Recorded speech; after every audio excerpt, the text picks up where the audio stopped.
ಅಂಬರು ಹದಳನೇತ್ರಿ ಶ್ರೀ ದುರ್ಗಾಂಬಿಕೆಯ ಬಲಗೊಂಡು ಭಕ್ತಿಯೊಳಂಬಿಕಾ ಸುತ ವಿಘ್ನರಾಜನ ಬಿರಿದು ಸಂಸ್ತುತಿಸಿ ಅಂಬುನಿಧಿ ಆತ್ಮಜಿಗೆ ಕೈ ಮುಗಿದು ಅಂಬುಜಾಸನ ವಾಣಿಯರಾದ ಪಾದಾಂಬುಜಗೆ ಪೊಡಮಡು ಕಥಾಮೃತವ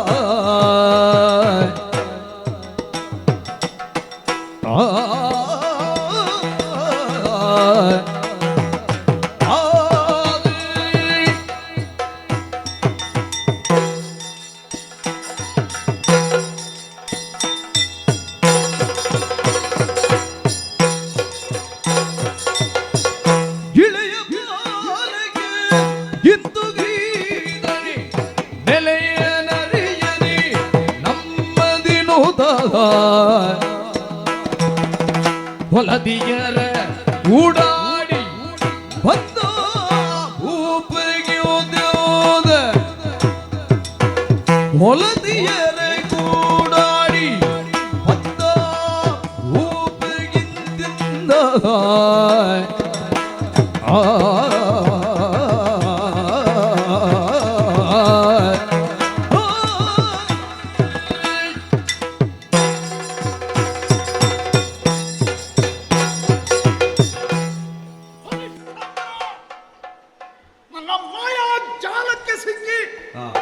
ನೀನು ಬಿಲಬಿಲನೆ ಒದ್ದಾಡುವುದನ್ನು ನಾನು ಕಣ್ಣಾರೆ ಕಾಣಬೇಕು. ನಿನ್ನ ಬಗ್ಗೆ ಗುರು ವಸಿಷ್ಠ ಸ್ವರ್ಗದಲ್ಲಿ ಬಹಳಷ್ಟು ಹೊಗಳಿಕೆಯ ಮಾತನಾಡಿದ. ಏಕಪತ್ನಿ ವ್ರತಸ್ಥ, ಸತ್ಯಾತ್ಮ, ಧರ್ಮಾತ್ಮ, ನೀತಿವಂತ, ಸಚ್ಚಾರಿತ್ರ್ಯವಂತ. ಗುರು ಶಿಷ್ಯನನ್ನು ಹೊಗಳುವುದರಲ್ಲಿ ತಪ್ಪಿಲ್ಲ. ಗುರುವಿನ ಎಲ್ಲ ಬೇಕು ಬೇಡಗಳನ್ನು ಶಿಷ್ಯನಾದವನು ಈಡೇರಿಸ್ತಾನೆ ಅಂತಾದರೆ, ಹಾಗೆಯೇ ಅರಸ ಪ್ರಜೆಗಳನ್ನು ಹೊಗಳುವುದು, ಪ್ರಜೆಗಳಲ್ಲೂ ಅರಸನನ್ನು ಹೊಗಳುವುದು ಇದು ಲೋಕದ ರೂಢಿ. ನಾನು ಆ ಮಾತನ್ನು ಆಕ್ಷೇಪಿಸಿದೆ. ವಾಗ್ವಾದ ಬೆಳೆಯಿತು. ನಿನ್ನ ಶಿಷ್ಯ ನೀನು ಹೇಳಿದಂತಹ ಗುಣವನ್ನು ಹೊಂದಿದವ ಹೌದಾ ಅಲ್ವೋ ಎನ್ನುವುದನ್ನು ಲೋಕದ ಜನ ಒಪ್ಪಬೇಕು. ಮಣ್ಣಿನ ಅಡಿಯಲ್ಲಿದ್ದಂತಹ ಬಂಗಾರವನ್ನು ಹೊರತೆಗೆದು ಬೆಂಕಿಯಲ್ಲಿ ಕಾಯಿಸಿ ಒಡತಿಯಿಂದ ಚೆನ್ನಾಗಿ ಪೆಟ್ಟು ಹೊಡೆದಾಗ ಅದರ ಹೊಳಪು ಹೆಚ್ಚಾಗ್ತದೆ. ಹಾಗೆ ಸೂರ್ಯವಂಶದ ನಿನ್ನ ಶಿಷ್ಯನಾದಂತಹ ಹರಿಶ್ಚಂದ್ರ ಗುಣವಂತನೋ ಸಚ್ಚಾರಿತ್ರ್ಯವಂತನೋ ಎನ್ನುವುದನ್ನು ಲೋಕದ ಜನ ಒಪ್ಪಬೇಕು. ಆದ ಕಾರಣವೇ ಅವನನ್ನು ಪರೀಕ್ಷೆಗೆ ಒಳಪಡಿಸ್ತೇನೆ ಹೀಗೆನ್ನುವಂತಹ ಪ್ರತಿಜ್ಞೆಯ ಮಾತನ್ನಾಡಿ ಭೂಲೋಕಕ್ಕೆ ಬಂದೆ.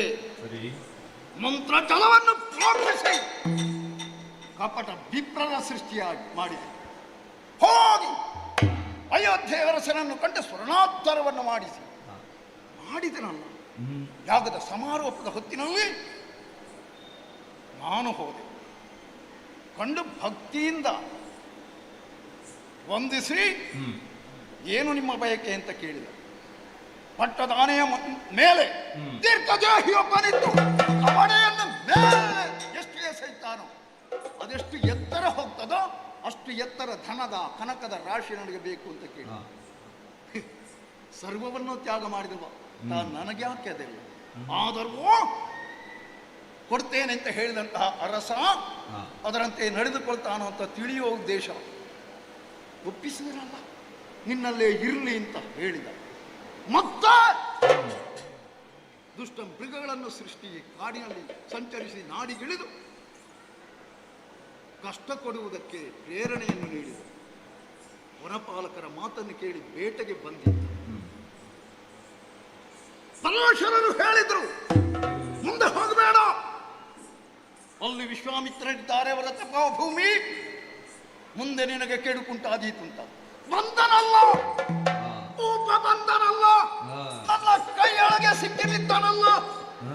ಅಂಗ ಕನ್ಯೆಯರಿಬ್ಬರನ್ನು ಸೃಷ್ಟಿ ಮಾಡಿ ವಿಶ್ರಾಂತಿಯಲ್ಲಿದ್ದಂತಹ ಅವನ ಮುಂದೆ ಹೋಗಿ ನೃತ್ಯ ಮಾಡಿ ಸಂಗೀತ ಹಾಡಿ ಅವನ ಮನವನ್ನು ಒಲಿಸಿ ಸಂತೃಪ್ತನಾದಂತಹ ಆತ ಏನು ಬೇಕು ಅಂತ ಕೇಳಿದಾಗ ಬೆಳ್ಗೊಡೆಯನ್ನು ಕೇಳಿ ಕೊಡಲಾರೆ ಅಂದಾಗ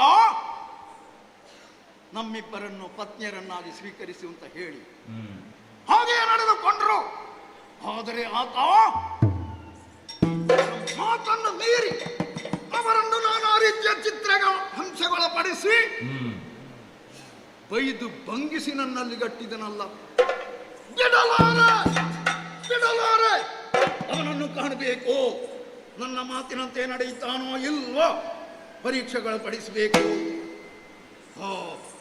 ಜೊತೆಯಲ್ಲಿ ಅವನಿಗೆ ನಾನಾ ರೀತಿಯ ಪೀಡೆಯನ್ನು ಕೊಡುವುದಕ್ಕೆ ನನ್ನ ಶಿಷ್ಯನೊಬ್ಬನನ್ನು ಕಳುಹಿಸಿಕೊಡಬೇಕು. ಯಾರು ಅಲ್ಲಿ ಕುಶಲಮತಿಯಾದಂತಹ ನಕ್ಷತ್ರಿಕ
ನನ್ನ ಶಿಷ್ಯನಾದ್ದಕ್ಕೆ ಸಾರ್ಥಕವಾಯಿತು. ಧನ್ಯೋಸ್ಮಿ. ಎಷ್ಟು ಸಲ ನಮಸ್ಕಾರ ಮಾಡಿದ್ಯಾ? 3 ಸಲ ಮಾಡಿದ್ದೇನೆ. ಯಾಕದು? ನೀವ್ ಹೇಳಿದ್ದು 3 ಸಲ ಮಾಡಬೇಕು ಗುರುಗಳಿಗೆ ಅಂತ. ಯಾಕೆ? ಗುರಿ ಬ್ರಹ್ಮ. ಗುರಿ ಅಂತಲ್ಲ, ಗುರಿ ಗುರು ಬ್ರಹ್ಮ. ಗುರಿ ಕೃಷ್ಣ. ಗುರು ಅಂತ ಹೇಳಲಿಕ್ಕೆ ಬರುವುದಿಲ್ವೇನೋ? ಗುರು ವಿಷ್ಣು. ಗುರು ರಕಾರ ಸರಿ ಬರಲಿ. ಗುರು ವಿಷ್ಣು. ಹಾ, ಗುರುದೇವ ಮಹಿಷಾಸುರ. ಯಾರು? ಮಹೇಶ್ವರ. ಮಹೇಶ್ವರ. ಹಾ, ಗುರು ಸಾಕ್ಷಾತ್ ಪರಾಬ್ರಹ್ಮ. ಪರಬ್ರಹ್ಮಂ ತಸ್ಮೈ ಶ್ರೀ ಗುರವೇ ನಮಃ. ಗುರುಗಳೇ, ಎಲ್ಲವೂ ನಾನು ಸರಿಯಾಗಿ ಹೇಳಿದ್ರೆ ಉಳಿದವರಿಗೂ ನನಗೂ ಇರುವ ವ್ಯತ್ಯಾಸ ಎಂತದ್ದು? ನಾನು ಯಾಕೆ ತಪ್ಪು ಹೇಳ್ತಾ ಇದ್ದೇನೆ? ಕಾರಣ ಇದ್ದೆ. ಅದೆಷ್ಟೋ ವರ್ಷದಿಂದ ಅದೆಷ್ಟೋ ವಿದ್ಯಾರ್ಥಿಗಳು ನಿಮ್ಮಲ್ಲಿ ಶಿಷ್ಯತ್ವವನ್ನು ಪಡೆದು ವಿದ್ಯೆಯನ್ನು ಕಲಿತು ತೇರ್ಗಡೆ ಹೊಂದಿ ಎಲ್ಲರೂ ಹೋಗಿದ್ದಾರೆ. 1 ವರ್ಷವಲ್ಲ, 2 ವರ್ಷ ಅಲ್ಲ, 12 ವರ್ಷ. ಹೌದು, ನನ್ನ ಆಶ್ರಮದಲ್ಲಿದ್ದರು. ನಾನು ಇಷ್ಟು ವರ್ಷ ಆಯ್ತು ಹೋಗಿದ್ದೇನೆ. ಯಾಕೆ ಹೋಗ್ಲಿಲ್ಲ? ಹೀಗೆ ತಪ್ಪು ಹೇಳಿದ ಕಾರಣವೇ ಉಳ್ಕೊಂಡದ್ದು. ನಾನು ಹೋದ್ರೆ ನಿಮ್ಮ ಜೊತೆಯಲ್ಲಿ ಯಾರಿದ್ದಾರೆ ಗುರುಗಳೇ? ಎಷ್ಟು ಮಂದಿ ಬರ್ತಾರೆ? ಅದು ಬೇರೆ ಬೇರೆ ಪರಿಚಯ ಇಲ್ಲದವರು ಹೊಸಬ್ರು ಅಲ್ವೋ? ಹಳೆಯೊಬ್ರು ವಿಶ್ವಾಸ ಮತ್ತೊಬ್ಬರೊಬ್ರು ಬೇಕು ಅಂತ ನಾನು ಈ ರೀತಿಯಾಗಿ ವರ್ತಿಸುವುದು. ಹಳೆ ವಿದ್ಯಾರ್ಥಿ ತಪ್ಪು ಮಾಡುವುದಕ್ಕೆ ಇರುವವ. ನಾನು ತಪ್ಪು ಮಾಡುವುದಕ್ಕೆ ಇರುವುದು, ನೀವು ಸರಿ ಮಾಡ್ಲಿಕ್ಕೆ ಇರುವುದು. ತಪ್ಪನ್ನೇ ಬದುಕಿನದ್ದಕ್ಕೂ ಮಾಡುವುದು. ಹೌದು, ಇದು ನಿಮಗೆ ಬೇಕಾಗಿ ಆಗಾಗ ಕೂಡ ಬದುಕಿನಲ್ಲಿ ವ್ಯಕ್ತಿಯಾದವರ ಪರಿವರ್ತನೆ ಹೊಂದ್ತಾ ಇರಬೇಕು. ಬೇಕು. ವಿಶ್ವಾಸ ಉಂಟು ನನಗೆ, ಅಭ್ಯಾಸ ಮಾತ್ರ ನನಗೆ ಬರುವುದಿಲ್ಲ. ಸರಿ, ನಾನು ಹೌದು. ಹೊಳೆಯ ನೀರನ್ನು ನೋಡ್ತಾ ಇದೆಯಲ್ಲ, ಆ ಹೊಳೆ ನೀವ್ ಹೇಳಿದ್ದೀರಲ್ಲ, ಯಾವಾಗ್ಲೂ ಬೆಳಿಗ್ಗೆ ಎದ್ದು ಹೊಳೆ ಬದಿಗೆ ಹೋಗ್ಬೇಕು ಅಂತ. ಯಾಕೆ? ಪ್ರಣಯ ಮಾಡ್ಲಿಕ್ಕೆ. ಪ್ರಣಯ, ಪ್ರಣವ, ಪ್ರಣವ, ಪ್ರಣವ, ಓಂಕಾರ, ಓಂಕಾರ, ಅಕಾರ, ಹೌದು, ಉಕಾರ, ಉಕಾರ, ಮಕಾರ, 3 ಸೇರಿದ್ರೆ ವಿಕಾರ. ನಿನ್ನ ಮುಖ ಓಂಕಾರ. ಓಂಕಾರ. ಪ್ರಣವ ಉಚ್ಚರಿಸಬೇಕು, ಓಂಕಾರ ಹೇಳ್ಬೇಕು. ಕುಳಿತು ಮಾಡ್ತೇನೋ? ಅದು ನನಗೆ ಗೊತ್ತಿಲ್ಲ. ನನಗೆ ಯಾವಾಗ್ಲೂ ಹೊಳೆ ಬದಿಯಲ್ಲೇ ಕುಳಿತುಕೊಳ್ಳುದು, ಪೈಗರಾಸಿ ಮೇಲೆ. ಪದ್ಮಾಸನ ಹಾಕು. ಅದು ಪದ್ಮಮ್ಮ ಯಾವಾಗ ಹಾಸನಕ್ಕೆ ಹೋದ್ದು? ಪದ್ಮಾಸನ. ಪದ್ಮಾಸನ ಅದು ಹೇಗೆ ಹೇಳಿಕೊಟ್ಟಿದ್ದೀರಿ? ಬಲದ ಕಾಲನ್ನು ಎಡದ ತೊಡೆ, ಬಲಗಾಲನ್ನು ಎಡೆತೊಡೆ ಮೇಲೆ. ಗುರುಗಳೇ, ಬಲಗಾಲಿ ಯಾವುದು? ನನ್ನ ಬಲಗಾಳಿ ಯಾವುದು? ನಿನ್ನ ಬಲ ಕೈ ಯಾವುದು? ಅದು ಇದು. ಊಟ ಮಾಡುವುದು ಯಾವ್ದು? ಇದೇ ಕೈಯಲ್ಲಿ. ಅದು ಕಾಲದಿ. ಅದು ಎರಡು ಕೂಡ ಒಂದೇ ಬದಿಗಿರುವುದಾ? ಎಡ ಕಾಲನ್ನು ಎತ್ತಿ ಬಲ ಕಾಲು ತೊಡೆ ಮೇಲೆ. ಅದು ಸಿಕ್ಕುವುದಿಲ್ಲ. ಕಾಲನ್ನು ಹೀಗೆ ಬಗ್ಗಿಸಿ.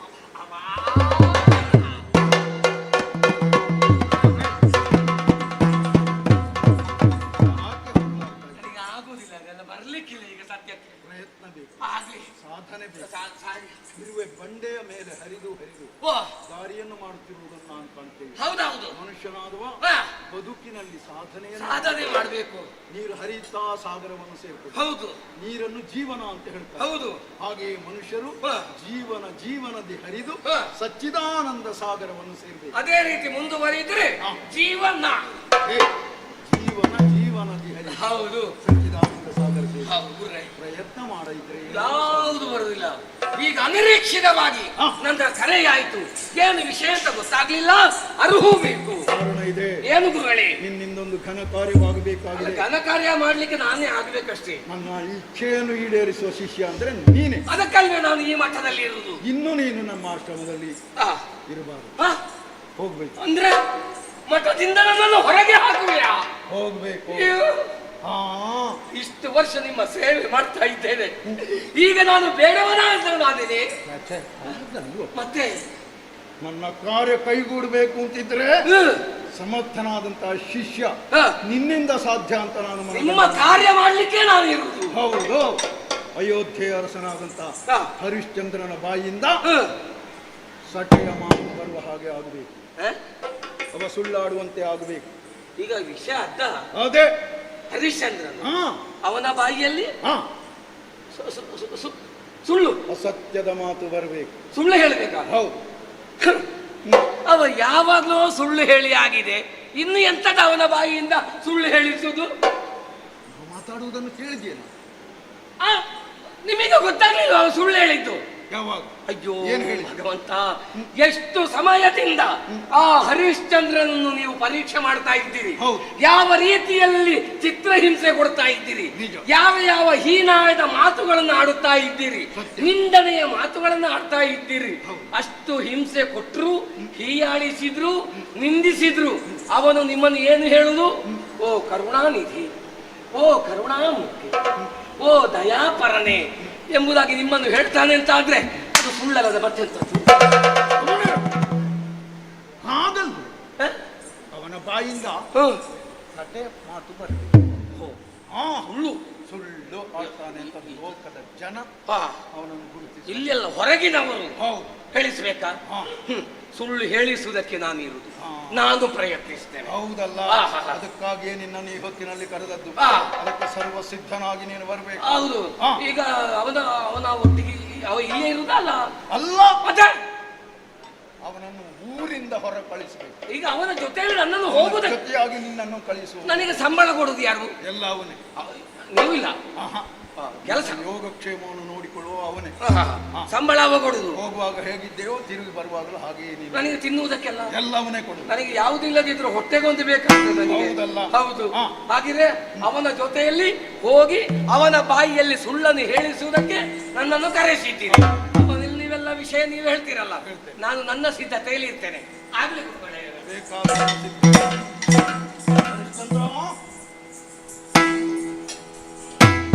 ಎಂದು ಬೀಳುತ್ತ ಗೋಪನಂದು ತಾನಾಳ್ವ ಸುಂದರಿ ದ್ರೋವ್ಯಗಳ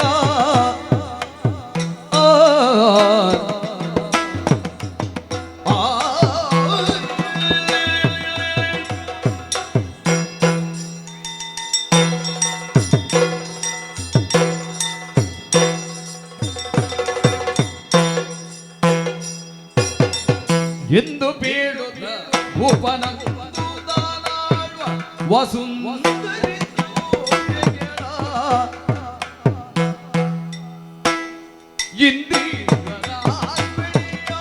ಇಂದಿರಾಗುತ್ತಿದ್ದಿಗೆ ಮುನಿ ಚಂದರಿ ಕೇಳಿರಲ್ಲ. ಎಂದು ಬೀಳುತ್ತ ಗೋಪನಂದು ತಾನಾಳ್ವ ವಸೋದರಿ ಮಹನೀಯ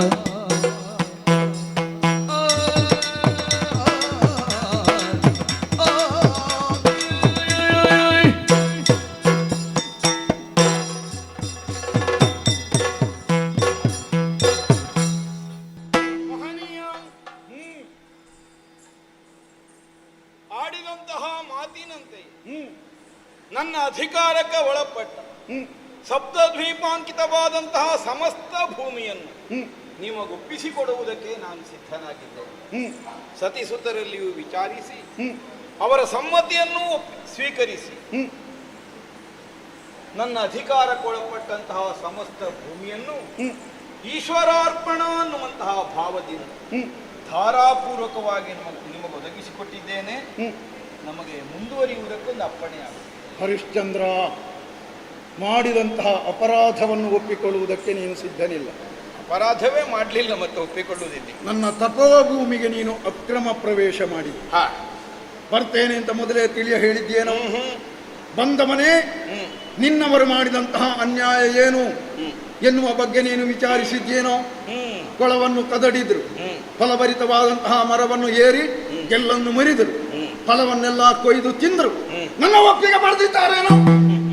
ಅದಕ್ಕೆಲ್ಲ ಅವಕಾಶ ನೀನು ಮಾಡಿಕೊಟ್ಟಿದ್ಯೋ ಇಲ್ಲೋ? ಹಾಗಿದ್ರೆ ಅಪರಾಧ ಸ್ಥಾನದಲ್ಲಿ ನೀನಿದ್ದಿ. ಆಚಾರ್ಯರೇ, ತಿಳಿದು ಮಾಡಿದರೆ ಅಪರಾಧ, ಅರಿಯದೇ ಆಗಿ ಹೋದದ್ದು ಪ್ರಮಾದ. ಇದನ್ನು ತಾವೇ ಪ್ರಪಂಚಕ್ಕೆ ತಿಳಿಯಪಡಿಸಿದರು. ಆಶ್ರಮ ಪ್ರವೇಶ ತಮ್ಮದ್ದು ಅನ್ನುವಂತಹ ಗಮನ ನಮಗೆ ಬಾರದೇ ನಾವಲ್ಲಿಗೆ ಪ್ರವೇಶಿಸಿದ್ದೇವೆ. ಅಲ್ಲದೆ ಹೋದ್ರೆ ತಮ್ಮ ಆಶ್ರಮವನ್ನು ಕೇಳದೆ ಪ್ರವೇಶಿಸುವಂತಹ ಒಂದು ಪ್ರಮೇಯವೇ ಒದಗುತ್ತಿರಲಿಲ್ಲ. ಕಾಲಿಟ್ಟ ಮೇಲೆ ಅರಿವಿಗೆ ಬಂತು, ಅದು ವಿಶ್ವಾಮಿತ್ರರ ಆಶ್ರಮ, ಹೇಗೂ ಕೇಳದೆ ಬಂದಾಗಿದೆ. ಅದಕ್ಕೆ ಪ್ರಾಯಶ್ಚಿತ್ತೇನು ಹೇಳದೆ ಹಿಂದೆ ಹೋಗುವುದಲ್ವಲ್ಲ. ಆದ್ದರಿಂದ ಅಲ್ಲೇ ಉಳಿಯುವಂತಹ ಸ್ಥಿತಿ ಒದಗಿ ಹೋಯಿತು.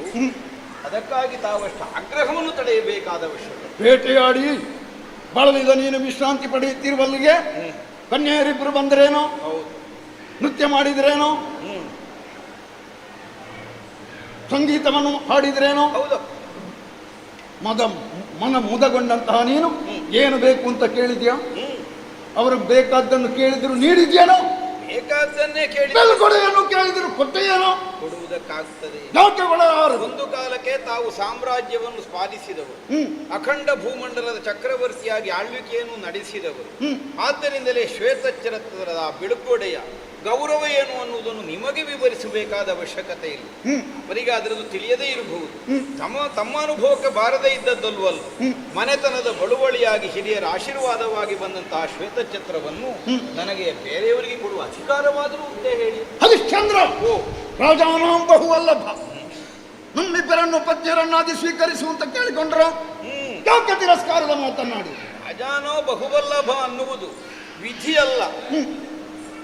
ಅವಶ್ಯಕತೆ ಇದ್ದರೆ ಮದುವೆ ಆಗಬಹುದು ಅನ್ನುವುದಷ್ಟೇ ಅದರ ಹಿನ್ನೆಲೆಯಲ್ಲಿ ಇರುವ ಧ್ವನಿ. ಇಲ್ಲದೆ ಇದ್ರೆ ಎಲ್ಲಾ ರಾಜರುಗಳಿಗೂ ಅನೇಕ ಹೆಂಡತಿಯರು ಇರಬೇಕಿತ್ತು. ನಾನು ಒಬ್ಬಳು ಹೆಂಡತಿಗಿಂತ ಹೊರತಾಗಿ ಮತ್ತೊಬ್ಬಳನ್ನು ಯೋಚಿಸುವ ಸ್ಥಿತಿಯೇ ಇಲ್ಲ ಅನ್ನುವಂತಹ ನಿರ್ಣಯಕ್ಕೆ ಬಂದವ. ಮತ್ತೆ ಮದುವೆ ಆಗುವುದಕ್ಕೆ ಹೇಗೆ ಸಾಧ್ಯ? ಹೇಳಿದ್ದನ್ನು ಕೊಡ್ಲಿಲ್ಲ, ಅವರನ್ನು ಹೊಡೆದು ಬಡಿದು ಬಗ್ಗಿಸಿದೆಯಾನೋ? ಹೊಡೆಯಬೇಕಾದ ಸನ್ನಿವೇಶ ಬಂದದ್ದು ಯಾಕೆ ಕೇಳಿದ್ರೆ, ತುಟಿ ಮೀರಿದ ಹಲ್ಲಾದ್ರೆ ಮುಖದ ಅಲಂಕಾರವನ್ನೇ ಕೆಡಿಸ್ತದೆ. ಆಗ ಸ್ವಲ್ಪ ಅದನ್ನು ಸರಿಪಡಿಸುವುದಕ್ಕಾಗಿ ಪ್ರಯತ್ನಿಸಬೇಕಾಗ್ತದೆ. ಶರೀರಕ್ಕಾದಂತಹ ಗಾಯವನ್ನು ಗುಣಪಡಿಸುವುದಕ್ಕಾಗಿ ಅದನ್ನು ಕತ್ತರಿಸಿ ತೆಗೆಯುವ ಕಾರ್ಯವನ್ನು ಮಾಡಬೇಕಾಗ್ತದೆ. ಅದಕ್ಕೆ ಕಾಯಖಂಡನ ಅಂತ ಅರ್ಥ ಅಲ್ವಲ್ಲ, ಆರೋಗ್ಯದ ಕೆಲಸ ಮಾಡಿದ್ದಾರೆ ಅಂತ ಅರ್ಥ ಅಲ್ವ. ಸ್ವಲ್ಪ ಅಧಿಕ ಪ್ರಸಂಗ ಮಾಡಿದ್ರು ಅದಕ್ಕೆ ದಂಡಿಸಬೇಕಾಗಿತ್ತು. ನನ್ನ ಮಕ್ಕಳ ಮೇಲೆ ಕೈ ಮಾಡಿದವ ನೀನು ಬಿಡಲಾರೆ. ರಾಜ್ಯ ಕೋಶ ಭಂಡಾರ ಎಲ್ಲ ಕೊಡ್ತೇನೆ ಅಂತ ಹೇಳಿದ್ಯಲ್ಲ, ಕೊಡುವುದು ನಿಜ ತಾನೆ? ದಾರೆ ಎರೆದು ಕೊಡ್ತೇನೆ. ಹೆಂಡತಿ ಮಕ್ಕಳನ್ನು ಕರೆಸಿ ಕೊಡ್ತೇನೆ ಅಂತ ನಿನ್ನ ನಾಲಿಗೆಯಿಂದ ಮಾತು ಬಂದಿದೆ. ಕೊಡುವುದು ನಿಜ ತಾನೆ? ದಾರೆ ಹೊಯ್ದು ಕೊಟ್ಟಿದೆ. ಹೌದಲ್ಲ? ಆದರೆ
ಮಾತುಗಳನ್ನಾಡಿದ. ಆ ಮಾತನ್ನು ನೀನು ಉಳಿಸಿಕೊಳ್ಳಬೇಕು. ಎಲ್ಲ ಈ ಹಿಂದೆ ಸ್ವರ್ಣಾಧ್ವರವನ್ನು ಮಾಡಿದ್ದೆ. ಆ ಹೊತ್ತು ನಾನು ಇಲ್ಲಿಗೆ ಬಂದಿದ್ದೆ. ಸರಿ, ಕೇಳಿಕೆಯನ್ನು ಮುಂದಿಟ್ಟಿದ್ದೆ. ನಿನ್ನ ಪಟ್ಟದಾನೆ ಮೇಲೆ ನಿಂತು ಒಬ್ಬ ವ್ಯಕ್ತಿ ಕವಡೆಯನ್ನು ಮೇಲಕ್ಕೆ ಎಷ್ಟು ಎಸೆಯುತ್ತಾನೋ ಅಷ್ಟು ಎತ್ತರದ ಧನದ ಕನಕದ ರಾಶಿ ಕೊಡು. ಆವತ್ತೇ ಒದಗಿಸಿದ್ದೆ. ನಾನು ಪಡೆದುಕೊಂಡು ಹೋಗಿದ್ದನ? ಇಲ್ಲ, ಇಲ್ಲಿಯೇ ಉಳಿಸಿದ್ದೀರಿ. ಹೌದಲ್ಲ, ಅದನ್ನು ಈಗ ನೀಡು. ಏನು? ಅದನ್ನು ಕೊಡು. ಅದನ್ನು ಸರಗು ಒಪ್ಪಿದಿರ ಮೇಲೆ ಇರುವುದೇ ಸುಂಕವೋ ಧರಣಿಯೋಳ್ ಇಲ್ಲಾದರೂ ಪರಮಾನುನೀಂದ್ರರು ಒರೆವುದಿನ್ನೆಳೆಯೋದ ಧರಣಿ ಬಗಿಂತೆಂದನೋ ಇಂತೆಂದನೋ ಎಂದನೋ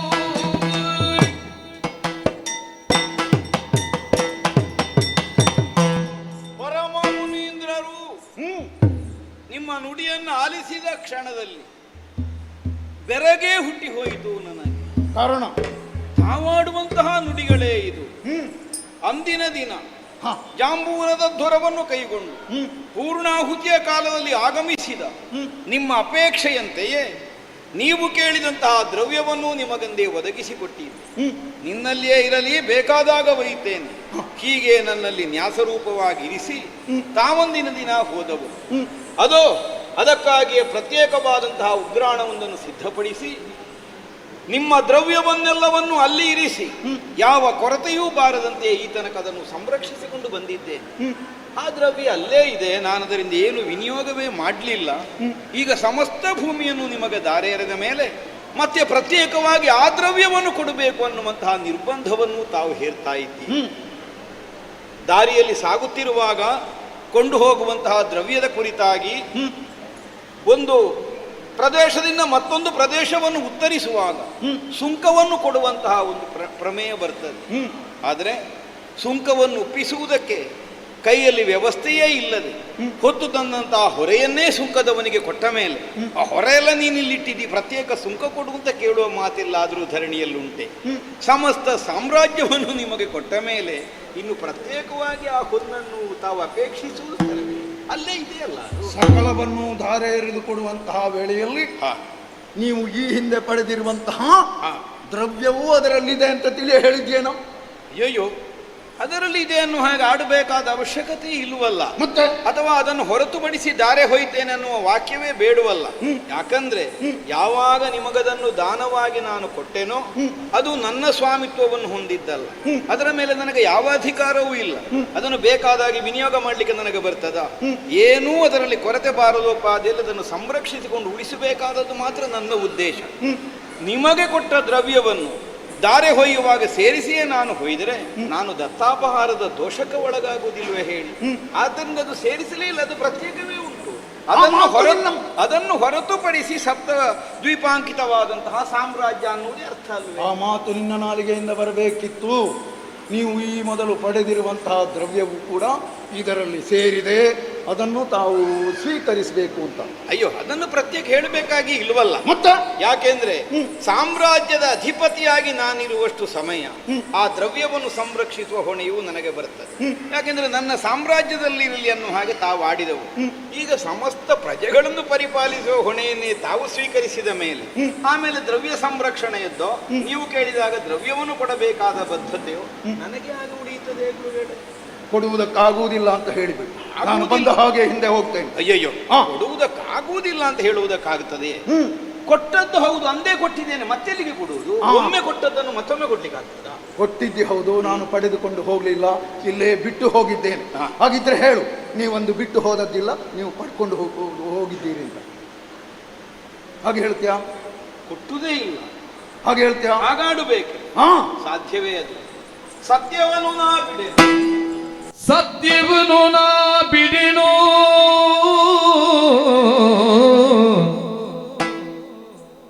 ಕನಕವ ಇತ್ತುದಿನ್ನೊಳು ನಿಜದ ಮಾತು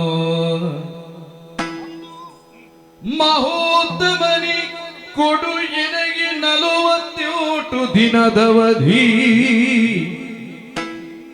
ಪೃಥ್ವಿಯನ್ನು ಸಂಚರಿಸಿ ನಾ ತಂದಿದ್ದ ಪಿನು ಕನಕಗಳನೆಂದಿರಿ ಮತ್ತೆ ನುಡಿದನು ಮುನಿಪ ಭೂಪತಿಯಾನನವ ನೋಡಿ ಸತ್ಯವನ್ನು ನಾ ಬಿಡೆನು ಮುನಿಪ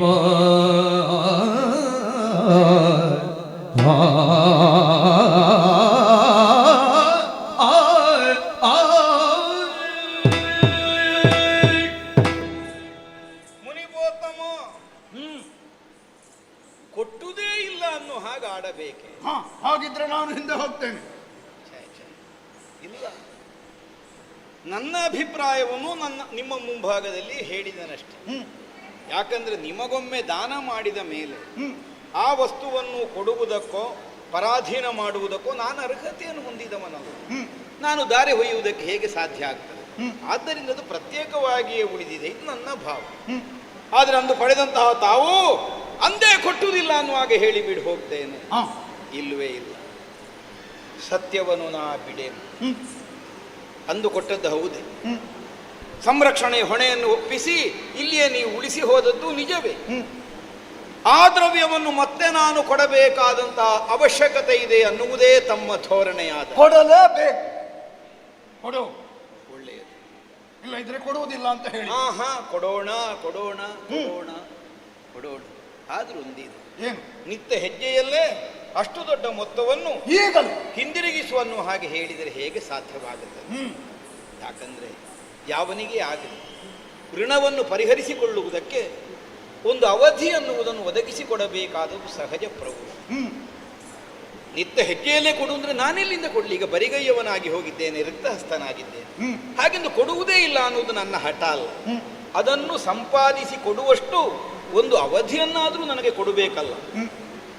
ಒಬ್ಬ ಕ್ಷತ್ರಿಯನಾದವ ಗರಿಷ್ಠ ಪ್ರಮಾಣದಲ್ಲಿ ಋಣಮುಕ್ತನಾಗುವುದಕ್ಕೆ ಎಷ್ಟು ದಿನಗಳ ಅವಕಾಶ? ಶಾಸ್ತ್ರ ವಚನದಂತೆ ಗರಿಷ್ಠ ಪ್ರಮಾಣದ ಅವಧಿ ಅಂದರೆ 48 ದಿನ, ಅಂದರೆ ಒಂದು ಮಂಡಲ. ಅದಕ್ಕಿಂತ ಹೆಚ್ಚು ಕ್ಷತ್ರಿಯನಾದವನಿಗೆ ಋಣಮುಕ್ತನಾಗುವುದಕ್ಕೆ ಅವಕಾಶವನ್ನು ಕಲ್ಪಿಸಿಕೊಡುವುದು ಶಾಸ್ತ್ರೋಕ್ತವಾದ ವಿಚಾರ ಅಲ್ಲ ಅಂತ ನಾನು ಹೇಳುವುದು ಕೇಳಿದ್ದೇನೆ. ಆದ್ದರಿಂದಲೇ ಅಷ್ಟು ಗರಿಷ್ಠ ಮೊತ್ತವನ್ನು ಸಂಪಾದಿಸಿಕೊಡುವುದಕ್ಕಾಗಿ ನನಗೆ 48 ದಿನಗಳ ಅವಧಿಯನ್ನು ನೀನು ಕೊಡಬೇಕು. ಪೃಥ್ವಿಯಲ್ಲಿ ಸಂಚರಿಸಿ ಸಂಪಾದಿಸಿ ನಾನು ತಂದು ಕೊಟ್ಟು ಋಣಮುಕ್ತನ.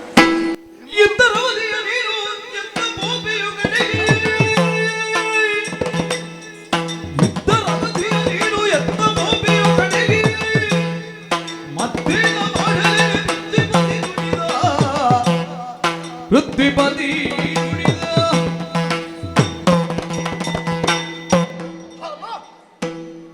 ಜಾಣತನದ ಮಾತನಾಡ್ತೀನೋ ಏನು ಗುರು?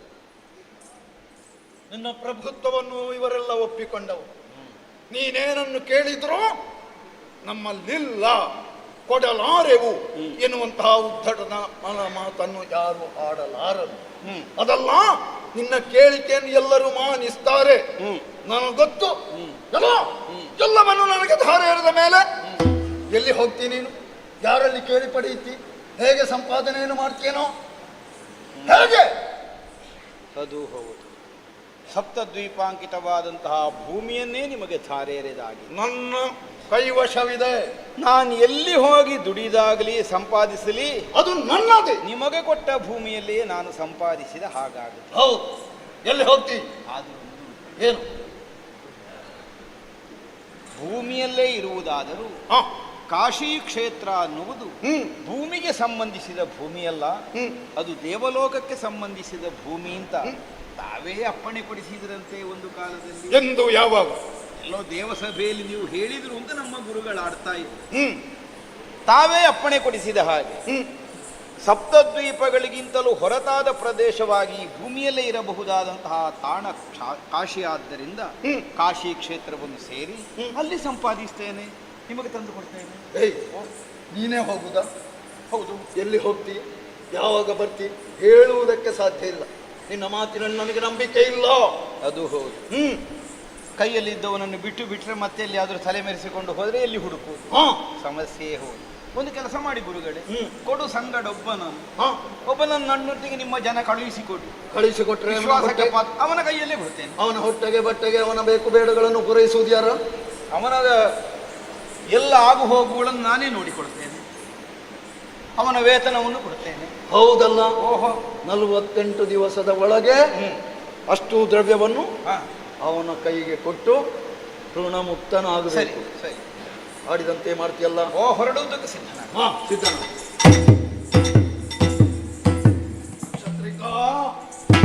ನಕ್ಷತ್ರ ದುಡಿಯುಗುಲಲ್ಲಾಲಿದೈ ಮೌನಿ ಕುಲ ದಕ್ಷನ ಬಳಿಕ ತನ್ನಯ ಮಿತ್ರನಾಗಿರುವ ನಕ್ಷತ್ರನೊಬ್ಬವನ ಕರೆದು ಹೋಗಿವನೊಡನೆ ಎನಗೆ ಬಗೆ ಕನಗೆಗಳು ಪಕ್ಷಪಾತವನೆದಗೆದವನೊಡನೆ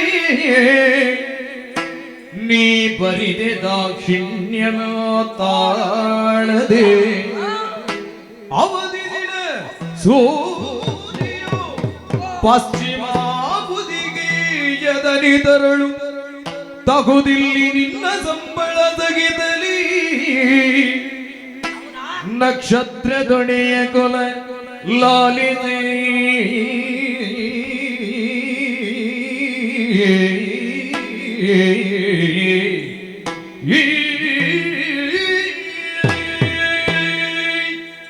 ನಕ್ಷತ್ರಿಕ ಗುರುಗಳೇ, ಶಿಷ್ಯೋತ್ತಮನೇ, ಗುರುದೇವ. ನನ್ನ ಬಗ್ಗೆ ಹಾ, ಅಪಾರವಾದಂತಹ ಭಕ್ತಿಗಳು. ಅದಕ್ಕಾಗಿ ಸಿದ್ಧತೆಯಲ್ಲಿ ನಾನು ಬಂದಿದ್ದೇನೆ. ನಾನು ಬೆರಳು ತೋರಿದ್ರೆ ಅದರಿಂದ ಮುಂದೆ ಹೋಗುವುದು ನಾವು. ಇನ್ನೊಬ್ಬನ ಕೊರಳನ್ನೂ ಕೊಯ್ಯಬಲ್ಲೆ. ಹೌದೌದು. ಕೈ ತೋರಿದ್ರೆ ಕೈ ಕತ್ತರಿಸುವವನು. ಮೈಯನ್ನೇ ಅಲ್ಲ, ಹಾ? ನೆರಳನ್ನೇ ಹಿಡಿದು ನುಂಗಬಲ್ಲ ಹೌದೌದು. ಅಂತಹ ಹಾ, ನಿಷ್ಠಾವಂತ ಹಾ. ಗುರು ಭಕ್ತಿ ಉಳ್ಳ ಇದೆ ಗುರುಗಳೇ. ಅಯ್ಯ, ವಾ, ಹರಿಶ್ಚಂದ್ರನ ಜೊತೆಯಾಗಿ ಹೋಗಿ. ಎಲ್ಲ ಒಪ್ಪಿದ್ದವ. ಹೌದು, ಸಂಬಳದ ವಿಷಯ ಮಾತಾಡಿದ್ದೀರ ನನ್ನ. ನೀನೇ ಕೇಳಿ ಪಡೆದುಕೊಳ್ಬೇಕು. ಆಗಲಿ. ಅವನೊಬ್ಬನೇ ಅಲ್ಲ, ಹಾ. ಅವನ ಹೆಂಡತಿ ಮಕ್ಕಳನ್ನು ಅವನು ಅನುಸರಿಸ್ತಾನೆ. ಹಾ? ಈಗ ಅವ ಒಬ್ಬನೇ ಅಲ್ವಾ? ಹೆಂಡತಿ ಮಗನು ಹೌದು. ಹೊರಟತೆ. ಹಾ. ಹಾ. ಅಯ್ಯ, ಓ, ನಾನಾ ರೀತಿಯ ಹಾ. ಚಿತ್ರಹಿಂಸೆಗಳ ಅಲ್ಲ, ಮತ್ತೆ ನನಗೆ ಕನಿಕರೆಲ್ಲ ಇಲ್ಲ. ಹಾ. ನೀವು ಹೇಳಿದ ಮೇಲೆ ಚಿತ್ರಹಿಂಸೆ, ಹೌದು. ಕಠೋರದ ಮಾತುಗಳು ಹಾ, ವಿಧ ವಿಧವಾಗಿ ಬಂದಿಸಿದರು. ಅವರ ಬಗ್ಗೆ ದಯೆ ತೋರಬಾರದು. ನಮಗೆ ದಯೆ ಎಂಬ ವಿಷಯವೇ ಗೊತ್ತಿಲ್ಲ. ನಿರ್ದಾಕ್ಷಿಣ್ಯವಾಗಿ ಹಾ. ನಾನಾ ರೀತಿಯ ಹೇ, ಹಿಂಸೆಗಳ ಇಟ್ಕೊಳ್ಳಿ, ಕೈಯಲ್ಲಿ ಇಟ್ಕೊಂಡದ್ದು ಹೌದು. ಹೊಡಿಲಿಕ್ಕೆ. ಆ, ಹಾ. ಆಗ ಅವ ಸುಳ್ಳಾಡಿಯೇ ಆಡ್ತಾನೆ. ಆ, ಎಲ್ಲಿಗೆ ಹೋಗ್ತಾನೆ? ಹೌದು. ಹಾ, ಹಾ. ಕೊಡುವುದಕ್ಕೆ ತನ್ನಲ್ಲಿ ಏನೂ ಇಲ್ಲ, ಹಾ.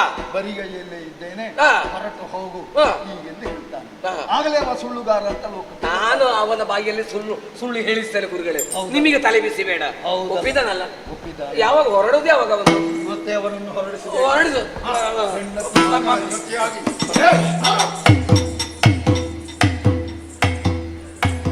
ಹರಿಶ್ಚಂದ್ರ, ಸಕಲವನ್ನು ದಾರೆ ಎರೆದು ಕೊಟ್ಟಿದ್ದಿ.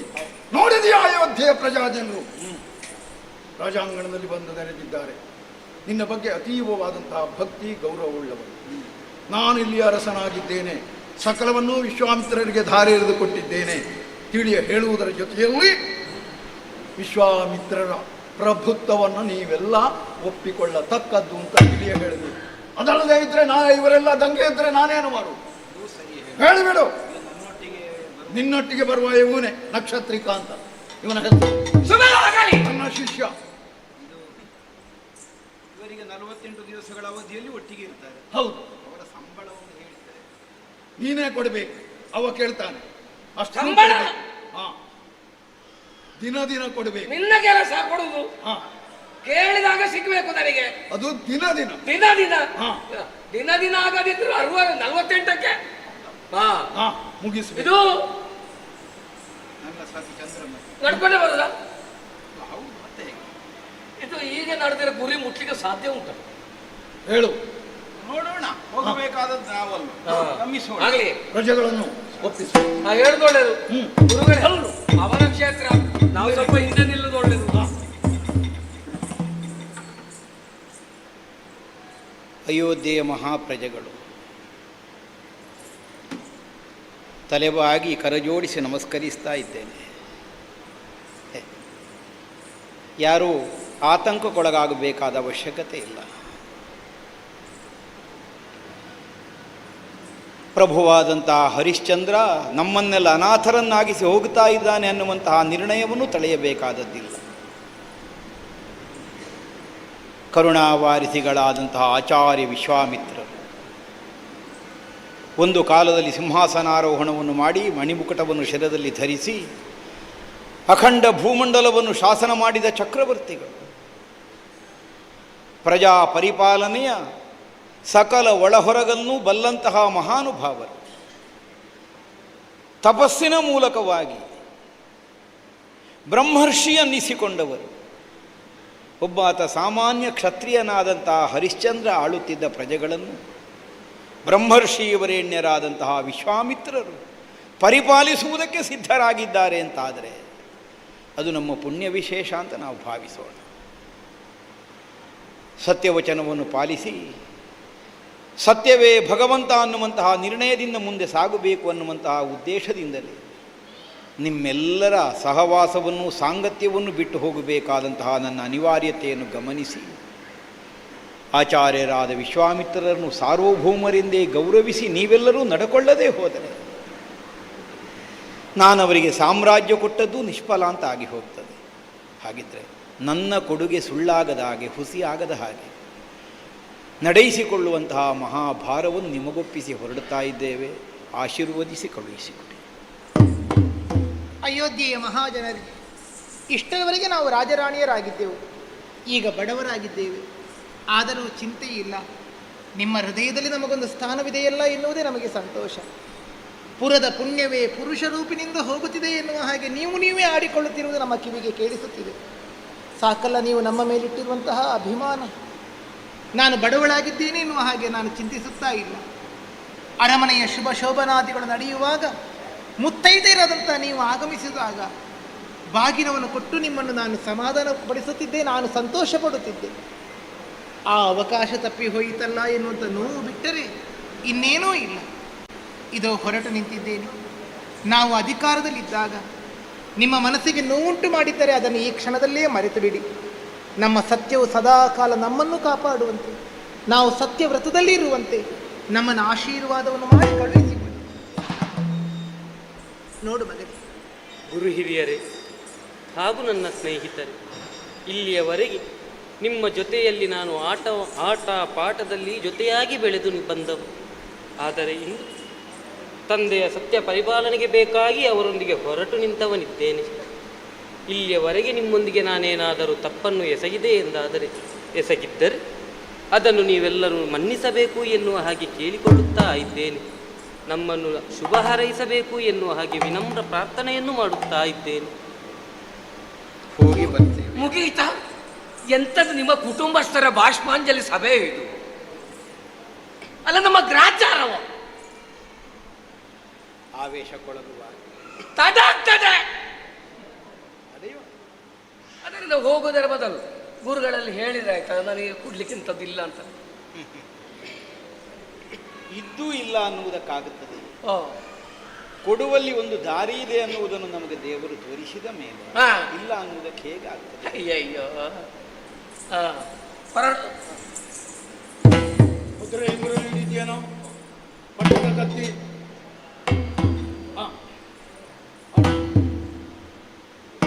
ಹೋಗುವುದೇ ಗುರುಗಳೇ, ಪ್ರಯಾಣ ಸುಖಕರವಾಗಲಿ ಎಂಬುದಾಗಿ ಆಶೀರ್ವದಿಸಿ ಇವರನ್ನು ಕರ್ಕೊಂಡು ಹೊರಡ್ತಾನೆ.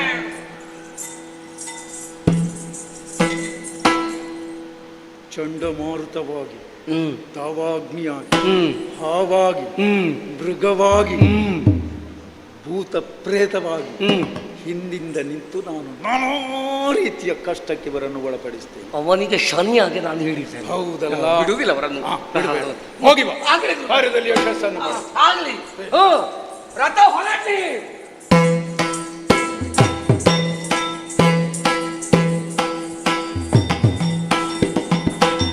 ಪೊಡವಿಮನು ಕೈ ಹಿಡಿದು ನಡೆಸಿಕೊಳ್ಳುತ್ತ ಬಿಡದೆ ಮುಂದಿದ್ದಾದರೆ ಕೇಳು ಮರುಗುತ್ತ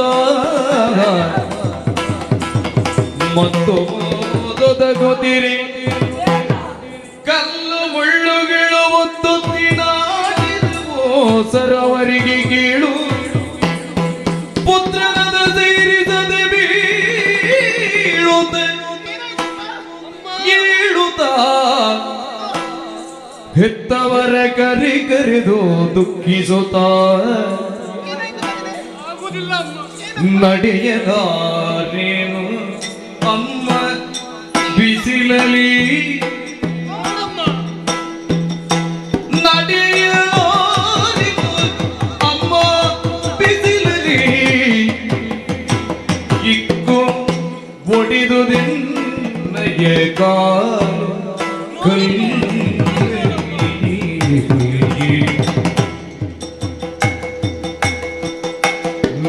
ನುಡಿವೆನೋದರೆ ತಾಯಿ ಬರದಲ್ಲ ಅಮ್ಮ ನಡುಗುವುದೆನ್ನ ಕೈ ಕಾಲಿಲ್ಲ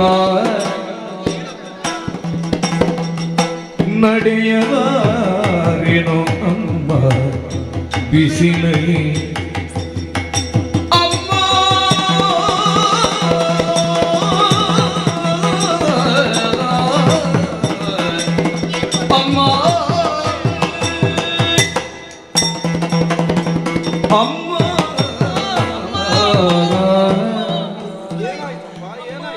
ಏನಾಯ್ತು ಮಗ?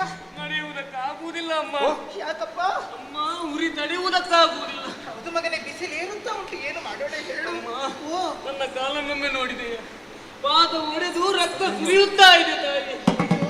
ನೋವನ್ನು ತಡೆಯುವುದಕ್ಕಾಗುತ್ತಿಲ್ಲ ತಾಯಿ, ನಡೆಯುವುದಕ್ಕಾಗುವುದಿಲ್ಲ.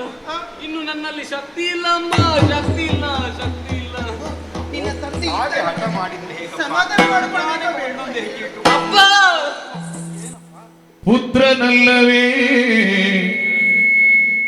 ನಿಮಗಪ್ಪಯ್ಯ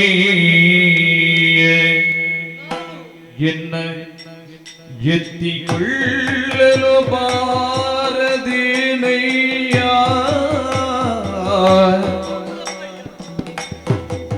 ಎನ್ನ ಎತ್ತಿಕೊಳ್ಳಲು ಬಾರದೇ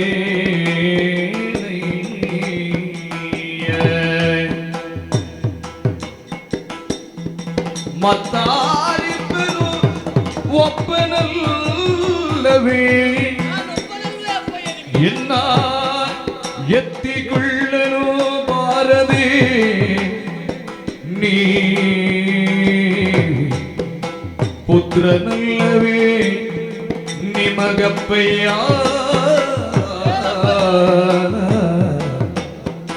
ಅಪ್ಪಯ್ಯ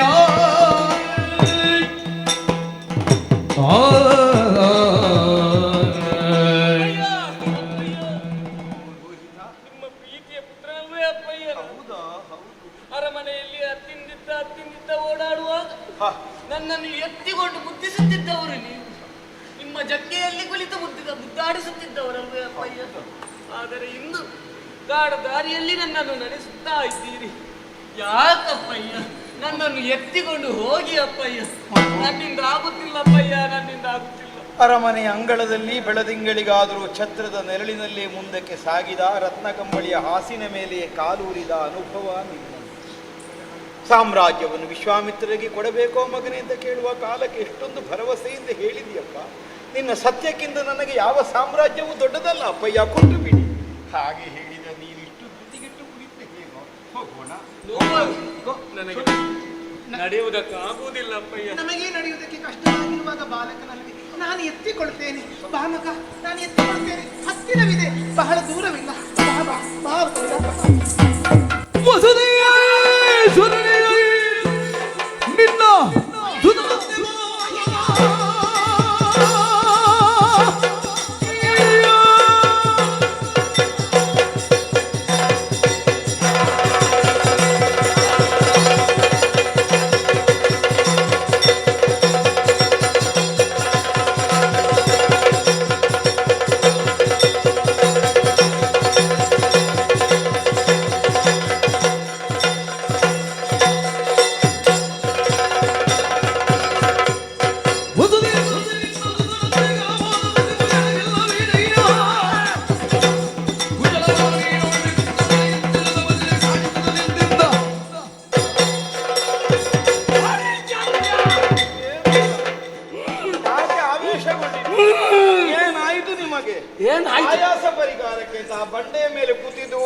ಸಲ ಎದ್ದು ಏನು ಮಾಡ್ತಾ ಏನು ಮಾಡುದಲ್ಲ, ಕುಳಿತಲ್ಲಿ ನನಗೆ ಚೇಳು ಕಚ್ಚಿದ್ದು ಅಂತ ತಿಳ್ಕೊಂಡಿದ್ಯಾ?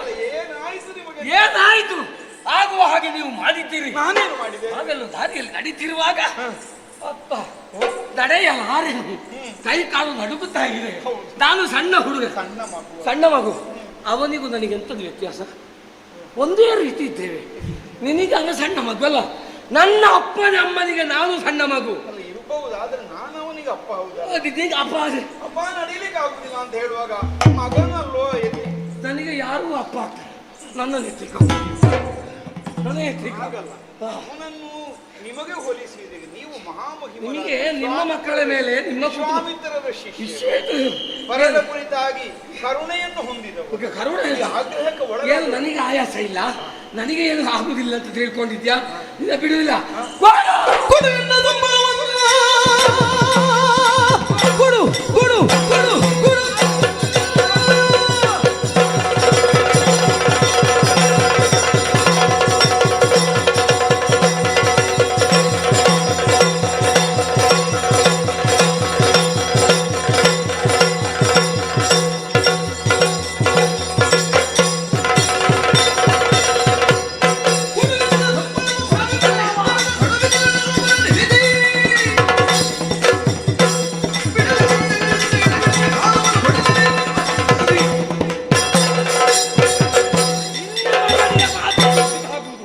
ಕಲ್ಲು ಮುಳ್ಳು ತಾಗುವುದು ಏನು? ನಾನು ನಿಮ್ಮ ಜೊತೆಯಲ್ಲಿ ಬರುವಾಗ ಪಾದುಕೆ ಹಕ್ಕಿ ಬಂದಿದ್ದೇನೆ, ನಾನು ಬರೆಗಾಲಿನಲ್ಲಿ ಬಂದಿದ್ದೇನೆ.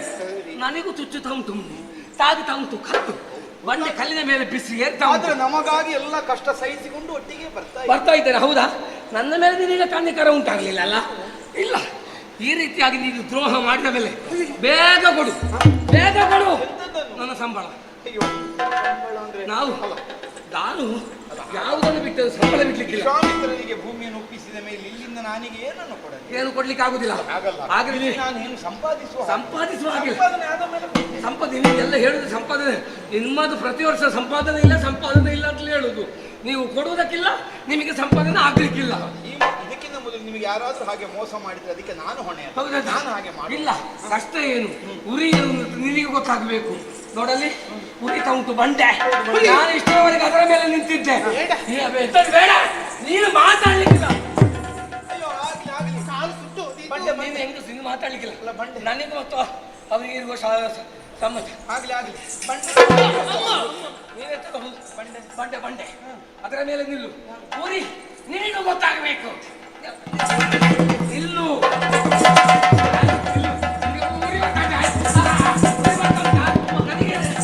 ನಡು ಮಾರ್ಗದಳು ಎನ್ನ ರವಣನೋ ಇಂದು ತಿಳಿವರೇನೆ ನೀನು ತವಧನ ಕೊಡುವುದಿಲ್ಲರಿ ಬೇಳೆಯ ಇಂಥ ಕಡು ಕಷ್ಟವನು ಕೊಟ್ಟುಕೊಳ್ಳುವೆಯ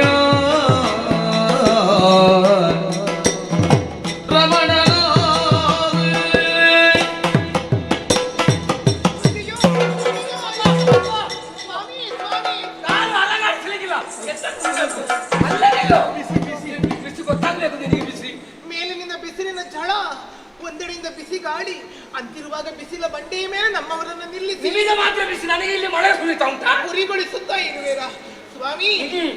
ನೀವು ಬ್ರಾಹ್ಮಣರಲ್ವೇ? ಸಂಶಯವ? ಹಾಗಲ್ಲ, ಬ್ರಾಹ್ಮಣರು ಸಾತ್ವಿಕ ಗುಣ ಭರಿತರು. ನನಗದಿಲ್ಲ. ಚಂದ್ರನು ಕೆಂಡವನ್ನು ಕಾರುವನೆ, ತಂಪಾದಂತ ನೀರೆಂದಾದ್ರೂ ಉಷ್ಣವನ್ನಾದೀತೆ ಇಲ್ಲವಲ್ಲ? ಹಾಗೆಯೇ ಬ್ರಾಹ್ಮಣರು ಸಾತ್ವಿಕ ಗುಣ ಭರಿತರಾಗಿ ಮತ್ತೊಬ್ಬರ ಸಂಕಷ್ಟವನ್ನು ನಿವಾರಿಸುವವರೇ ಹೊರತು ಇನ್ನೊಬ್ಬರಿಗೆ ಕಂಟಕವನ್ನು ನೀಡುತ್ತಾರೆಯೇ? ಸ್ವಾಮಿ, 48 ದಿವಸಗಳ ಅವಧಿಯೂ ನಮಗಿದೆ. ಕಾಶಿಗೆ ಹೋದ ಬಳಿಕ ಕೊಡುತ್ತೇವೆ ಎನ್ನುವಂತ ವಾಗ್ದಾನವಿದೆ. ಅವಧಿ ಮುಗಿದುದಿಲ್ಲ, ನಾವು ಕಾಶಿಯನ್ನು ಸೇರಿದ್ದೂ ಇಲ್ಲ. ಈ ನಡು ದಾರಿಯಲ್ಲಿ ಈ ರೀತಿಯಲ್ಲಿ ನೀವು ನಮ್ಮನ್ನು ಭಂಗಪಡಿಸಿದರೆ ಅಂತಾದ್ರೆ ನಾವು ಪ್ರಾಣವನ್ನು ಕೊಡಬೇಕಲ್ಲದೆ ಹಣ ಕೊಡುವುದಕ್ಕಾಗುತ್ತದೆಯೇ? ಅದಕ್ಕೆ ಗುರುಗಳಲ್ಲಿ ಹೇಳುವುದರ ನನಗೆ ನಮ್ಮಲ್ಲಿ ಕೊಡ್ಲಿಕ್ಕೆ ಏನಿಲ್ಲ ಅಂತ. ನಾವು ಕಾಶಿಗೆ ಹೋಗಿ ಕೊಡುತ್ತೇವೆ ಅನ್ನೋ ಮಾತನ್ನು ಗುರುಗಳೇ ಒಪ್ಪಿದ್ದಾರಲ್ಲ. 48 ದಿವಸಗಳ ಅವಧಿಯೂ ಇದೆಯಲ್ಲ. ನೋಡಿ, ನೀವು ಹೊಡೆಯುತ್ತೀರಿದ್ದಾದ್ರೆ ನನಗೆ ಹೊಡೆಯಿರಿ. ಖಂಡಿತ ನನ್ನ ಗಂಡನಿಗೆ ಯಾವುದೇ ಕಷ್ಟವನ್ನು ಕೊಡಬೇಡಿ ಸ್ವಾಮಿ. ನಿಮ್ಮ ಕಾಲು ಹಿಡಿಯುತ್ತೇನೆ, ನಮ್ಮ ಪ್ರಾಣವನ್ನು ತೋರಿಸಿಕೊಡಿ. ಹೆಂಗಸಿಗೆ ಹೊಡೆದು ಅಂತ ನಾನು ಪಾಪ ಕಟ್ಟಿಕೊಳ್ಳಿ ಅಂತಲ ಕಟ್ಟಿಕೊಂಡದೇ ಹೆಚ್ಚಾಗಿದೆ ಈಗ. 48 ದಿವಸಗಳು ಒಳಗಾಗಿ ಖಂಡಿತವಾಗಿ ಕೊಡು. ಕಾಶಿಗೆ ಹೋದ ಮೇಲೆ ಕೊಡ್ತೇನೆ. ಕಾಶಿಗೆ ಹೋಗಿ ಕೊಡ್ತೀಯಲ್ಲ ಕಾಶಿಗೆ? ಖಂಡಿತ. ಹಾಗಾದ್ರೆ ಕಾಶಿಗೆ ಹೋಗುವ. ಬರುವುದೇ? ಬಂಡೆ ಇದೆ ಕೆಳಗಿಳಿಲ್ಲ. ಹಾಗಾದ್ರೆ ನೀವು ಸ್ವಲ್ಪ ನನ್ನ ಕಾಲು ಹೊತ್ತು ನೀನು ಗಂಡನ ಮೇಲೆ ಎಷ್ಟು ಕನಿಕರ ಕಾಲು ಹೊತ್ತಲಿಗೆ ಎಣ್ಣೆ ಬೇಕಾ? ಇನ್ನು ನಡಿಲಿಕ್ಕೆ ನನ್ನಲ್ಲಿ ತ್ರಾಣ ಇಲ್ಲ, ತ್ರಾಣ ಇಲ್ಲ. ಅಲ್ಲ ಇನ್ನು ಹೋಗುದಿಲ್ಲ ಅಂತ ಹಠ ಹಿಡಿದು ನಾವು ಕಾಶಿಗೆ ತಲುಪುವುದೇ ಹೇಗೆ? ತಲುಪು ನನಗೆ ತಿನ್ನುವುದಕ್ಕೆ ಸ್ವಲ್ಪ ಬೇಕು. ಯಾವುದನ್ನಾದರೂ ಸಹಿಸಿ ಅನ್ನು ಹೊಟ್ಟೆಗೆ ಒಂದು ತಗೊಳ್ಳದಿದ್ರೆ ಆಗ್ಲಿಕ್ಕೆ ಇಲ್ಲ. ಕಾಶಿಗೆ ಹೋದ ಬಳಿಕ ತಿನ್ನೋಣ. ಅಲ್ಲಿಗೆ ತಲುಪುವುದರ ಮೊದಲು ನನ್ನ ಪ್ರಾಣ ಹೋದ್ರೆ ಅಂತ ಅದು ಗತಿ. ಗುರುಗಳ ಅನುಗ್ರಹ ಇರುವಾಗ ಏನಾದ್ರೂ ಆಗಿದೆ. ನಿಮಗೆ ಹೊಟ್ಟೆ ಕೊಡ್ಲಿಕ್ಕೆ ನಮ್ಮಲ್ಲಿ ಏನಿಲ್ಲ. ನನಗೆ ಗೊತ್ತುಂಟು ನಿಮ್ಮಂತವರ ಜೊತೆಯಲ್ಲಿ ಬಂದು ನನಗೆ ಹೊಟ್ಟೆಗೆ ಸಿಟ್ಲಿಕ್ಕಿಲ್ಲ ಅಂತೇಳಿ. ಅದಕ್ಕೆ ನಾನು ಬರುವಾಗಲೇ ಗಂಟು ಕಟ್ಟಿಕೊಂಡು ಬಂದಿದ್ದೇನೆ. ಸ್ವಲ್ಪ ನಿಲ್ಲಿ. ಓ ಕಾಶಿಗೆ ಬಹಳ ದೂರ ಇದೆ. ಕಾಶಿಗೆ ಈಗ ನಿನಗಿದೆ ಅಂತದ್ದಲ್ಲ, ಈಗ ತಡ ಆಯ್ತು. ತಡ ಯಾವಾಗ ಆಗ್ಲೇ ಆಗಿದೆ. ನೀವು ಆದಷ್ಟು ಬೇಗ ಒಂದು ಫಲಾರ ಮಾಡ್ತೇನೆ. ನಾವು ಯಾವುದನ್ನು ಬಿಟ್ಟರು ಒಂದು ಫಲಾರ ಬಿಡ್ಲಿಕ್ಕಿಲ್ಲ. ಮಗ ಅವನು ತಿನ್ನುವುದಿಲ್ಲ, ಅವನಿಗೆ ಹಸಿವಿಲ್ಲ. ಅವನಿಗೆ ಹಸಿವಿಲ್ಲ. ನನಗೆ ಮಾತ್ರ ಹಸಿವ? ಮಕ್ಕಳ ಮನಸ್ಸು ಮೃದುವಾದು, ಮಕ್ಕಳ ಮೇಲೆ ನನಗೆ ಪ್ರೀತಿ ಮೋಹ. ಮಗ ಇಲ್ಲಿ ಬಾ ಮಗ. ಹೇಳಲಿಕ್ಕಿಲ್ಲ, ನನಗೆ ಕರುಣೆ ಉಂಟು. ನಿನಗೆ ಸಿಪ್ಪೆ ತೆಗೆದು ಗೊತ್ತುಂಟ ಮಗ? ಈಗ ಹೇಗೆ ಮಗ ಸಿಪ್ಪೆ ತೆಗೆದು? ಬಾಳೆಹಣ್ಣು ತಿನ್ನುವಾಗ ಮೊದಲು ಸಿಪ್ಪೆ ತೆಗಿಬೇಕು, ಆಯ್ತಾ? ಪಾಪ ಹೊಟ್ಟೆಯಲ್ಲಿ ಏನಿಲ್ಲ ಅಂತ ಕಾಣ್ತದಲ್ಲ, ಸಿಪ್ಪೆ ಮೊದಲು ಸಿಪ್ಪೆ ತೆಗಿಬೇಕು. ಹಾಗೆ ಇದು ಸಿಪ್ಪೆ ದಾರಿಸ. ಇನ್ನು ತಿನ್ನುವುದು ಹೇಗೆ ಗೊತ್ತುಂಟ ಮಗ ನಿನಗೆ? ಹೀಗೆ ತೆಗಿಬೇಕು. ಪಾಪ ಹಸಿವೆ ಆಗ್ತದ? ಹೌದಾ ಮಗ? ಹೀಗೆ ತೆಗೆದು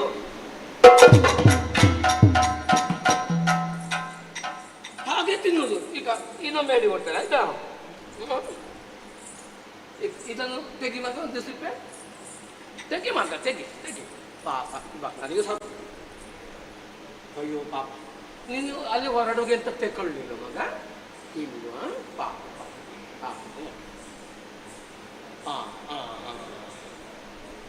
ಇನ್ನು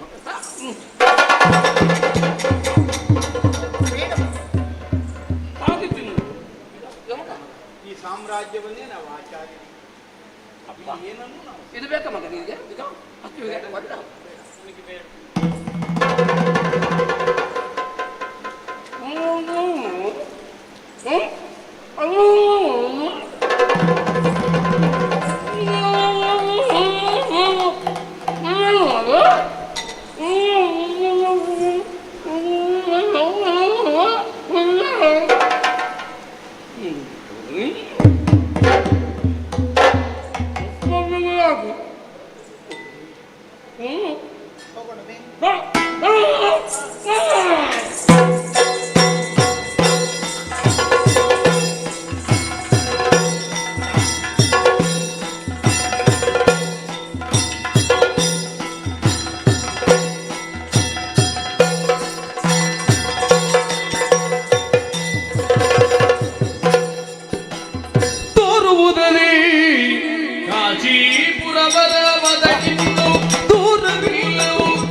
ಸಾರಿದೋ ಮಾತರಿ ಕೊಡುವಿ ಧನವನ್ಯೋದು ಧಾರಿಣಿ ಪತಿ ಸಂತರಿಸಿದ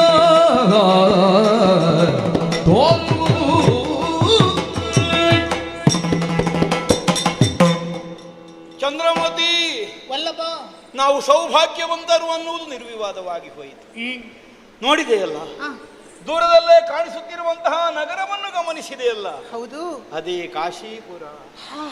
ಆಹಾ, ಹರಿಯುತ್ತಿರುವಂತಹ ಗಂಗಾದೇವಿಯನ್ನು ಕಾಣುತ್ತಾ ಇದ್ದೇವೆ. ಶೀತಲ ವಾಹಿನಿಯಾಗಿ ಸಕಲ ರಘವನ್ನು ನಾಶ ಮಾಡಬಲ್ಲ ಆ ಗಂಗಾದೇವಿ ಆಹಾ ಭೂಲೋಕದಲ್ಲಿ ತಿಳಿದೋ ತಿಳಿಯದೆಯೋ ಈ ವ್ಯಕ್ತಿಯಾದವನು ಮಾಡಿದ ಸಕಲ ಪಾಪಗಳನ್ನು ಕೇವಲ ಬಿಂದುವೊಂದರ ಸ್ಪರ್ಶ ಮಾತ್ರದಿಂದಲೇ ಕಳೆಯಬಲ್ಲಂತಹ ಅರ್ಹತೆಯನ್ನು ಹೊಂದಿದಂತಹ ಮಹಾತಾಯಿಯಂತೆ. ಆಗಲಿ ಅಜ್ಞಾನದಿಂದಲೋ ಪ್ರಮಾದದಿಂದಲೋ ಬದುಕಿನಲ್ಲಿ ಮಾಡಿರಬಹುದಾದ ಎಲ್ಲ ದುರಿತಗಳು ಕಳೆದು ಹೋಗಲಿ ಅನ್ನುವಂತಹ ಸತ್ಸಂಕಲ್ಪದಿಂದ 3 ಮಂದಿಗಳು ಆ ಗಂಗಾವಾಹಿನಿಯಲ್ಲಿ ಸಚೇಲ ಸ್ನಾನವನ್ನು ಪೂರೈಸಿದ ಹಾಗಾಯಿತು. ದೇಹವು ಮನಸ್ಸು ಹಗುರವಾಗಿದೆ. ನೋಡಲು ಕಣ್ಣ ಮುಂಭಾಗದಲ್ಲಿ ಗೋಚರಿಸ್ತಾ ಇದೆ ಲೋಕಪಾಲಕನಾದಂತಹ ವಿಶ್ವನಾಥನ ದೇವಾಲಯ. ಆಹಾ, ಕರುಣಾ ಸಿಂಧುವಾಗಿ ಲೋಕದಲ್ಲಿ ಸಮಸ್ತ ಸಜ್ಜನರನ್ನು ಸದಾಕಾಲ ಸಂರಕ್ಷಿಸುವ ಉದ್ದೇಶಕ್ಕಾಗಿ ಈ ನೆಲವನ್ನು ದೇವಲೋಕವಾಗಿಸುವಂತೆ ಇಲ್ಲಿ ಸಾನ್ನಿಧ್ಯವನ್ನು ಹೊಂದಿದಂತಹ ಮಹಾಸ್ವಾಮಿ ನೋಡಿದಾಗ ಕೃತಕೃತ್ಯತೆ ಭಾವ ಬರ್ತಾ ಇದೆ. ಸತ್ಯ, ನಮ್ಮ ಬದುಕಿನ ಸೌಭಾಗ್ಯ ಇದೆ. ಇಲ್ಲಿಂದಲೇ ದೀರ್ಘದಿಂದ ಪ್ರಣಾಮ. ಓ ಪುಣ್ಯಾತ್ಮ, ಎಂತದ್ದು ಇಲ್ಲಿ ನಿಂತು ಭಜನೆ ಮಾಡ್ತಾ ಇದ್ದೀರಲ್ಲ, ಮುಂದುವರಿಲಿಕ್ಕೆ ಉಂಟಾ? ಕಾಶಿ ಕಾಶಿ ದಿವಸ ಎಷ್ಟಾಯ್ತು ಗೊತ್ತುಂಟಾ? 46 ದಿವಸ ಕಳೆಯಿತು. ತಳುವದ ಕ್ಷಣ ತಿಳಿದು ಭೂಪತಿ ಮುನಿಲಲಾಗಿ ಪೀಡಿದವದಿಯೋಳ್ ಉಳಿದುದೈ ಮುಂದಿನ್ನು 2 ದಿನವು ತನಗೆನೊತ ಹೇಗೆ ಕೊಡುವಿನು ಋಣವ ಹೇಗೆ ಸತ್ಯವ ಪುರಿವೆ ಹೇಗೆ ಸಾಧ್ಯ? ಹೀಗೆ ಬತ್ತಿಸುತ್ತರೋ ಬೀಳಿದರು ಹೇಗೆ ಕೊಡುವೆನೋ ಋಣವ ಋಣವ.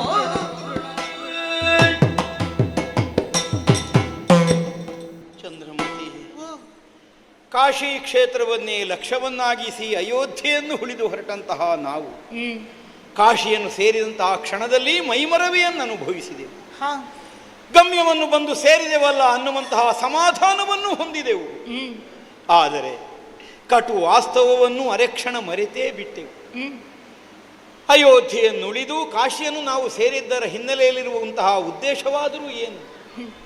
ಅವಧಿಯ ಒಳಗಾಗಿ ನಮ್ಮ ಸತ್ಯವನ್ನು ಉಳಿಸಿಕೊಳ್ಳುವುದಕ್ಕೆ ಮುನಿಗಳಾದಂತಹ ವಿಶ್ವಾಮಿತ್ರರಿಗೆ ಕೊಡಬೇಕಾದ ಬಹುದೊಡ್ಡ ಮೊತ್ತವನ್ನು ಒದಗಿಸಿಕೊಡುವಂತಹ ಸಂಕಲ್ಪದಿಂದ ನಾವಿತ್ತ ಕಡೆಗೆ ಬಂದವು. ಹೌದಲ್ಲ, ಅವಧಿ ಇದ್ದದ್ದೇ 48 ದಿನಗಳು. 46 ದಿನಗಳನ್ನು ಕೇವಲ ಮಾರ್ಗಕ್ರಮಣಕ್ಕಾಗಿಯೇ ನಾವು ಕಳೆದು ಬಿಟ್ಟೆವು. ಉಳಿದದ್ದು 2 ದಿನ. 2 ದಿನ. 2ನೆಯ ದಿನ ಸೂರ್ಯನಸ್ತಮಿಸುವುದಕ್ಕಿಂತ ಮುನ್ನ ವಿಶ್ವಾಮಿತ್ರರಿಗೆ ಸಲ್ಲಬೇಕಾದಂತಹ ದ್ರವ್ಯವನ್ನು ಒದಗಿಸಿಕೊಡದೇ ಹೋದರೆ ನಮ್ಮ ಶ್ರಮವೆಲ್ಲ ನಿರರ್ಥಕಾಗಿ ಹೋಗ್ತದೆ. ಹೌದಲ್ಲ, ನಮ್ಮ ಸತ್ಯ ಸತ್ತು ಹೋಗುತ್ತದೆ. ಇರುವಂತಹ ಅಲ್ಪಾವಧಿಯಲ್ಲಿ ಅಷ್ಟು ದೊಡ್ಡ ಮೊತ್ತವನ್ನು ಗಳಿಸಿಕೊಳ್ಳುವುದಕ್ಕಾದರೂ ನಮಗೇನು ಅವಕಾಶ ಇದೆ? ಇನ್ನೊಬ್ಬರಲ್ಲಿ ಕೇಳೋಣವೋ ಗುರುತು ಪರಿಚಯ ಇಲ್ಲದೆ ಇದ್ದಂತಹ ದೇಶ. ಹೌದಲ್ಲ, ಸಾಲ ಕೊಡುವವರಿಲ್ಲ, ದುಡಿದು ಸಂಪಾದಿಸುವಷ್ಟು ವ್ಯವಧಾನ ಇಲ್ಲ, ಬೇಡಿ ಪಡೆಯುವುದು ಕ್ಷತ್ರಿಯರಾದಂತಹ ನಮಗೆ ಭೂಷಣದ ಕೆಲಸ ಅಲ್ಲ.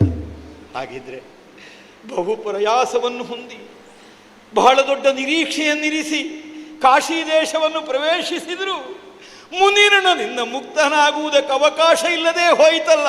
ಚಂದ್ರಮತಿ, ಏನು ಮಾಡ್ಲಿ ಏನು ಮಾಡ್ಲಿ? ಸ್ವಾಮಿಯೇ, ಮರುಗಲೇತಗೆ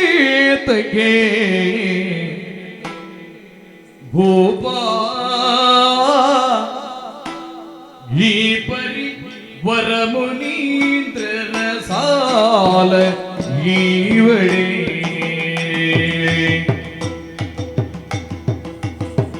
ಮರುಗಲೇತಗೆ ಭೂಪ ಈ ಪರಿ ವರಮುನೀಂದ್ರನ ಸಾಲ ಜೀವಡೆ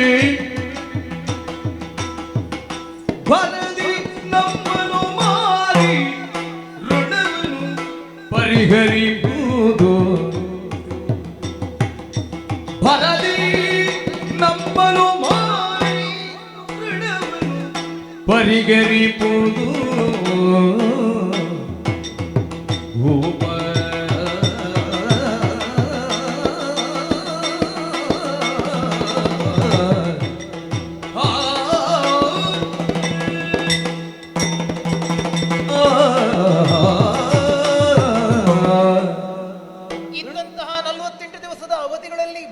ದೀರ್ಘಾವಧಿ ಪ್ರಯಾಣದಲ್ಲೇ ಕಳೆಯಿತು. ಹೌದು. ಅಲ್ಪಾವಧಿಯಲ್ಲಿ ಬಹುದೊಡ್ಡ ಮೊತ್ತವನ್ನೇ ನಾವು ಸಂಗ್ರಹಿಸಬೇಕಾಗಿದೆ. 2 ದಿನಗಳಲ್ಲಿ ಅಷ್ಟು ದೊಡ್ಡ ಮೊತ್ತವನ್ನು ಸಂಪಾದಿಸುವುದಕ್ಕೆ ಸಾಮರ್ಥ್ಯ ಇದೆ. ಸ್ವಾಮಿ, ನೀವೇ ಕಂಗೆಟ್ಟರೆ ದಾರಿ ಮತ್ತೆ ಗೋಚರಿಸುವುದಕ್ಕುಂಟೇ ಹೇಳಿ. ಧೃತಿಗಿಡಬೇಡಿ ಸ್ವಾಮಿ. ನಾವು ಬಂದಿರುವುದು ಸತ್ಯ ಸ್ವರೂಪನಾಥ ವಿಶ್ವನಾಥನ ಸನ್ನಿಧಾನದ ಕಡೆಗಾಗಿ. ಆ ಸತ್ಯ ಸ್ವರೂಪನ ದರ್ಶನವನ್ನು ನಾವು ಪಡೆದಿದ್ದೇವೆ. ನಮ್ಮ ಸತ್ಯವನ್ನ ಭಗವಂತ ಖಂಡಿತವಾಗಿ ಉಳಿಸಿಕೊಡುತ್ತಾನೆ ಪ್ರಭು, ಖಂಡಿತವಾಗಿ ಉಳಿಸಿಕೊಡುತ್ತಾನೆ. ದೈವ ಶ್ರದ್ಧೆ ಸಹಜವಾದದ್ದೇ, ಆದರೆ ಅಘಟಿತವಾದದ್ದನ್ನಾದರೂ ನಮಗೆ ನಿರೀಕ್ಷಿಸುವುದಕ್ಕೆ ಹೇಗೆ ಸಾಧ್ಯ ಆಗ್ತದೆ? ಸ್ವಾಮಿ, ಒಂದು ದಾರಿ ನನಗೆ ಗೋಚರವಾಗುತ್ತಿದೆ. ನಮ್ಮ ಸತ್ಯ ಉಳಿಯುವುದಕ್ಕೆ ಒಂದು ದಾರಿ ಇದೆ. ದಾರಿ ಇದೆ? ಹಾ, ಇದೆ. ಇದೆ. ಯಾವುದಿದು? ಯಾವುದೇ? ಆದರೆ ನಾನೇನೋ ಹೇಳಬಲ್ಲೆ, ಕೇಳಿ ಸಹಿಸಿಕೊಳ್ಳುವಂತ ನಿಮಗೇನಾಗುತ್ತದೆಯೋ ಎನ್ನುವಂತ. ದಾರಿ ಇದೆ ಅಂತಾದ್ರೆ ಏನು ಅಂತ ಆಲೋಚನೆ ಮಾಡೋಣ. ಹೌದಲ್ಲ? ಹೌದು. ಸತ್ಯವನ್ನು ಉಳಿಸಿಕೊಳ್ಳುವಾಗ ಎಂತಹ ಕಠಿಣವಾದಂತಹ ದಾರಿಯಾದರೂ ಎದೆಗುಂದದೇ ನೀವು ಅದರಲ್ಲಿ ನಡೆಯಬೇಕಲ್ಲ. ಆಚರಿಸುವುದಕ್ಕೆ ಯೋಗ್ಯವಾದಂತಹ ದಾರಿ ಹೌದಾದರೆ ಆಚರಿಸೋಣ. ಹೌದಲ್ಲ? ಸತ್ಯಕ್ಕಿಂತಲೂ ಸತ್ಯಸುತರಾದಂತ ನಾವು ಹಿರಿದಲ್ಲವಲ್ಲ. ಅಯ್ಯೋ, ಆ ಮಾತು ಮತ್ತೆ ಯಾಕೆ? ಈ ಮೊದಲೇ ಅದನ್ನು ನಿರ್ಣಯಿಸಿ ಹೊರಟಿದ್ದೇವಲ್ಲ. ಹೌದಲ್ಲ? ನಾವು ಬಂದಿರುವುದು ಈ ಪುಣ್ಯಕ್ಷೇತ್ರವಾದ ಕಾಶಿಗೆ. ಸರಿ. ಈ ಕಾಶಿಯಲ್ಲಿ ಪ್ರಪಂಚದಲ್ಲಿ ಎಲ್ಲಿಯೂ ಇಲ್ಲದೆ ಇರುವಂತ ಒಂದು ವ್ಯವಹಾರವಿದೆಯಂತೆ. ಏನಪ್ಪ ಅದು? ಮನುಷ್ಯರ ಮಾರಾಟ. ಅಯ್ಯೋ ಬಿಡೆ, ಬೇರೆ ಬೇರೆ ಪ್ರದೇಶಗಳಲ್ಲಿ ಬೇರೆ ಬೇರೆ ಆಚಾರ ಇರುತ್ತದೆ. ಅದು ಈ ಕ್ಷೇತ್ರದ ಆಚಾರ ಆಗಿರ್ಬೋದು. ಅದನ್ನು ಕಟ್ಟಿಕೊಂಡು ನಾವೇನು ಮಾಡಲಿ? ನಮ್ಮ ಸತ್ಯ ಉಳಿಯುವುದಕ್ಕೆ ಆ ಒಂದು ದಾರಿ ಇದೆ. ಅಯ್ಯೋ, ಇಲ್ಲಿ ಜನರನ್ನು ಮಾರುವುದಕ್ಕೂ ನಮ್ಮ ಸತ್ಯ ಉಳಿಯುವುದಕ್ಕೂ ಏನಪ್ಪ ಸಂಬಂಧ? ನೋಡಿ, ನಾವು ಈ ರಾಜಬೀದಿಯಲ್ಲಿ ಸಾಗಿ ಬರುತ್ತಿರುವಾಗ ನಮಗೆ ಆ ಕಡೆ ಈ ಕಡೆ ಬಹುದೊಡ್ಡದಾದಂಥ ಶ್ರೀಮಂತರ ಮನೆಗಳೆಲ್ಲವೂ ಕಾಣಿಸುತ್ತಿದೆ. ಹೌದು. ಆ ಶ್ರೀಮಂತರ ಮನೆಗೆ ಕೆಲಸಕ್ಕೆ ಆಳುಗಳು ಬೇಕಾಗಬಹುದಲ್ಲ? ಬೇಕಾಗಲೂಬಹುದು. ಆದ್ದರಿಂದ ಶ್ರೀಮಂತರ ಮನೆಯ ಆಳುಗಳಾಗಿ ನಮ್ಮ ಸತ್ಯವನ್ನು ಉಳಿಸುವುದಕ್ಕೆ ನನ್ನನ್ನು, ಮಗನಾದಂತಹ ಲೋಹಿತನನ್ನು ಮಾರಾಟ ಮಾಡಿ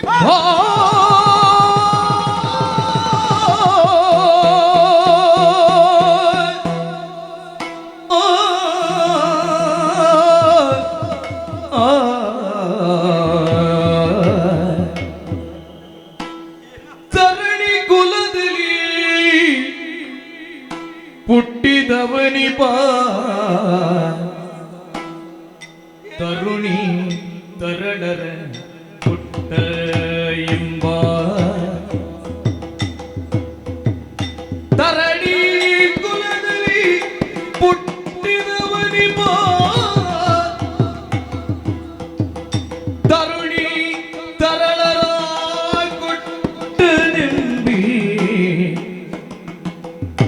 ಪರಿಹಾಸ ಪ್ರಾಪ್ತಿ ಪುದು ಕೇಳಿ ತರುಣಿರನ್ನೇ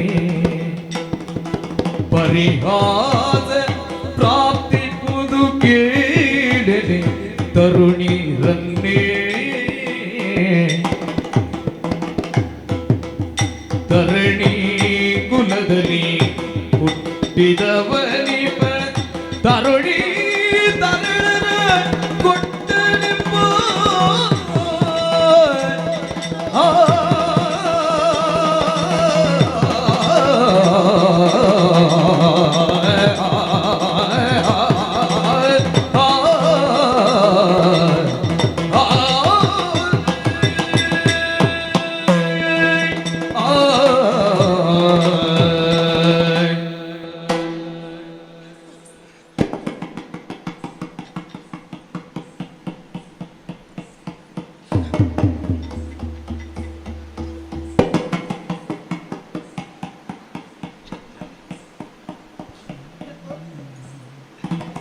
ಸತ್ಯವನ್ನು ಉಳಿಸಿಕೊಳ್ಳುವುದಕ್ಕೊಂದು ದಾರಿ ತೋರಿಸ್ತೀನಿ ಎನ್ನುವ ಭಾವದಿಂದ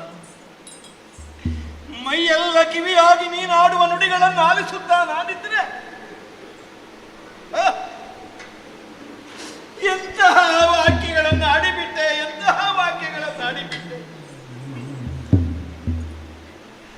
ಅಗ್ನಿ ಸಾಕ್ಷಿಯಾಗಿ ಸಹಸ್ರ ಮಂದಿಗಳ ಮುಂಭಾಗದಲ್ಲಿ ಧರ್ಮದಿಂದಲಾಗಲಿ ಅರ್ಥದಿಂದಲಾಗಲಿ ಕಾಮದಿಂದಲಾಗಿ ಅತಿಕ್ರಮಿಸಲಾರೆ ಅನ್ನೋ ಹಾಗೆ ಪ್ರತಿಜ್ಞೆಯನ್ನು ಮಾಡಿ ಕೈ ಹಿಡಿದ ನಿನ್ನನ್ನು ನಮ್ಮ ದಾಂಪತ್ಯದ ಪ್ರತಿಫಲವಾಗಿ ಹೊಂದಿದ ಸೌಭಾಗ್ಯವಂತನಾದಂತಹ ಲೋಹಿತನು ಅನ್ಯರಿಗೆ ವಿಕ್ರಯಿಸಬೇಕೆ? ಲೋಕಕ್ಕೆ ಆದರ್ಶವನ್ನು ಬೋಧಿಸಬಹುದಾದ ಶ್ರೇಷ್ಠವಾದಂತಹ ಸೂರ್ಯವಂಶದಲ್ಲಿ ಹುಟ್ಟಿದ ರಸ ಹೆಂಡತಿಯನ್ನು ಮಗನನ್ನು ಪರರಿಗೆ ವಿಕ್ರಯಿಸಿದನಂತೆ. ಈ ಅಪವಾದವನ್ನು ಕೇಳಬೇಕೆ ನಾನು? ಹೇಗೆ ನಾನು ಲೋಕಕ್ಕೆ ಮುಖ ತೋರಿಸಲಿ ಹೇಳು? ಮತ್ತೆ ಯಾವುದಕ್ಕಾಗಿ ನಾನು ನನ್ನ ಬದುಕನ್ನು ಉಳಿಸಿಕೊಳ್ಳಬೇಕು ಹೇಳು? ಹೇಗೆ ಬಂತೆ ನಿನಗಿಷ್ಟು ಕಠೋರವಾದ ನಿರ್ಣಯ? ಹೇಗೆ ಬಂತೆ ನಿನಗೆ ಈಗ ಆಡುವುದಕ್ಕೆ ಮನಸ್ಸು? ಲೋಕ ನಿಂದೆಗೆ ಗುರಿಯಾಗುವಂತಹ ಯಾವುದೇ ಆಚರಣೆ ಸಲ್ಲದು ಅನ್ನುವ ಕಾರಣಕ್ಕೆ ನಾವು ಪ್ರಯತ್ನಿಸಿದರೆ ಕೊನೆಗೂ ಲೋಕದಲ್ಲಿ ಪರರ ನಿಂದನೆಗೆ ಕಾರಣವಾಗಬಹುದಾದ ಕಾರ್ಯ ನಾನು ಆಚರಿಸಬೇಕೇನೆ? ಅಯ್ಯೋ, ಯಾರಾದ್ರೂ ದೂಷಿಸುತ್ತಾರೆ ಪರನಿಂದೆಯೇ? ಯಾರ ನುಡಿಯೋದೇ ನಗುದು ವರ ಪ್ರಾರಬ್ಧ ಫಲ ಬಿಡದಿದ್ಯಾರನೋ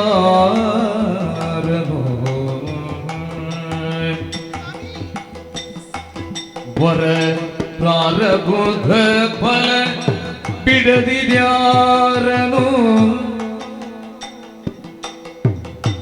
ಯಾರೋ ಬಲ್ಲರು ನಮ್ಮ ಗುರುದವ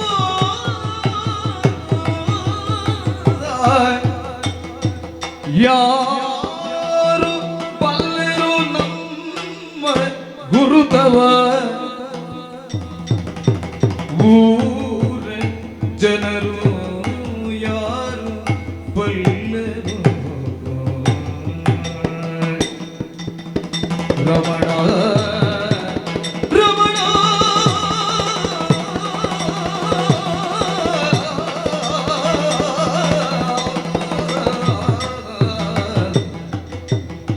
ರಮಣ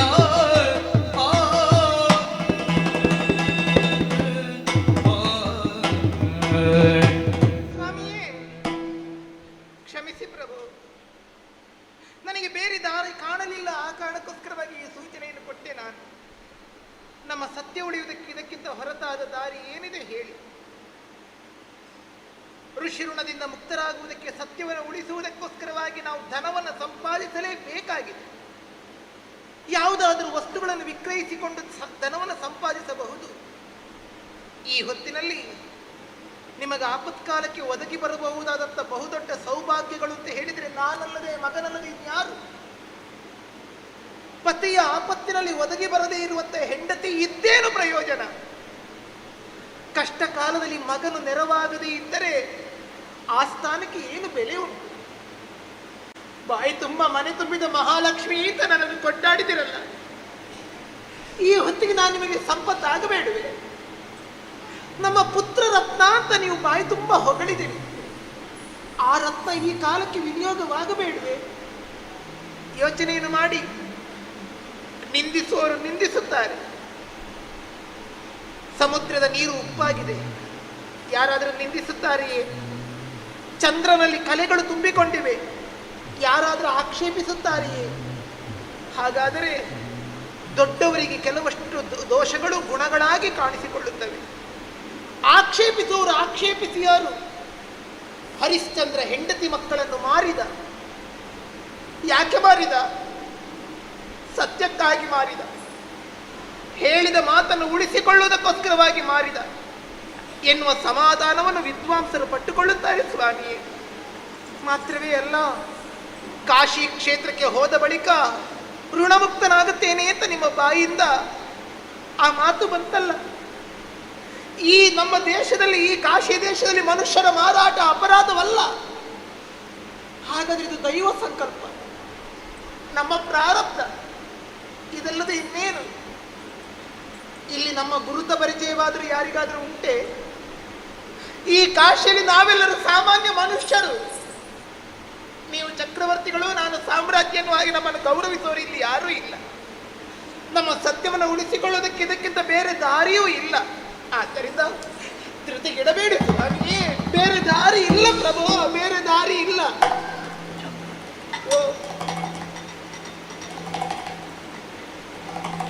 ಮೋಹವಶನಾಗಿ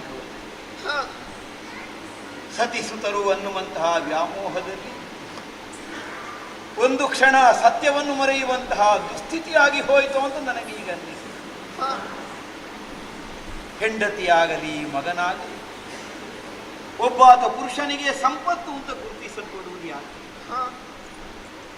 ಸದಾ ಕಾಲ ಜೊತೆಯಲ್ಲಿ ಸಂಸಾರವನ್ನು ಸಹವಾಸವನ್ನು ಹೊಂದುವುದಕ್ಕಾಗುತ್ತದೆ ಅನ್ನುವ ಒಂದೇ ಕಾರಣ, ನಮ್ಮದು ಅನ್ನುವಂತಹ ಅಧಿಕಾರ ಉಳ್ಳದ್ದನ್ನು ನಮ್ಮ ಯಾವುದೋ ಒಂದು ಪ್ರಧಾನವಾದಂತಹ ಉದ್ದೇಶಕ್ಕಾಗಿ ಲಕ್ಷ್ಯಕ್ಕಾಗಿ ವಿನಿಯೋಗ ಮಾಡುವುದು ಸಹಜವೇ. ಸತಿಸುತರನ್ನು ಮಾರಬಹುದೇ? ಇಲ್ಲ, ಯಾಕಂದೊಂದು ವಸ್ತುವಲ್ಲ.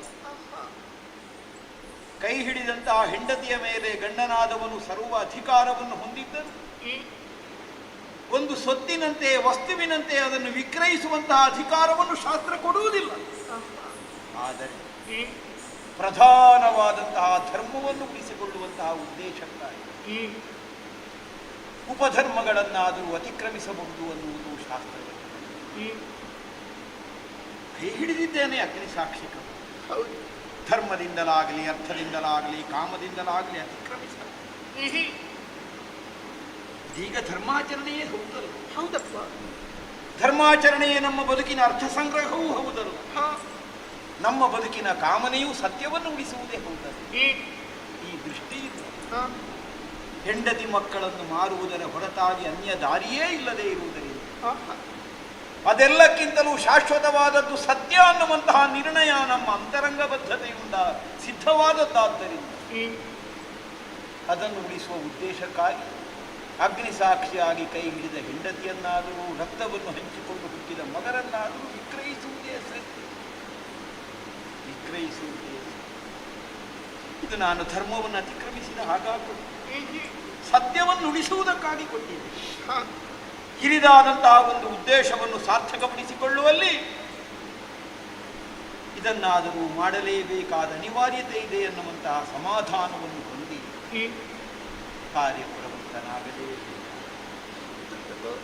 ಆಗಲೇಬೇಕಾಗುತ್ತದೆ. ವಿಕ್ರಯಿಸಿದಲ್ಲಿಗೆ ಸಂಬಂಧವೇ ಹೋಯಿತು ಅಂತ ಅರ್ಥ ಅಲ್ಲ. ನೀನೆಲ್ಲೋ ನಾನೆಲ್ಲೋ, ಆದರೂ ನನ್ನ ಸತ್ಯವನ್ನು ಉಳಿಸುವ ಉದ್ದೇಶಕ್ಕಾಗಿ ನನ್ನ ಸತಿಸುತರು ವಿನಿಯೋಗವಾಗಿದ್ದಾರೆ ಅನ್ನುವಂತಹ ಸಮಾಧಾನ ಸಂತೃಪ್ತಿ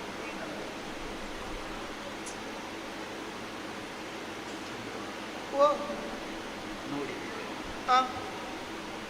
ಮಾರುತ್ತಿರುವಂತಹ ವ್ಯಕ್ತಿಗಳ ಕಾಲಿಗೆ ತೃಣವನ್ನು ಬಂಧಿಸಿ ವಿಕ್ರಯಿಸುತ್ತಿರುವುದನ್ನು ನಾವು ಕಾಣುತ್ತಾ ಇದ್ದೇವೆ. ಹೌದು, ಬಹುಶಃ ಅದು ಆಚಾರೋಚನೆ. ಬಹುಶಃ ಕಾಲಿಗೆ ತೃಣಬಂಧನವಾದರೆ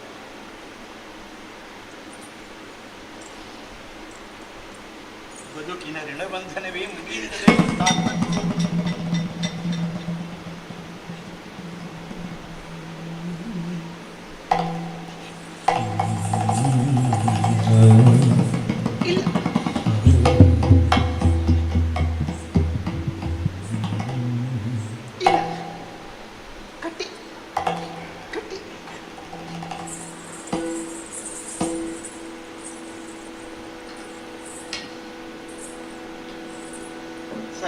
ಸಹಸ್ರ ಜನರ ಸಾಕ್ಷಿಯಾಗಿ ಭಗವಂತನಾದಂತಹ ಅಗ್ನಿದೇವನ ಸಾಕ್ಷಿಯಾಗಿ ಮಂತ್ರ ಪುರಸ್ಸರವಾಗಿ ನಿನ್ನ ಕೊರಳಿಗೆ ಮಾಂಗಲ್ಯವನ್ನು ಹಿಡಿದ ಕರಗಳಿವೆ. ಅದೇ ಕೈಗಳಿಂದ ನಿನ್ನ ಕಾಲಬೆರಳಿಗೆ ತೃಣಬಂಧನವನ್ನು ನಡೆಸ್ತಾರೆ.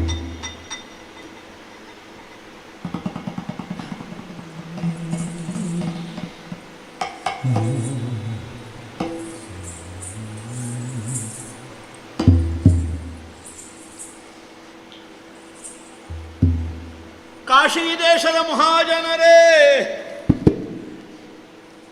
ಇತ್ತ ಕೇಳಿರಪ್ಪ, ಇತ್ತ ಕೇಳಿರಿ.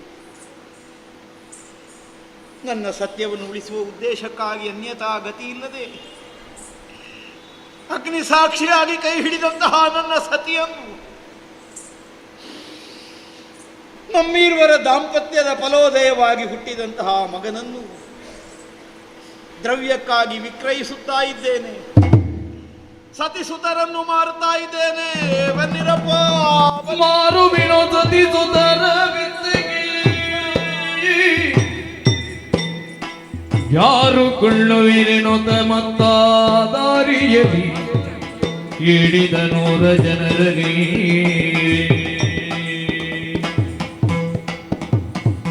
ತರೆಯದ ಗಿಡಗೌಗಳೆನ್ನುವ ಪುಡವೆಯ ಮರಣ ಬೀಜದಲ್ಲಿದ್ದ ಕಡು ಧನು ಗಿರಿಸುತ್ತಲಿದ್ದರೋ ಪರಮಗರುಜದಲ್ಲಿ ಯಾರು ಬೆಳಗಿನ ಜಾರಿಸುತ್ತರೋ ಮಾರುವಿನು ದಿಡವಿಗೆ ಬೂರಿದನ ಕಾಯಾಗಿ ಧನವುಳ್ಳಂತಹ ಮಹನೀಯರೇ, ಸಜ್ಜನರೇ, ಯಾರಿದ್ದೀರಿ ಒಳಗೆ?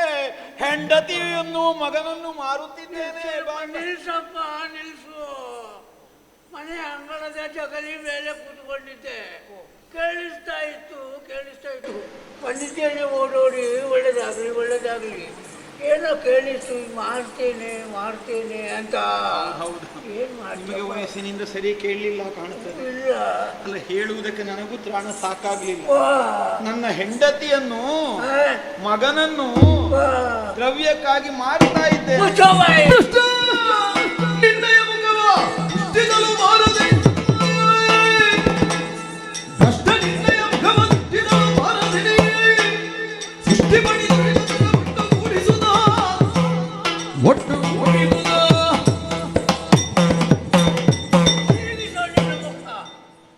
ಪಾಪಿ, ಇನ್ನಷ್ಟು ದೊಡ್ಡ ಪಾಪಿ ಮತ್ತೊಬ್ಬ ಇರ್ಲಿಕ್ಕಿಲ್ಲ. ಎಲ್ಲ ಕೇಳಿದ್ದೇನೆ, ಎಲ್ಲವನ್ನು ಮಾಡಿದವರಿದ್ದಾರೆ. ಇದು ನಾನು ಹೊಸ್ತು ಕೇಳಿದ್ದೆ. ಪ್ರಪಂಚದ ಅದ್ಭುತಗಳಲ್ಲಿ ಒಂದು. ಏನು ಮಾಡ್ತೀವಿ? ಹೆಂಡತಿಯನ್ನು ಹಣೆ ಬರಗಟ್ಟವ ಮತ್ತು ಅದನ್ನೇ ಹೇಳ್ತಾ ಇದ್ದೀಯಲ್ಲ, ಹೆಂಡತಿಯನ್ನು ಮಾಡ್ತಾ ಇದ್ದೀಯ. ಮಗನ- ಯಾಕೆ ಮಾಡ್ತೀ? ದ್ರವ್ಯಕ್ಕಾಗಿ ಮಾರ್ತಾ ಇದ್ದೇನೆ. ಯಾರು ಇದು ದ್ರವ್ಯ ಬೇಕು, ವಿತ್ತ ಬೇಕು ನನಗೆ. ಯಾಕೆ ಬೇಕು? ಹಾಕಬೇಕು ಅಂದ್ರೆ ವಿತ್ತ ಪಡೆಯುವುದಕ್ಕೆ ಬೇರೆ ದಾರಿ ಇಲ್ಲ, ಅದಕ್ಕಾಗಿ ಮಾರ್ತಾ ಅದಕ್ಕಾಗಿ ಮಾಡ್ತೀಯಾ? ದುಡ್ಡು ಬೇಕು. ಯಾಕೆ ದುಡ್ಡು? ದುಡ್ಡು ವಿನಿಯೋಗಕ್ಕೆ ಬೇಕು. ವಿನಿಯೋಗಕ್ಕೆ ಯಾವುದರ ಬಗ್ಗೆ? ಯಾವ ಬಗ್ಗೆ? ಸಾಲ ಉಂಟು. ಆ? ಸಾಲ ಸಾಲ ಯಾಕಪ್ಪ ಅಷ್ಟೆಲ್ಲ ಹೊತ್ತು? ಜೂಜಾಟ ಜೋರಾಯಿತು, ಮುಗಿಯಿತು. ಸಾಲ ಉಂಟು, ಅದನ್ನು ತುಂಬಿಸಬೇಕು, ಭರ್ತಿ ಆಗಬೇಕು. ಅದಕ್ಕೆ ಹೆಂಡತಿಯನ್ನು ಮಾಡ್ತೆ. ಅಯ್ಯೋ, ವಾ. ಜೂಜಿನಿಂದ ಅಲ್ಲ. ರುಚಿಯಿಂದ ಓ ಭಟ್ರೆ. ಅದಕ್ಕೆ ಕೊಡು. ಜಾತಿ ಮಗ ಮನೆ ಬಾಗಿಲಿಗೆ ಬಂದಿದ್ದಾನೆ. ಅಂಗಳದಲ್ಲೇ ನಿಲ್ಲಿಸಿ ಮಾತಾಡ್ತಾ ಇದ್ದೀರಲ್ಲ, ನಿಮಗೆ ಸಿಟ್ಟಾದ್ರಿ ಯಾಕೆ ಈಗ? ವಾ. ಹೆಂಡತಿ ಮತ್ತೆ ಹೆಂಡತಿಯನ್ನು ಮಾಡ್ತಾನೆ. ಹೆಂಡತಿಯನ್ನು ನಿಮ್ಮ ಹೆಂಡತಿಯನ್ನು ಮಾಡುವುದಾ? ಅವನೇ ಹೆಂಡತಿ, ನಿಮಗೆ ಮಂಡೆ ಬಿಸಿ ಯಾಕೆ? ಅದು ಹೌದಲ್ಲ? ಮತ್ತೆಂತದ್ದು? ಅದು ಹೌದಲ್ಲ? ಅದು ಹೌದು. ನೀವು ಜಾತಿಯವರ? ನಾವು ಒಂದೇ ಜಾತಿಯವರಲ್ಲ. ನಮಸ್ಕಾರ. ಹೇಗಿದ್ದೀರಿ? ನೀವ್ ಹೇಗಿದ್ದೀರಿ? ಚೆನ್ನಾಗಿದ್ದೇನೆ. ನಾನು ಸ್ವಲ್ಪ ಅವರ ನೀವು ನನ್ನ ಜೊತೆಯಲ್ಲಿ ಇರಬೇಕು ಆಯ್ತಾಯ್ತು. ಅಂತ ಕೊಡ್ತೀನಿ. ಹೌದಾ? ಹೌದೌದು. ಅದಕ್ಕೆ ಸ್ವಲ್ಪ ನೀವು ಚೌಕಾಶ ಮಾಡಬೇಕು. ಅದು ಮಾಡುವ. ಮತ್ತೆ ನಮ್ಮ ಮನೆಯಲ್ಲಿ ಊಟ ಎಲ್ಲ ಆಯ್ತಾಯ್ತು. ಅದು ಕಾಯಿ ಹೋಳಿಗೆ ಎಲ್ಲ ಉಂಟು. ಅವರದ್ದು ಮುಗಿಲಿ, ಆಮೇಲೆ. ಹೌದೌದು. ನೀವು ಇದ್ದೀರಲ್ಲ. ಅಲ್ಲ, ಮಾಡ್ತೀನಿ ಜೂಜಾಟ ಅಲ್ಲ, ಕುಡಿತ ಅಲ್ಲ, ಮತ್ತೆ ಯಾಕೆ?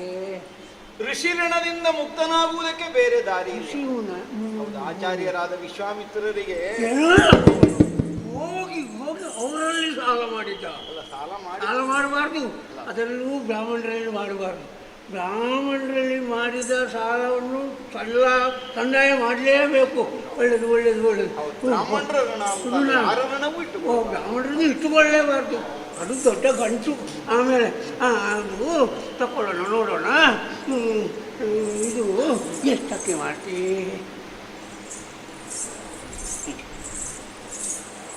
ಬ್ರಾಹ್ಮಣೋತ್ತಮ ಎಷ್ಟಕ್ಕೆ ಅಂತ ಕೇಳಿದರೆ ನಾನೇನು ಹೇಳಿ?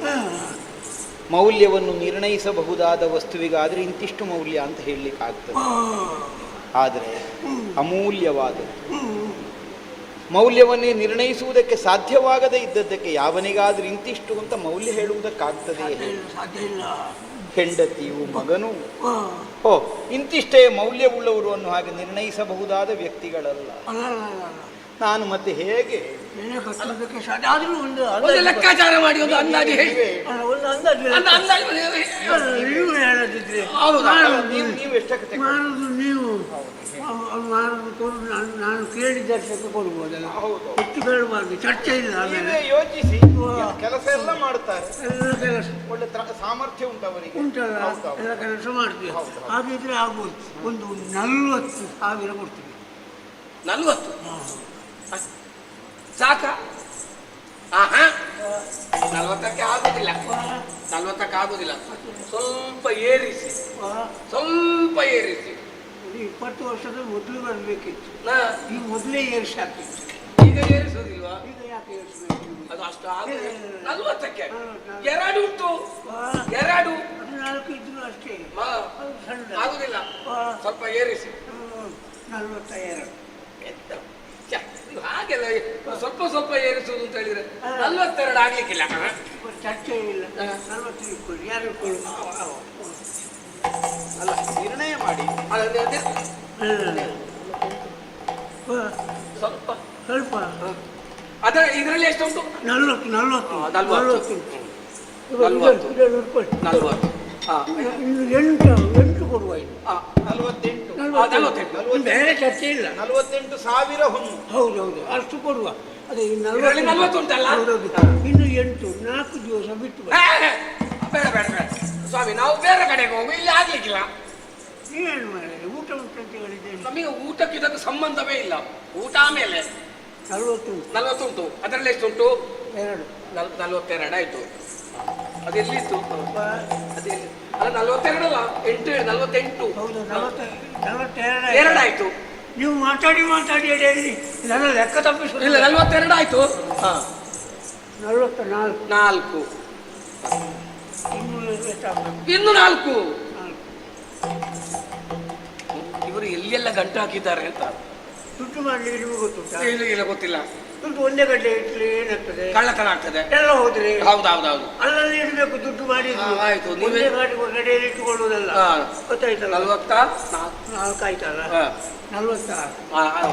2 ಬಿಡ್ಬೇಕು. 2 ಬಿಡ್ಲೇಬೇಕು. ಸ್ವಾಮಿ, 6 ಆಯ್ತು. ಇನ್ನು 2 ಯಾಕೆ? ನಿಮ್ಮ ಮರ್ಯಾದೆ ಪ್ರಶ್ನೆ. ಇಲ್ಲ, ನಿಮ್ಮ ಮರ್ಯಾದೆ ಪ್ರಶ್ನೆ.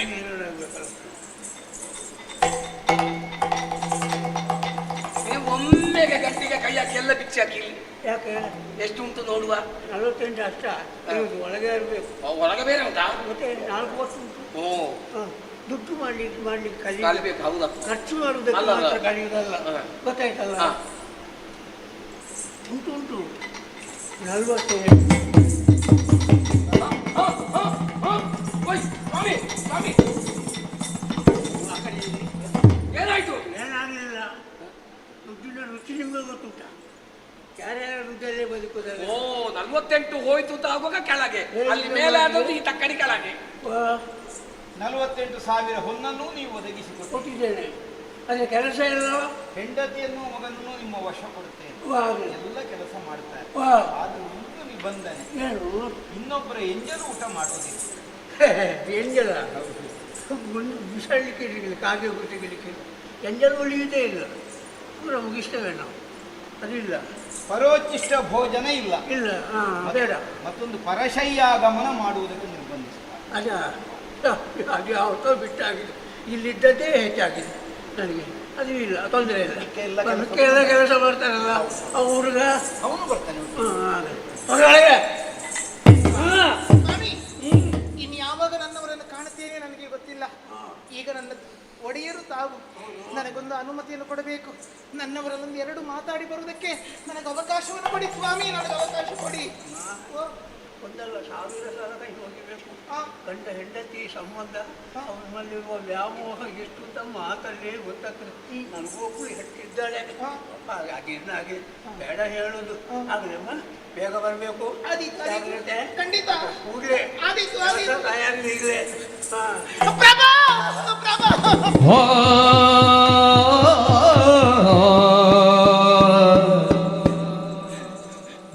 ಮಾರಿದ್ದೀರಾ? ನನ್ನನ್ನು ಮಾರಾಟ ಮಾಡಿದಿರ ಪ್ರಭು, ಮಾರಾಟ ಮಾಡಿದ. ನಾನು ನಿಮ್ಮನ್ನು ಆಕ್ಷೇಪ ಮಾಡುತ್ತಿರುವುದಲ್ಲ. ಮಾರಾಟ ಮಾಡಿ ಎನ್ನುವಂತ ಸೂಚನೆಯನ್ನು ಕೊಟ್ಟಿರುವುದು ನಾನೇ. ನಮ್ಮ ಸತ್ಯ ಉಳಿಯುವುದಕ್ಕೆ ನನಗೆ ಇದಕ್ಕಿಂತ ಬೇರೆ ಯಾವ ದಾರಿಯೂ ಕಾಣಲಿಲ್ಲ. ಆದರೆ ಈ ಹೊತ್ತಿಗೆ ನಿಮ್ಮ ಈ ಅಗಲುವಿಕೆಯನ್ನು ಮಾತ್ರ ಸಹಿಸುವುದಕ್ಕೆ ನನ್ನಿಂದ ಸಾಧ್ಯವಾಗುತ್ತಿಲ್ಲ. ನೀನೇ ಹೀಗೆ ಧೃತಿಗೆಟ್ಟರೆ ಹೇಗೆ ಚಂದ್ರಮತಿ? ರಾಜ್ಯವನ್ನು ಬಿಟ್ಟು ಬರುವಾಗ ಮಗನಾದಂತಹ ಲೋಹಿತಾಶ್ವ ಹಸಿವು ದೃಶ್ಯಗಳಿಂದ ಕಂಗೆಟ್ಟಾಗ ಈ ಮಾರಾಟ ಮಾಡುವಂತ ಈ ಹೊತ್ತಿನಲ್ಲಿ ನನಗಾಗುತ್ತಿರುವಂತಹ ನೋವುಗಳನ್ನು ನಾನು ಔಡುಗೊಚ್ಚಿಕೊಂಡು ಸಹಿಸಿಕೊಳ್ಳುತ್ತಿದ್ದೆ. ಯಾಕಾಗಿ ಎಷ್ಟೇ ಕಷ್ಟಗಳು ಬಂದರೂ ನಾನು ಅನಾಥಳಲ್ಲ. ನನ್ನ ಕೈ ಹಿಡಿದಿರುವಂತ ನನ್ನ ನಾಥ ನನ್ನ ಬಳಿಯಲ್ಲಿದ್ದಾನೆ. ಆದರೆ ಈ ಹೊತ್ತಿಗೂ ನಿಮ್ಮಿಂದಲೂ ನಾನು ದೂರಳಾಗಿ ನಿಜವಾಗಿಯೂ ನಾನು ಅನಾಥಳಾದೆ ಪ್ರಭು, ನಾನು ಅನಾಥಳಾದೆ. ಕಾಯ ವಾಚ ಮನಸ ನಾನು ಯಾವ ದೋಷವನ್ನು ಎಣಿಸಿಕೊಂಡದ್ದಿಲ್ಲ. ನಿಮ್ಮ ಸೇವೆಯನ್ನೇ ಮಾಡುತ್ತಾ ಬಂದಿದ್ದೇನೆ. ಮಾತಿನಿಂದಲಾಗಲಿ, ಮನಸ್ಸಿನಿಂದಲಾಗಲಿ, ದೇಹದಿಂದಲಾಗಲಿ ನಿಮ್ಮನ್ನು ನೋಯಿಸಿದ್ದಿಲ್ಲ, ನಿಮಗೆ ವಂಚಿಸಿದ್ದಿಲ್ಲ. ನನ್ನಿಂದ ಎಲ್ಲಿಯಾದರೂ ನಿಮ್ಮ ಮನಸ್ಸಿಗೆ ನೋವಾದದ್ದಿದ್ದರೆ ನನ್ನನ್ನು ಕ್ಷಮಿಸಿಬಿಡಿ ಪ್ರಭು, ಅದೆಲ್ಲವನ್ನ ಮರೆತು ಬಿಡಿ. ಆದರೆ ನಿಮ್ಮಿಂದ ನಾನು ದೂರವಾಗಿರುತ್ತೇನೆ. ಎಷ್ಟು ಕಾಲವೋ ಎಷ್ಟು ದಿನಗಳೋ ಗೊತ್ತಿಲ್ಲ.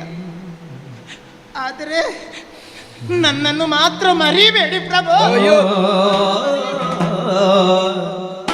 ಚಂದ್ರಮತಿ,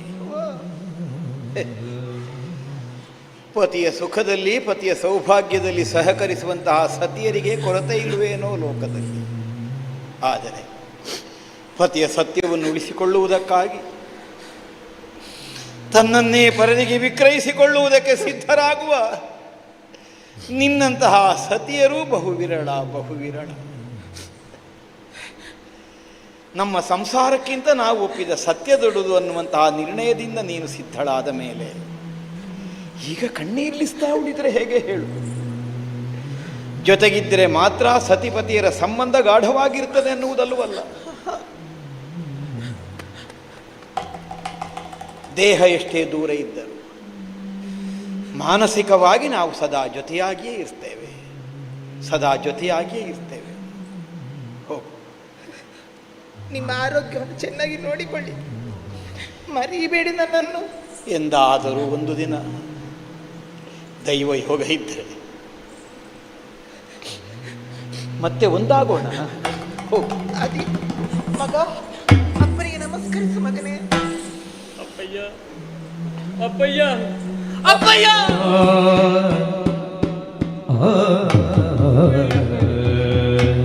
ಹೋಗಬೇಡಿ ಅಪ್ಪಯ್ಯ. ಅರಮನೆಯಲ್ಲಿ ಸದಾ ನನ್ನ ಜೊತೆ ಆಟ ಆಡ್ತಿದ್ದವರು ನೀವು. ನನ್ನನ್ನು ಮಾರಿಬಿಟ್ರೆ ಅಪ್ಪಯ್ಯ, ನನ್ನನ್ನು ಮಾರಿಬಿಟ್ರೆ. ಹೇಳಪ್ಪ, ಯಾವಾಗ ಬರ್ತೀರಿ ಅಪ್ಪಯ್ಯ ಇನ್ನು? ಮಗು,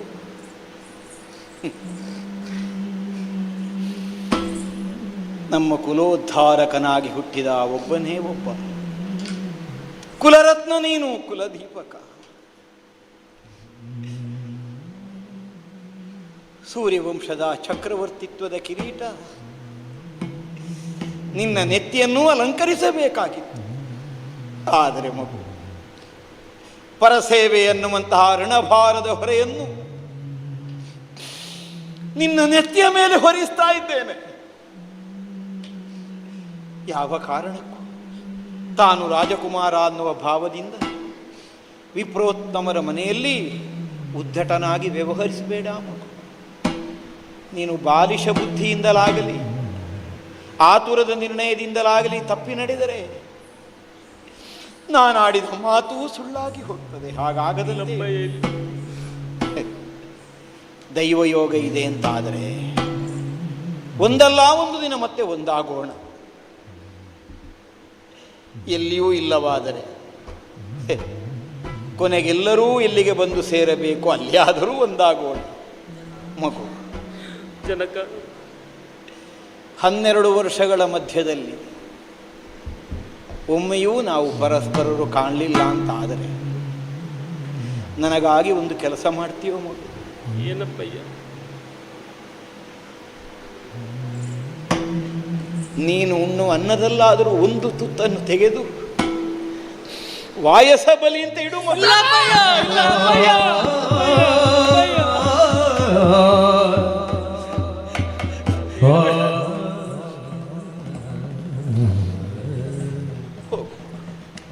ಹೋಗು. ಸಮಯ ಮೀರ್ತಾ ಉಂಟು. ಹಣ ದುಡ್ಡು ಬರ್ತೇವೆ ಸ್ವಾಮಿ. ಹಣ ಕ್ಷಣಕ್ಕೂ ಬಡ್ಡಿ. ರಾಮನಿಗೆ ಹೊರಳಿವೆ. ಆಗತ್ತ. ಪ್ರಭು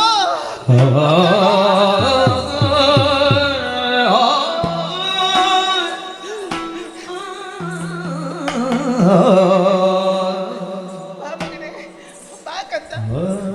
ಸಾಕು ಸಾಕು, ನಾನು ಬರುವುದಿಲ್ಲ.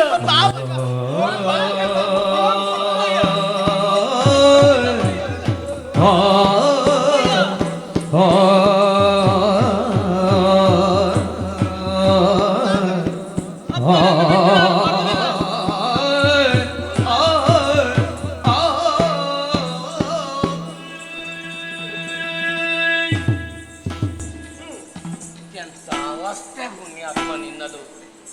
ಕುರುಡನಾಗಲಿ, ಕುಂಕನಾಗಲಿ, ಮೂಕನಾಗಲಿ ಹೆಂಡತಿ ಮಕ್ಕಳನ್ನು ಸಲಹುವುದಕ್ಕೆ ಎಷ್ಟೋ ಕಷ್ಟಪಡ್ತು ಸಾಕ್ತಾರೆ. ಆದರೆ ಇದ್ದಂಥ ಹೆಂಡತಿಯನ್ನೇ ನೀನು ಮಾರಾಟ ಮಾಡಿದ್ದೀಯಲ್ಲ, ನಿನಗೆ ಬದುಕುವುದಕ್ಕೆ ಗೊತ್ತಿಲ್ಲ. ಬದುಕುವುದಕ್ಕೆ ಒಂದು ಉಪಾಯ ಉಂಟು. ನಾವು ಬದುಕುವುದಕ್ಕೆ ಕಲಿಬೇಕು. ನೀನು ಸುಳ್ಳು ಹೇಳಬೇಡ, ಸತ್ಯ ಹೇಳು. ನನ್ನಲ್ಲಿ ಇದು ನಾನು ಕೊಡುವುದಿಲ್ಲ ಅಂತ ಹೇಳಬೇಡ. ಕೊಡುವುದಿಲ್ಲ ಅಂತ ಹೇಳಿದ್ರೆ ಅದು ಸುಳ್ಳು ಹೇಳಿದಾಗ ಆಗ್ತದೆ. ಕೊಡುವುದಕ್ಕೆ ಇಲ್ಲ ಅಂತ ಹೇಳು. ಸ್ವಾಮಿ, ನಾಲಗೆಗೆ ಹಿತವಾಗ್ತದೆ ಎಂದು ಸಿಹಿಯನ್ನೇ ತಿಂದರೆ ಅದು ಹೊಟ್ಟೆಗೆ ಕೇಡಾಗಿ ಪರಿಣಮಿಸ್ತದೆ. ನಾಲಗೆಗೆ ಕಹಿಯಾದರೂ ಔಷಧವನ್ನು ತೆಗೆದುಕೊಂಡರೆ ನಮ್ಮ ಆರೋಗ್ಯವನ್ನು ಅದು ಹೆಚ್ಚಿಸ್ತದೆ. ಸತ್ಯ ಸಿಹಿಯಾಗಿರುವುದಿಲ್ಲ. ಸುಳ್ಳು ನಾಲಗೆಯ ತುದಿಗೆ ತಾಗುವಂತಹ ಸಿಹಿಯಂತೆ ನಮಗೆ ರಮಣೀಯತೆಯನ್ನು ಒಂದು ಕ್ಷಣಕ್ಕೆ ಒದಗಿಸಿಕೊಡುತ್ತದೆ. ಆದರೆ ಕಹಿಯಾದ ಸತ್ಯ ನಮಗೆ ಜೀವನದ ಕೊನೆಯಲ್ಲೂ ನಮ್ಮ ರಕ್ಷಕನಾಗಿ ಬಂದು ಉಳಿಯುತ್ತದೆ. ಆದ್ದರಿಂದಲೇ ಸತ್ಯ ಬಿಡುವ ಮಾತು ಇದು. ವಿಶ್ವಾಮಿತ್ರರಲ್ಲಿ ಒಪ್ಪಿಕೊಂಡಂತಹ ಅವಧಿಗೆ ಇನ್ನೂ 2 ದಿನಗಳಿವೆ. ಇಂದು 46ನೆಯ ದಿನ. ಇದ್ರೊಳಗೆ ಸ್ವೀಕರಿಸಿ ವಿಶ್ವಾಮಿತ್ರರ ಋಣಕ್ಕೆ ಇದನ್ನು ತೆಗೆದುಕೊಳ್ಬೇಕು. ತರಡಿ ಮದಿಯೇ ಹೇಳು ಎಲ್ಲ ಕರದೊಳಿದ್ದ ಧನವಿದೆಲ್ಲ ಬರುವ ಸಂಬಳಕ್ಕೆ ಭರಿತವಾದುದು.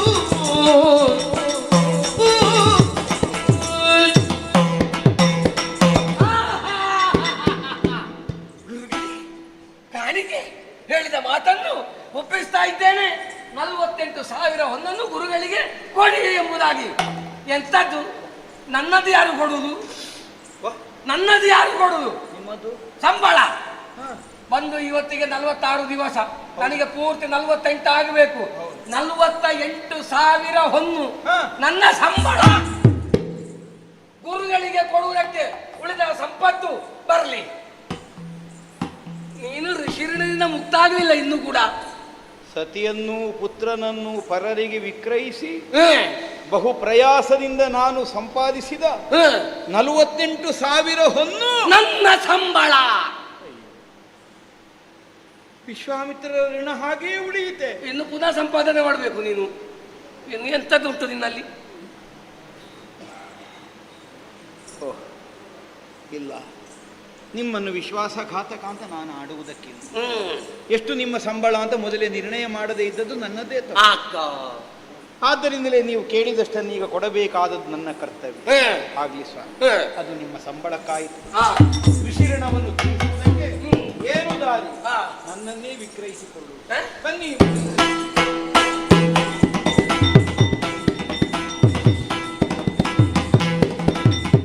ಪೊಡವಿ ಪತಿ ಕೀಳ್ಬಳಿಗೆ ಬಾಗುಗೆ ನುಡಿದ ಭೂಪನುಳಾಗೆ ನಿಮಿಷವು ಕಡೆಯ ಕ್ಷಣ ಹೋಗಿ ಸುಡುಗಾಡು ಕೆಡ ಕಾಯ್ದಿರುತ್ತ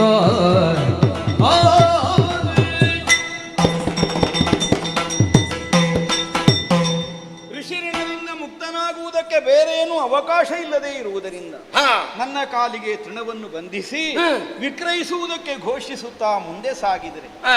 ನನ್ನನ್ನು ತೆಗೆದುಕೊಂಡವ ಯಾರು ಅಂತ ನೋಡಿದಿರಲ್ಲ. ಹೌದೌದು ಸ್ಮಶಾನವನ್ನು ಕಾಯುವಂತಹ ಕಾಯಕವುಳ್ಳ ನಾ ವೀರಬಾಹುಕ ನಾಮಕ ಹಾ ನನ್ನನ್ನು ಹಾ. ಕ್ರಯಕ್ಕೆ ತೆಗೆದುಕೊಂಡಿದ್ದಾನೆ. ಹ್ಮ್ ಒಂದು ಆನೆಯ ಬೆನ್ನ ಮೇಲೆ ಹಾ ಸಮರ್ಥನಾದಂತಹ ಒಬ್ಬ ಪುರುಷ ಏರಿ ಹ್ಮ್ ತನ್ನ ಶರೀರದ ತ್ರಾಣವನ್ನೆಲ್ಲ ವಿನಿಯೋಗಿಸಿ ಹ್ಮ್. ಕವಡೆಯನ್ನು ಮೇಲಕ್ಕೆ ಚಿಮ್ಮಿದರೆ ಹಾ. ಎಷ್ಟು ಎತ್ತರವನ್ನದು ಸೇರ್ತದೆಯೋ ಹ್ಮ್. ಅಷ್ಟೆತ್ತರದ ಧನದ ರಾಶಿಯನ್ನು ಹಾ. ನನಗಾಗಿ ಒದಗಿಸಿಕೊಟ್ಟಿದ್ದಾನೆ. ಹೌದು ವಿಶ್ವಾಮಿತ್ರರಿಗೆ ನಾನು ಕೊಡಬೇಕಾದಂತಹ ದ್ರವ್ಯ ಅಷ್ಟೇ. ಹ್ಮ್ ಮಹನೀಯರೇ, ಹ್ಮ್ 48ನೆಯ ದಿನದ ಅವಧಿಯ ಹ್ಮ್ ಸೂರ್ಯನಸ್ತಮಿಸುವುದಕ್ಕೆ ಹ್ಮ್. ಇನ್ನೂ 5 ಗಳಿಗೆಗಳ ಅವಕಾಶ ಇದೆ. ಹಾ ಆದ್ದರಿಂದಲೇ ಅವಧಿಯನ್ನು ಮೀರದೆ ಅವಧಿಯ ಒಳಗೆ ಹ್ಮ್. ಋಷಿರಣದಿಂದ ನಾನು ಮುಕ್ತನಾಗಿದ್ದೇನೆ ಅಂತ ತಾವೊಂದು ಅಪ್ಪಣೆಯನ್ನು. ಹರಿಶ್ಚಂದ್ರ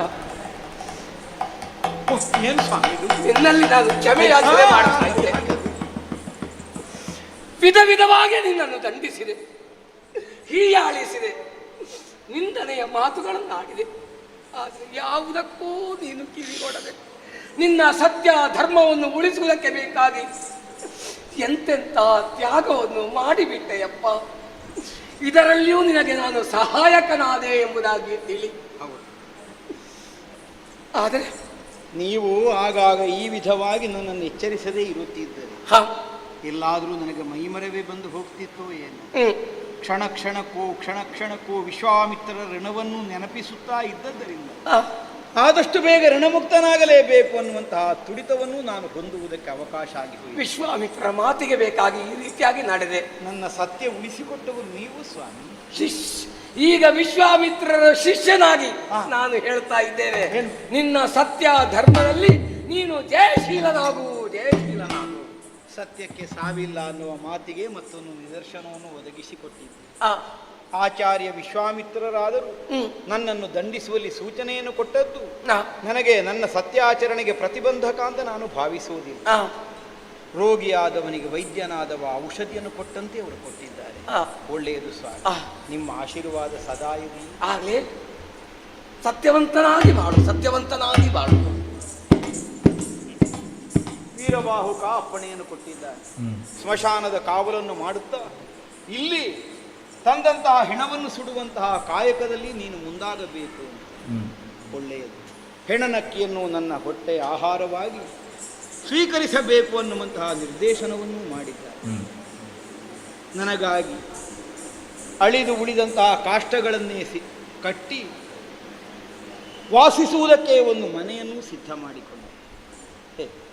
ಹೆಣನಕ್ಕಿಯನ್ನು ಉಣ್ಣುವುದಕ್ಕೆ ಸಾಧ್ಯ, ಅದಕ್ಕಾಗಿ ಆ ಹಸಿ ಅಕ್ಕಿಯನ್ನು ಗೋವಿಗೆ ತಿನ್ನಿಸಿ ಅದರ ಸೆಗಣಿಯ ಮೂಲಕವಾಗಿ ಹೊರಬಂದಂತಹ ಅಕ್ಕಿಯನ್ನು ಗೋಮೂತ್ರದಲ್ಲೇ ತೊಳೆದು ಗೋಮೂತ್ರದಲ್ಲೇ ಆ ಅಕ್ಕಿಯನ್ನು ಬೇಯಿಸಿ ಅದನ್ನೇ ಆಹಾರ ಅಂತ ಸ್ವೀಕರಿಸ್ತೇನೆ.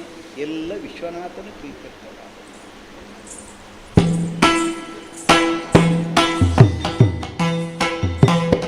ಧರಣಿಪತಿ ಬಳಿಗಿತ್ತಲಾಲಿಸು ಧರಣಿಯ ಮರಣ ಸೇವೆಯಲ್ಲಿ ನೃಪತರಣ ನದಿ ಬಸವಳಿದು ಮಾಯಾರುತ್ತ ಚೀರುತ್ತ ಸುರಿಸುತ್ತಲಿ ಕಂಬನಿಯ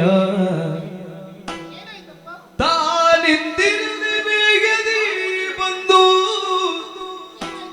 ಜನನಿಯ ಚರಣಗಾನತನಾಗಿ ನುಡಿದ ವಿನಯದಲ್ಲಿ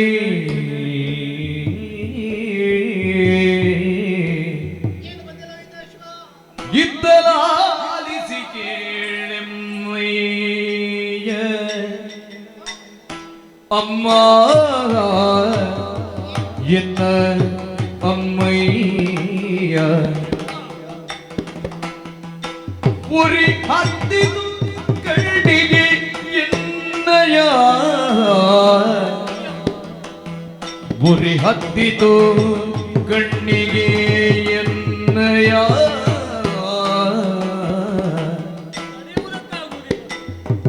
ನೆತ್ತಿಗೆ ನಡೆಯಲು ಅಮ್ಮಯ್ಯ ನೆತ್ತಿಗೆ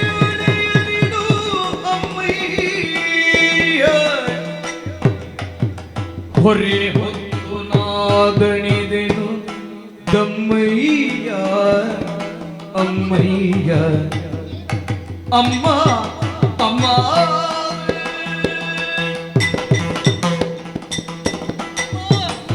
ಏನು ಬಂದಿಲ್ಲ ಹೋಯ್ತಾ? ಏನಾಯ್ತಪ್ಪ? ಆಗುವುದಿಲ್ಲ ಅಮ್ಮ, ಯಾವುದು? ಕೆಲಸ ಮಾಡುವುದಕ್ಕೆ ನನಗಾಗುವುದಿಲ್ಲ. ಯಾಕೆ ಮಗನೇ? ಬಿಸಿಲಿನ ಉರಿಯನ್ನು ತಡೆಯುವುದಕ್ಕಾಗುವುದಿಲ್ಲ ಓ, ಅಮ್ಮ. ಆ, ಕಣ್ಣು ಉರಿಯುತ್ತಾ ಇದೆ. ಅಯ್ಯಯ್ಯೋ. ಈ ಹಿಂದೆ ಅರಮನೆಯಲ್ಲಿ ಇರುವಾಗ ಕಣ್ಣು ಉರಿಯುತ್ತಿದೆ ಅಮ್ಮ ಎಂದು ಹೇಳಿದರೆ ಸಾಕು, ಬಳಿಗೆ ಕರೆದು ನನಗೆ ನೆತ್ತಿಗೆ ಎಣ್ಣೆಯನ್ನು ಹಾಕಿ ಚೆನ್ನಾಗಿ ನನ್ನನ್ನು ಮಲಗಿಸುತ್ತಾ ಇದ್ದವಳಲ್ವೇ ಅಮ್ಮ. ಹೌದಪ್ಪ. ಅಮ್ಮ, ಇಂದು ಕಣ್ಣು ನೋವಾಗುತ್ತಾ ಇದೆ, ಕಣ್ಣು ಉರಿಯುತ್ತಾ ಇದೆ ಅಮ್ಮ. ಎಣ್ಣೆಯನ್ನು ಹಚ್ಚು, ನನ್ನಿಂದ ಆಗುವುದಿಲ್ಲಮ್ಮ. ಕಂದ, ಕೆಲಸ ಮಾಡುವುದಕ್ಕಾಗುವುದಿಲ್ಲ ತಾಯಿ. ಹಾಗೆ ಹೇಳಬಾರದಪ್ಪ. ನಾವು ಈ ಮನೆಯಲ್ಲಿ ಕೆಲಸದ ಆಳುಗಳಲ್ಲವೇ ಹೇಳು. ಆ ಒಡೆಯರು ಹೇಳಿರುವಂಥ ಯಾವ ಕೆಲಸಗಳನ್ನಾದರೂ ನಾವು ಮಾಡಲೇಬೇಕಲ್ಲ. ಹಾಗೆಂದು ಸುಮ್ಮನೆ ಕುಳಿತುಕೊಂಡರೆ ಅವರು ನಮ್ಮನ್ನು ದಂಡಿಸುವುದಿಲ್ಲವೇನಪ್ಪ. ಕಂದ, ನೀನೊಬ್ಬನೇ ಕಾಡಿಗೆ ಹೋಗುವುದಲ್ವಲ್ಲ, ನಿನ್ನ ಜೊತೆಗೂಡಿ ಅದೆಷ್ಟೋ ಮಕ್ಕಳೆಲ್ಲ ಬರುತ್ತಾರೆ, ಅವರ ಜೊತೆಗೂಡಿ ಹೋಗುವುದಲ್ವೇನೋ. ಒಟ್ಟೊಡೆಗೂಡಿ ಹೋದವರಿಲ್ಲ, ನಿನ್ನ ಜೊತೆಗೆ ಯಾರಮ್ಮ? ಒಟ್ಟೊಡೆಗೂಡಿ ನನ್ನ ಮಿತ್ರ. ಹೋದವರಿಲ್ಲ, ನಿನ್ನ ಬಿಟ್ಟು ಬರುವರು ತಪ್ಪಿಸುತ್ತಿಲ್ಲ. ನನ್ನೊಬ್ಬನೇ. ಎನ್ನ ಬಿಟ್ಟು ಬರುವರು ತಪ್ಪಿಸುತ್ತಿಲ್ಲ.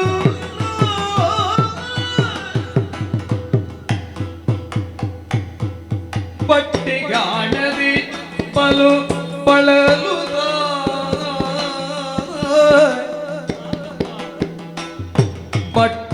ಬಟ್ಟೆಗಾಣದೆ ಬಲು ಬಳಲುದ, ಕಂಗೆಟ್ಟೆನು ತಿರುಗುತ್ತ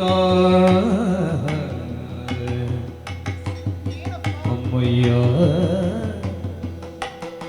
ಉರಿ ಹತ್ತಿತು ಕಣ್ಣಿಗೆ ಎನ್ನಯ್ಯ ಅಮ್ಮ.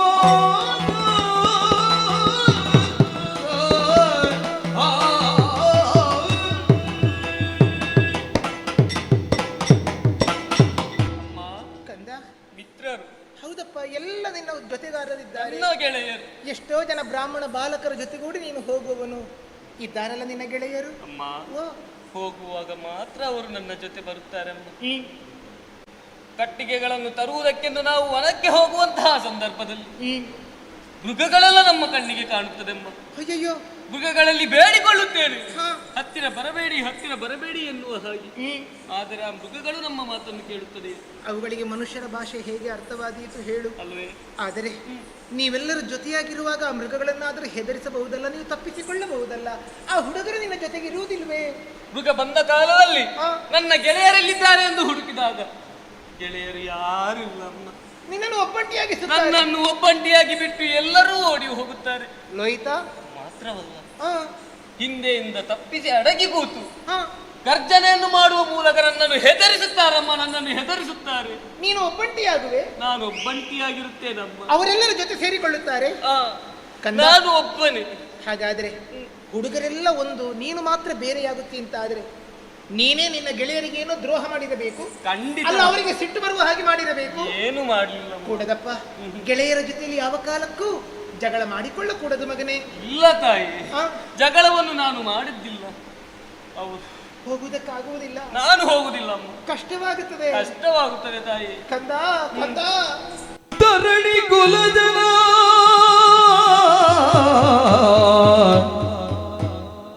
ಪುತ್ರ ನಿಂಗಿ ಪರಿಭವವು ಪ್ರಾಪ್ತಿಸಿತೆ ಎನ್ನುತ್ತ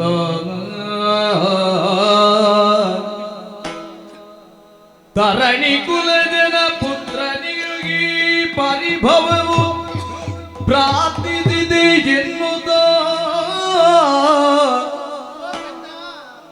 ತರುಣಿಮಣಿ ತನುಜನನು ಮನ್ನಿಸುತ್ತಿದ್ದಳ್ ಅನುನಯದಿ ಚಿಣ್ಣ ನೀನಳದಿರು ಬಗೊಬ್ಬರಿ ಚಿಣ್ಣ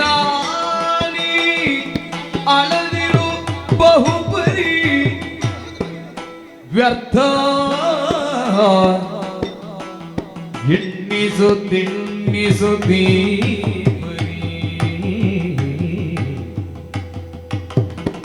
ವ್ಯರ್ಥ ಎಣ್ಣಿಸುತ್ತಿ ಬರೀ ಪುಣ್ಯಹೀನರುಗಳು ನಾವಿಂದು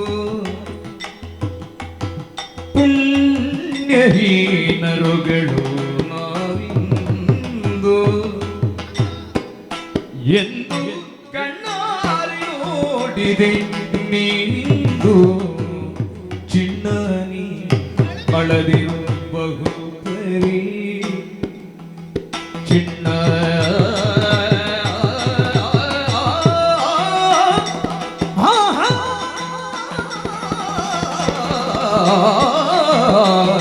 ಚಿನ್ನ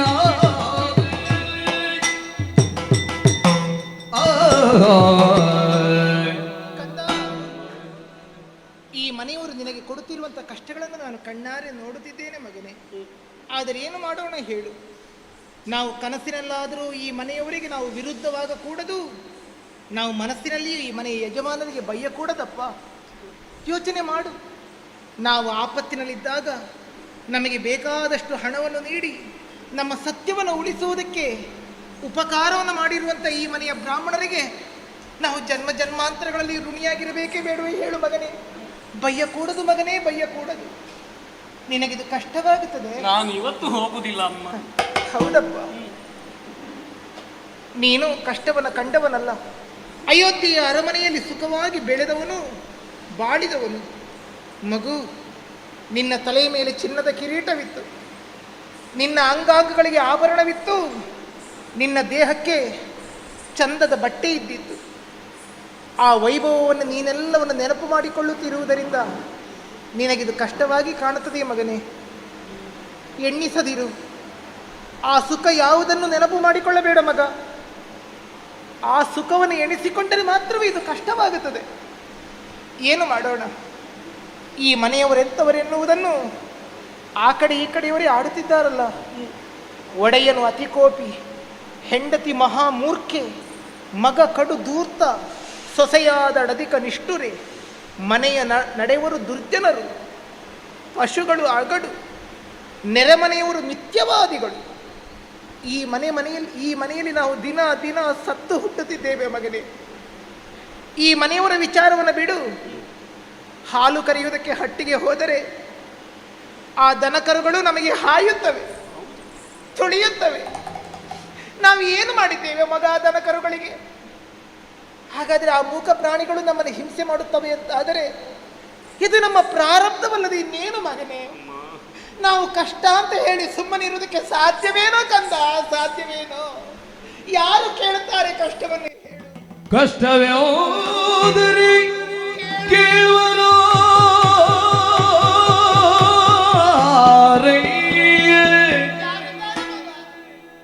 ನಾವು ಬಿಟ್ಟು ಪೋಪುದು ನೀತಿ ಏನಯ್ಯ.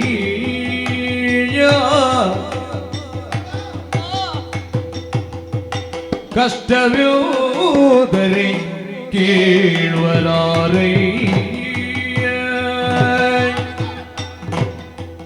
ನಾವು ಬಿಟ್ಟು ಹೋಗುವುದು ನೀತಿ ಏನಯ್ಯ.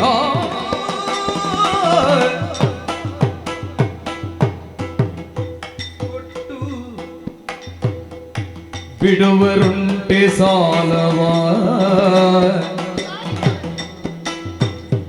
ಕೊಟ್ಟು ಬಿಡುವರುಂಟೆ ಸಾಲವ, ಹರಿ ಕೊಟ್ಟುದನಿಲ್ಲವನುಳ್ಳುವ, ಹರಿ ಕೊಟ್ಟುದನಿಲ್ಲವ ಉಣ್ಣುವ.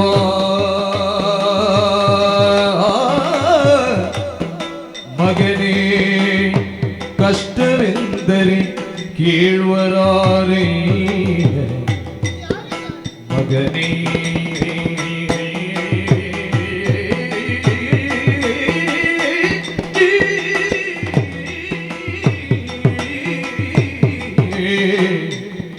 ಮಗನೇ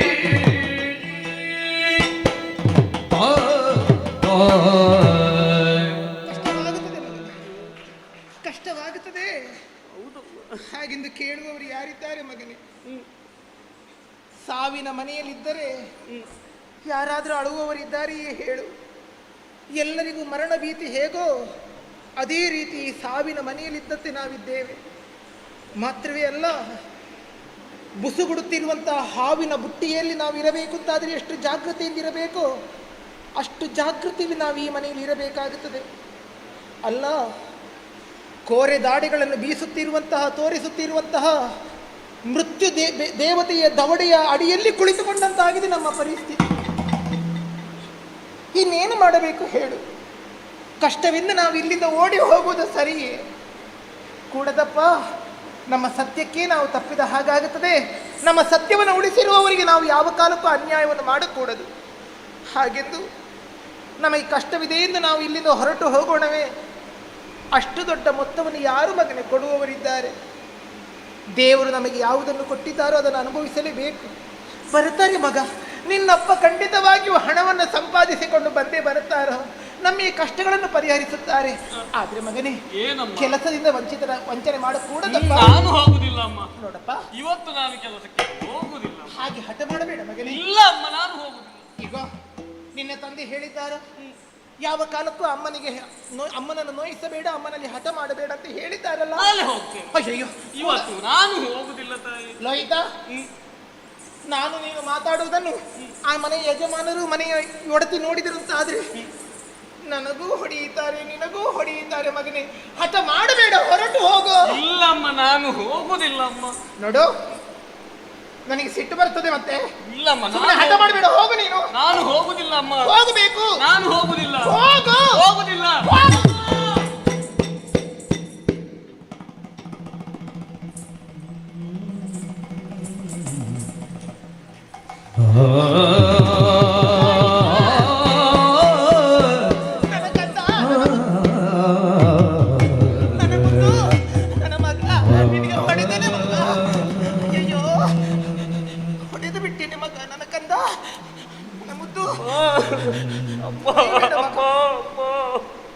ಕೂಡದು ಮಗನೇ, ಕೂಡದು. ಸಿರಿತನ ಇದ್ದು ಯಾರಿಗೂ ಬಡತನ ಬರಕೂಡದಪ್ಪ. ಈ ಬಡತನ ನನ್ನ ಕೈಯಿಂದ ನಿನಗೆ ಹೊಡೆಸಿ ಬಿಟ್ಟಿತು ಮಗ. ಹತ್ತಿಲ್ಲ ಹಲವಿಲ್ಲ ನಮಗಿರುವವನು ನೀನೊಬ್ಬನೇ ಕುಮಾರ. ಅಂತಹ ನಿನಗೆ ನಾನೇ ಹೊಡೆದು ಬಿಟ್ಟೆ.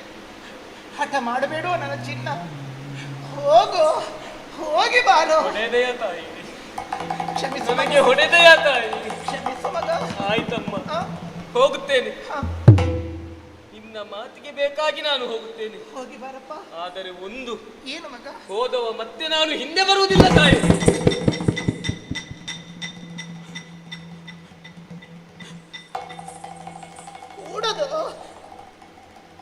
ಕೂಡದು ಮಗನೇ, ಹಾಗೆಲ್ಲ ಹೇಳಬಾರದಪ್ಪ.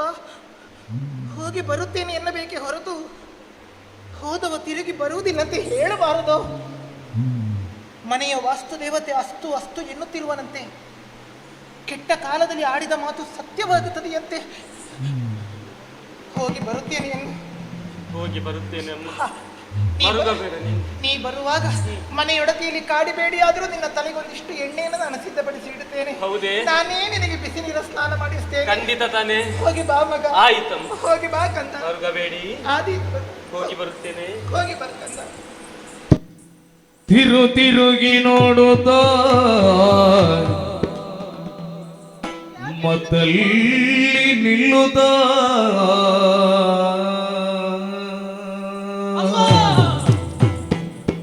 ಯಾಕೆ ನಿಲ್ಲುತ್ತಿರುವೆ? ಯಾಕೆ ತಿರುಗಿ ನೋಡುತ್ತಿರುವೆ? ಹೋಗು. ತಿರುಗಿ ನೋಡುತ್ತ ಮತ್ತಲ್ಲಿ ನಿಲ್ಲುತ್ತ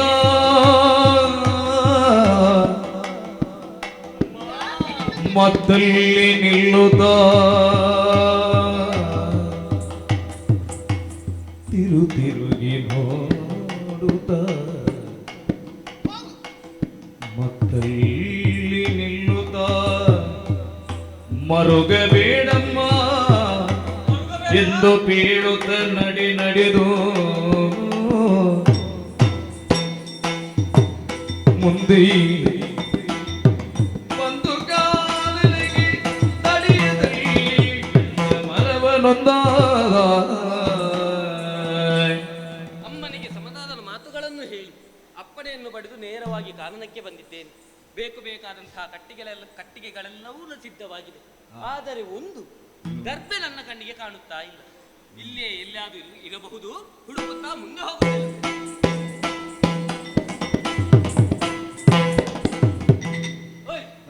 ನೋಡಿದೀರಾ, ಒಂದು ಹುತ್ತದ ಮೇಲೆ ದರ್ಬೆ ಕಾಣುತ್ತಾ ಉಂಟು. ಹಾಗಾದರೆ ತಡೆಯಾಗಿ ವೇಗವಾಗಿ ದರ್ಬೆಯನ್ನು ತೆಗೆದು ಮನೆ ಹತ್ತಿರ ಹೋಗುತ್ತದೆ.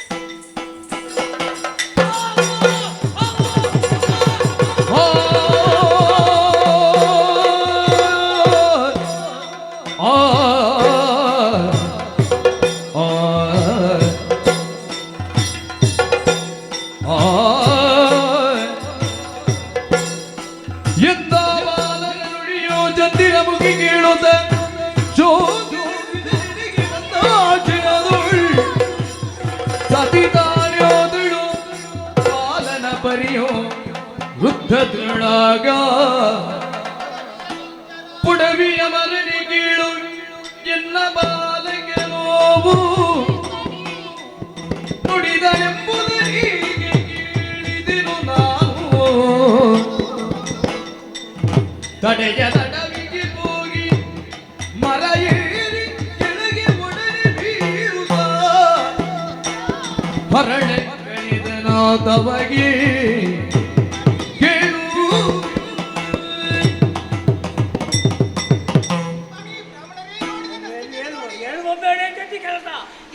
ಈ ರೀತಿ ಕಣ್ಣೀರು ಸುರಿಸುತ್ತಾ ನಿಮ್ಮಲ್ಲಿಗೆ ಬಂದವಳಲ್ಲ. ಆದ್ರೆ ಇವತ್ತು ಕುಶ ಸಮಯದಿಂದ ತರುವುದಕ್ಕೆ ಹೋದಂತ ನನ್ನ ಮಗ ಲೋಹಿತನಿಗೆ ಕಾಡಿನಲ್ಲಿ ಹಾವು ಕಚ್ಚಿ ಮಾಡಿದನಂತೆ ಸ್ವಾಮಿ. ಕಾಡಿನಲ್ಲಿ ಹಾವು ಕಚ್ಚಿದಂತೆ. ನನ್ನ ದುಡ್ಡು ಹೋಯ್ತಪ್ಪ. ಸ್ವಾಮಿ, ಹಣವನ್ನಾದರೆ ಮತ್ತೆ ಸಂಪಾದಿಸಬಹುದು, ಮಕ್ಕಳನ್ನ ಕಳಕೊಂಡ್ರೆ ಮತ್ತೆ ಪಡೆಯುವುದಕ್ಕಾಗುತ್ತದೆ. ಆದ್ದರಿಂದ ನರಿ ನಾಯಿಗಳು ಎಳೆಯುವ ಮುನ್ನ ನನ್ನ ಮಗನನ್ನು ನೋಡಿ ಬರ್ತೇನೆ ಸ್ವಾಮಿ. ನೋಡಿ ಬರ್ತೇನೆ. ಕೆಲಸ ಮನೆ ಕೆಲಸವನ್ನೆಲ್ಲ ಮಾಡಿದ್ದೇನೆ. ಮಾಡಿದ್ಯಾ? ನನ್ನ ಅವ ಮಾಡೋ ಕೆಲಸ ಯಾರು ಮಾಡುದು? ನಾನು ಮಾಡ್ಬೇಕಾ? ನನ್ನ ಮಗ ಮಾಡುವ ಕೆಲಸವನ್ನು ನಾನು ಮಾಡುತ್ತೇನೆ. ಅದನ್ನೆಲ್ಲ ಮಾಡಿ ಪೂರೈಸಿದ ನಂತರ ಹೋಗು. ರಾತ್ರಿ ಆದ್ರೆ ಬೆಳಿಗ್ಗೆ ಹೊತ್ತಿಗೆ ಸರಿಯಾಗಿ ಬಂದು ಕೊಡ್ಬೇಕು, ಕೆಲಸ ಮಾಡ್ಬೇಕು. ಸುಮ್ಮನೆ ಬರುವಾಗ ಹೊರಬೇಕು.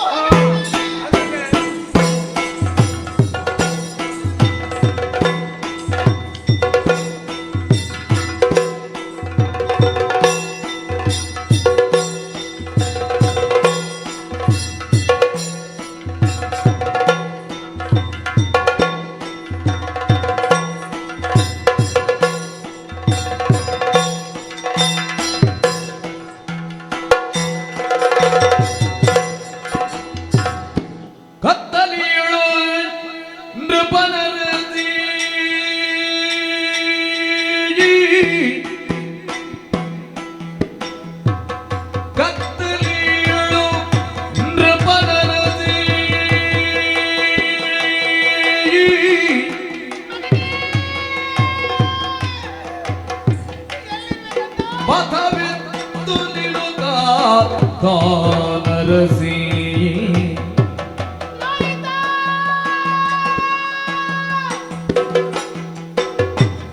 ಪುತ್ರ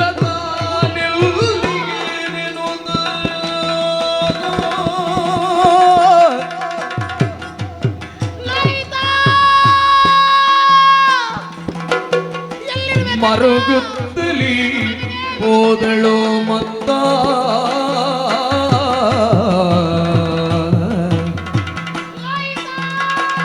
ಕತ್ತಲಿಳು ನೃಪನರದಿ ಮಗನೇ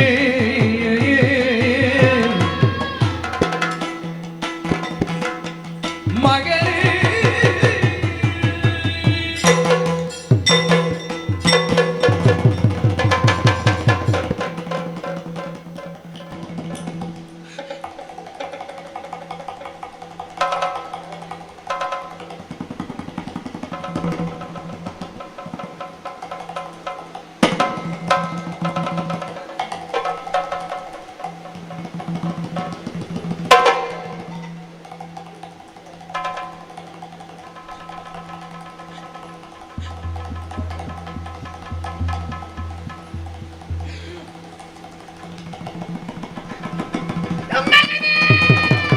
ಸುಧನೇ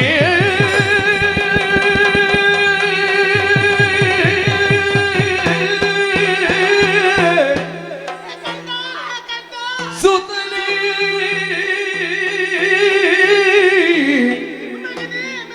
ನೀ ಮಡಿದೆಯಲ್ಲ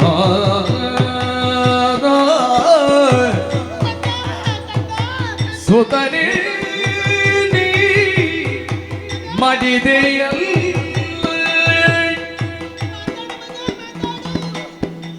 ಎನಗೆ ಮುಂದೆ ಗತಿಯೇನು ಬೀಳು ಸುಲ್ಲ ಎನಗೆ ಗತಿಯೇನು ಬೀಳು ಸುಲ್ಲ ಪಿತನು ಬಿಟ್ಟೆಮ್ಮನಗೆ ನೀ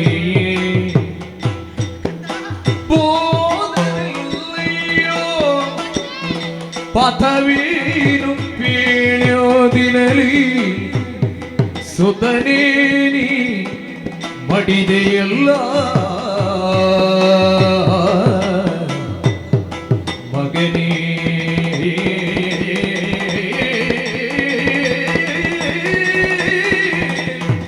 ಮಗನೇ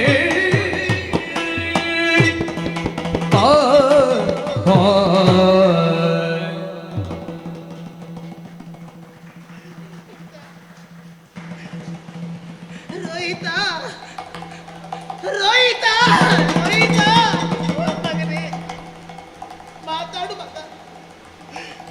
ಮಾತಾಡು ನನ್ನ ಮುದ್ದು ನನ್ನ ಚಿನ್ನ ನಿನ್ನಮ್ಮ ಬಂದಿದ್ದಾಳೆ ಮಗನೇ ನೋಡು ಒಮ್ಮೆ ಕಣ್ಣು ಬಿಟ್ಟು ನೋಡು ಮಗನೇ ನಿನ್ನಮ್ಮ ಬಂದಿದ್ದಾಳೆ ಮಗ ಮಾತಾಡು ಮಗನೇ ಮಾತಾಡು ಮಾತಾಡು ಮಾತಾಡು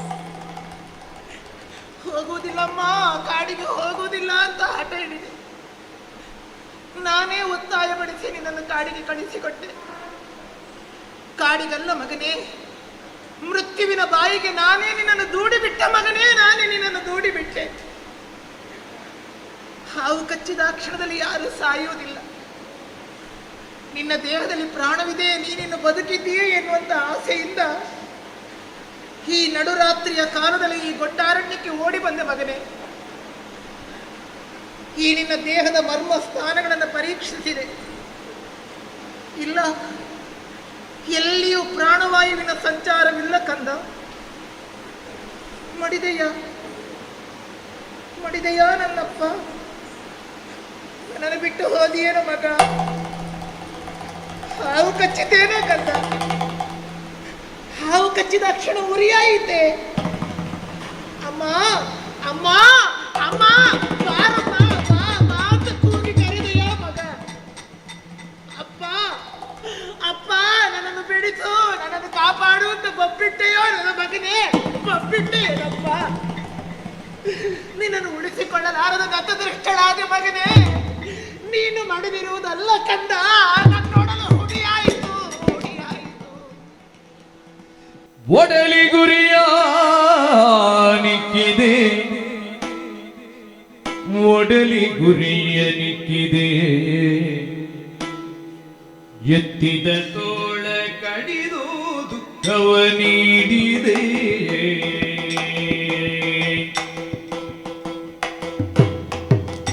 ಒಡಲಿ ಗುರಿಯ ಇಕ್ಕಿದೆ ಎತ್ತಿದ ತೋಳ ಕಡಿದು ದುಃಖವ ನೀಡಿದೆ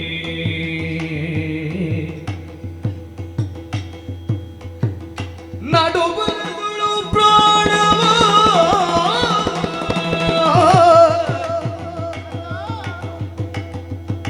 ಬಿಡುವರೇನೋ ನಡುವನದೊಳು ಪ್ರಾಣವ ಬಿಡುವರೇನೋ ತಡೆಯಲಾರಿನ ದುಃಖವ ಮಗನೇ ತಡೆಯಲಾರಿನೋ ದುಃಖವ ಒಡಲಿ ಗುರಿಯ ನಿಕ್ಕಿದೆ ಎತ್ತಿದ ತೋಳ ಕಡಿದು ದುಃಖವ ನೀಡಿದೆ ಮಗನೇ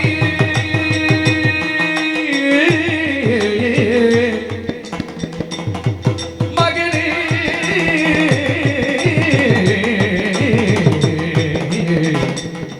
ಮಗನೇ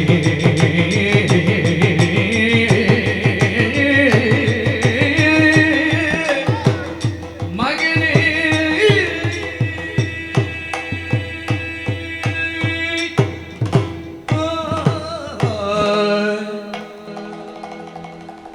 ಮದುವೆಯಾಗಿ ಬಹುಕಾಲ ಮಕ್ಕಳಿಲ್ಲ ಮಕ್ಕಳಿಲ್ಲ ಅಂತ ಕಣ್ಣೀರು ಕರೆದೆವು. ವರುಣದೇವನಿಗೆ ಹರಕೆಯನ್ನು ಹೊತ್ತು ನಿನ್ನನ್ನು ಪಡೆದೆವಪ್ಪ. ನಾನು ತಾಯಿಯಾದೆ, ಸೂರ್ಯ ವಂಶವನ್ನು ಉಳಿಸಿದೆ, ನಾನು ತಾಯ್ತನವನ್ನು ಹೊಂದಿದೆ ಎನ್ನುವ ಹಾಗೆ ಹೆಮ್ಮೆ ಪಟ್ಟೆ ಮಗನೇ.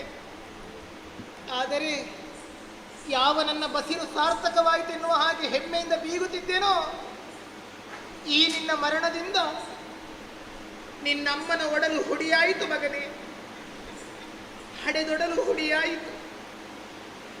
ಇದೇ ಕೈಗಳಿಂದ ನಿನ್ನನ್ನು ಎತ್ತಿ ಆಡಿಸಿ, ಈ ಕೈಯಿಂದ ತೊಟ್ಟಿಲನ್ನೇ ತೂಗಿ ಜೋಗುಳ ಹಾಡಿ ನಿನ್ನನ್ನು ಮಲಗಿಸುತ್ತಿದ್ದೆ. ಈ ಕೈಗಳನ್ನು ನೀನೇ ಕೆತ್ತಿದೆ. ಅಮ್ಮ ಅಮ್ಮ ಎನ್ನುವ ಹಾಗೆ ನೀನು ಮುದ್ದು ಮುದ್ದಾಗಿ ಕರೆಯುತ್ತಿದ್ದರೆ ಕೇಳಿ ಆನಂದಿಸುತ್ತಿರುವಂತ ಈ ನನ್ನ ಕಿವಿಗಳು ಕಿವುಡಾದವು ಮಗ. ನಿನ್ನನ್ನು ಕಂಡು ಆನಂದಿಸುತ್ತಿರುವಂತ ನನ್ನ ಕಣ್ಣುಗಳು ಕುರುಡಾದವು. ಲೋಹಿತ ಲೋಹಿತ ಹೀಗೆನ್ನುವ ಹಾಗೆ ಕರೆಯುತ್ತಿದ್ದ ನನ್ನ ನಾಲಿಗೆಯ ಕುಡಿ ಮುರುಟಿತು ಮಗನೇ, ನನ್ನ ನಾಲಿಗೆ ಸತ್ತಿತು. ನಾನು ಅನಾಥಳಲ್ಲ, ನನಗೆ ಗಂಡು ಮಗನಿದ್ದಾನೆ, ನಾನು ಗಂಡು ಮಗುವಿಗೆ ತಾಯಿ ಎನ್ನುವ ಹಾಗೆ ಹೆಮ್ಮೆಯಿಂದ ಬೀಗುತ್ತಿದ್ದ ನನ್ನ ಅಂತಃಕರಣ ಸುಟ್ಟಿತು ಮಗ, ಸುಟ್ಟಿತು. ಅಯೋಧ್ಯೆಯ ರಾಣಿಯಾದ ನಾನು ಬಡವಳಾದೆ, ಚಿಂತಿಸಲಿಲ್ಲ. ಮಹಾರಾಣಿಯಾದಂತ ನಾನು ಬ್ರಾಹ್ಮಣರ ಮನೆಯ ಕೆಲಸದ ಆಳಾದೆ, ನೋಯಲಿಲ್ಲ. ಮನೆಯವರು ಕೊಡುತ್ತಿರುವಂತ ಕಷ್ಟಗಳನ್ನು ಸಹಿಸಿಕೊಂಡೆ. ನೆರೆಮನೆಯವರು ಹೇಳುತ್ತಿರುವಂತಹ ಅಪವಾದಗಳನ್ನು ಕೇಳಿದೆ. ಪತಿಯಿಂದ ದೂರ ಉಳಿದು ಜರ್ಜರಿತಳಾದೆ. ಆ ಎಲ್ಲ ನನ್ನ ಕಷ್ಟ, ಎಲ್ಲ ನನ್ನ ನೋವುಗಳಿಗೆ ಈ ನಿನ್ನ ಒಂದು ಮುಖ ನನಗೆ ಸಮಾಧಾನ ಹೇಳುತ್ತಿತ್ತು ಮಗ. ಈ ನಿನ್ನ ಒಂದು ಮುಖ ನನಗೆ ಸಮಾಧಾನ ಹೇಳುತ್ತಿತ್ತು. ಇನ್ಯಾರನ್ನು ನೋಡಿ ನಾನು ಮರೆಯಬೇಕು ಕಂದ? ಹಗಲಿನಲ್ಲಿ ದುಡಿದು ರಾತ್ರಿ ವಿಶ್ರಾಂತಿಗಾಗಿ ನಾ ಬಂದು ಮಲಗಿದರೆ ಓಡೋಡಿ ಬಂದಿರುವಂತಹ ನೀನು ನನ್ನನ್ನು ಗಟ್ಟಿಯಾಗಿ ಆಲಂಗಿಸಿಕೊಂಡು ಮಲಗುತ್ತಿದ್ದೆ. ನನ್ನ ಹರಿದ ಸೆರಗೆ ನಿನ್ನನ್ನು ಹೊರಿಸುತ್ತಿತ್ತು, ಸುಖವಾಗಿ ನಿದ್ರಿಸುತ್ತಿದ್ದೆಯಲ್ಲ. ನಿನ್ನ ಮುಖವನ್ನು ನೋಡಿ ನನಗೂ ನಿದ್ದೆ ಬರುತ್ತಿತ್ತು ಮಗನೇ. ಇನ್ಯಾರನ್ನು ನೋಡಿ ನಾನು ಅದನ್ನೆಲ್ಲವನ್ನು ಸಹಿಸಿಕೊಳ್ಳುವುದಕ್ಕುಂಟು ಹೇಳು ಮಗ. ಇವತ್ತಲ್ಲ ನಾಳೆ ನಿನ್ನ ತಂದೆಯಾದಂತಹ ಹರಿಶ್ಚಂದ್ರ ರಾಯ ಹಣವನ್ನು ಸಂಪಾದಿಸಿಕೊಂಡು ಬಂದೇ ಬರುತ್ತಾರೆ. ಬಂದಿರುವಂತ ಅವರು, ಚಂದ್ರಮತಿ ನೀನು ಹೇಗಿದ್ದೀಯ ಎನ್ನುವ ಹಾಗೆ ಕೇಳಲಾರರು. ಯಾವ ತಂದೆಯೂ ಮನೆಗೆ ಬಂದಾಕ್ಷಣ ಹೆಂಡತಿಯಲ್ಲಿ ನೀನು ಹೇಗಿದ್ದೀ ಅಂತ ಕೇಳುವುದಿಲ್ಲ. ನಮ್ಮ ಮಕ್ಕಳಲ್ಲಿದ್ದಾರೆ, ನಮ್ಮ ಮಕ್ಕಳೇನು ಮಾಡುತ್ತಿದ್ದಾರೆ ಎನ್ನುವ ಹಾಗೆ ಅಪ್ಪನು ಕೇಳುತ್ತಾನೆ. ನಿನ್ನ ತಂದೆ ಲೋಹಿತನನ್ನು ಕರೆ ಅಂತ ಹೇಳಿದರೆ ಏನಂತ ಹೇಳಲು? ಬಡ ಹಾವು ಕಚ್ಚಿ ಸತ್ತನೆಲ್ಲಲೇ ಮಗನೇ, ಕೂಡದು ಮಗ. ಕ್ಷತ್ರಿಯರಿಗೆ ಬೆನ್ನಿಗೆ ಬಾಣ ಬಿದ್ದು ಸಾಯಕೂಡದು, ಸಿಡಿಲು ಬಡಿದು ಸಾಯಕೂಡದು, ಹಾವು ಕಚ್ಚಿ ಸಾಯಕೂಡದು. ಇದೆಲ್ಲ ದುರ್ಮರಣ, ದುರ್ಮರಣ. ಹುಟ್ಟಿದವನಿಗೆ ಸಾವು ಸಹಜ, ಆದರೆ ಸಾಯುವ ವಯಸ್ಸೇನು ಮಗನೇ ಇದು? ಈ ಅಕಾಲ ಮೃತ್ಯು, ಈ ದುರ್ಮರಣ.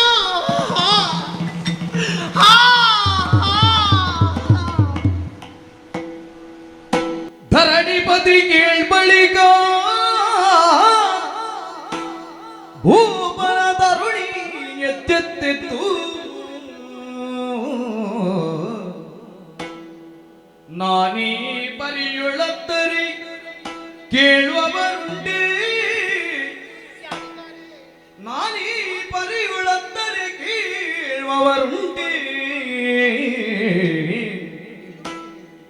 ಇನ್ನು ಬಾಲಕನ ಭರದಿ ಕೊಂಡೊಯ್ದೀಗ ಸುಡುವಿರುವರ ಸ್ಮಶಾನದೋಳಿನುದ ಆ ಆ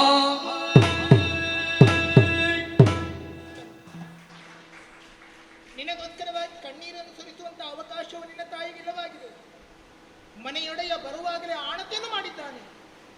ಬೆಳಗಾಗುವುದರೊಳಗಾಗಿ ಬರಬೇಕು. ತಪ್ಪಿದರೆ ನಿನ್ನ ಗಂಡನ ಸತ್ಯಕ್ಕೆ ತಪ್ಪಿದಂತೆ. ಕೂಡದು ಮಗನೇ, ಯಾವುದನ್ನು ಮರೆತರೂ ನಿನ್ನ ತಂದೆಯ ಸತ್ಯವನ್ನು ನಾವು ಮರೆಯಕೂಡದು. ಆದರೆ ನಿನಗೆ ಮಾಡಬೇಕಾದ ಅಂತ್ಯ ಸಂಸ್ಕಾರಗಳನ್ನು ಮಾಡಲೇಬೇಕಲ್ಲ. ಯಾರಲ್ಲಿ ಕೇಳಲಿ ನಾನು?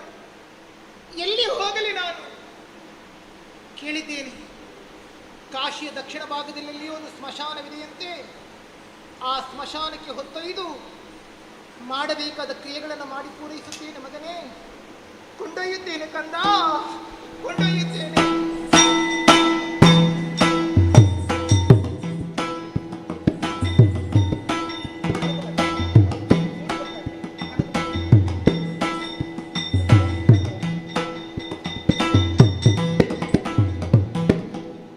ಸ್ಮಶಾನಕ್ಕೆ ತಂದಿಟ್ಟಿದ್ದೇನೆ ಕಂದ. ಆದರೆ ಚಿತೆಯನ್ನು ರಚಿಸುವುದಕ್ಕೆ ಕಟ್ಟಿಗೆಗಳ ಗತಿಯೂ ಇಲ್ಲವಾಗಿದೆಯಲ್ಲ, ಇಲ್ಲವಾಗಿದೆಯಲ್ಲ. ತರುಣಿ ಬಳಿಕ ವರ ಸ್ಮಶಾನದೊಳಿರುವ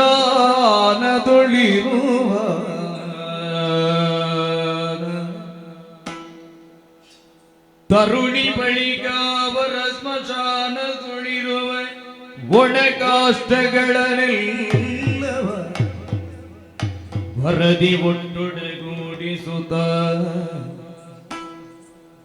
ಶವವದರ ಮೇಲಿರಿಸಿ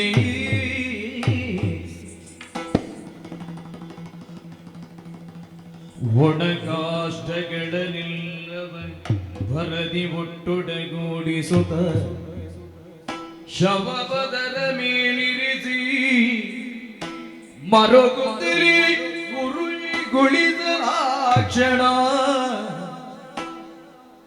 ಮರುಗುತ್ತಲಿ ಉರಿಗುಳಿಸಲಾಕ್ಷಣ ತರುಣಿ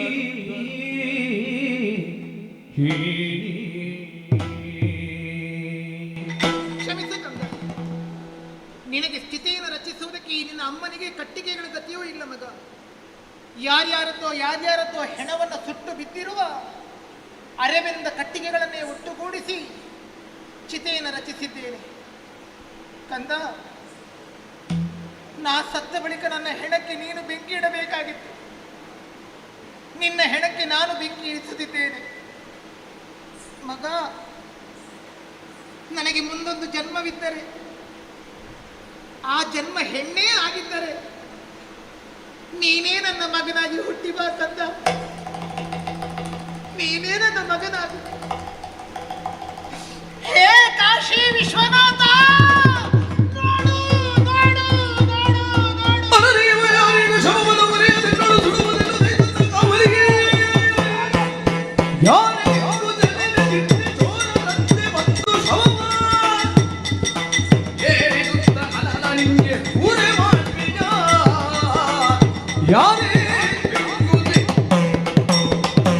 ಯಾರೇ ಅದು ದುಷ್ಟ ಹೆಂಗಸೆ, ಮಧ್ಯರಾತ್ರಿ ಕಾಲದಲ್ಲಿ ಮಸಣವನ್ನು ಯಾರಲ್ಲಿಯೂ ಕೇಳದೆಯೇ ಪ್ರವೇಶಿಸಿ ಹೆಣ ಸುಡುವ ಕೆಲಸ ಮಾಡ್ತಾ ಇದೆಯಲ್ಲ. ನಿನ್ನ ಹೆಣ ಸುಡುವ ಕೆಲಸ, ಶವವನ್ನು ಕಾಲು ಹಿಡಿದು ಎಳೆದು ತರಳನೀತ ನಿನಗೆ ನಿನ್ನ ತರಡೆಯನ್ನು ಯೋಚಿಸುತ್ತ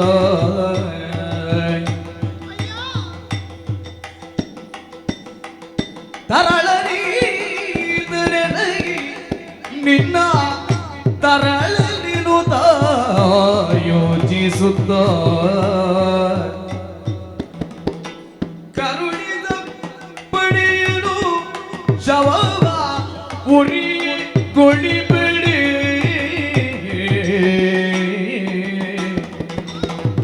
ತರಳರಿ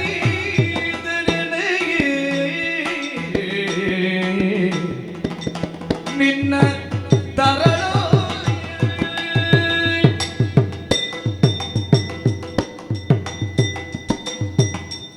ಅಯ್ಯ, ಏನು ಮಾಡುತ್ತಿರುವೆ, ಏನು ಮಾಡುತ್ತಿರುವೆ?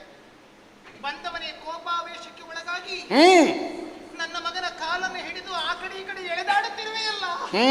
ತಮ್ಮಯ್ಯ, ಬಿಸುಡದಿರು, ಬಿಸುಡದಿರು. ಮತ್ತೆ ಹೇಳದೆ ಕೇಳದೆ ಹೆಣ ಸುಡ್ಲಿಕ್ಕೆ ಹೊರಟಿದ್ದಿ ಇಲ್ಲಿ. ಅಯ್ಯ, ನೀನು ಆ ರೀತಿಯಲ್ಲಿ ಎಳೆದಾಡಿದರೆ ನನ್ನ ಮಗನಿಗೆ ನೋವಾದೀತು, ನನ್ನ ಕಂದನಿಗೆ ನೋವಾದೀತು. ಎಳೆದಾಡಬೇಡ, ಎಳೆದಾಡಬೇಡ. ಪುಣ್ಯಾತ್ಮ, ಈ ಸ್ಮಶಾನಕ್ಕೂ ನಿಬಂಧನೆ ಇದೆ ಎನ್ನುವುದು ನನಗೇನು ಗೊತ್ತಿದೆ ಹೇಳು? ನಾನು ಈ ಕಾಶಿ ದೇಶದವಳೇ ಅಲ್ಲ, ನಾನೊಬ್ಬಳು ಪರದೇಶಿಗಳು. ಯಾರದ್ದು ಹೆಣವನ್ನು ನಾನು ಇಲ್ಲಿಗೆ ತಂದಿರುವುದೂ ಅಲ್ಲ. ಸತ್ತಿರುವವನು ನನ್ನ ಮಗ, ನನಗಿರುವ ಒಬ್ಬನೇ ಮಗ. ಕಾಡಿನಲ್ಲಿ ಹಾವು ಕಚ್ಚಿದ ಕಾರಣಕ್ಕೋಸ್ಕರವಾಗಿ ಅಳಿದು ಬಿದ್ದಿದ್ದಾನೆ. ಪುಣ್ಯಾತ್ಮ, ಇದು ನೀನು ಈ ಸ್ಮಶಾನದಲ್ಲಿ ಇರಬಹುದು, ನೀನು ಚಂಡಾಲನೂ ಆಗಿರಬಹುದು, ಆದರೆ ನೀನೊಬ್ಬ ಮನುಷ್ಯನಲ್ಲವೇ ಹೇಳು? ಆದರೆ ಕಟ್ಟಿಕೊಂಡ ಹೆಂಡತಿ, ಹುಟ್ಟಿದ ಮಕ್ಕಳು ನಿನಗಿರಬಹುದಲ್ಲ? ಇದ್ದರೆ ಹೆಂಡತಿಯ ಮೇಲಿನ ಪ್ರೇಮ, ಮಕ್ಕಳ ಮೇಲಿನ ಮೋಹ ನಿನಗೂ ಇರಬಹುದಲ್ಲ? ಆದ್ದರಿಂದ ಈ ನನ್ನ ಮಗನ ಹೆಣವನ್ನು ನಿನ್ನ ಕಾಲಬಡದಲ್ಲಿ ಇರಿಸಿದ್ದೇನೆ. ನನ್ನ ಕುಲಾಚಾರ ಧರ್ಮಗಳನ್ನೇ ಮರೆತು ನಿನಗೆ ಕೈ ಮುಗಿಯುತ್ತಿದ್ದೇನೆ. ಸತ್ತವನು ನನ್ನ ಮಗನಲ್ಲ, ನಿನ್ನ ಮಗನೆಂದು ತಿಳಿದುಕೋ, ನಿನ್ನ ಮಗನೆಂದು ತಿಳಿದುಕೋ. ಸುಡುವುದಕ್ಕೆ ಅಪ್ಪಣೆ ಕೊಡಯ್ಯ, ಅಪ್ಪಣೆ ಕೊಡು, ಅಪ್ಪಣೆ ಕೊಡು.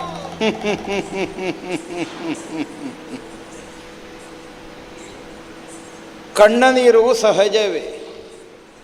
ಸ್ಮಶಾನಕ್ಕೆ ಹೆಣ ಹೊತ್ತುಕೊಂಡು ಬಂದವರು ಯಾರೂ ಸಂತೋಷದಲ್ಲಿರುವುದಿಲ್ಲ, ಅಥವಾ ಯಾರ್ಯಾರ ಹೆಣವನ್ನು ಹೊತ್ತು ಇಲ್ಲಿಗೆ ತರುವುದೂ ಇಲ್ಲ. ಮಕ್ಕಳ ಹೆಣ ತರ್ತಾರೆ, ತಂದೆ ತಾಯಿಗಳ ಹೆಣ ತರ್ತಾರೆ, ಬಂಧು ಬಳಗದವರ ಹೆಣವನ್ನು ಹೊತ್ತುಕೊಂಡು ಬರ್ತಾರೆ. ಅಯ್ಯೋ ಹೋದರಲ್ಲ ಅನ್ನೋ ಹಾಗೆ ಕಣ್ಣೀರಿಳಿಸಿ ತಲೆಯ ಮೇಲೆ ಕೈ ಹೊಡೆದುಕೊಳ್ತಾರೆ. ನಿತ್ಯ ನಿತ್ಯ ನಿತ್ಯ ಇದನ್ನು ನೋಡಿ ನೋಡಿ ನೋಡಿ ನೋಡಿ ನಮ್ಮ ಹೃದಯ ಕಲ್ಲಾಗಿ ಹೋಗಿದೆ. ಬದುಕಿನ ಪರಮ ವೇದಾಂತವನ್ನು ಸಾರುವಂತಹ ಒಂದೇ ಒಂದು ಕ್ಷೇತ್ರ ಯಾವುದು ಕೇಳಿದರೆ ಈ ಭೂಮಿಯಲ್ಲಿ ಅದಕ್ಕೆ ಮಸಣ ಅಂತ ಹೆಸರು. ಬಂಧು ಅಂತ ಇಲ್ಲ, ಬಳಗ ಅಂತ ಇಲ್ಲ. ಮೃತ್ಯು ಆವರಿಸುವ ಕಾಲಕ್ಕೆ ಪ್ರತಿಯೊಬ್ಬರೂ ತಮ್ಮ ಪ್ರಾಣವನ್ನು ಬಿಟ್ಟು ಬಿಡಲೇಬೇಕಾಗುತ್ತದೆ. ದಯಾ ದಾಕ್ಷಿಣ್ಯ ಇದ್ದವ ಮಾಡಬಹುದಾದ ಕೆಲಸ ಅಲ್ಲ ಇದು. ನಿರ್ದಯತ್ವದಿಂದ ತಂದಂತಹ ಹೆಣವನ್ನು ಸುಡುವಂತಹ ಕಾಯಕದಲ್ಲಿ ಮುಂದಾಗಬೇಕು ಅಂತಾದರೆ ಹೆಣ ಬಂದ ಮೇಲೆ ಸುಡುವುದು, ಹೆಣ ಸುಡುವವನ ಹೃದಯವನ್ನು ಮೊದಲೇ ಸುಟ್ಟುಕೊಳ್ಳಬೇಕಾಗುತ್ತದೆ. ಯಾವತ್ತೋ ನಮ್ಮ ಮನಸ್ಸಿಗೆ ಕೊಳ್ಳಿ ಇಟ್ಟಾಗಿದೆ. ಮತ್ತೆ ನನ್ನ ಮುಂಭಾಗದಲ್ಲಿ ಸಂಬಂಧದ ಮಾತಾಡ್ತಿ. ಹೆಣ ಸುಡುವುದಕ್ಕಾಗಿ ಇರುವ ಪ್ರದೇಶ ಇದು. ಹೆಣ ಸುಡುವುದಕ್ಕೆ ನಮ್ಮ ಆಕ್ಷೇಪ ಇಲ್ಲ. ಆದರೆ ಹೆಣ ಸುಡಬೇಕು ಅಂತಾದರೆ ಇಲ್ಲಿಗೆ ಇದರದ್ದಾದಂತಹ ಒಂದು ನಿಯಮ ಇದೆ. ವನಿತೆಗೇಳು ಸುಡುವಳಿಗೆ ಹೆಣದ ಮತ್ತದಾಗಿರುತ್ತ ವಿನಯದಿಂದ ಕೊಟ್ಟು ಮತ್ತೆ ಅಂಡುಲ.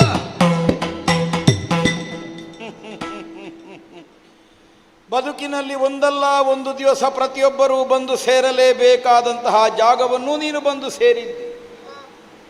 ಅಳಿದು ಹೋದಂತಹ ಮಗನಿಗೆ ನೋವಾದೀತು ಅನ್ನೋ ಹಾಗೆ ತಾಯಿಯ ಕರುಳಿನ ವೇದನೆಯ ನುಡಿಗಳನ್ನು ಆಡ್ತಾ ಇದ್ದೆ. ಯಾರು ಮಗ, ಯಾರು ತಾಯಿ, ಯಾರು ಗಂಡ, ಯಾರು ಹೆಂಡತಿ. ದೇಹದಲ್ಲಿ ಪ್ರಾಣವಾಯುವಿನ ಸಂಚಾರವಿರುವ ತನಕ ದೇಹಕ್ಕೊಂದು ಸಂಬಂಧ ಇರ್ತದೆ. ದೇಹದಿಂದ ಉಸಿರು ಹೊರಟ ಹೋದ ಮೇಲೆ ಅದು ಕೇವಲ ಒಂದು ಶವ ಮಾತ್ರ. ಆಗ ಯಾವ ಸ್ಪಂದನೆಯೂ, ನೋವು ಅದಕ್ಕಿಲ್ಲ. ನೋವು ಅದರ ಕುರಿತಾಗಿ ವ್ಯಾಮೋಹವನ್ನು ಹೊಂದಿದ ಇತರರಿಗೆ ನೋವಿರ್ತದೆ. ಹೆಣ ಸುಡುವುದು ನಮ್ಮ ಕರ್ತವ್ಯ. ಆದರೆ ಹೆಣ ಸುಡುವುದಕ್ಕೆ ಇಲ್ಲಿ ಏನಾಗಬೇಕು, ಆ ನೀತಿಯನ್ನು ಮೀರಿ ಸುಡುವುದಕ್ಕಾಗುವುದಿಲ್ಲ. ಈ ಮಸಣಕ್ಕೊಬ್ಬ ಯಜಮಾನನಿದ್ದಾನೆ, ಅವನೊಂದು ನಿಯಮವನ್ನು ಹೇರಿದ್ದಾನೆ. ಅದನ್ನು ಪಾಲಿಸಿಕೊಂಡು ಬರಬೇಕಾದಂತಹ ಹೊಣೆಯನ್ನು ನಾನು ಹೊಂದಿದ್ದೇನೆ. ಹೆಣವನ್ನು ಸುಡುವವರೋ ಹೆಣನಕ್ಕಿ ಹೆಣನ ವಸ್ತ್ರ ಮಾತ್ರವಲ್ಲ, ಒಂದು ಹಾಗ ಅಂದರೆ ರೊಕ್ಕವನ್ನು ಕೊಡಬೇಕು. ಇಷ್ಟನ್ನು ಕೊಡು, ಹೆಣ ಸುಡು. ಅಯ್ಯ ಪುಣ್ಯಾತ್ಮ ಪುಣ್ಯಾತ್ಮ, ಸುಡುಗಾಡಿ ನೊಡೆಯಾಕಿ ನೀ ಬೀಳಿದಷ್ಟು ಕೊಡುವಿನ ಹೋದರೆ ಕೈಯೊಳಿಲ್ಲ.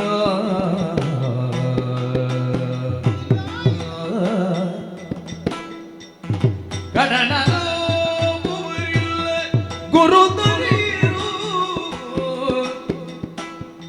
ಮತ್ತಿ ಕೊಡವಿಳಗಿಗ ಜನರು ಇನ್ನ ಸುಡುಗಾಡಿ ನೊಡೆಯ ಕೇಳು.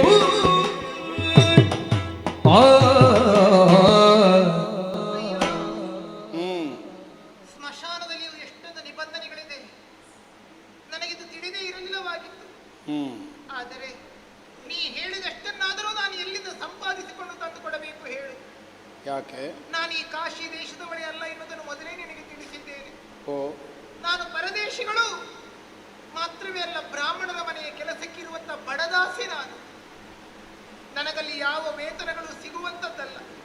ಮತ್ತೆ ಮಾತ್ರವೇ ಅಲ್ಲ, ಈ ಕಾಶಿಯಲ್ಲಿ ನಮಗೆ ಯಾರು ನೆಂಟರೂ ಇಲ್ಲ, ಇಷ್ಟರೂ ಇಲ್ಲ, ಮಿತ್ರರೂ ಇಲ್ಲ. ಹೆಚ್ಚೇನು ನಮ್ಮ ಗುರುತ ಪರಿಚಯದವರೇ ಇಲ್ಲ. ಯಾರು ಕಡವನ್ನು ಕೊಡುವವರಿಲ್ಲ, ಸಾಲವನ್ನು ನಂಬುವವರಿಲ್ಲ. ಅಂತಿರುವಾಗ ಹೆಣವನ್ನು ನಾನು ಹೇಗೆ ತರಲಿ ಹೇಳು? ನಾನು ಬಡವಳೆನ್ನುವ ಹಾಗೆ ಸುಮ್ಮನೆ ಆಡಿದ್ದಲ್ಲ. ಯೋಚನೆ ಮಾಡು. ಯಾವ ತಾಯಂದಿರ ಸೀರೆಯ ಸೆರಗಿರುವುದು ಮಕ್ಕಳ ಹೆಣ ಹೊದಿಸುವುದಕ್ಕೇನೋ? ನಾನುಟ್ಟ ಸೀರೆಯ ಸೆರಗಿನಿಂದ ನನ್ನ ಮಗನ ಹೆಣ ಮುಚ್ಚಿಕೊಂಡು ಬಂದಿದ್ದೇನೆ. ಅಂತಾದ್ರೆ ನನ್ನ ಬಡತನ ಎಷ್ಟೆನ್ನುವುದನ್ನು ಯೋಚನೆ ಮಾಡು. ದುಡಿದರೆ ಸಂಬಳ ಸಿಗುವುದಿಲ್ವೇ ನಿನಗೆ? ಅಲ್ಲಿ ಅದೂ ಇಲ್ಲ. ನಾನಲ್ಲಿ ಜೀತದಾಡಿದ್ದೇನೆ. ಹೆಚ್ಚೇನು ಕೈ ಹಿಡಿದ ಗಂಡ ಇಲ್ವೇ? ಈ ಹುಡುಗನ ತಂದೆಯೂ ಬಳಿಯಲ್ಲಿಲ್ಲ. ಆದ್ದರಿಂದ ಕೈ ಬಗೆಯುತ್ತಾ ಇದ್ದೇನೆ. ನನ್ನಲ್ಲಿ ಏನೂ ಇಲ್ಲ, ಏನೂ ಇಲ್ಲ, ಏನೂ ಇಲ್ಲ. ಏನೂ ಇಲ್ಲ ಅಂತ ಕನಿಕರದಿಂದ ಸುಮ್ಮನೆ ಹೆಣ ಸುಡುವುದಕ್ಕೆ ಬಿಡುವುದಕ್ಕಾಗುವುದಿಲ್ಲ. ನಿಯಮವನ್ನು ಮೀರಿ ವ್ಯವಹರಿಸುವ ಹಾಗಿಲ್ಲ. ಒಡೆಯನಿಗೆ ಸಲ್ಲಬೇಕಾದಂತಹ ದ್ರವ್ಯವನ್ನು ಹೊಂದಿಸಿಕೊಳ್ಳದೆ ನಾನು ಹೆಣ ಸುಡುವುದಕ್ಕೆ ಅವಕಾಶವನ್ನು ಕೊಡುವುದಕ್ಕಾಗುವುದಿಲ್ಲ. ಬ್ರಾಹ್ಮಣರ ಮನೆ ಆಳು ಹೇಳಿದೆಯಲ್ಲ, ಹೋಗಿ ನಿನ್ನ ಯಜಮಾನಾದ ಬ್ರಾಹ್ಮಣನಲ್ಲಿ ಕೇಳು. ಇಲ್ಲ, ಈ ಮಗುವಿನ ಹೊಟ್ಟೆಯನ್ನು ಸ್ವಲ್ಪ ಗಮನಿಸು. ಸರಿಯಾದ ಊಟವನ್ನು ಮಾಡದೆ ಹೊಟ್ಟೆಯು ಬೆನ್ನಿಗಟ್ಟಿಕೊಂಡಿದೆ. ಸಣ್ಣ ಮಕ್ಕಳ ದೇಹ ಹೀಗಿರಬೇಕಾಗಿದೆ. ಬದುಕಿರುವಾಗ ಒಂದು ಹಿಡಿ ಅನ್ನವನ್ನು ಸರಿಯಾಗಿ ಕೊಡದೇ ಇದ್ದವರು ಸತ್ತ ಮಗನಿಗೋಸ್ಕರವಾಗಿ ಹಣ ಕೊಡುತ್ತಾರೆ? ಇಲ್ಲವಯ್ಯ, ಇಲ್ಲ. ವಿಶಾಲವಾದ ಕಾಶಿಯಲ್ಲಿರುವಂತಹ ಮಂದಿಗಳು ಎಲ್ಲರೂ ಕಟುಕರೇನೂ ಅಲ್ವಲ್ಲ. ನಿನ್ನ ಮಗನ ಉಪನಯನಕ್ಕೋ ವಿವಾಹೋತ್ಸವಕ್ಕೋ ವೈಭವಕ್ಕೋ ನೀನು ಕೇಳುತ್ತಿರುವುದಲ್ವಲ್ಲ. ಅಳಿದು ಹೋದ ಮಗನ ಹೆಣ ಸುಡುವುದಕ್ಕಾಗಿ ಆದರೂ ಒಂದು ರೊಕ್ಕವನ್ನು ಒದಗಿಸಲಾರದೇ ಇದ್ದ ಕಾರ್ಪಣ್ಯವುಳ್ಳವರೇ ಕಾಶಿಯವರು. ಹೇಗೆ ತರಲಿ ಹೇಳು? ಹೆಣ್ಣು ಹೆಂಗಸಾದ ನಾನು ಬೆಳಗಾವುದರೊಳಗಾಗಿ ಮನೆ ಸೇರಿಕೊಳ್ಳಬೇಕಾಗಿದೆ. ಬೆಳಗಾಗುವುದಕ್ಕೆ ಇನ್ನು ಹೆಚ್ಚು ಹೊತ್ತೂ ಇಲ್ಲ. ಅಂತಿರುವಾಗ ನಾನು ಯಾರಲ್ಲಿ ಕೇಳಲಿ? ಗುರುತ ಪರಿಚಯವೇ ಇಲ್ಲದೆ ಇರುವಂತಹ ಪರದೇಶಿಗಳಾದಂತಹ ನಾನಿನ್ನೇನು ಮಾಡಬೇಕು ಹೇಳು? ಆಗಲಿ, ನಿನ್ನ ಕಣ್ಣೀರಿಗೆ ಬೆಲೆಯೇ ಇಲ್ಲ ಅಂತ ಮಾಡಬೇಡ. ಹೆಣ ಸುಡುವ ಕಾಯಕದವನಾದರೆ ನಾನು ಹುಟ್ಟುತ್ತಲೇ ಕಲ್ಲಿನಂತೆ ಹುಟ್ಟಿದವಲ್ಲವಲ್ಲ. ನನಗೂ ಒಂದು ಹೃದಯ ಅನ್ನುವುದಿದೆ, ಅನುಕಂಪ ಅನ್ನುವುದೂ ಇದೆ. ಒಂದು ಮಾತಾಗ ಹೇಳಿದೆ, ಅಳಿದ ಮಗನಿವ ನಿನ್ನ ಮಗ ಅಂತ ಭಾವಿಸಿಕೋ ಹೆಣಸು. ಆ ನಿನ್ನ ಮಾತಿಗಾದರೂ ಮೌಲ್ಯವನ್ನು ಕಲ್ಪಿಸಿ ಹೆಣ್ಣನ ಅಕ್ಕಿಯನ್ನಾದರೂ ಬಿಡುತ್ತೆ. ಯಾಕೆಂದರೆ ಅದು ನನ್ನ ನಿಗುಟಕ್ಕಾಗಿ ವಿನಿಯೋಗವಾಗುವ ನನ್ನ ಮಗ ಅಂತ ಹೇಳಿದೆಯಲ್ಲ. ಆ ಲೆಕ್ಕದಲ್ಲಿ ಇಂದಿನ ದಿನ ಉಪವಾಸ ಉಳಿಯುತ್ತೇನೆ. ಹೆಣದ ವಸ್ತ್ರವನ್ನಾದರೂ ಬಿಡುತ್ತೇನೆ. ಆದರೆ ಒಡೆಯನಿಗೆ ಸಲ್ಲಬೇಕಾದಂತಹ ಒಂದು ಭಾಗವನ್ನು ತಾರದೆ ಹೆಣ ಸುಡುವುದಕ್ಕಾಗುವುದಿಲ್ಲ, ನೀನು ತರಲೇಬೇಕು. ಪುಣ್ಯಾತ್ಮ, ಹೇಗೆ ತರಬೇಕು ಹೇಳು? ನೀನೇನೋ ಕರುಣೆಯಿಂದ ಬಟ್ಟೆಯನ್ನು ಅಕ್ಕಿಯನ್ನು ಬಿಟ್ಟಿರಬಹುದು, ಆದರೆ ಹಣ ಕೊಡು ಅಂತ ಹೇಳಿದ್ರೆ ನಾನು ಎಲ್ಲಿಂದ ತರಲಿ? ಕೇವಲ ಬ್ರಾಹ್ಮಣರ ಮನೆಯ ಕೆಲಸದ ಆಳಾಗಿದ್ದೇನೆ ಎನ್ನುವ ಕಾರಣಕ್ಕೋಸ್ಕರವಾಗಿ ನಾನು ಬಡವಳಲ್ಲ. ನಾನು ನಿಜವಾಗಿ ಈಗ ಬಡವೆ. ಕೈ ಹಿಡಿದ ಗಂಡನಿಂದ ದೂರವಾಗಿದ್ದೇನೆ. ಇದ್ದೊಬ್ಬ ಮಗನನ್ನು ಕಳಕೊಂಡಿದ್ದೇನೆ. ನಾನು ನಿಜವಾಗಿಯೂ ಬಡವೆಯಾಗಿದ್ದೇನೆ. ನಾನು ಬಡವೆ, ನನ್ನಲ್ಲಿ ಏನೂ ಇಲ್ಲ. ಮಗನ ಹೆಣ ಸುಡುವುದಕ್ಕೂ ಅವಕಾಶ ಇಲ್ಲದೆ ಇದ್ದ ಇಂತಹ ಒಂದು ಸಂದಿಗ್ಧ ಸ್ಥಿತಿಯಲ್ಲಿಯೋ ಏನಿಲ್ಲ ಅಂತ ನನ್ನಲ್ಲಿ ಸುಳ್ಳು ಹೇಳುವೆಯ? ಸುಳ್ಳು ಆಡದಿರುವ ಆ ಶಬ್ದವನ್ನು ನಾನು ಅದನ್ನು ಕೇಳಲಾರೆ. ನಾನು ಸುಳ್ಳು ಹೇಳುವವಳಲ್ಲ. ಸುಳ್ಳು ಹೇಳುವುದನ್ನು ನಾನು ಮದುವೆಯಾಗುವುದಿಲ್ಲ. ಹೆಚ್ಚೇನಯ್ಯ, ಒಂದು ಸುಳ್ಳು ಹೇಳುತ್ತಿದ್ದರೆ ನನ್ನ ಮಗ ಸಾಯುತ್ತಿರಲಿಲ್ಲ. ಏನು ಸುಳ್ಳು ಹೇಳಿದ್ದೇನೆ ಹೇಳು? ಕೈಯಲ್ಲಿಟ್ಟುಕೊಂಡು ಇಲ್ಲ ಅಂತ ಯಾಕೆ ಹೇಳುವೆ? ಕೈ ಹಿಡಿದ ಗಂಡನಿಂದ ದೂರ ಆದೆ ಅಂತ ಹೇಳಿ ಹೆತ್ತ ಮಗನನ್ನು ಕಳಕೊಂಡಂತಹ ಅತಂತ್ರವಾದ ಸ್ಥಿತಿಯನ್ನು ನೀನು ಅನುಭವಿಸುತ್ತಾ ಇರುವೆ. ಮತ್ತೆ ಯಾಕಾಗಿ ನಿನ್ನ ಕೊರಳಲ್ಲಿ ಮಂಗಲಸೂತ್ರದಲ್ಲಿ ಬಂಧಿಸಲ್ಪಟ್ಟಂತಹ ತಾಳಿ ಅದನ್ನಾದರೂ ಕೊಡು.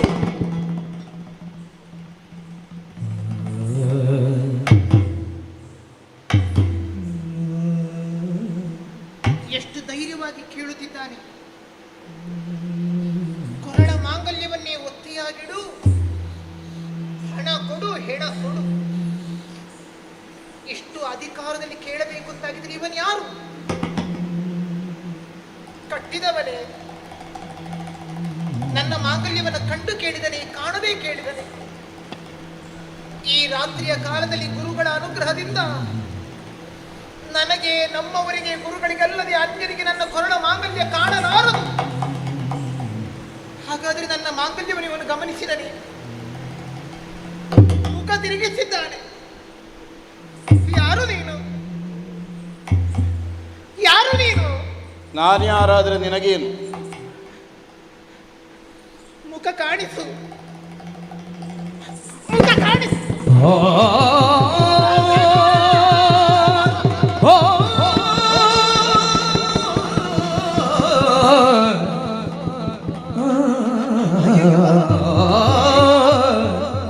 ಪತಿ ಚಕ್ರವರ್ತಿ, ಸಾಕೇತದ ಸಾರ್ವಭೌಮ ಚಕ್ರವರ್ತಿ. ಏನು ಪ್ರಭೋ ಇದು? ಏನು ಪ್ರಭೋ? ಈ ಸುಡುಗಾಡಿನಲ್ಲಿ ಚಂಡಾಲರಂತೆ ಸ್ಮಶಾನ ಕಾಯುತ್ತಿರುವಿರಲ್ಲ, ಏನಾಯಿತು ಪ್ರಭೋ? ಏನಾಯಿತು? ಚಂದ್ರಮತಿ, ಓ, ಋಷಿರಣದಿಂದ ಮುಕ್ತನಾಗುವುದಕ್ಕನ್ಯಥಾ ಗತಿ ಇಲ್ಲದೆ ಸ್ಮಶಾನವನ್ನು ರಕ್ಷಿಸುವ ಕಾಯಕವನ್ನು ಹೊಂದಿದ ವೀರಬಾಹುವಿಗೆ ನನ್ನನ್ನೇ ನಾನು ವಿಕ್ರಯಿಸಿಕೊಂಡೆ. ಅವನಿತ್ತಂತಹ ಕರ್ತವ್ಯವನ್ನೆಸಗುವಂತಹ ಬದ್ಧತೆಯಿಂದ ಆಡಿದ ಮಾತಿಗೆ ತಪ್ಪಿದರೆ ಹೆತ್ತ ತಾಯಿಗೆ ತಪ್ಪಿದಂತಹ ದೋಷಿ ನಾನು ಅನ್ನೋ ಹಾಗೆ ಒಪ್ಪಿಕೊಂಡು ನನ್ನನ್ನು ವಿಕ್ರಯಿಸಿಕೊಂಡ. ಮಗನೇ ಅಳಿದು ಹೋದರು. ಅವನ ಹೆಣವನ್ನಾದರೂ ಸುಡುವುದಕ್ಕೆ ಒಡೆಯನಿಗೆ ಸಲ್ಲಬೇಕಾದಂತಹ ರೊಕ್ಕಕ್ಕಿಂತ ಹೊರತಾಗಿ ಅವಕಾಶವನ್ನು ಕಲ್ಪಿಸುವುದಕ್ಕಾಗುವುದಿಲ್ಲ. ನಾನು ಏನು ಮಾಡಲಿ? ನಮ್ಮ ಮಗನನ್ನು ಉಳಿಸಿಕೊಳ್ಳುವುದಕ್ಕೆ ನನ್ನಿಂದ ಸಾಧ್ಯವಾಗಲಿಲ್ಲ. ಚೆನ್ನಾಗಿ ನೋಡಿಕೋ ಅಂತ ಹೇಳಿದಿರಿ, ಆದರೆ ನನ್ನಿಂದ ಆಗದೆ ಹೋಯಿತು ಸ್ವಾಮಿಯೇ, ನನ್ನಿಂದ ಆಗದೆ ಹೋಯಿತು. ದುಃಖಿಸಬೇಡ. ತಂದೆಯಾದ ನೀವೇ ಬಳಿಯಲ್ಲಿರುವಾಗ ನೀವಲ್ವೇ ಮುಂದಿನ ಕಾರ್ಯ ಮಾಡಬೇಕಾದವರು, ಮತ್ತ್ಯಾಕೆ ಯೋಚನೆ? ಮುಂದಿನ ಕಾರ್ಯ ಮಾಡೋಣ. ಆದರೆ ಒಡೆಯನ ಆಳಾಗಿ ನನ್ನನ್ನು ವಿಕ್ರಯಿಸಿಕೊಂಡ ನನಗೆ ಒಡೆಯನಿಗೆ ಕೊಡಬೇಕಾದಂತಹ ಭಾಗವನ್ನು ಸಂಪಾದಿಸುವುದಕ್ಕೂ ದಾರಿ ಇಲ್ಲ. ಆದ್ದರಿಂದ ನಾನೇನು ಮಾಡಲಿ ಹೇಳಿ? ಯಾರಲ್ಲಾದರೂ ಕೇಳಿ ಆದರೂ ತೆಕ್ಕೊಂಡು ಯಾಚಿಸು, ಕಣ್ಣೀರಿಳಿಸು, ನಿನಗೊದಗಿದಂತಹ ಪರಿಸ್ಥಿತಿಯನ್ನು ವಿವರಿಸು. ಖಂಡಿತ ಕಾಶಿಯ ಮಹಾನುಭಾವರು ಇಲ್ಲ ಅನ್ನಲಾರ. ಕೇಳ್ತೇನೆ, ಒಂದು ಹೊನ್ನು ಕೊಡಿ. ನನ್ನ ಮಗನಿಗೆ ಹೊಟ್ಟೆ ತುಂಬ ಊಟ ಹಾಕೋದಕ್ಕಲ್ಲ, ನನ್ನ ಮಗ ಮೈ ಮೇಲೆ ಬಟ್ಟೆ ಹಾಕೋದಕ್ಕಲ್ಲ, ನನ್ನ ಮಗನ ಹೆಣ ಸುಡೋದಕ್ಕೆ ಒಂದು ಹೊನ್ನು ಕೊಡಿ. ಯಾರನ್ನಾದ್ರೂ ಬೇಡಿಕೊಂಡಾದ್ರೂ, ಯಾರ ಕೈಕಾಲು ಹಿಡಿದಾದ್ರೂ ತರುತ್ತೇನೆ. ಆದರೆ ನಾ ಬರುವುದು ತಡವಾದರೆ ನಮ್ಮ ಮಗನ ಹೆಣ ನರಿ ನಾಯಿಗಳು ಎಳೆಯಕೂಡದಲ್ಲ. ನೋಡಿಕೊಂಡಿರ್ತೀರಿ. ಮಗು ಬದುಕಿದ್ದಾಗ ರಕ್ಷಿಸ ಹೊಣೆ ನನಗಿತ್ತು, ರಕ್ಷಿಸಬೇಕಿತ್ತು. ಆಪತ್ತು ಒದಗದಂತೆ, ಸಂಕಟ ಬಾಧಿಸದಂತೆ, ಹಸಿವೆ ನೀರಡಿಕೆಗಳು ಒದಗದಂತೆ ತಾಯಿ ತಂದೆಗಳಾದವರು ಮಕ್ಕಳನ್ನು ಸಂರಕ್ಷಿಸಬೇಕು. ಆ ಭಾಗ್ಯ ನನಗೆ ಬರಲಿಲ್ಲ. ಪರರ ಆಳಾಗಿ ಮಗನ ಆಯುಷ್ಯವನ್ನು ಕಳೆಯುವಂತೆ ಅವನನ್ನು ಪರರಿಗೆ ವಿಕ್ರಯಿಸಬೇಕಾದಂತಹ ಸ್ಥಿತಿ ಬಂದು ಹೋಯಿತು. ಬದುಕಿದ್ದಾಗ ನೋಡಿಕೊಳ್ಳಿಕ್ಕಾಗಲಿಲ್ಲ. ಚಂದ್ರಮತಿ, ಸತ್ತ ಮಗನನ್ನಾದರೂ ಕಾಯ್ತೇನೆ, ಸತ್ತ ಮಗನನ್ನಾದರೂ ಕಾಯ್ತೇನೆ. ಹೋಗಿ ತರ್ತೇನೆ, ಹೋಗಿ ತರ್ತೇನೆ.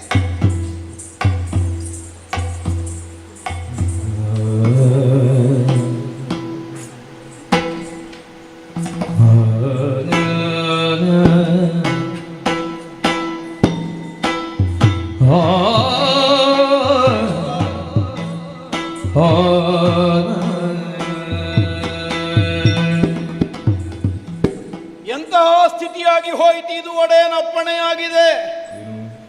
ಊರನ್ನೇ ಪ್ರವೇಶಿಸಿ ಸಕಲರನ್ನು ನಾಶ ಮಾಡಬಹುದಾದಂತಹ ಮಾರಿಯೊಂದರ ತಲೆ ಕಡಿಯುವಂತಹ ಕಾಯಕಕ್ಕೆ ನೀನು ಮುಂದಾಗಬೇಕಾಗಿದೆ ಅನ್ನುವ ಹಾಗೆ ನನಗೆ ಅಪ್ಪಣೆಯನ್ನು ವಿಧಿಸಿದ್ದಾನೆ. ಏನು ಕಾಲ ಒದಗಿತು, ಏನು ಕಾಲ ಒದಗಿತು. ಊರಿಗೊದಗಿದ ಕಂಟಕವನ್ನು ಪರಿಹರಿಸುವುದಕ್ಕಾಗಿ ಆ ಕಾಯಕಕ್ಕಾದರೂ ನಾನು ಸಿದ್ಧನಾಗಲೇಬೇಕಾಗಿದೆ. ನೀನಾ ಮಾರಿ ಬಾರೆ.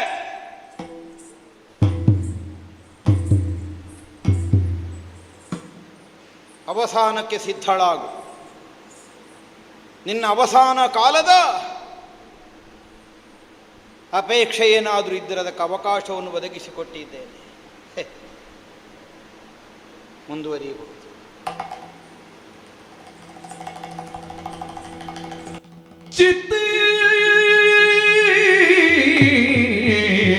ಚಿತ್ತೀಸು ಹರಕೆ ಜೋದಿಗುದ ಚಿತ್ತೀಸು ಹರಕೆಯೊಂದಿಗುದ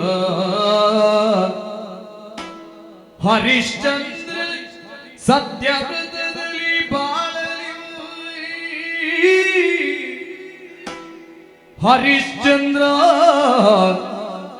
ಸತ್ಯವ್ರತದಲ್ಲಿ ಬಾಳಲಿಂದು ಸತ್ತ ಮಗನಿಗೆ ಮುಕ್ತಿ ಸಿಗಲಿ.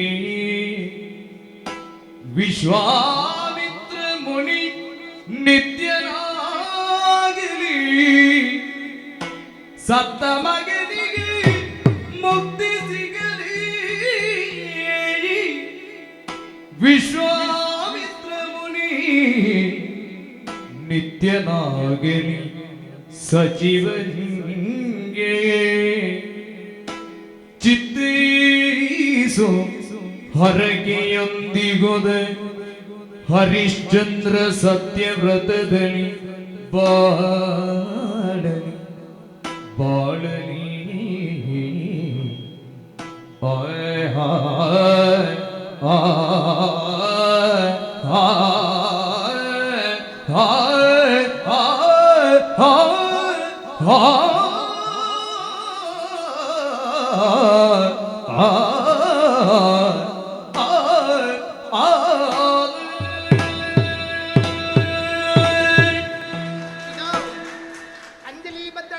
ಗರುಡಾಸನವನ್ನು ಬಲಿದು ನಿರ್ಮಲವಾದಂತಹ ಮನಸ್ಸಿನಲ್ಲಿ ಕಾಶಿ ವಿಶ್ವನಾಥನನ್ನೇ ಧ್ಯಾನಿಸುತ್ತಾ ನನ್ನ ಕೊನೆಯ ಹರಕೆಯನ್ನು ಕೇಳಿಕೋ. ಹರಿಶ್ಚಂದ್ರರಾಯ ಸತ್ಯವಂತನಾಗಿ ಬಾಳಲಿ, ಸತ್ತಿರುವಂತಹ ಮಗನಿಗೆ ಮುಕ್ತಿ ಸಿಗಲಿ, ವಿಶ್ವಾಮಿತ್ರ ಮುನಿವರ ನಿತ್ಯನಾಗಲಿ, 7 ಜನ್ಮಕ್ಕೂ ಹರಿಶ್ಚಂದ್ರರಾಯ ನನ್ನ ಪತಿಯಾಗಲಿ, ನನ್ನ ಪತಿಯಾಗಲಿ. ಹರನೇ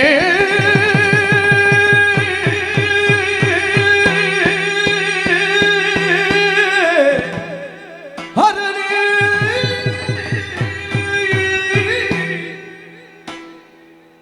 ಎನ್ನಯ ತರುಣಿಯ ಶಿರವರಿ ಹರನೇ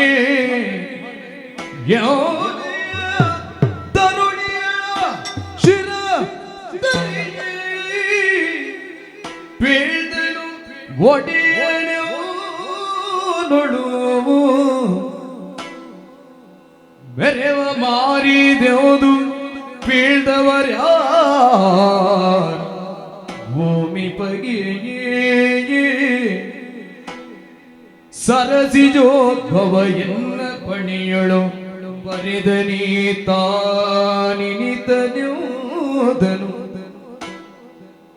ಎಂದೆನೋ ತಿರದೆ ಮರುಗುತ್ತ ನಿರ್ಧ ಭೂಮಿ ಧರೆಗೆ ಹಮ್ಮೈಸಿ ಹರನೇ ಎನ್ನಯ ತರುಣಿ ಈ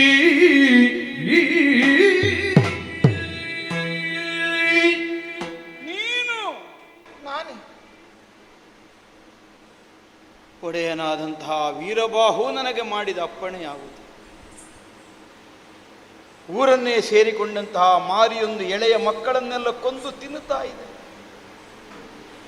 ಊರಿಗೊದಗಿದಂತಹ ಸಂಕಟವನ್ನು ಪರಿಹರಿಸುವಂತಹ ಉದ್ದೇಶಕ್ಕಾಗಿ ಆ ಮಾರಿಯ ಶಿರವನ್ನು ಕತ್ತರಿಸಬೇಕು.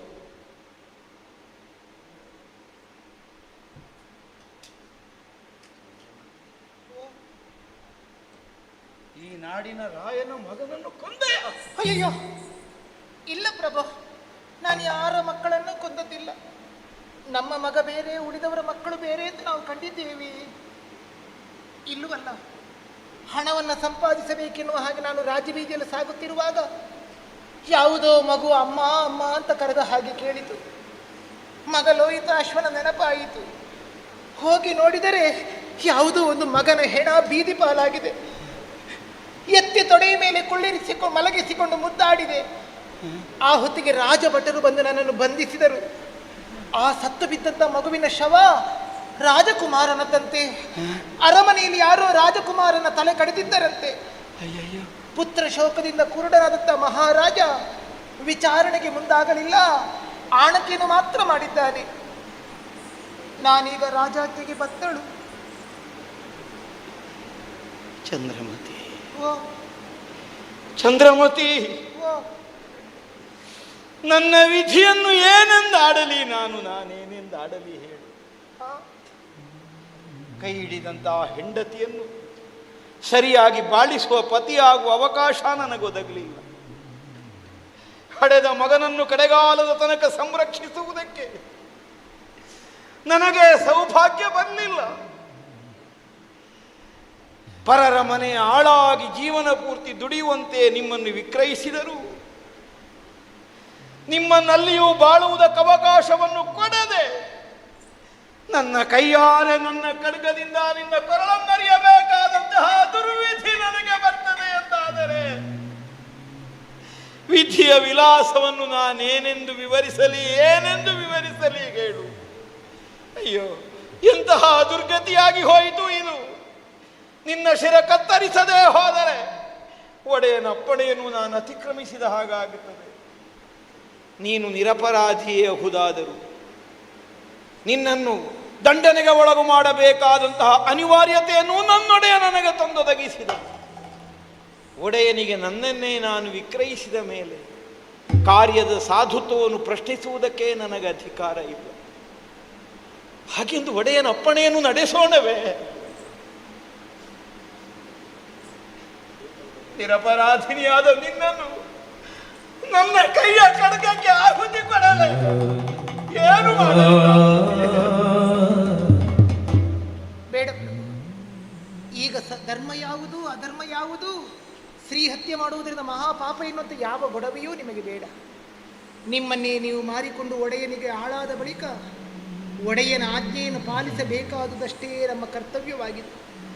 ಯೋಚನೆ ಮಾಡಿ, ಒಡೆಯನ ಮಾತನ್ನು ಪಾಲಿಸದೇ ಇದ್ದರೆ ಹೆತ್ತ ತಾಯಿಗೆ ತಪ್ಪಿದ ದೋಷ ಕೂಡದಲ್ಲ. ಆಡಿದ ಒಂದು ಮಾತಿಗೋಸ್ಕರವಾಗಿ ರಾಜ್ಯಕೋಶಗಳನ್ನು ಬಿಟ್ಟು ಬರುವಾಗ ನೀವು ನೋಯಲಿಲ್ಲ. ನಾವು ಉಪವಾಸವಿದ್ದು ಮಗ ಲೋಹಿತಾಶ್ವ ಸಂಕಟದಿಂದ ನರಳುತ್ತಿರುವಾಗ ಧೃತಿಗೆಡಲಿಲ್ಲ. ನಮ್ಮನ್ನೇ ನಾವು ಮಾರಿಕೊಂಡು ಇಂತಹ ಸ್ಥಿತಿಗೆ ಬಂದಾಗಲೂ ದುಃಖಿಸಲಿಲ್ಲ. ಈ ಹೊತ್ತಿನಲ್ಲಿ ದುಃಖಕ್ಕೊಳಗಾಗುವುದೇ ಬೇಡ ಸ್ವಾಮಿ. ಕಣ್ಣ ಮುಂದೆ ಎಷ್ಟೋ ಜನ ಅಪರಾಧಿಗಳನ್ನಾದರೂ ಕ್ಷಮಿಸಿ ಬಿಟ್ಟಂಥ ಸಾರ್ವಭೌಮ ತಾವು. ಆದರೆ ನಿರಪರಾಧಿಯಾತ ನನ್ನನ್ನು ಕೊಲ್ಲಬೇಕಂತ ಸನ್ನಿವೇಶ ಒದಗಿ ಬಂದಿದೆ. ನಾವು ಕೈಗೊಂಡ ಸತ್ಯಕ್ಕೆ ಅದಕ್ಕೆ ಇದು ಬೇಕು ಅಂತಾಗಿದೆ ಅಂತಾದರೆ ಮತ್ತೆ ಯಾಕಾಗಿ ಚಿಂತಿಸುತ್ತೀರಿ? ಆಳಾದವನಿಗೆ ಪಾಪ ಪುಣ್ಯಗಳು ಬೇಡ, ಒಡೆಯನ ಆಜ್ಞೆಯನ್ನು ಪಾಲಿಸುವುದಷ್ಟೇ ಕೆಲಸ ತಾನೇ. ನಾನು ಸಿದ್ಧಳು.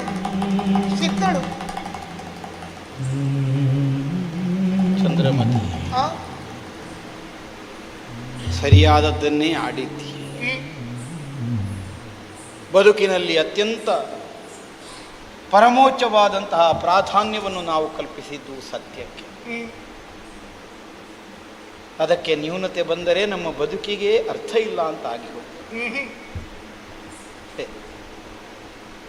ಸಾಮ್ರಾಜ್ಯ ಹೋದ ಕಾಲಕ್ಕೆ ಕಾಡಿನಲ್ಲಿ ಕಲ್ಲು ಮುಳ್ಳುಗಳ ಮೇಲೆ ಕಾಲೂರಿ ಸತಿಸುತ್ತರು ಸಂಕಟವನ್ನು ಅನುಭವಿಸುತ್ತಿರುವ ಸಮಯಕ್ಕೆ ಪರರ ಮನೆಯ ತೊತ್ತುಗಳಾಗಿ ಬದುಕನ್ನು ಸಾಗಿಸಬೇಕಾದಂತಹ ಸಂದಿಗ್ಧಕ್ಕಾಗಿ ನಿಮ್ಮನ್ನು ವಿಕ್ರಯಿಸುವಂತಹ ಸನ್ನಿವೇಶಕ್ಕೆ ಹೆಚ್ಚೇಕೆ? ಮಸಣದ ಒಡೆಯನಿಗೆ ನನ್ನನ್ನೇ ನಾನು ವಿಕ್ರಯಿಸಿಕೊಳ್ಳುವಂತಹ ಸಂದರ್ಭಕ್ಕೆ ಧೃತಿಗೆಡದೆ ನಾನು ಉಳಿಯುವುದಕ್ಕೆ ಕಾರಣವಾದದ್ದೊಂದೇ ಒಂದು, ನಂಬಿಕೊಂಡ ಸತ್ಯ. ಯಾವ ಕಾರ್ಯವನ್ನೆಸಗಿದರೂ ಸತ್ಯವನ್ನು ನಾ ಬಿಡಲಾರೆ ಅನ್ನುವಂತಹ ಒಂದೇ ಒಂದು ಉದ್ದೇಶ. ಕಟ್ಟಿಕೊಂಡ ಹೆಂಡತಿಯಾಗಲಿ, ಹುಟ್ಟಿದ ಮಗನಾಗಲಿ, ಆಳುವ ಸಾಮ್ರಾಜ್ಯವಾಗಲಿ, ಹೆಚ್ಚೇನು ಸ್ವಾಭಿಮಾನವುಳ್ಳಂತಹ ಹರಿಶ್ಚಂದ್ರನ ದೇಹವೇ ಆಗಲಿ, ನಾನು ಆಚರಿಸುವ ಸತ್ಯಕ್ಕಿಂತ ಹೆಚ್ಚಲ್ಲ ಅನ್ನುವಂತಹ ಭಾವದಿಂದಲೇ ಮುಂದೆ. ಸ್ಮಶಾನದಲ್ಲಿ ಹೆಣ ಸುಡುವ ಕಾಯಕ ನನಗೆ ಹೇಸಿಗೆ ಹುಟ್ಟಿಸಲಿಲ್ಲ, ಚಂದ್ರಮತಿ ಹೇಸಿಗೆ ಹುಟ್ಟಿಸಲಿಲ್ಲ. ಯಾಕೆ? ಒಬ್ಬ ಕ್ಷತ್ರಿಯನಾದಮ ಯಜ್ಞ ಕರ್ಮವನ್ನೆಸಗುವಷ್ಟೇ ಶ್ರದ್ಧೆಯಿಂದ, ಸರ್ವ ಸಮರ್ಪಣಾ ಭಾವದಿಂದ ಅದನ್ನೆಸಗುವುದಕ್ಕೆ ನನಗೆ ಸಾಧ್ಯವಾದದ್ದು ನನ್ನಲ್ಲಿದ್ದಂತಹ ಸತ್ಯವ್ರತ, ನನ್ನಲ್ಲಿದ್ದಂತಹ ಸತ್ಯದ ಕುರಿತಾದ ವ್ರತ. ಅದಕ್ಕೆ ಕೊರತೆ ಬರಕೂಡದು. ನನ್ನನ್ನು ಪರೀಕ್ಷಿಸುವುದೇ ಆ ದೈವಕ್ಕೆ ಉದ್ದೇಶವಾದರೆ, ನಾನು ನಂಬಿದ ಸತ್ಯ ನನ್ನನ್ನು ಕೈ ಬಿಡುವುದಿಲ್ಲ ಅನ್ನುವಂತಹ ನನ್ನ ವಿಶ್ವಾಸ ಅಚಲವಾದರೆ, ಹೆಂಡತಿಯನ್ನೇನು, ಮಗನನ್ನೇನು, ನನ್ನನ್ನೇ ನಾನು ಕಡಿದುಕೊಳ್ಳುವುದಕ್ಕಾದರೂ ಹಿಂದೆ ನಿಲ್ಲಲಾರೆ. ಯಾಕಂದರೆ ಸಕಲ ಸಂಬಂಧಗಳು ಸಿದ್ಧವಾಗುವುದೆಲ್ಲಿ ನಾನು ಅನ್ನುವಂತಹ ಅಭಿಮಾನವಿದ್ದಲ್ಲಿ, ನಾನನ್ನುವುದೇ ಶಾಶ್ವತವಲ್ಲ ಅನ್ನುವಂತಹ ನಿರ್ಣಯಕ್ಕೆ ನಾವು ಬಂದ ಮೇಲೆ ಯಾವ ಸಂಬಂಧಕ್ಕಾಗಿ ಯಾಕೆ ಕಣ್ಣೀರಿಳಿಸಬೇಕು? ಸಿದ್ಧಳಾಗು.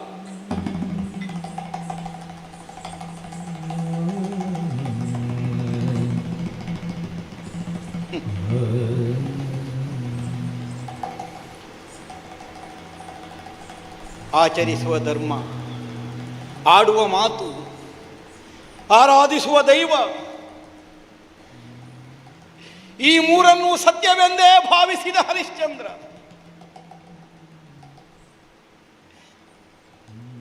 ನಾನೊಪ್ಪಿದ ಸತ್ಯವನ್ನು ಉಳಿಸಿಕೊಳ್ಳುವಂತಹ ಉದ್ದೇಶಕ್ಕಾಗಿ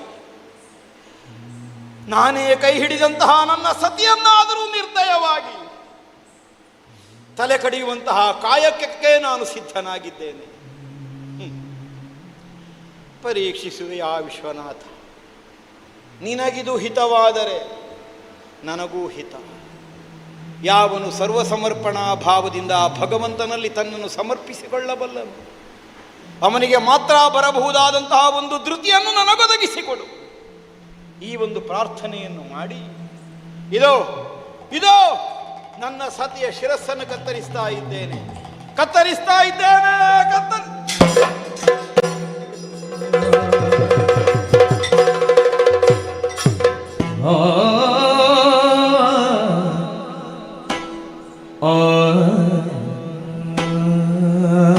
ಏನಾಯ್ತು ಪ್ರಭು? ಏನು?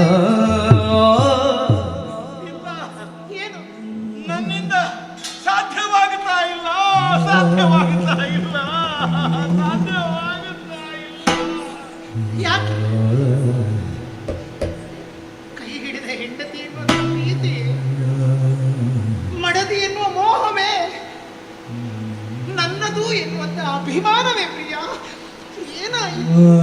ಆಡುವುದಕ್ಕೆ ಸುಲಭ, ಆಚರಿಸುವುದಕ್ಕೆ ಕಷ್ಟ, ಆಗುವುದಿಲ್ಲ. ಬಿಟ್ಟಿದ್ದೇನೆ ಅಂತ ಆಡಬಹುದು, ನಾಲಗೆಯ ತುದಿಯ ಮಾತಾದೀತು. ಸಾಧ್ಯ ಬೇಡ, ಕೈ ನಡುಗುತ್ತದೆ, ಕೈ ನಡುಗುತ್ತದೆ. ಧೃತಿಗೆಡದಿರಿ. ಸತ್ಯಕ್ಕಿಂತ ಸತ್ಯಸುತರು ಹಿರಿದಲ್ಲ ಎನ್ನುವಂತ ನಿಲುವಿಗೆ ಬಂದೇ ನಮ್ಮನ್ನು ಮಾರಿದವರಿಗೆ ಈ ಹೊತ್ತಿಗೆ ಹೆಂಡತಿ ಎನ್ನುವಂತ ಮೋಹಕ್ಕೆ ಒಳಗಾಗದಿರಿ ಪ್ರಭು. ಈ ಪ್ರಪಂಚದಲ್ಲಿ 1000 ಜನರಿಗೆ ಅನ್ನವಿಕ್ಕುವುದಕ್ಕಿಂತ ಒಂದು ಯಜ್ಞ ಮಾಡಿಸುವುದೇ ಲೇಸು. ಅಂತ 100 ಯಜ್ಞಗಳನ್ನು ಮಾಡಿಸುವುದಕ್ಕಿಂತ ಒಂದು ಬಾವಿ ತೋಡಿಸುವುದು ಲೇಸು. ಅಂತ 100 ಬಾವಿಗಳನ್ನು ತೋಡಿಸುವುದಕ್ಕಿಂತ ಒಂದು ಕೆರೆ ತೋಡಿಸುವುದು ಲೇಸು. ಅಂತ 100 ಕೆರೆಗಳನ್ನು ತೋಡಿಸುವುದಕ್ಕಿಂತ ಒಂದು ದೇವಸ್ಥಾನ ಕಟ್ಟಿಸುವುದು ಲೇಸು. ಅಂತ 100 ದೇವಸ್ಥಾನಗಳನ್ನು ಕಟ್ಟಿಸುವುದಕ್ಕಿಂತ ಒಬ್ಬ ಸತ್ಪುತ್ರನನ್ನು ಪಡೆಯುವುದು ಲೇಸು. ಅಂತಹ 100 ಜನ ಸತ್ಪುತ್ರರನ್ನು ಪಡೆಯುವುದಕ್ಕಿಂತ ಒಂದು ಸತ್ಯವನ್ನು ಉಳಿಸುವುದು ಲೇಸು. ಸತ್ಯಕ್ಕಿಂತ ಮಿಗಿಲಾದದ್ದು ಈ ಪ್ರಪಂಚದಲ್ಲಿ ಯಾವುದೂ ಇಲ್ಲ. ಈ ಮರಣವನ್ನು ನಾನೇ ಸ್ವಾಗತಿಸುತ್ತೇನೆ ಪ್ರಭು. ಈ ಮರಣ ನನಗೆ ಹಿತವಾಗಿದೆ. ಈ ಮರಣ ನನಗೆ ಜೀವನದಲ್ಲಿ ಸಾರ್ಥಕತೆಯನ್ನು ತಂದುಕೊಟ್ಟಿದೆ. ಈ ಮರಣ ಯಾರು ಬಯಸಿದರೂ ಸಿಗುವಂತಹ ಮರಣವಲ್ಲ. ನನಗಿನ್ನೇನಾಗಬೇಕಾಗಿದೆ? ನಾನು ಜೀವನದಲ್ಲಿ ಎಲ್ಲವನ್ನೂ ಕಂಡಿದ್ದೇನೆ. ಸಂಪತ್ತಿನಲ್ಲಿ ಸಾಕೇತ ಸಾಮ್ರಾಜ್ಯದ ಸಾಮ್ರಾಜ್ಞಿಯಾಗಿದ್ದೇನೆ. ಬಡತನದಲ್ಲಿ ಬ್ರಾಹ್ಮಣರ ಮನೆಯ ಕೆಲಸದ ಆಳಾಗಿದ್ದೇನೆ. ಲೋಹಿತಾಶ್ವನಂತ ಪುತ್ರ ರತ್ನನನ್ನು ಪಡೆದಿದ್ದೇನೆ. ಮಗನ ಮರಣವನ್ನು ಕಣ್ಣಾರೆ ನೋಡಿದ್ದೇನೆ. ನನಗಿನ್ನು ಜೀವನದಲ್ಲಿ ಏನೂ ಕಾಣುವುದಕ್ಕಿಲ್ಲ, ಅನುಭವಿಸುವಂತ ಆಸೆಯೂ ಉಳಿದಿಲ್ಲ. ಈ ಮರಣವು ನನಗೆ ಹಿತವೆನಿಸುತ್ತಿದೆ. ಎಂತಹ ಮರಣವನ್ನು ಭಗವಂತ ಕೊಟ್ಟಿದ್ದಾನೆ. ಪುಣ್ಯಕ್ಷೇತ್ರವಾದ ಕಾಶಿ ಕ್ಷೇತ್ರದಲ್ಲಿ ನನ್ನ ಮರಣ, ಪರಶಿವನು ವಾಸವಾಗಿರುವಂತಹ ಸ್ಮಶಾನ ಭೂಮಿಯಲ್ಲಿ ನನ್ನ ಮರಣ, ಪಾವನೆಯಾದಂತಹ ಭಾಗೀರಥಿಯ ತೀರದಲ್ಲಿ ನನ್ನ ಮರಣ, ಮುತ್ತೈದೆಯ ಮರಣ, ನನ್ನ ಕೊರಳಿಗೆ ಮಾಂಗಲ್ಯವನ್ನು ಕಟ್ಟಿರುವಂತ ನನ್ನ ಪತಿಯ ಕೈಯಿಂದ ನನ್ನ ಬಾಲಿಗೆ ಮರಣ. ನನಗಿದು ಮರಣವಲ್ಲ, ಮಹಾನವಮಿ, ಮಹಾನವಮಿ.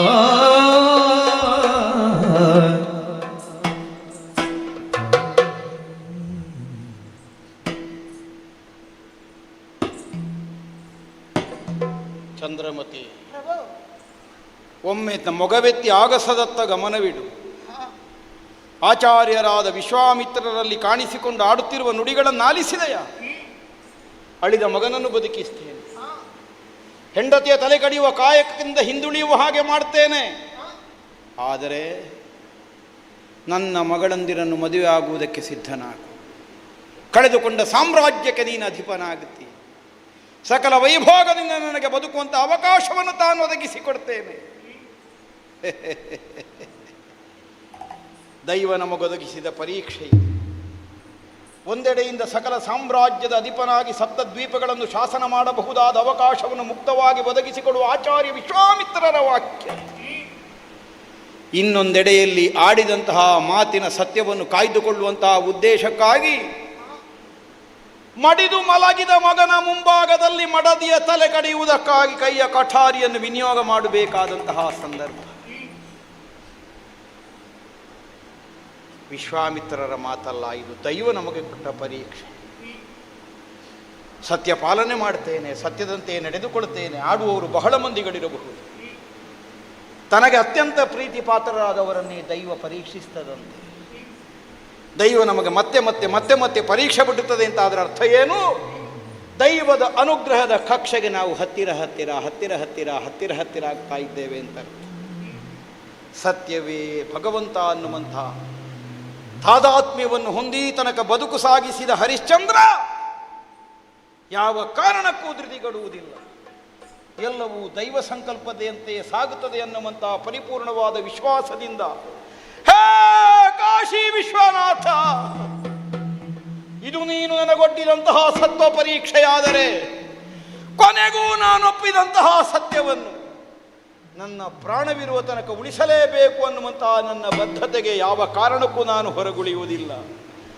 ಸತ್ಯವನ್ನು ಸಂರಕ್ಷಿಸುವಂತಹ ಕಾಯಕದಲ್ಲಿ ಹುಟ್ಟಿದ ಮಗನ ಮರಣವಾಗಲಿ, ಕಳಕೊಂಡಂತಹ ಸಾಮ್ರಾಜ್ಯವಾಗಲಿ, ಕೈ ಹಿಡಿದ ಹೆಂಡತಿಯನ್ನೇ ತಲೆ ಕಡಿಯುವಂತಹ ಸನ್ನಿವೇಶವಾಗಲಿ, ಯಾವ ಕಾರಣಕ್ಕೂ ನಾನು ಹಿಂದುಳಿಯಲಾರೆ. ವಿಶ್ವನಾಥ, ನಿನಗಿದು ಹಿತವಾದರೆ ನನಗೂ ಅದೇ ಹಿತ, ನಿನಗಿದು ನ್ಯಾಯವಾದರೆ ಅದೇ ನನಗೆ ನ್ಯಾಯ. ನೀನಿದನ್ನು ಧರ್ಮವೆಂದು ಅಂಗೀಕರಿಸುವುದಾದರೆ ನನಗೂ ಹೆಣ್ಣಿನ ತಲೆ ಕಡಿಯುವುದೇ ಧರ್ಮ. ಶಂಭೋ ಮಹಾದೇವ.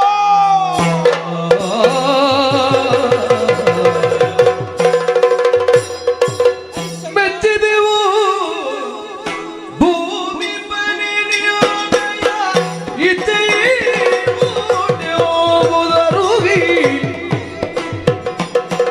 ಸಚ್ಚರಿತ ಸತ್ಯ ನಿಶ್ಚಯದಲ್ಲಿ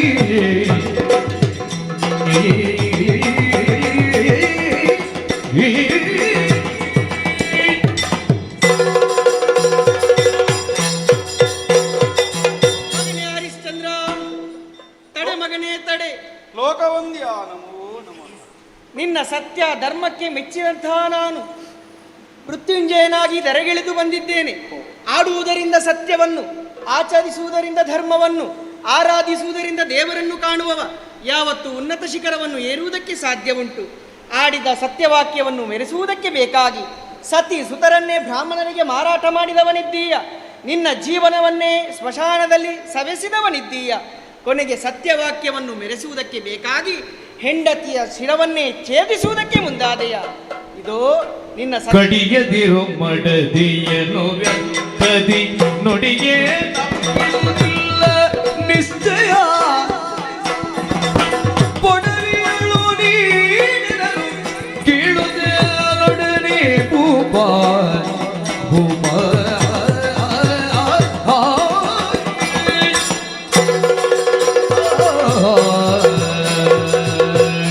ಹರಿಶ್ಚಂದ್ರ, ನಿನ್ನ ಸತ್ಯಕ್ಕೆ ಮೆಚ್ಚಿದಂತಹ ನಾನು ನೀನು ಕಳೆದುಕೊಂಡಂತಹ ಸಕಲ ಸಂಪತ್ತುಗಳನ್ನು ಮತ್ತೊಮ್ಮೆ ನಿನಗೆ ಅನುಗ್ರಹಿಸಿದ್ದೇನೆ ಮಗನೇ. ಏನು? ಯಾವ ಸೌಭಾಗ್ಯದಿಂದ ಏನು, ಯಾವ ಸಾಮ್ರಾಜ್ಯದಿಂದ ಇನ್ನೇನು, ಯಾವನು ನನ್ನ ಉತ್ತರೋತ್ತರಕ್ಕೆ ಒದಗಿ ಬರಬೇಕಿತ್ತು ಅಂತಹ ಮಗನನ್ನೇ ಕಳಕೊಂಡ ಮೇಲೆ ಯಾವುದು ಯಾಕೆ ಸ್ವಾಮಿ ನನಗೆ? ಹರಿಶ್ಚಂದ್ರ, ಪುತ್ರ ಶೋಕ ಎನ್ನುವುದು ಹೆತ್ತ ತಾಯಿಗೆ ಯಾವತ್ತು ನಿರಂತರ. ಹಾಗಾಗಿ ನಿನ್ನ ಮಗನಾದಂತಹ ಲೋಹಿತಾಶ್ವನನ್ನು ಇದೋ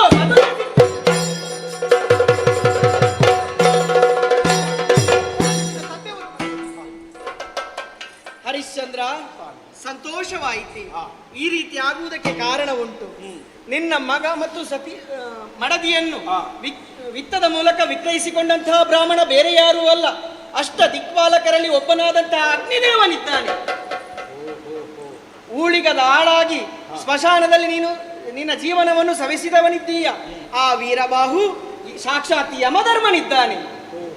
ನಿನ್ನ ಮಗನಿಗೆ ಕಚ್ಚಿದಂತಹ ಆ ಸರ್ಪ ನನ್ನ ಮಗನಾದಂತಹ ಸುಬ್ರಹ್ಮಣ್ಯನೇ ಇದ್ದಾನೆ. ಮಗನೇ ಹರಿಶ್ಚಂದ್ರ, ಚಿಂತಿಸಬೇಡ. ನೀನು ಇನ್ನು ಮುಂದಕ್ಕೆ ಈ ಸ್ಮಶಾನವನ್ನು ಕಾದ ಕಾರಣದಿಂದಲಾಗಿ ಯಜ್ಞ ಸಂರಕ್ಷಣೆಯ ಬಲ, ಅಷ್ಟು ಮಾತ್ರವಲ್ಲದೆ ವೀರಭಾವಿನ ಸೇವೆ ಮಾಡಿದರಿಂದಲಾಗಿ ಗುರುಬಲ, ಅಷ್ಟು ಮಾತ್ರವಲ್ಲದೆ ಹೆಣದ ತಲೆಯಕ್ಕಿಯನ್ನು ಉಂಡ ಕಾರಣದಿಂದಲಾಗಿ ಚಾಂದ್ರಾಯಣದ ಪುಣ್ಯಫಲ ಎನ್ನುವುದು ನಿನಗೆ ಲಭಿಸುವುದಕ್ಕೆ ಉಂಟು. ಇನ್ನು ಮುಂದಕ್ಕೆ ಈ ಲೋಕದಲ್ಲಿ ರಾಜ ಹರಿಶ್ಚಂದ್ರನಾದಂತಹ ನೀನು ರಾಜ ಸತ್ಯ ಹರಿಶ್ಚಂದ್ರನಾಗಿ ಮೇರೆ, ರಾಜ ಸತ್ಯ ಹರಿಶ್ಚಂದ್ರನಾಗಿ ಮೇರೆ, ರಾಜ ಸತ್ಯ ಹರಿಶ್ಚಂದ್ರನಾಗಿ.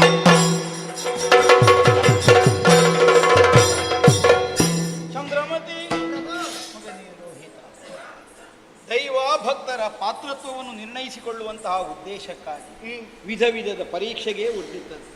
ಯಾವನು ಭಗವಂತನಲ್ಲಿರಿಸಿದ ಅಚಲವಾದ ಶ್ರದ್ಧೆಯಿಂದ ಸಾಗಬೇಕಾದ ಪಥದಿಂದ ವಿಚಲಿತನಾಗದೆ ದೃಢಮನಸ್ಕನಾಗಿ ಸಾಗುತ್ತಾನೆ, ಕೊನೆಗೂ ಅವನಿಗೆ ಅಮೃತತ್ವದ ಸಿದ್ಧಿಯಾಗುತ್ತದೆ ಅನ್ನುವುದನ್ನು ಚಂದ್ರಶೇಖರನೇ ಇಂದಿನ ದಿನ ಪ್ರಪಂಚಕ್ಕೆ ತೋರಿಸಿಕೊಡುವುದಕ್ಕೆ ನಮ್ಮನ್ನು ಮಾಧ್ಯಮವನ್ನಾಗಿ ವಿನಿಯೋಗ ಮಾಡಿ ಆಚಾರ್ಯರಾದ ವಿಶ್ವಾಮಿತ್ರರು ಹೊಂದಿದಂತಹ ಸಾಮ್ರಾಜ್ಯವನ್ನೆಲ್ಲ ನಿನಗೇ ಬಿಟ್ಟುಕೊಟ್ಟಿದ್ದೇನೆ, ನಿನ್ನ ಸತ್ಯವನ್ನು ಪರೀಕ್ಷಿಸುವುದಕ್ಕಾಗಿ ನಾನಾ ವಿಧವಾದಂತಹ ಸಂಕಟವನ್ನು ನಿನಗೆ ಕೊಟ್ಟೆ, ತಪಸ್ಸಿನ ಪುಣ್ಯದ ಫಲವನ್ನು ಒದಗಿಸಿದರು, ದಾರೇರೇತೇನೆ ಅಂತಾಡಿ. ಮಾತ್ರವಲ್ಲ, ತಲೆಯ ಮೇಲೆ ಸುರೆಯ ಬಾಂಡವನ್ನು ಹೊತ್ತು ತೆಂಕಣ ದಿಕ್ಕಿಗೆ ಪ್ರಯಾಣ ಮಾಡ್ತೇನೆ ಅನ್ನುವಂತಹ ನಿರ್ಧಾರವನ್ನು ಅವರು ಪ್ರಕಟಿಸಿದಾಗ ನಮ್ಮ ಗುರುಗಳಾದ ವಸಿಷ್ಠರು ಅದು ಬೇಡ ಅನ್ನೋ ಹಾಗೆ ತಡೆಯುತ್ತಾ ಇದ್ದ. ಹಾಗಿದ್ದರೆ ಅದರ ಅರ್ಥ ಏನು? ಯಾವನೇ ಒಬ್ಬ ವ್ಯಕ್ತಿಯ ಅರ್ಹತೆಯನ್ನು ನಿರ್ಣಯಿಸಿಕೊಳ್ಳುವಲ್ಲಿ ವಿಧ ವಿಧವಾದ ಪರೀಕ್ಷೆಗಳಿಗೆ ಒಡ್ಡಿದರು ಆತ್ಯಂತಿಕವಾಗಿ ಕೊನೆಗೆ ಹಿರಿದಾದಂತಹ ಪರಿಣಾಮವನ್ನು ಫಲವನ್ನು ಅವ ಅನುಭವಿಸುವುದಕ್ಕೆ ಸಾಧ್ಯವಾಗುತ್ತದೆ. ಔಷಧವು ಕುಡಿಯುವಾಗ ಬಾಯಿಗೆ ಕೈಯಾದರೂ ಒಡಲಿಗದು ಸುಖವನ್ನೇ ಉಂಟು ಮಾಡುತ್ತದೆ ಅನ್ನುವಂತಹ ಸಂದೇಶವನ್ನು ನಮ್ಮ ಮೂಲಕವಾಗಿ ಲೋಕಕ್ಕೆ ತಿಳಿಸುವ ಕೆಲಸವನ್ನು ದೈವ ಮಾಡಿದೆ ಅಂತ ಭಾವಿಸೋಣ. ನಮ್ಮ ನಾಡನ್ನು ನಾವು ಅಯೋಧ್ಯೆಯನ್ನು ಸೇರಿಕೊಳ್ಳೋಣ.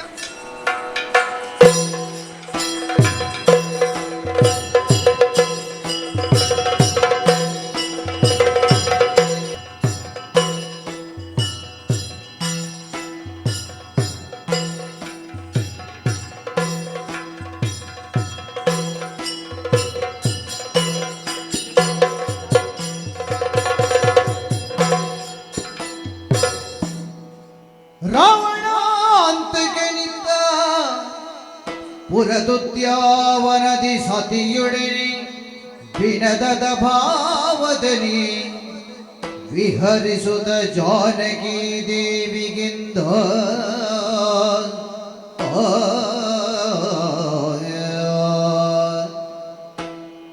ಬದುಕದೆಷ್ಟು ವಿಚಿತ್ರ ಜಾನಕಿ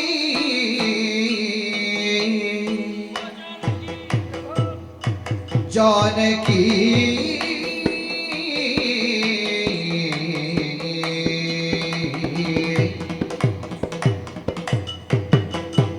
ಒದಗಿದವು ಕೋಟೆಗಳಿದೋ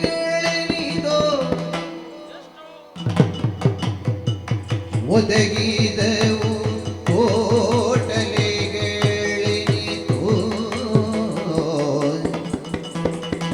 ಒದಗಿಸುತ್ತ ಜಗಕ್ಷೇಮ ಬೀಜವದನುದರದಲ್ಲಿ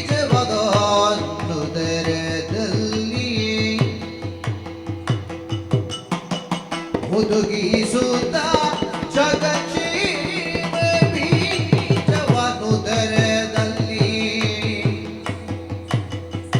ಬದುಕದಿಟ್ಟು ವಿಚಿತ್ರ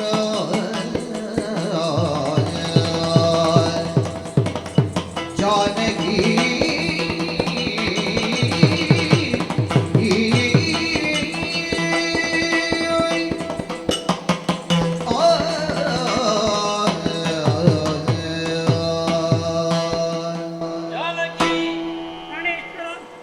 ನಿನ್ನ ಜೊತೆಗೂಡಿ ಬರುವಂತಹ ಸಂದರ್ಭ ನಮ್ಮವರೆಲ್ಲರೂ ಕೂಡ ಕೇಳುವಂತಹ ಮಾತನ್ನು ಕೇಳಿದಾಗ ಬದುಕು ಎಷ್ಟೊಂದು ವಿಚಿತ್ರ ಅಂತ ಅನಿಸುತ್ತಾ ಉಂಟು ನನಗೆ.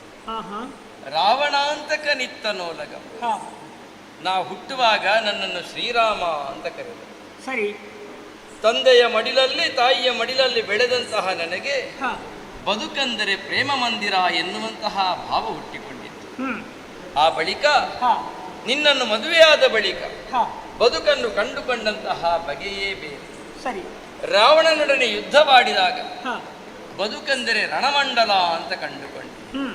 ಸೀತಾರಾಮನಾಗಿ ರಾಜಾರಾಮನಾಗಿ ನಾನು ಕಾಣಿಸಿಕೊಳ್ಳಬೇಕು ಎನ್ನುವಂತಹ ಬಯಕೆ ಹೊತ್ತವರೆಲ್ಲರೂ ಕೂಡ ಆ ನಿಟ್ಟಿನಲ್ಲಿ ನಾನು ತೊಡಗಿಸಿಕೊಂಡ ಬಳಿಕವೂ ರಾವಣನನ್ನು ಕೊಂದವ ಬರ್ತಾ ಇದ್ದಾನೆ ಅಂತಲೇ ಹೇಳ್ತಾ ಇದ್ದಾರೆ. ಯಾಗ ರಕ್ಷಕನಾಗಿ ತೊಡಗಿಸಿಕೊಂಡಂತಹ ನನ್ನ ಜೀವನದ ನಡೆಯಲ್ಲಿ ಹಲವು ಮಜಲುಗಳನ್ನು ನಾನು ಕಂಡರೂ ಕೂಡ ಪ್ರತಿಯೊಂದನ್ನೂ ಕೂಡ ನಾನು ವಿಶ್ಲೇಷಿಸಿದಾಗ ಬದುಕು ಎಷ್ಟೊಂದು ವಿಚಿತ್ರ ಅಂತ ನೋಡಿ.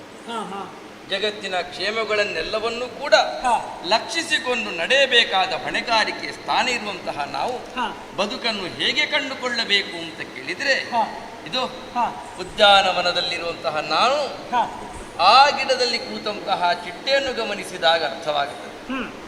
ಬಹುಬಗೆಯ ಬಣ್ಣಗಳಿಂದ ಕೂಡಿರುವಂತಹ ಚಿಟ್ಟೆ, ಅದನ್ನು ಕೈಯಲ್ಲಿ ಹಿಡಿದು ಹತ್ತಿರದಿಂದ ನೋಡಿದರೆ ಏನಿದು ಅಂತ ಅರ್ಥ ಆಗ್ತದೆ. ಯಾಕೆ ಬೇರೆ ಬೇರೆ ಬಣ್ಣಗಳು ಉಂಟಂದ್ರೆ ಅಲ್ಲ, ದೂರದಿಂದಲೇ ನೋಡಿದ್ರೆ ಬದುಕು ಚಿತ್ರ ಅಂತ, ಹತ್ತಿರದಿಂದ ನೋಡಿದ್ರೆ ವಿಚಿತ್ರ ಅಂತ.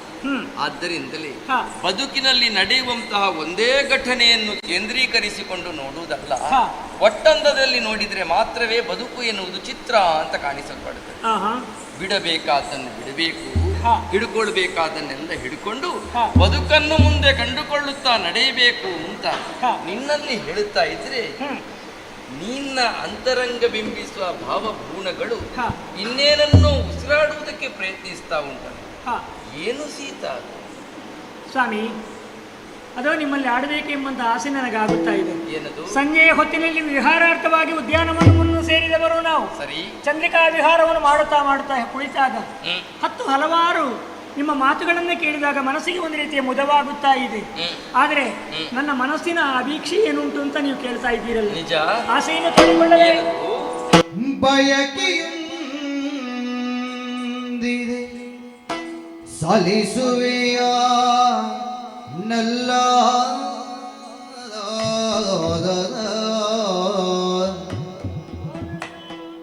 ಬಯಕೆಯುಂದಿದೆ ಸಲಿಸುವೆಯ ನಲ್ಲ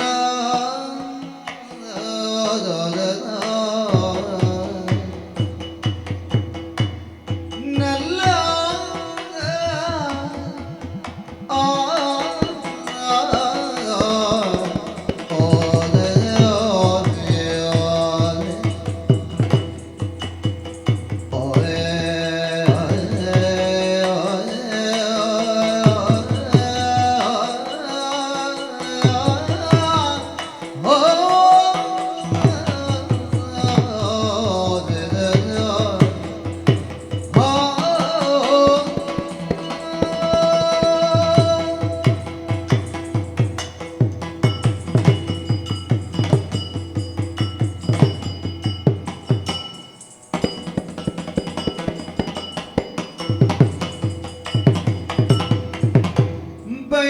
ಬಯಕೆಯೊಂದಿದೆ ಸಾಧಿಸುವೆಯ ನೆಲ್ಲ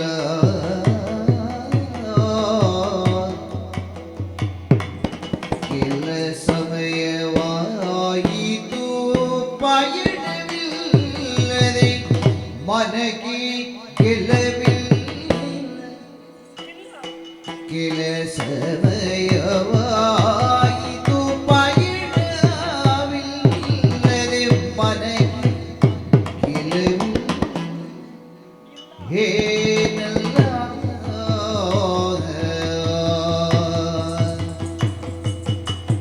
ಬಯಕೆಯೊಂದಿದೆ ಸಲ್ಲಿಸುವೆಯನಲ್ಲ, ಕೆಲ ಸಮಯವಾಗಿದು ಪಯಣವಿಲ್ಲದೆ ಮನಗೆ ಗೆಲವಿಲ್ಲ.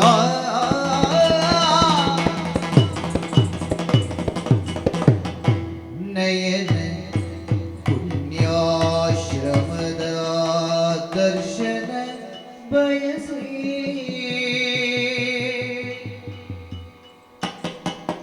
ನಯನ ಪುಣ್ಯಾಶ್ರಮದ ದರ್ಶನ ಬಯಸಿ ಕಿವಿಗಳು ಮಧುರ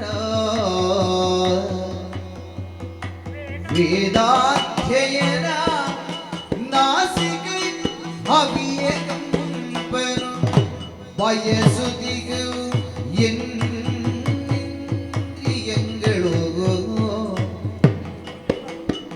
ನಯನ ಪುಣ್ಯಾಶ್ರಮದ ದರ್ಶನ ಬಯಸಿ ಕಿವಿಗಳು ಮಧುರ ವೇದಾಧ್ಯಯನ ನಾಸಿಕ ಹವಿಯ ಕಂಪನು ಬಯಸುದಿಗವೆನ್ನಿಂದ್ರಿಯಗಳು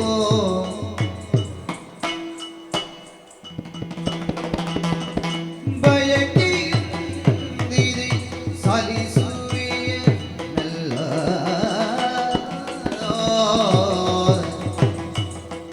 ಕೆಲ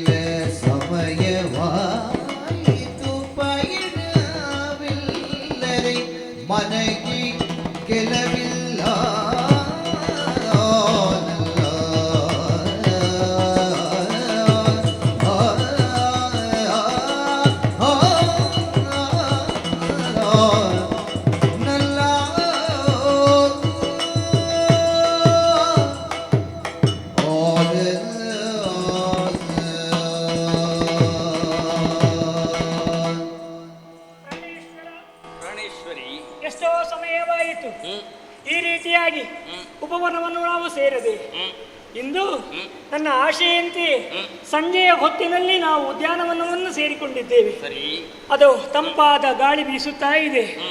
ತಂಗದಿರನ ಆ ಕಿರಣ ನಮ್ಮ ಮೈಯನ್ನು ಸೋಕಿದಾಕ್ಷಣ ಮನಸ್ಸಿಗೆ ಒಂದು ರೀತಿಯ ಪುಳಕಿದ ಅನುಭವ ನಮಗಾಗುತ್ತಾ ಇದೆ. ಹಲವಾರು ಆಸೆ ನಮ್ಮ ಮನಸ್ಸಿನಲ್ಲಿ ಮೂಡಿದ್ರು ಅದೆಲ್ಲವೂ ಮಾಯವಾಗುತ್ತಾ ಇದೆ. ಆದರೆ ಕೆಲವು ಸಮಯವಾಯಿತು ಮನಸ್ಸಿನ ಅಪೇಕ್ಷೆಯನ್ನು ಆಸೆಯನ್ನು ಹೇಳಿಕೊಳ್ಳಬೇಕು. ಯಾಕಂದ್ರೆ ಗರ್ಭಿಣಿಯಾದಂತಹ ಹೆಣ್ಣು ಆಸೆಯನ್ನು ತೋಡಿಕೊಳ್ಳುವುದು ಅವಳ ಆಸೆಯನ್ನಲ್ಲವಂತೆ. ಗರ್ಭಸ್ಥ ಶಿಶುಗಳ ಆಸೆ ಆ ಗರ್ಭಿಣಿಯ ಬಾಯಿಂದ ಬರುವುದಂತೆ. ಹಾಗಾಗಿ ನನ್ನ ಮನಸ್ಸಿನ ಆಸೆ ಏನು ಎಂಬುದಾಗಿ ಮುಕ್ತವಾದಂತಹ ಅವಕಾಶವನ್ನು ಹೇಳುವುದಕ್ಕೆ ನನಗೆ ಕಲ್ಪಿಸಿಕೊಟ್ಟವರು ತಾವಿದ್ದೀರಿ. ಧಾರಾಳವಾಗಿ ಹೇಳಿಸಿ ಪ್ರಾಣೇಶ್ವರ. ಹೆಣ್ಣಾದವಳಿಗೆ ಏನು ಆಸೆ ಇರ್ತದೆ?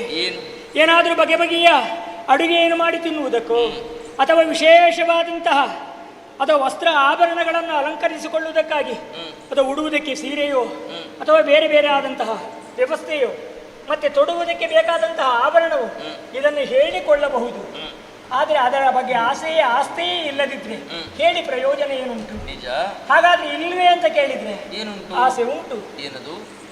ಹಲವು ಸಮಯವಾಯಿತು ಪಯಣವಿಲ್ಲದೆ ಮನಕ್ಕೆ ಒಂದು ರೀತಿಯ ಗೆಲುವೇ ಇಲ್ಲ. ಎಲ್ಲಿಗೂ ಹೋಗ್ಲಿಲ್ವಲ್ಲ ನಾವು ಅಯೋಧ್ಯೆಯನ್ನು ಬಿಟ್ಟು. ನಾವು ಇಲ್ಲಿಯೇ ಇದ್ದೇವಲ್ಲ. ಆದ್ರೆ ನಾವು ಇಲ್ಲಿಯೇ ಇದ್ದೇವೆ ಎನ್ನುವ ಕಾರಣ ನೀವು ರಾಜಕಾರಣ ನಿಮಿತ್ತ ನಿಮ್ಮನ್ನು ನೀವು ತೊಡಗಿಸಿಕೊಳ್ತೀರಿ. ಆದರೆ ನನಗೆ ಹಾಗಲ್ವಲ್ಲ. ಹೆಣ್ಣಾದಂತಹ ಗೃಹಿಣಿಯಾದಂತಹ ನಾನು ನನ್ನಷ್ಟಕ್ಕೆ ಅರಮನೆಯಲ್ಲಿ ಕುಳಿತುಕೊಳ್ಳುವುದು, ಏನನ್ನೋ ಆಲೋಚಿಸುವುದು, ಏನನ್ನೋ ಸಿಕ್ಕಿದವರಲ್ಲಿ ಮಾತನಾಡುವುದು ಇದಕ್ಕೆ ಅರ್ಥವೇ ಇಲ್ಲದ ಹಾಗಾಗಿದೆ. ಆದರೆ ನನ್ನ ಬಯಕೆ ಏನು? ಅದೇನು ವಿಶೇಷವಾದ್ದು ಹೊಸತು ಅಂತಲ್ಲ. ಪಿತೃವಾಕ್ಯ ಪರಿಪಾಲನ ಎಂಬಂತಹ ದೀಕ್ಷೆ ತಮಗೆ ಅನಿವಾರ್ಯವಾಗಿ ಒದಗಿ ಬಂದದ್ದೇ ಆದರೂ ಕಾರಣಾರ್ಥ ಮುಖ ಮಾಡಿ ನೀವು ಹೊರಟಾಗ ನಿಮ್ಮ ಹೆಂಡತಿಯಾಗಿ ಛಾಯಾನುವರ್ತಿನಿಯಾಗಿ ನಿಮ್ಮ ಜೊತೆಯಲ್ಲಿ ನಾನು ಬರ್ತೇನೆ ಎಂಬಂತಹ ಅಪೇಕ್ಷೆಯನ್ನು ತಮ್ಮಲ್ಲಿ ತೋಡಿಕೊಂಡಾಗ ನನಗೊಂದು ಅವಕಾಶವನ್ನು ಕಲ್ಪಿಸಿಕೊಟ್ಟವರು ಬೇಡ ಅವಲ್ಲೇ ಅಂತ ಹೇಳಿಲ್ಲ ನೀವು. ಹಾಗಾಗಿ ನಿಮ್ಮ ಜೊತೆಯಲ್ಲಿ ನಾನು ಬಂದೆ. ಲಕ್ಷ್ಮಣನು ಹೊರಟು ಬಂದ. ಅಂತೂ ಒಟ್ಟಿನಲ್ಲಿ ನಾವು ಮೂವರು ಕಾನೂನನ್ನು ಸೇರುವಂತಹ ಅವಕಾಶ ನಮ್ಮ ಪಾಲಿಗೆ ಬಂತು. ಕಾಡಿನಲ್ಲಿ ಕೇವಲ ನಾವು ಕಷ್ಟವನ್ನೇ ಅನುಭವಿಸಿದ್ದೇವೆ ಅಂತ ಹೇಳಿದ್ರೆ ಅದು ತಪ್ಪಾಗುತ್ತದೆ. ವಿಶೇಷವಾದಂತಹ ಅನುಭವ ನಮ್ಮ ಬದುಕಿನಲ್ಲಿ ಆಗಿದೆ ಅಂತ ನನಗೆ ಅನ್ನಿಸ್ತದೆ. ಅಥವಾ ವಿಶೇಷವಾದಂತಹ ಋಷಿ ಮುನಿಗಳು ಅವರನ್ನೆಲ್ಲ ಕಾಣುವಂತಹ ಅವರ ಪಾದ ಸೇವೆಯನ್ನು ಮಾಡುವಂತಹ ಸುವರ್ಣ ಅವಕಾಶ ನಮ್ಮ ಬದುಕಿನಲ್ಲಿ ಬಂದು ಹೋಯಿತಲ್ಲ. ಅಗಸ್ತ್ಯರು, ಅತ್ರಿ ಮಹರ್ಷಿಗಳು, ಶರಭಂಗರು ಇವರ ಆಶ್ರಮವನ್ನೆಲ್ಲ ನಾವು ಆ ಹೊತ್ತಿನಲ್ಲಿ ಸೇರಿದ್ದೇವಲ್ಲ. ಅವರ ಪಾದ ಸೇವೆಯನ್ನು ನಾವು ಮಾಡಿದ್ದೇವೆ. ಅತ್ರಿ ಮಹರ್ಷಿಗಳ ಆಶ್ರಮವನ್ನು ಸೇರಿಕೊಂಡಾಗ ಮಹಾಸತಿಯಾದಂತಹ ಅನಸೂಯಾದೇವಿಯ ಪಾದ ಸೇವೆಯನ್ನು ಮಾಡಿದಾಗ ವಿಶೇಷವಾದಂತಹ ಆಭರಣವನ್ನು ನನ್ನ ಅಂಗಾಂಗಗಳಿಗೆ ತೊಡಿಸಿ ಮಾತ್ರವಲ್ಲ ವಿಶೇಷವಾದಂತಹ ಪಾತಿವ್ರತಾ ಧರ್ಮವನ್ನು ಹೇಳಿಕೊಟ್ಟವರು ಆ ಮಹಾತಾಯಿ. ಶಾರ್ಜ್ಞ ಎಂಬಂತಹ ಧನವನ್ನು ಅತ್ರಿ ಮಹರ್ಷಿಗಳಿಂದ ನೀವು ಪಡೆದುಕೊಂಡವರು.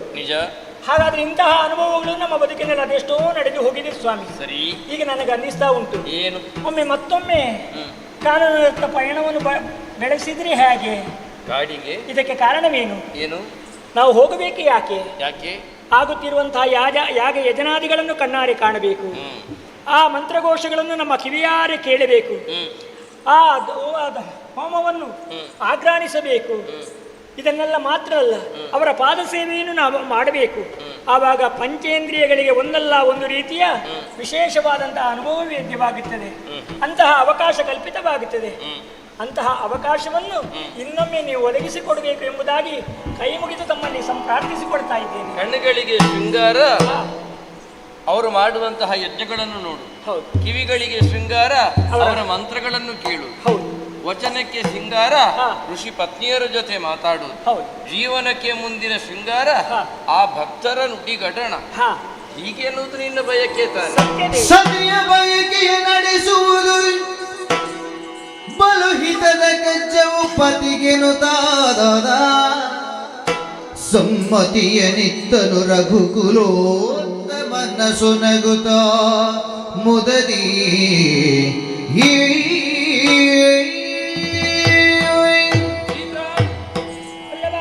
ನಿನ್ನ ಮನದ ಬಯಕೆಯನ್ನು ಈಡೇರಿಸುವುದು ಪತಿಯಾದಂತಹ ನನ್ನ ಕರ್ತವ್ಯ. ಅದನ್ನು ಈಡೇರಿಸುತ್ತೇನೆ ಅತಿ ಕಿರಿದು ಸಮಯದೊಳಗೆ. ಹೌದೇ? ಆದರೆ ಸ್ವಾಮಿ ಏನು ಅದರ ಬಗ್ಗೆ ಈಗಲೇ ಆಗಬೇಕೆಂಬಂತ ಒತ್ತಡವೇನೂ ಇಲ್ಲ. ಆದರೆ ಹೇಗೂ ನಾವು ಉಪವನವನ್ನು ಸೇರಿಕೊಂಡಿದ್ದೇವೆ. ಒಳ್ಳೆಯ ಸಂದರ್ಭ, ಒಳ್ಳೆಯ ಅವಕಾಶ. ಇಷ್ಟೆಲ್ಲ ಆಸೆಯನ್ನು ತೋಡಿಕೊಂಡಾಗ ಒಂದು ಸಣ್ಣ ಆಸೆಯನ್ನು ವ್ಯಕ್ತಪಡಿಸಬೇಕು ಅಂತ ಆಲೋಚನೆ ಮಾಡ್ತಾ ಇದ್ದೇನೆ. ಹಾಗೂ ಲತಾ ಮಂಟಪ ಸಿದ್ಧವಾಗಿದೆ. ಹೌದು, ಇದರಲ್ಲಿ ನಾವು ಹೇಗೂ ಕುಳಿತುಕೊಳ್ಳುವವರು. ನಿಜ. ಕುಳಿತುಕೊಂಡಾಗ ಅರೆಗಳಿಗೆ ನಿಮ್ಮ ಜಂಗೆಯ ಮೇಲೆ ನನ್ನ ತಲೆಯನ್ನಿಟ್ಟು ಒರಗಬೇಕು ಎಂಬುದಾಗಿ ನನ್ನ ಆಸೆ. ಅವಕಾಶವನ್ನು ಕಲ್ಪಿಸಿಕೊಡ್ತೀರಾ? ಈ ಹಿಂದೆ ಕಾಡಿಗೆ ಹೋದಾಗ ಎಷ್ಟೋ ಬಾರಿ ನಿನ್ನ ಕಾಲಲ್ಲಿ ತಲೆಯಿಟ್ಟು ಮಲಗಿದವರು ನಾನು. ಈಗ ನಿನ್ನಲ್ಲೊಂದು ಅಂತರಂಗದ ಬಯಕೆ ಹಾಗುಂಟು ಅಂತಾದ್ರೆ ಯಾಕೆ ತಡ? ಹೀಗೆ ಬಾ, ಹೀಗೆ ಬಾ.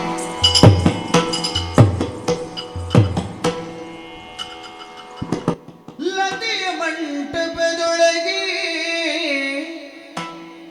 ತನ್ನಯ ಪತಿಯ ಮಡಿಲಲ್ಲಿರಿಸಿ ತಲೆಯನು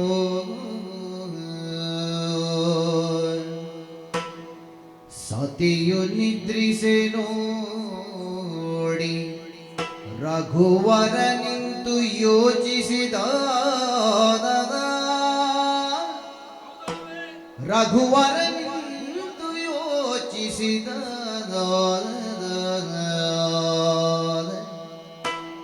ಗುರುಗಳಿಂದಿಗ ತೆರದಿ ಜಾನಕಿ ಧರಿಸಿರುವಳಿ ಯಮಳ ಪಿಂಡಕ್ಕೆ ಗುರು ತರದ ಶ್ರೀರಕ್ಷೆಯಿತ್ತ ಪೆನೆನುತರ ದೈವವನ್ನು ಸ್ಮರಿಸೇ ದೈವವನ್ನು ಸ್ಮರಿಸಿ ವಿಶ್ವಾಮಿತ್ರ ನಿತ್ಯಹಾಲ್ ಶರವಿಜೃಂಭಕೆಗಳನ್ನು ಶ್ರೀ ರಘುವರನು ತಾನುಪದೇಶಿಸಿದ ಗರ್ಭಸ್ಥ ಶಿಶುಗಳಿಗೆ ವಿಶ್ವಾಮಿತ್ರ ನಿತ್ತಿಗ ಶರವಿಜೃಂಭಕೆಗಳನ್ನು ಶ್ರೀ ರಘುರಾವ ತಾನುಪದೇಶಿಸಿದ ಗರ್ಭಸ್ಥ ಶಿಶುಗಳಿಗೆ ಗುರುತರದ ಶ್ರೀರಕ್ಷೆಯಿತ್ತ ಪೇನು ತಾದ ಸ್ಮರಿಸಿ ಶ್ರೀರಂಗನಾಥ ರಂಗನಾಥದ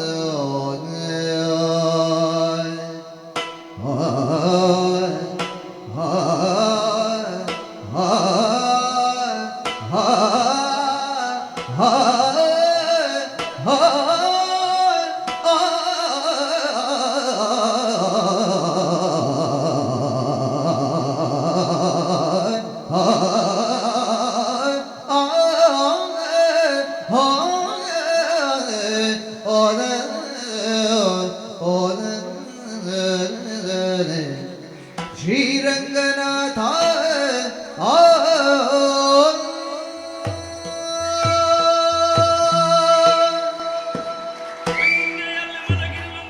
ಇವಳ ಮುಖಾರವಿಂದವನ್ನು ಗಮನಿಸಿದಾಗ ಅತ್ಯಂತ ನೆಮ್ಮದಿಯಿಂದ ಉಸಿರನ್ನು ಬಿಡುತ್ತಾ ಇದ್ದ.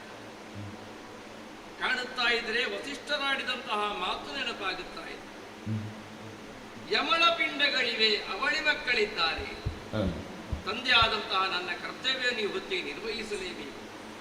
ಆ ಪಿಂಡಗಳಿಗೆ ರಕ್ಷಣೆ ನೀಡುವುದಕ್ಕೋಸ್ಕರವಾಗಿ ವಿಶ್ವಾಮಿತ್ರರಿಂದ ಅನುಗ್ರಹಿತರಾದಂತಹ ವಿಜೃಂಭಕಾಸ್ತ್ರಗಳನ್ನು ಅದು ನಾನು ಉಪದೇಶಿಸಿದ ಮರುಕ್ಷಣದಲ್ಲೇ ತತ್ಸಂಬಂಧ ದೇವತೆಗಳು ಬಲವಂದು ನಿಂತು ರಕ್ಷಣೆ ಕೊಡುವುದನ್ನು ಗಮನಿಸುತ್ತಾ ಇದ್ದೇನೆ. ಕುಳಿತು ಯಾರದು ಹುಡುಕುತ್ತಲ್ಲಿಗೆ ಬಂದ ಭದ್ರರಾಮನ ನೋಡಿ ಪಡವಿಪತಿ ಎಂದಿಗಳಿಗೆರಗಿ ಹುಡುಗುಡದಿಂದಿರಲು ನಸುಗುತ್ತಲಾತನನ್ನು ನುಡಿಸಿದನು ಶರಣ ವತ್ಸಲನು.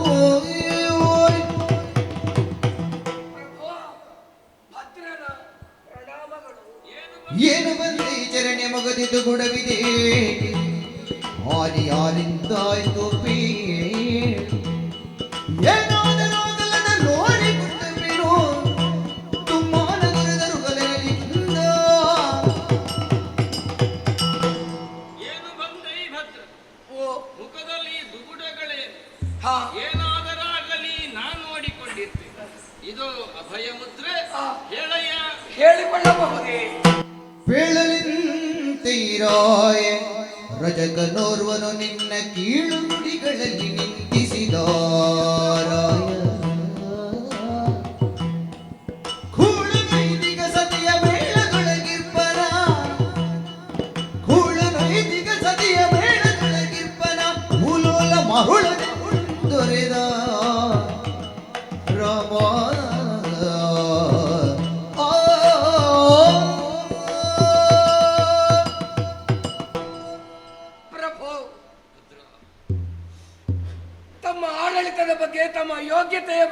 ವ್ಯಕ್ತಿತ್ವದ ಬಗ್ಗೆ ಹಾಗೂ ನಮ್ಮ ಪ್ರಜಾವರ್ಗದವರು ಯಾವ ರೀತಿಯಾಗಿ ಜೀವನವನ್ನು ಸಾಗಿಸುತ್ತಾ ಇದ್ದಾರೆ ಎಂಬುದನ್ನು ತಿಳಿಯುವುದಕ್ಕೆ ಹೋದವನು ನಾನು. ಬೀದಿ ಬೀದಿಯಲ್ಲಿ ಹೋದೆ, ಎಲ್ಲಾ ಕಡೆಯಲ್ಲಿ ನಿಮ್ಮನ್ನು ಹೊಗಳ್ತಾ ಇದ್ದಾರೆ ನಿಮ್ಮ ವ್ಯಕ್ತಿತ್ವದ ಬಗ್ಗೆ. ನಾವೆಲ್ಲರೂ ಸಂತೋಷದಿಂದ ಜೀವನವನ್ನು ಸಾಗಿಸುತ್ತಾ ಇದ್ದೇವೆ. ರಾಮರಾಜ್ಯದ ಕನಸು ಇನ್ನು ನನಸಾಯಿತು ಎಂಬುದಾಗಿ ಸಂತೋಷದಿಂದ ಕುಡಿದು ಕುಪ್ಪಳಿಸುತ್ತಾ ಇದ್ದಾರೆ. ನನಗೂ ತುಂಬಾ ಸಂತೋಷವಾಯಿತು ಜಿಯ. ಹೀಗೆ ತಿರುಗುತ್ತಾ ತಿರುಗುತ್ತಾ ಅಯೋಧ್ಯೆಯ ಬಡವರು ಜೀವಿಸುವಂತಹ ಒಂದು ಕೇರಿಯ ಬಗ್ಗೆ ನಾನು ಹೋದೆ. ಅಲ್ಲಿ ಒಂದು ಮನೆಯಲ್ಲಿ ಗಂಡ ಹೆಂಡತಿಯರಿಗೆ ಜಗಳವಾಗುತ್ತಾ ಇತ್ತು. ಹೇಳಿಕೊಳ್ಳಬಹುದೇ? ಅಭಯವಿಟ್ಟಿದ್ದೇನೆ ಅಂತ ಹೇಳಿದೆನಲ್ಲ. ವಿಚಾರಿಸಿದೆ ಏನು ಎಂಬುದಾಗಿ. ಏನಂತೆ? ಗಂಡನಲ್ಲಿ ಹೇಳದೆ ಹೆಂಡತಿ ತವರು ಮನೆಗೆ ಹೋಗಿದ್ದಾಳಂತೆ. ಪುನಃ ಬಂದಾಗ ಗಂಡ ಒಬ್ಬ ರಜಕ ಸಿಟ್ಟಿನಲ್ಲಿ, ನನ್ನಲ್ಲಿ ನೀನು ಹೇಳದೆ ಹೋಗಿದ್ದಿ, ನನ್ನ ಮನೆಯನ್ನು ನೀನು ಸೇರಬೇಡ, ಪುನಃ ಹೋಗು ತವರು ಮನೆಗೆ ಎಂಬುದಾಗಿ ಹೇಳಿಬಿಟ್ಟ. ಅದಕ್ಕೆ ಆತನ ರಜಕನ ಹೆಂಡತಿ ಹೇಳಿದ ಮಾತು, ನೀವು ಹಾಗೆ ಸಿಟ್ಟಾಗುವುದು ಬೇಡ, ನಮಗೆ ಆದರ್ಶ ಪುರುಷ ಶ್ರೀರಾಮಚಂದ್ರಮ್ಮ ರಾಮದೇವರ ಮಡದಿ ಸೀತಾಮಾತೆಯನ್ನು ದುರುಳನಾದಂತಹ ರಾವಣ ಕದ್ದುಕೊಂಡು ಹೋಗಿದ್ದಾನೆ. ಅದೆಷ್ಟೋ ಸಮಯ ರಾವಣನಲ್ಲಿ ಇದ್ದಳು. ಪುನಃ ಇಲ್ಲಿ ರಾಮದೇವರು ಸೀತೆಯನ್ನು ಸೇರಿಸಿಕೊಳ್ಳಿಲ್ಲ, ಹಾಗೇ ನನ್ನನ್ನು ಸೇರಿಸಿಕೊಳ್ಳಿ ಎಂಬುದಾಗಿ ರಜಕನ ಹೆಂಡತಿ ಹೇಳಿಬಿಟ್ಟಳು ಪ್ರಭು. ಆಗ ರಜಕನಾಡಿದಂತಹ ಮಾತು, ಕತ್ತುಕೊಂಡು ಹೋದಂತಹ ಸೀತೆಯನ್ನು ರಾಮ ಪುನಃ ಸೇರಿಸಿಕೊಳ್ಳುವುದಕ್ಕೆ ರಾಮನಂತೆ ನಾನು ಮರುಳನಲ್ಲ, ಷಂಡನಲ್ಲ ಎಂಬುದಾಗಿ ಹೇಳಿಬಿಟ್ಟ. ಎನಲು ಧಿಮ್ಮನೆ ಸತಿಯ ಚಿರವ ಮಡಿಲೆವು ಸುರಿಸಿ ಜನಪನಿದ್ದ ಚರಣ ಕರೆದು ಮುನಿಯದಿರು ರಜಕನಿಗೆ ಕಟ್ಟೋ ನಿನಗೆ ನೂದ, ಮುನಿಯದಿರು ರಜಕನಿಗೆ ಕಟ್ಟಾಜ್ಞೆ ನಿನಗೆ ನೂತ, ಮನಮುದುಡಿ ನಡೆದ ರಘುರಾಮ.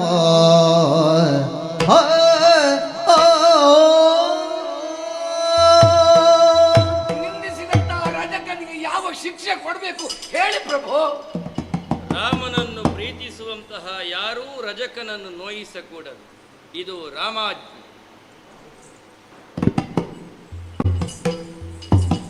ಎಲ್ಲ ತಮ್ಮಂದಿರನ್ನು ನನ್ನಂತಪುರಕ್ಕೆ ಬರಲು ಹೇಳಿದ್ದೆ.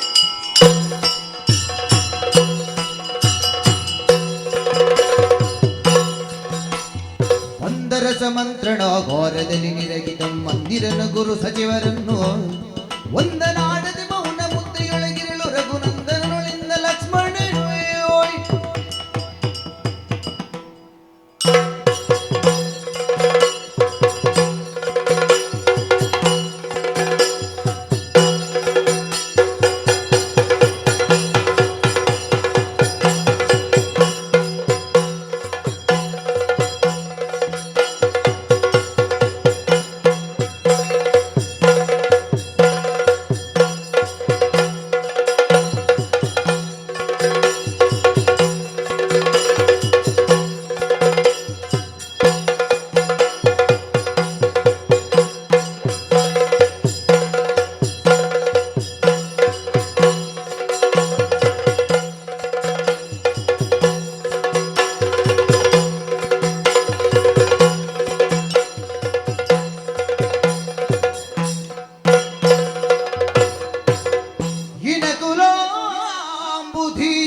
वनज बाड़ी हो जाके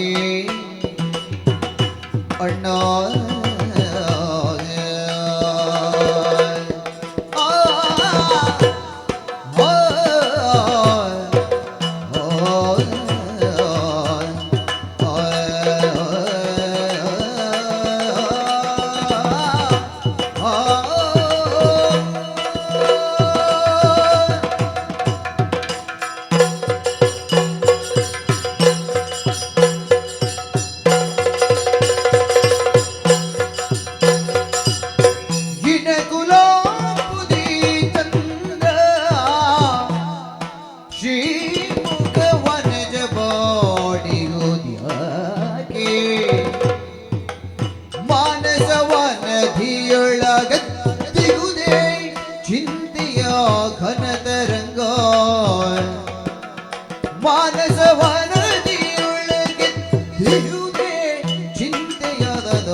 ಹಾಗಾಗಿ ನೀನು ರಾಮಚಂದ್ರಮ ಅಂತ ಕೊಂಡಾಡಿದ್ದಾರೆ. ಪಿತೃವಾಕ್ಯ ಪರಿಪಾಲನೆ ಪುತ್ರನಿಗೆ ಕರ್ತವ್ಯ ಎಂಬಂತ ಆದರ್ಶ ಧರ್ಮವನ್ನು ಪಾಲಿಸಿದವು. ವನವಾಸ ದೀಕ್ಷೆಯನ್ನು ಹೊಂದಿ ಕಾಡಿಗೆ ಹೋದರೂ ದುಷ್ಟರಾದಂತಹ ರಾವಣಾದಿಗಳನ್ನು ಸಂಹರಿಸಿ ದುಷ್ಟ ಶಿಕ್ಷಣ ಶಿಷ್ಟ ಪರಿಪಾಲನ ಇದು ಕ್ಷತ್ರಿಯರಿಗೆ ಕರ್ತವ್ಯ ಎಂಬುದನ್ನು ತೋರಿಕೊಟ್ಟಂತಹ ಆದರ್ಶ ವ್ಯಕ್ತಿತ್ವವುಳ್ಳವ. 14 ವರ್ಷಗಳ ವನವಾಸವನ್ನು ಪೂರೈಸಿ ಮರಳಿ ಅಯೋಧ್ಯೆಯನ್ನು ಸೇರಿ ರಿಕ್ತವಾಗಿದ್ದಂತಹ ಸಿಂಹಾಸನವನ್ನೇರಿ ಪ್ರಜಾರಂಜಕನಾಗಿ ಆಳ್ವಿಕೆ ಮಾಡಲಿಕ್ಕೆ ತೊಡಗಿದೆ. ಎಲ್ಲರೂ ಕಾಯ್ತಾ ಇದ್ದಂತಹ ಒಂದು ಕಾಲ ಸಂಪನ್ನವಾಯಿತೆಂಬಂತಹ ಸಂತೋಷದಲ್ಲಿ ಅಯೋಧ್ಯೆಯ ಪ್ರಜಾಜನರು ರಾಮರಾಜ್ಯದ ಸುಖವನ್ನು ಹೊಂದುತ್ತಾ ಕಾಲವನ್ನು ಕಳೆಯುತ್ತಾ ಇದ್ದಾರೆ. ಅಣ್ಣಯ್ಯ, ನನ್ನನ್ನು ಸಭೆಗೆ ಬರೆಸುವುದಲ್ಲ, ಮಂತ್ರಾಗಾರವನ್ನು ಸೇರಿಕೊಂಡಿದ್ದೀನಿ. ಯಾಕೆ ಹೀಗೆ ಅಂತ ಕೇಳ್ತಾ ಇದ್ದೇನೆ ನಾನು. ಯಾವ ಹೊತ್ತಿಗೆ ಇರಲಿ ಸ್ಥಿತಪ್ರಜ್ಞರಾಗಿ ಮನೋಧಾರ್ಯದಿಂದಲೇ ಕಾರ್ಯವನ್ನು ಕೈಗೊಳ್ಳುವ ನೀನು. ಶಾಂತ ಗಂಭೀರನಾಗಿರುವಂತಹ ನಿನ್ನ ಮುಖಮುದ್ರೆ ಅದರಲ್ಲಿ ಚಿಂತೆಯ ರೇಖೆಗಳು ಕಾಣಿಸುತ್ತಾ ಇದೆ. ಸಾಗರನಂತೆ ವಿಶಾಲವಾಗಿ ಜೀವನ ಸಾಗಿಸಬೇಕಾದಂತಹ ನಿನ್ನ ಮಾನಸವೆಂಬಂತಹ ಶರದಿಯಲ್ಲಿ ಚಿಂತೆಯಂತಾದಂತಹ ರೇಖೆಗಳು, ಚಿಂತೆಯ ತೆರೆಗಳು ಎಂದು ಕಾಣಬೇಕು ತೊಡಗಿದ್ದೆ. ಪ್ರಕ್ಷುಬ್ಧವಾದಂತಹ ಕಾಲಕ್ಕೆ ಸಮುದ್ರದಲ್ಲಿ ತೆರೆಗಳು ಅಟ್ಟಹಾಸ ಮಾಡುತ್ತ ದಡಕ್ಕೆ ಅಪ್ಪಳಿಸುವಂಥದ್ದು ಇರುವಂಥದ್ದೇ. ಆದರೆ ಉಳಿದ ಸಂದರ್ಭಗಳಲ್ಲಿ ಶಾಂತವಾಗಿ ಹರಿಯುತ್ತದೆ. ಶಾಂತವಾಗಿ ಗಂಭೀರನಾಗಿರಬೇಕಾದಂತಹ ನಿನ್ನ ಮುಖಮುದ್ರೆಯಲ್ಲಿ ಚಿಂತೆಯ ರೇಖೆ, ಮಾನಸ ಶರದಿಯಲ್ಲಿ ಈ ರೀತಿಯಾದಂತಹ ತೆರೆಗಳು ಬಂದಿವೆ ಅಣ್ಣ. ಯಾಕೆ, ಏನು ಚಿಂತೆ, ಯಾಕಾಗಿ ಬರಿಸಿದೆ ಹೇಳು ಅಪ್ಪಣೆಯಾಗಿ. ಮನುಕುಲೇಶರ ನಡತೆ ಮಾನ್ಯವು, ಮನುಕುಲೇಶರ ನಡತೆ ಮಾನ್ಯವು, ಜನಪರ ಪವಾದಕ್ಕೆ ಹೆದರುವ ಗುಣವ ಹೊಂದಿರಬೇಕು. ನಮಗಾದರ್ಶವಿದು ಜಗದೇ, ಜನಪರ ಪವಾದಕ್ಕೆ ಹೆದರುವ ಗುಣವ ಹೊಂದಿರಬೇಕು. ನಮಗಾದರ್ಶವಿದು ಜಗದೇ, ಜನಕನಂದನೆಯಿಂದಲೆಮ್ಮೆಯ ಮನುಕುಲಕ್ಕೆ ಅಪವಾದ ಪಡಿಸಿದೆ. ಜನಕನಂದನೆಯಿಂದಲೆಮ್ಮೆಯ ಮನುಕುಲಕ್ಕೆ ಅಪವಾದ ಒಡಿಸಿದೆ. ವನಿತೆಯನ್ನು ತ್ಯಜಿಸುವಡಿ ಮನಗೈದಿಗೆನುತ್ತಾನೆನಲು. ವನಿತೆಯನ್ನು ತ್ಯಜಿಸುವಡಿ ಮನಗೈದಿಗೆನುತ್ತಾನೆನಲು. ಮನುಕುಲೇಶರ ನಡತೆ ಮಾನ್ಯವು, ಜನಪರಪವಾದಕ್ಕೆ ಹೆದರುವ ಗುಣವ ಹೊಂದಿರಬೇಕು. ನಮಗಾದರ್ಶವಿದು ಜಗದಿ ಅಮ್ಮ.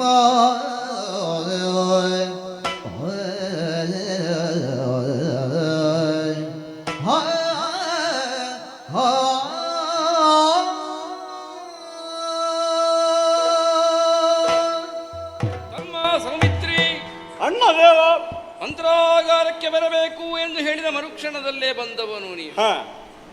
ನನ್ನ ಮಾತನ್ನು ಅರ್ಥೈಸಿಕೊಳ್ಳಬಲ್ಲ ಸೂಕ್ಷ್ಮಜ್ಞ ನೀನು ಎನ್ನುವುದರಿಂದಲೇ ಸೂತ್ರವಾಕ್ಯಗಳಂತೆ ಹೇಳುತ್ತೇನೆ. ಏನದು? ಸೂರ್ಯವಂಶದವರು ತಮ್ಮ ನಾವು.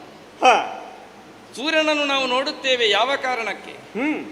ಅವನನ್ನು ನೋಡುತ್ತೇವೆ ಎನ್ನುವ ಕಾರಣಕ್ಕಾಗಿ ಇಷ್ಟಪಡುವುದಲ್ಲ. ಅವನಿಂದ ಎಲ್ಲವನ್ನು ನೋಡುತ್ತೇವೆ ಎನ್ನುವ ಕಾರಣಕ್ಕಾಗಿ ಅವನನ್ನು ಇಷ್ಟಪಡುವುದು. ನಮ್ಮ ಹಿರಿಯರು ಹೀಗಿರಬೇಕು ಎನ್ನುವಂತಹ ದಾರಿಯನ್ನು ತೋರಿಕೊಟ್ಟರು. ನಮಗಾದರ್ಶವದು, ನಮಗದು ಮಾನ್ಯವಾದುದು. ಅದರಲ್ಲಿ ಪ್ರಬಲವಾದಂತಹ ಸಿದ್ಧಾಂತ ಯಾವುದು ಬಲ್ಲೆಯ? ಯಾವ? ವ್ಯಕ್ತಿಗಿಂತ ರಾಷ್ಟ್ರ ಮುಖ್ಯ ಎನ್ನುವ ಹಾಗೆ ಆ ನಿಲುವಿನಲ್ಲಿ ನಡೆಯಲೇಬೇಕಾದಂತಹ ಹೊಣೆಗಾರಿಕೆ ಸ್ಥಾನ ನಮ್ಮದು. ಮಗನೆನ್ನುವ ಕಾರಣಕ್ಕಾಗಿ ವ್ಯಾಮೋಹವನ್ನು ತೋರಿದವರಲ್ಲ ನಮ್ಮ ಹಿರಿಯವರು. ತಪ್ಪಿತಸ್ಥ ಎನ್ನುವಂತಹ ಕಾರಣಕ್ಕೆ ಅವನಿಗೆ ಬೇಕಾದಂತಹ ಶಿಕ್ಷೆಯನ್ನು ನೀಡಿದ್ದಾರೆ ಎನ್ನುವುದಕ್ಕೆ ಅಸಮಂಜನ ಪ್ರಕರಣವೇ ನಮಗೆ ಸಾಕ್ಷಿಯಾಗುವುದು. ಹೇಳುವುದಕ್ಕೆ ಬಹಳ ಹೇಳಬಹುದು, ಆದರೆ ಅದರ ಸಾರ್ವತ್ರಿಕ ಸಿದ್ಧಾಂತ ಏನು? ವ್ಯಕ್ತಿಗಿಂತ ರಾಷ್ಟ್ರವೇ ಮುಖ್ಯ. ನಮಗದು ಮಾನ್ಯ ಹೌದು ತಾನೆ? ನಿಜ ತಮ್ಮ ಅಣ್ಣಯ್ಯ. ರಾವಣನನ್ನು ಕೊಂದು ಬಂದಂತ ನಿನ್ನ ಮುಖದಲ್ಲಿ ಇಂಥ ಚಿಂತೆ ಯಾಕೆ ಅಂತ ಕೇಳಿ ನಾನು ಯೋಚಿಸಿದ್ದು ಹಾಗೆ ತಮ್ಮ. ರಾವಣ ಸತ್ತಿದ್ದಾನೆ, ಆದರೆ ರಾವಣ ಸತ್ತಿಲ್ಲ. ಅಯೋಧ್ಯೆಯಲ್ಲಿರುವಂತಹ ರಜಕನ ತಲೆಯಲ್ಲಿ ರಾವಣ ಇನ್ನೂ ಜೀವಿಸುತ್ತಾ ಇದ್ದಾನೆ ಅಂತಾದ್ರೆ ಅದಕ್ಕೆ ಕಾರಣ ಸೀತೆ. ಸೀತೆಯಿಂದಲಾಗಿ ಅಪವಾದವೊಂದು ನಮಗೆ ಅಡರಿ ಬಂದಿದೆ. ರಜಕನಿಂದ? ಹೌದೇ ಹೌದು. ಏನು ಅಪವಾದ? ಈಗಾಗಲೇ ನಮ್ಮವನಾದಂತಹ ಭದ್ರಬಂಧು ಹೇಳಿದಂತಹ ಮಾತು ಗಮನಿಸಿ ನಾನು ಬಂದು ಹೋದದು. ಅವನಾಡಿದಂತಹ ಉದ್ಗಾರ ಏನು ಬಲ್ಲೆಯ? ರಾವಣನ ಬಳಿ ಇದ್ದಂತಹ ಸೀತೆಯನ್ನು ಸ್ವೀಕರಿಸಿದ ಹಾಗೆ ನಿನ್ನನ್ನು ಸ್ವೀಕರಿಸುವುದಕ್ಕೆ ನಾನು ರಾಮನಂತನಲ್ಲ ಎಂದು ತನ್ನ ಪತ್ನಿಯ ಬಳಿ ಹೇಳಿಕೊಂಡಿದ್ದಾನಂತೆ. ರಜಕ ಏನು ಆಗಲಿ, ಅದಲ್ಲ ವಿಷಯ. ಅವನ ತಲೆಯಲ್ಲಿ ಇನ್ನು ರಾವಣ ಜೀವಂತವಾಗಿದ್ದಾನೆ ಎನ್ನುವುದು ಸ್ಪಷ್ಟವೇ ಹೌದು ತಾನೆ. ರಾವಣನಿರುವಂತಹ ಅಯೋಧ್ಯೆಯನ್ನು ರಾಮ ಆಳಬೇಕೆ, ಅಥವಾ ರಾಮನ ಆಳ್ವಿಕೆಯಲ್ಲಿ ರಾವಣನು ಇನ್ನು ಜೀವಂತವಾಗಿದ್ದಾನೆ ಅಂದರೆ ಅದಕ್ಕೆ ಅರ್ಥವೇ ಇಲ್ಲ. ಸಾಮಾನ್ಯ ರಜಕನಾಡಿದಂತ ನುಡಿಗೆ ಇಷ್ಟು ತಲೆ ಕೆಡಿಸಿಕೊಳ್ಬೇಕಾದ ಅನಿವಾರ್ಯತೆ? ತಲೆ ಕೆಡಿಸಿಕೊಳ್ಳಲೇಬೇಕು ಅಂತ ಯಾಕೆ ಅಂತ ಹೇಳಿದರೆ ಅಪವಾದಕ್ಕೆ ನಾವು ಅಂಜಲೇಬೇಕು. ಹೀಗೊಂದು ಅಪವಾದ ಬರುತ್ತದೆ ಅಂತಾದರೆ ಅದಕ್ಕೆ ಕಾರಣ ಸೀತೆ ಎನ್ನುವುದನ್ನು ಅರ್ಥೈಸಿಕೊಂಡೆ. ಅಯ್ಯೋ, ಆದ್ದರಿಂದಲೇ ತಮ್ಮ ಲಕ್ಷ್ಮಣ ಏನು ಸೀತೆಯನ್ನು ಬಿಡುವ ನಿರ್ಧಾರ.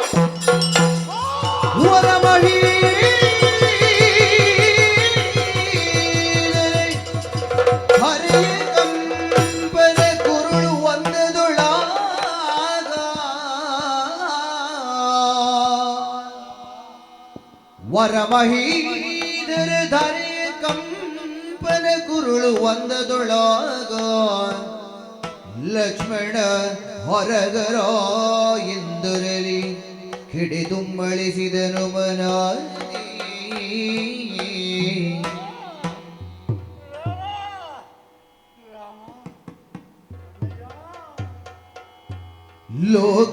ಲೋಕಮಾತೆಯ ಚಾರು ಚರಿತೆಯೇನು ಜಗವಿಲ್ಲ,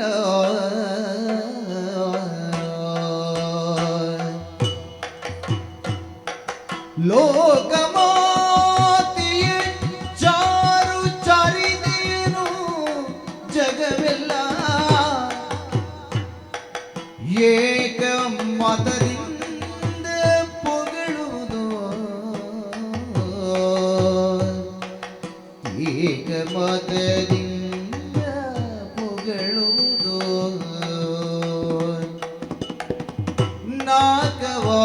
ನಾಗವಾಸಿಗಳು ಸಗ ಕಂಡಿಗರು ಪಾವಕನ ಆಕೆ ಕೊತ್ತು ಬಂದಿಹುದ, ನಾಗವಾಸಿಗಳು ಸಗ ಕಂಡಿಗರು ಪಾವಕನಾಕೆ ಕೊಕ್ಕೆತ್ತು ಬಂದಿಗುದ ಅಣ್ಣ.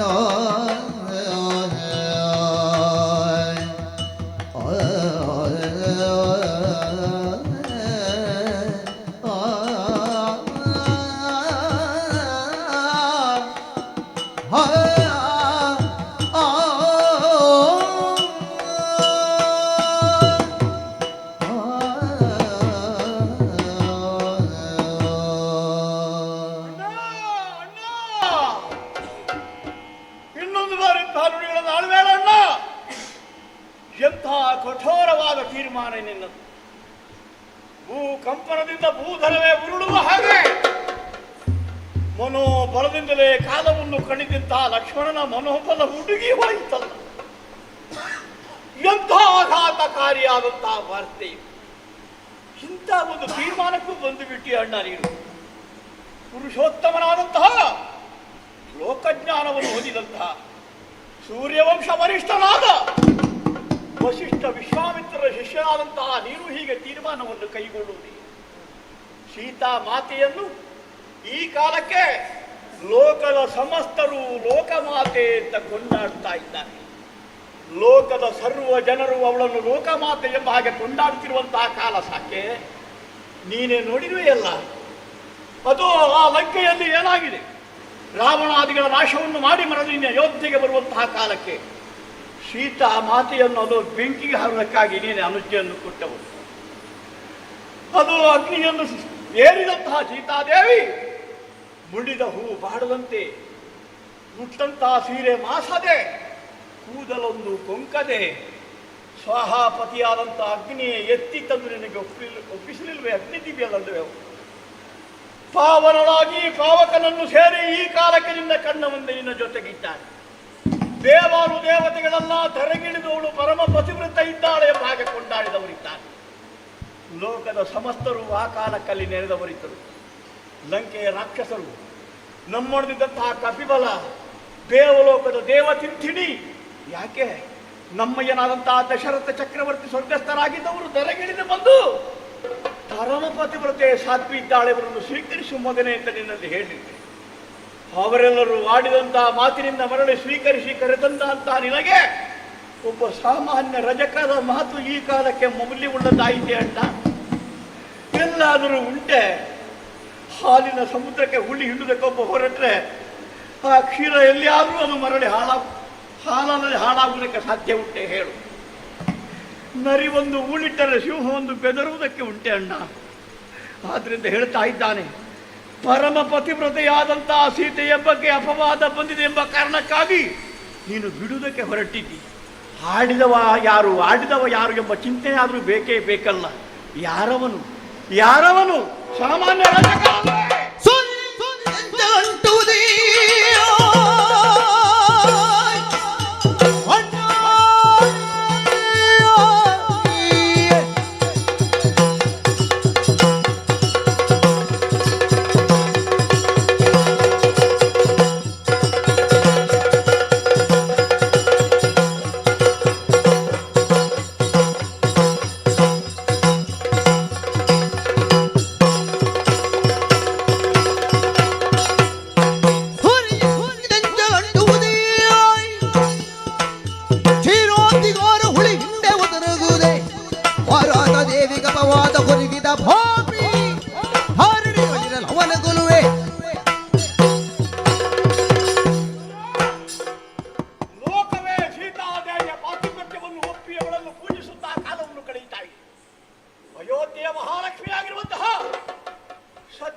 ಸೀತಾದೇವಿಯನ್ನು ಬಿಟ್ಟರೆ ಏನಾಗ್ತದೆ ಎಂಬುದನ್ನು ಚೆನ್ನಾಗಿ ನಾನು ತಿಳಿದಿದ್ದೇನೆ. ಕಾಡಿನಲ್ಲಿರುವಂತಹ ಕಾಲಕ್ಕೆ ರಾವಣನ ಅಪಹೃತಳಾದಂತಹ ಸೀತಾದೇವಿ ನೀನು ವಿಕಲ್ಪಕ್ಕೊಳಗಾಗಿ ಚಿತ್ತಪ್ರಜ್ಞನಾಗಿದ್ದಂತಹ ನಿನ್ನ ಸ್ಥಿತಿ ಅದನ್ನು ಚೆನ್ನಾಗಿ ನೋಡಿದವ ನಾನು. ನಿನ್ನನ್ನು ಸಂತೈಸಿದೆ ಆ ಕಾಲಕ್ಕೆ ನಾನು. ಸೀತೆಯನ್ನು ಮರಳಿ ಹೊಂದಿದಾಗ ನೀನು ಮರಳಿ ಚೇತನವನ್ನು ಹೊಂದಿದೆ. ನಿನಗೆ ಚೇತನವಾಗಿರುವುದು, ನಿನಗೆ ಸ್ಫೂರ್ತಿಯ ಮೂರ್ತಿಯಾಗಿರುವುದು. ಅಂತಹ ಸೀತೆಯನ್ನು ಕಳೆದುಕೊಂಡ್ರೆ ಏನಾಗುತ್ತದೆ? ಇದನ್ನು ಅರಿತು ಮತ್ತೊಮ್ಮೆ ಆ ಸ್ಥಿತಿಯನ್ನು ತಂದುಕೊಡೋದಕ್ಕಾಗಿ ಪ್ರಯತ್ನ ಪಡ್ತಾ ಇದೆಯಲ್ಲ.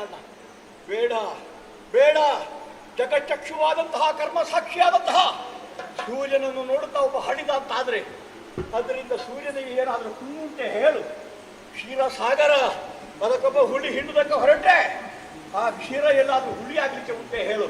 ಆದ್ರಿಂದ ಪತಿವ್ರತೆಯಾದಂತಹ ಸೀತಾದೇವಿಯ ಮೇಲೆ ಅಪವಾದವನ್ನು ಹಾಕಿದಂತಹ ಸಾಮಾನ್ಯನೊಬ್ಬನಿದ್ದಾನೆ ಆ ರಜಕ.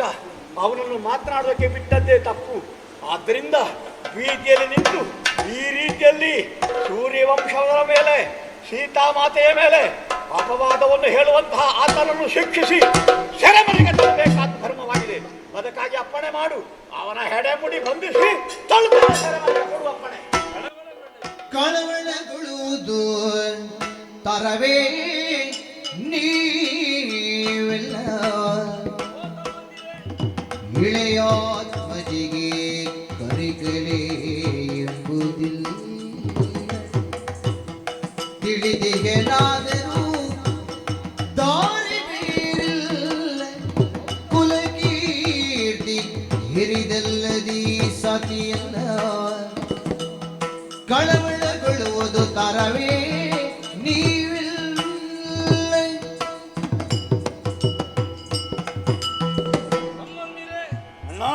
ಎಲ್ಲರ ಅಭಿಪ್ರಾಯವು ಅದೇ ಎನ್ನುವುದನ್ನು ಲಕ್ಷ್ಮಣ ನೀನಾಡಿದಾಗಲೇ ಅರ್ಥವಿಸಿಕೊಂಡೆ. ಪ್ರಜೆ ಮಾತನಾಡಬೇಕಾದ್ದನ್ನೇ ಮಾತನಾಡಬೇಕು. ಕಳವಳಗೊಳ್ಳದಿರಿ. ಇಳೆಯ ಆತ್ಮಜಿಗೆ ಕರಿಕಲೆ ಎಂಬುದಿಲ್ಲ. ಅವಳೇನು ಅವಳ ಆಂತರ್ಯವೇನು ಎನ್ನುವುದನ್ನು ಚೆನ್ನಾಗಿ ಬಲ್ಲವನು ನಾನು.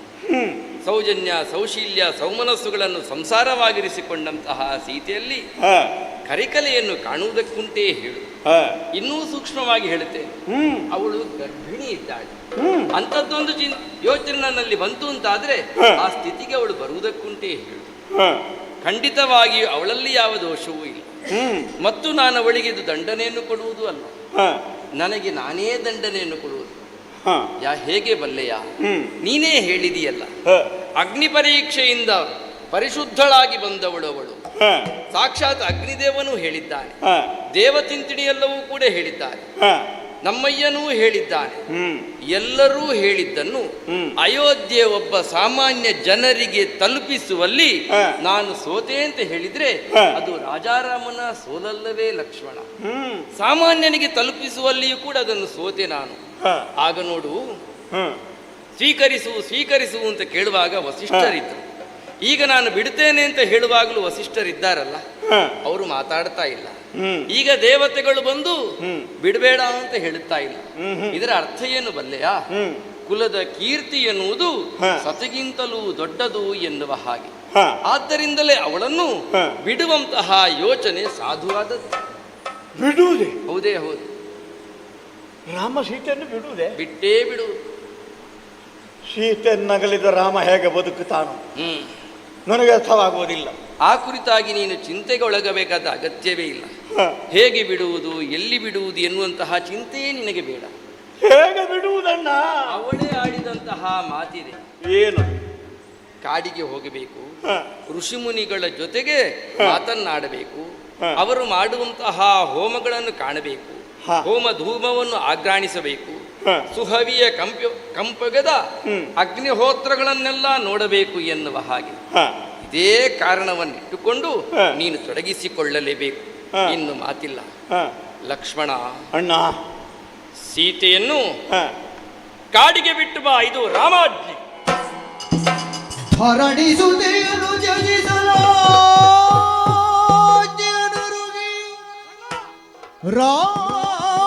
ರಾಘವನೆತ್ತು ನಡೆಯಲು, ರಾಘವನೆದ್ದು ನಡೆಯಲು ಮರುಗಿ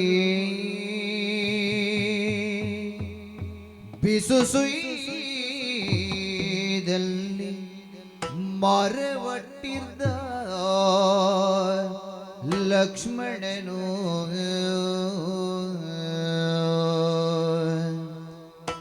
ಮರುಗಿ ಬಿಸುಸುಯ್ದಲ್ಲಿ ಮರವಟ್ಟಿದ್ದ ಲಕ್ಷ್ಮಣನು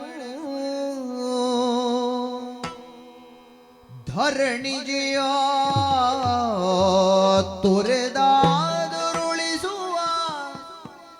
ತರಣಿ ಕುಲದಿ ಕೀರ್ತಿ ಸೌಧವ ಹೊರುವ ಕಂಬದ ಕಾಯಕವು ತನಗಾಯ್ತಿ.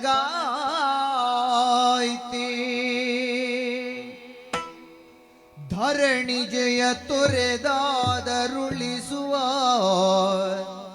ತರಣಿ ಕುಲದಿ ಕೀರ್ತಿ ಸೌಧವ ಹೊರುವ ಕಂಬದ ಕಾಯಕವು ತನಗಾಯ್ತಿ. ಅಕಟ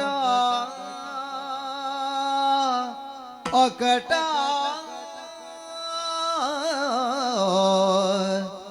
ಎನ್ನುತ್ತ ಮರುಗಿ ಬಿಸುಸುಯ್ದಲ್ಲಿ ಮರವಟ್ಟಿರ್ದ ಲಕ್ಷ್ಮಣನು ಹೊರಗರ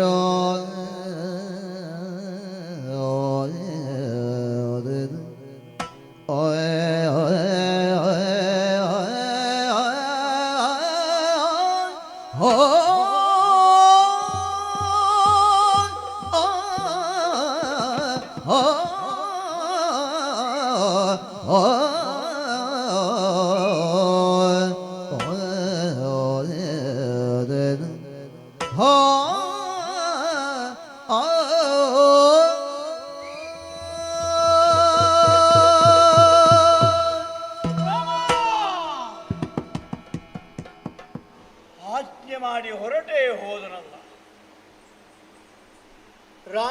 ಆಜ್ಞೆ, ಇದನ್ನು ಮೀರುವ ಧೈರ್ಯ ಯಾರಿಗಿದೆ ಹೇಳಿ? ಒಂದು ಕಾಲಕ್ಕೆ ರಾಮಾಜ್ಞೆಯನ್ನು ಮೀರಿದ್ದೆ ನಾನು. ಅದರ ಅನುಭವ ನನಗಾಗಿದೆ ವನ ಪ್ರದೇಶದಲ್ಲಿ. ಅದರಿಂದಲಾಗಿ ಸೀತಾಮಾತೆ ಅಪಹೃತಳಾಗಿದ್ದಳು. ರಾಮಾಜ್ಞೆಯನ್ನು ಮೀರಿದರೆ ಆಗುವ ಪರಿಣಾಮ ಎಂತಹ ದುರಂತಮಯವಾದದ್ದು ಅಂತ ಆ ಕಾಲಕ್ಕೆ ಅರ್ಥವಾಗಿದೆ ನನಗೆ. ಈ ಹೊತ್ತಿಗೆ ರಾಮಾಜ್ಞೆಯನ್ನು ಈಡೇರಿಸಲೇ, ಅದನ್ನು ಈಡೇರಿಸಲಿಲ್ಲ ಅಂತಾದ್ರೆ ನನಗೆ ಕುಂಭೀಪಾಕ ನರಕ. ಹಾಗೆಂದವನ ಆಜ್ಞೆಯನ್ನು ಪಾಲಿಸುವುದಕ್ಕಾಗಿ ನಾನು ಹೊರಟೆ ಅಂತಾದ್ರೆ, ಮಾತೆಯಾದ ಮುಗ್ಧೆಯಾದ ಈ ಅಯೋಧ್ಯೆಯ ಲಕ್ಷ್ಮಿಯಾದಂತಹ ಸೀತಾದೇವಿಯನ್ನು ವನಕ್ಕೆ ಕೊಂಡು ಹೋಗಿ ಬಿಡುವಂಥದ್ದು. ಇದು ರೌರವ ನರಕ. ಅಲ್ಲೂ ನರಕ, ಇಲ್ಲೂ ನರಕ. ನರಕವನ್ನಾದರೂ ಅನುಭವಿಸಬಲ್ಲೇ, ಪ್ರಜಾಕ್ಷೇಮಕ್ಕಾಗಿ ಯಾವುದಾದ್ರೂ ಕಾರ್ಯವನ್ನು ಕೈಗೊಳ್ಳುವುದಿಲ್ಲ. ಆದರೆ ಮಾಡುತ್ತಿರುವುದೆಂತಹ ಹೇಯವಾದ ಕಾರ್ಯ. ನನ್ನ ತಾಯಿ ಅಂತಿರುವಂತಹ ಮಹಾತಾಯಿ ಅವಳನ್ನು ವನಕ್ಕೆ ಬಿಡಬೇಕಾದ್ದು ಒಂದರ್ಥದಲ್ಲಿ ಬಲಿ ಕೊಡುವಂಥದ್ದು. ಅಂತಹ ಕಾಯಕಕ್ಕಾಗಿ ನಾನು ಮುಂದುವರಿಯುತ್ತಾ ಇದ್ದೆ. ಯಾಕೆ ಹೀಗೆಲ್ಲ ಆಗುತ್ತಾ ಇದೆ? ಯಾವುದೋ ದುಷ್ಟ ಗ್ರಹವೊಂದು ತನ್ನ ವಕ್ರಗತಿಯನ್ನು ಸೂರ್ಯವಂಶದ ಮೇಲೆ ಬೀರುವುದಕ್ಕೆ ತೊಡಗಿದೆ.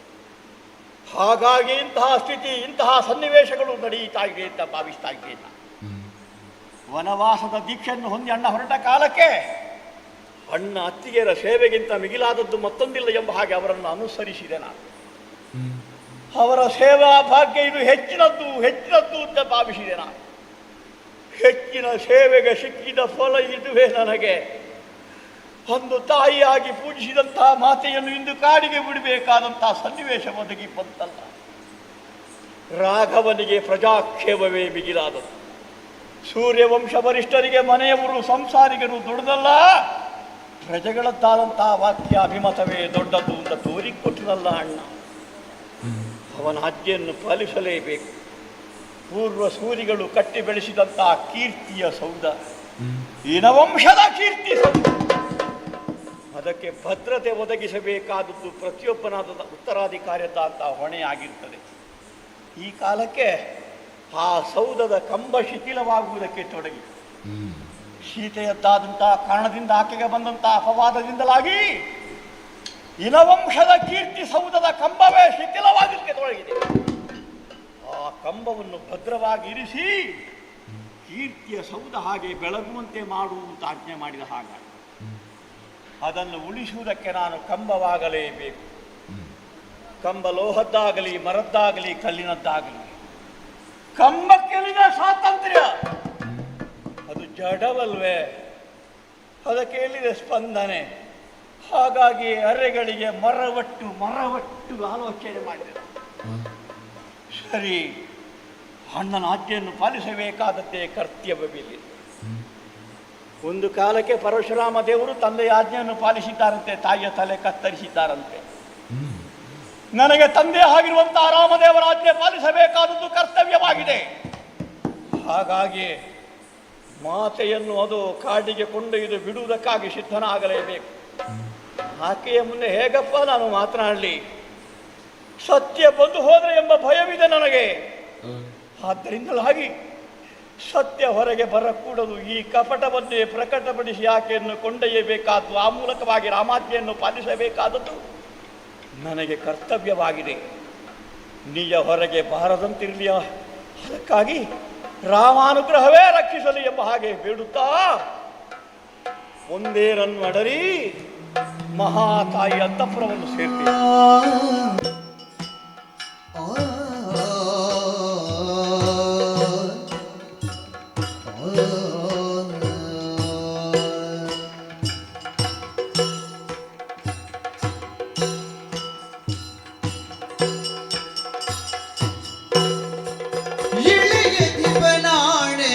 ನಡೆಸಲು ಕಳವಳಿಸಿ ನಡೆ ತಂದ ಜಾನಕಿ ನಲವಿನಿಂದು ಯಾಲೆಯಲ್ಲಿ ಪುಣ್ಯ ಸನ್ನಿಧಿಗೆ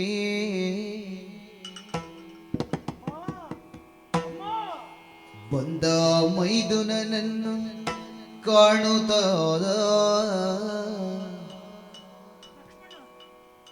ದೇವಿ ಅಂದು ಯಾಲಿಯ ಇಳಿಯುತ್ತ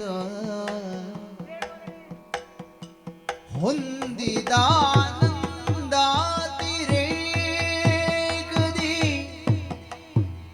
ಬಳಿ ಬಂದು ಕೇಳಿದಳು ವಾತ್ಸಲ್ಯದಿ ಲೇಸಾಯ್ತು ಲಕ್ಷ್ಮಣ ಬಂದುದು ಎನ್ನ ಬೇಸರಳಿದು ದೋಷವಾದುದು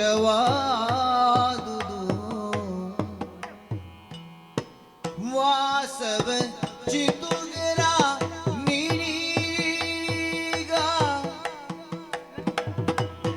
ಬಂದ ಆಶಯವರೆಗೂ ಎನ್ನೊಡನೀಗ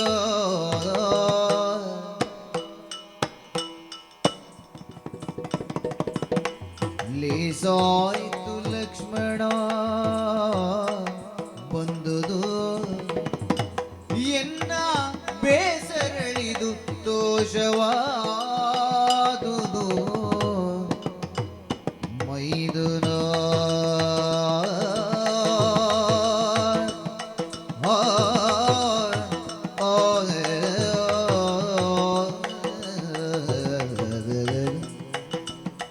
ಲಕ್ಷ್ಮಣ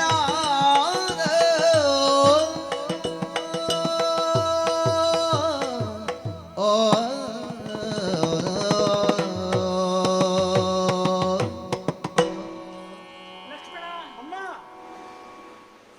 ಆಶ್ಚರ್ಯ ಯಾಕಮ್ಮ? ನಂಬುವುದಕ್ಕೆ ಸಾಧ್ಯವಿಲ್ಲ.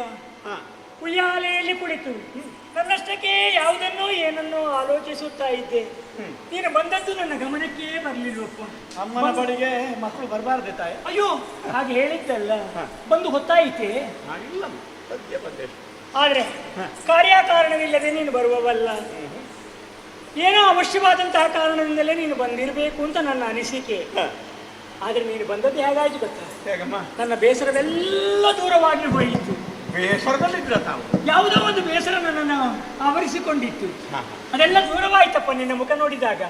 ಮನಸ್ಸಿಗೊಂದು ರೀತಿ ಯಾವುದೋ ಉತ್ಸಾಹ ಈಗ ಮೂಡಿ ಬರುವುದಕ್ಕೆ ಪ್ರಾರಂಭವಾಯಿತು. ಧನ್ಯನಾದನಮ್ಮ. ಆದ್ರೆ ಏನಮ್ಮ? ನನಗೆ ಆಶ್ಚರ್ಯವಾದದ್ದಲ್ಲ, ನನ್ನ ಬಳಿಗೆ ಬಂದವನೇ ನೀನು.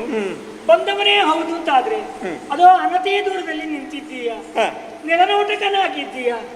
ಏನನ್ನೋ ಆಡಬೇಕು ಎಂಬುದಾಗಿ ಭಾವಿಸಿದ್ರು ಆಡದಂತಹ ಸ್ಥಿತಿಯಲ್ಲಿ ಸುಮ್ಮನೆ ತಟಸ್ಥ ಧೋರಣೆಯಿಂದ ನಿಂತಿದ್ದೀಯ.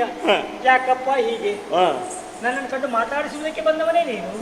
ಏನಾದ್ರೂ ತಿಳಿಸುವುದಕ್ಕಿದೆಯೇ? ಹೇಳು, ಏನಾಗಬೇಕು ಹೇಳಪ್ಪ. ಉಗುಳೊಡಗಿ ನಾಲಗೆ ತೊದಲಿ ಹುಸಿನಗೆಯ ಜವನಿಕೆಯೊಳಗೆದು ಗೂಡವ ಹೋಗಿದು. ಹುಸಿನಗೆಯ ಜವನಿಕೆಯೊಳಗೆ ದುಗೂಡವ ಹೋಗಿದು. ಸೀತೆಯ ಪಾದಯುಗಳವ ನೋಡು ತಿಂತೆಂದೋ ಅಮ್ಮ.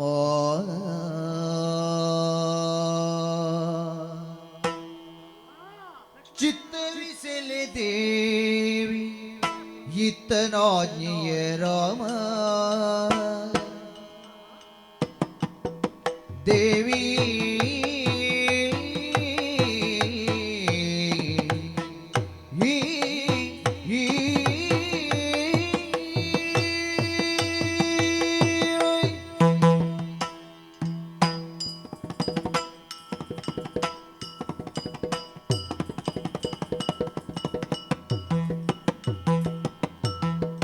ಚಿತ್ತವಿಸಲೆ ದೇವಿ ಇತ್ತನಾಜ್ಞೆಯ ರಾಮ. ಆರ್ತಿಗಳ್ ನೀ ಪೇಳಿದ ಚಿತ್ತದಾಶಯ ತೆರ ಉತ್ತಮ ಕಾನನ ದತ್ತ ಕೊಂಡೈ ಏನುತ. ಚಿತ್ತದಾಶಯ ತೆರ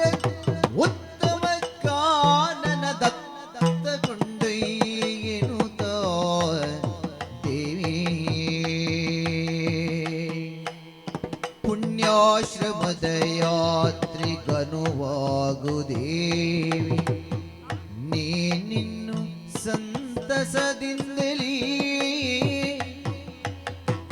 ಪುಣ್ಯಾಶ್ರಮದ ಯಾತ್ರೆಗನುವಾಗು ದೇವಿನಿ ಇನ್ನು ಸಂತಸದಿಂದಲೇ ಸ್ವರ್ಣವರೂಥವ ತಂದಿ ಸ್ವರ್ಣವರೂಥವ ತಂದಿಗೆ ಮೆಲ್ಲಡಿಯನ್ನು ನೀ ಇರಿಸೆನಲು ಮೆಲ್ಲಡಿಯನ್ನು ನೀ ಇರಿಸೆನಲು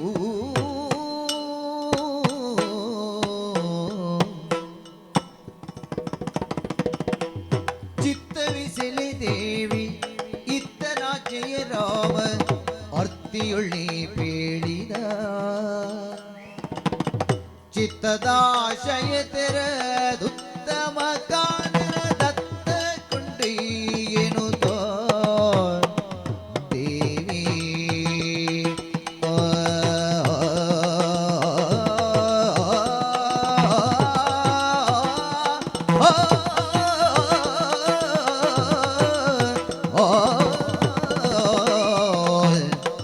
ದೇವಿ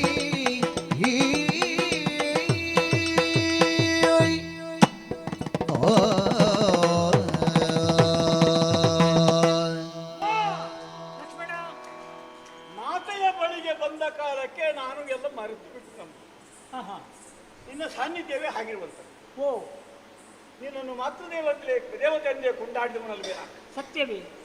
ನೀನು ಮಾಚಿಗೆ ಎಳೆದು ಮರಳಿ ಪ್ರಶ್ನೆ ಕೇಳ್ತಾ ಇದ್ದ. ಹಾ ಪ್ರಶ್ನೆಗಳ ಮೇಲೆ ಪ್ರಶ್ನೆ. ಹಾ, ಅನುದ್ದೇಶಿತನಾಗಿ ಬಂದಿಯೋ ಉದ್ದೇಶಿತನಾಗಿ ಬಂದಿಯೋ? ಕಾರಣವಿಲ್ಲದೆ ಬರುವವ ಅಲ್ಲ ನೀನು ಅಂತ ನನ್ನ ಭಾವನೆ. ಆದರೂ ಅಮ್ಮನನ್ನು ಕಾಣಲಿಕ್ಕೆ ಮಕ್ಕಳು ಹೊತ್ತು ಗೊತ್ತಲ್ಲ ಕೇಳಲಿಕ್ಕೆ ಉಂಟು. ಅದಿಲ್ಲ, ನನಗೆ ಮುಕ್ತ ಅಂತಪುರ ಅಲ್ವೇ ನಿಮ್ಮ? ಖಂಡಿತವಾಗಿಯೂ. ಹಾಗೆಂದು ಆ ರೀತಿಯಲ್ಲಿ ಬಂದದ್ದಲ್ವಮ್ಮ. ಮತ್ತೆ ಉದ್ದೇಶ ಉಳ್ಳವನಾಗಿಯೇ ಬಂದೆ. ಅಕ್ಕೋ, ಅದಕ್ಕಾಗಿಯೇ ನಾನು ಹೇಳಿದ್ದು ಹಾ. ಉದ್ದೇಶ ಇಲ್ಲದೆ ಬರುವವ ಅಲ್ಲ ನೀನು ಅಂತ. ಓ, ನಿನ್ನ ಮುಖ ಏನನ್ನೋ ಹೇಳ್ತಾ ಉಂಟು, ನನಗೆ- ಏನನ್ನೋ ಆಡ್ಬೇಕು ಅಂತ ನಾನು ಆಲೋಚನೆ ಮಾಡ್ತಾ ಇದ್ದೀಯ. ಹೇಳುವುದೋ ಬೇಡವೋ ಹೇಳುವುದೋ ಬೇಡವೋ ಅಂತ ಹೀಗೆ ಹೇಳುವುದಕ್ಕಾಗಿಯೇ ಬಂದವ, ಹೇಳುವುದೋ ಬೇಡವೋ ಅಂತ ಸುಮ್ಮನೆ ಆಲೋಚನೆ ಮಾಡುವುದ? ಅಂದ್ರೆ ನಿಮ್ಮ ಯೋಚನಾ ಲಹರಿ ಎತ್ತಲೋ ಸಾಗುತ್ತಾ ಇತ್ತು. ನಾನು ನೋಡಿದೆ, ನಿಮ್ಮನ್ನು ಗಮನಿಸಿದೆ. ಆಹಾ, ಉಯ್ಯಾಲೆಯಲ್ಲಿ ಕುಳಿತು ಹಾಗೆ ತೂಗುತ್ತಾ ಇರುವಾಗ ಹಾ, ನಿಮ್ಮ ಚಿತ್ತ ಒಂದು ಉಯ್ಯಾಲೆ ಹಾಗೆ ಇತ್ತು. ಹೌದು. ನನ್ನ ಚಿತ್ತ ಉಯ್ಯಾಲೆ ಹಾಗೆ ಅದ್ಭುತಕ್ಕೆ ತೊಡಗಿದೆ ಅಂತ ಇತ್ತ ಸಾಗುವುದಕ್ಕೆ. ನನ್ನನ್ನು ನೋಡಿ. ಅಲ್ಲ ಹೌದಮ್ಮ. ಹಾ ಹಾ ಹಾ, ಅಲ್ಲ ಬಂದ ವಿಷಯ ಹೇಳುವುದಲ್ಲ ಆಮೇಲೆ ಹೇಳುವುದು ಅಂತ ಹಾಗೆ. ಚೇಚೆ, ಅಮ್ಮ. ಬಂದವ ಹೇಳುವುದಕ್ಕಾಗಿ ಅಲ್ವೇ? ಹಾ, ಹೇಳುವುದು ಒಳ್ಳೇದಲ್ವೇ? ನಿಮ್ಮ ಅಂತಃಪುರ ಸೇರುವುದಕ್ಕೆ ನನಗೆ ರಾಮನಾಜ್ಞೆ ಆಗಿದೆ. ರಾಜ ರಾಮನ ಆಜ್ಞೆಯಿಂದ ಬಂದೆ. ನಿನ್ನ ಅಣ್ಣನ ಆಜ್ಞೆ? ಹೌದಪ್ಪ. ನನ್ನ ಸ್ವಾಮಿಯ ಆಜ್ಞೆ? ಜವಮ್ಮ, ಏನಪ್ಪ? ನೀನೇ ಸಂಭಾಷಣೆಯ ಮಧ್ಯೆ ಹೇಳಿದ್ಯಂತೆ. ಏನಂತೆ? ಕಾಡಿಗೆ ಹೋಗಬೇಕು, ಹಾ ತುಂಬು ಗರ್ಭಿಣಿ ಆಗಿರುವಂತಹ ಈ ಕಾಲಕ್ಕೆ ಹಾ ಋಷಿ ಮುನಿಗಳನ್ನು ಋಷಿವಧುಗಳನ್ನು ಕಾಣಬೇಕು, ಹಾ ಋಷಿವಧುಗಳಿಗೆ ಭಾಗ್ಯವನ್ನು ಸಮರ್ಪಿಸಬೇಕು, ಹಾ ಅವರ ಆಶೀರ್ವಾದ ಪಡೆಯಬೇಕು, ಹಾ ಹಾ. ಹೋಮದ ಧೂಮ ಆಕ್ರಾಣಿಸಬೇಕು, ಹೌದು ಹೌದು, ವಾದವೇದ ಧ್ವನಿಗಳನ್ನು ಕೇಳಿಸಬೇಕು. ಸತ್ಯ. ಹೀಗೆಲ್ಲ ನೀನು ಬಯಕೆ ಮುಂದಿರಿಸಿದೆಯಂತೆ. ಹೇಳಿದ್ದೇನೆ ಒಮ್ಮೆ, ಕೆಲವು ದಿನ ಆಯಿತು. ನನಗೆ ಉದ್ದಟತನ ಅಂತ ಭಾವಿಸ ಕೂಡುದು. ಅಂದ್ರೆ ವನವಾಸ ಸಾಕಾಗ್ಲಿಲ್ವೇ ಅಮ್ಮ ನಿನಗೆ? ಛೇ ಛೇ ಛೇ ಛೇ, 11 ದಿನ ವನವಾಸಕ್ಕೆ ಹೋದ ಕಾಲಕ್ಕೆ ಏನೆಲ್ಲ ಅನಾಹುತ ಸಂಭವಿಸಿದೆ ಅಂತ ಗೊತ್ತಲ್ಲ ನಿನಗೆ? ಗೊತ್ತುಂಟು. 14 ವರ್ಷಗಳ ದೀರ್ಘ ಜೀವನ ವನದಲ್ಲಿ. ಹೌದಪ್ಪ. ಆಮೇಲೆ ಸ್ವಲ್ಪ ಕಾಲ ನೀನು ಲಂಕೆಯಲ್ಲಿ ಇದ್ದಿ ದುಷ್ಟರ ಮಧ್ಯೆ. ಕಹಿ ಅನುಭವವನ್ನು ಮರೆತು ಸಿಹಿಯಾದ್ದನ್ನು ಉಳಿಸಿಕೊಂಡು ಅದನ್ನು ಮತ್ತೊಮ್ಮೆ ಅನುಭವಿಸಬೇಕು ಅಂತ ನನ್ನ ಆಸೆಯನ್ನು ನನ್ನ ಸ್ವಾಮಿಯಲ್ಲಿ ನಾನು ವ್ಯಕ್ತಪಡಿಸಿದ್ದೆ. ಅಪರಾಧವೇನು? ವನವಾಸದ ಜೀವನ ಮತ್ತೊಮ್ಮೆ ಚಿತ್ತದಲ್ಲಿ ಮರುಕಳಿಸಿತು. ಹಾ, ನೆನಪು ಬಂತು. ಯಾಕೆ ಅಂತ ನನಗೆ ಅರ್ಥವಾಗುವುದಿಲ್ಲ. ಹಾಗೆ ನನಗೊಂದು ಕಂಡದ್ದು ವಿಡಂಬನೆಯಾಗಿ ನಿನಗೆ ವನವಾಸ ಸಾಕು ಅಂತ ತೋರ್ಲಿಲ್ವೇ ತಾಯಿ ಅಂತ ಕೇಳಿದ್ದು. ಹಾ, ವಿಡಂಬನೆ ಅಂತ ಅನ್ನಿಸುವುದಿಲ್ಲ. ನಿನ್ನ ಅಭಿಪ್ರಾಯವನ್ನು ನೀನು ವ್ಯಕ್ತಪಡಿಸಿದ್ದೆ ಅಷ್ಟೇ. ತಪ್ಪು ಅಂತ ತಿಳಿಯಬಾರದು. ಖಂಡಿತ ತಪ್ಪು ಅಂತ ನಿನ್ನ ಬಗ್ಗೆ ನಾನು ಆರೋಪ ಮಾಡುವುದಿಲ್ಲ. ರಾಮದೇವರು ಹಾ, ಎಷ್ಟೇ ರಾಜಕೀಯ ವ್ಯವಹಾರ ಇದ್ದು ನನ್ನನ್ನು ಬಳಿಗೆ ಕರೆದು ನೆನಪಿಸಿತು. ಏನೆಂದು? ಲಕ್ಷ್ಮಣ, ಹಾ ಸೀತಾ ಮಾತೆ ಹೀಗೊಂದು ತೀರ್ಮಾನ ಮಾಡಿದ್ದಾಳೆ. ಹಾ, ತುಂಬು ಗರ್ಭಿಣಿ ಆದಂತ ಆಕೆಗೆ ಬಂದಂತಹ ಬಯಕೆ ಈ ಕಾಲಕ್ಕೆ ಈಡೇರಿಸಬೇಕಾದ್ದು ಕರ್ತವ್ಯವಾಗಿದೆ. ಹಾ, ಆದ್ದರಿಂದ ರಥ ಏರಿಸಿ ಹಾ, ರಥ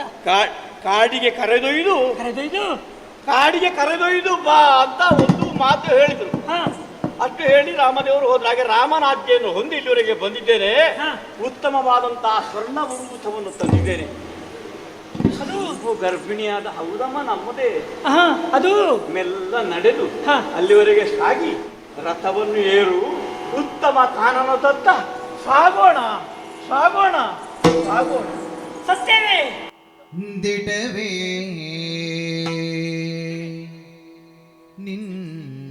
ನಿನ್ನಯ ವಚನ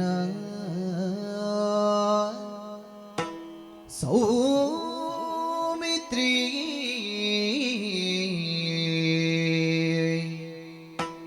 ದಿಟವೇ ನಿನ್ನಯ ವಚನ ಸೌಮಿತ್ರಿ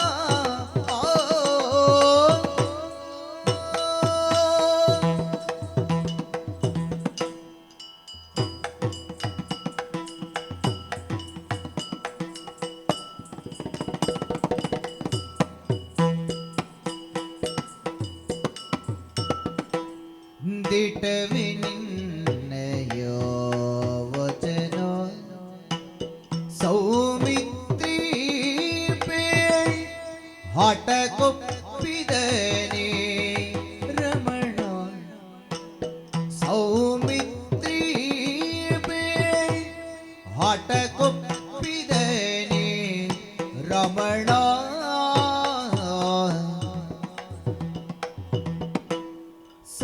ಸಾಟಿಯಲ್ಲವಲ್ಲ ನಿಚ್ಚಟ ಶ್ರದ್ಧೆಯಿಂದಲೇ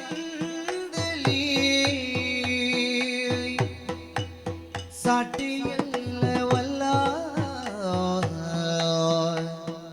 ನಿಚ್ಚಟ ಶ್ರದ್ಧೆಯಿಂದಲೇ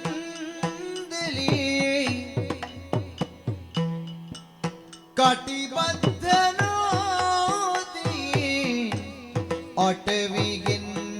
ಅಟವಿಗೆನ್ನೊಯ್ವರೇ ಸಾಟಿಗೆಲ್ಲವಲ್ಲ ನಿಚ್ಚಟ ಶ್ರದ್ಧೆಯಿಂದಲಿ ಕಟಿಬದ್ಧನಾದೆಯೇ ಅಟವಿಗೆ ನೊಯ್ವರೇ ದಿಟವೇ ನಿನ್ನಯ ವಚನ ಸೌಮಿತ್ರಿ ಪೇಳ್ ಹಠಕೊಪ್ಪಿದನೆ ರಮಣ ನಿನ್ನಯ ವಚನ ದಿಟವೇ ಒಪ್ಪಿದನೆ ರಮಣ ಸೌಮಿತ್ರಿ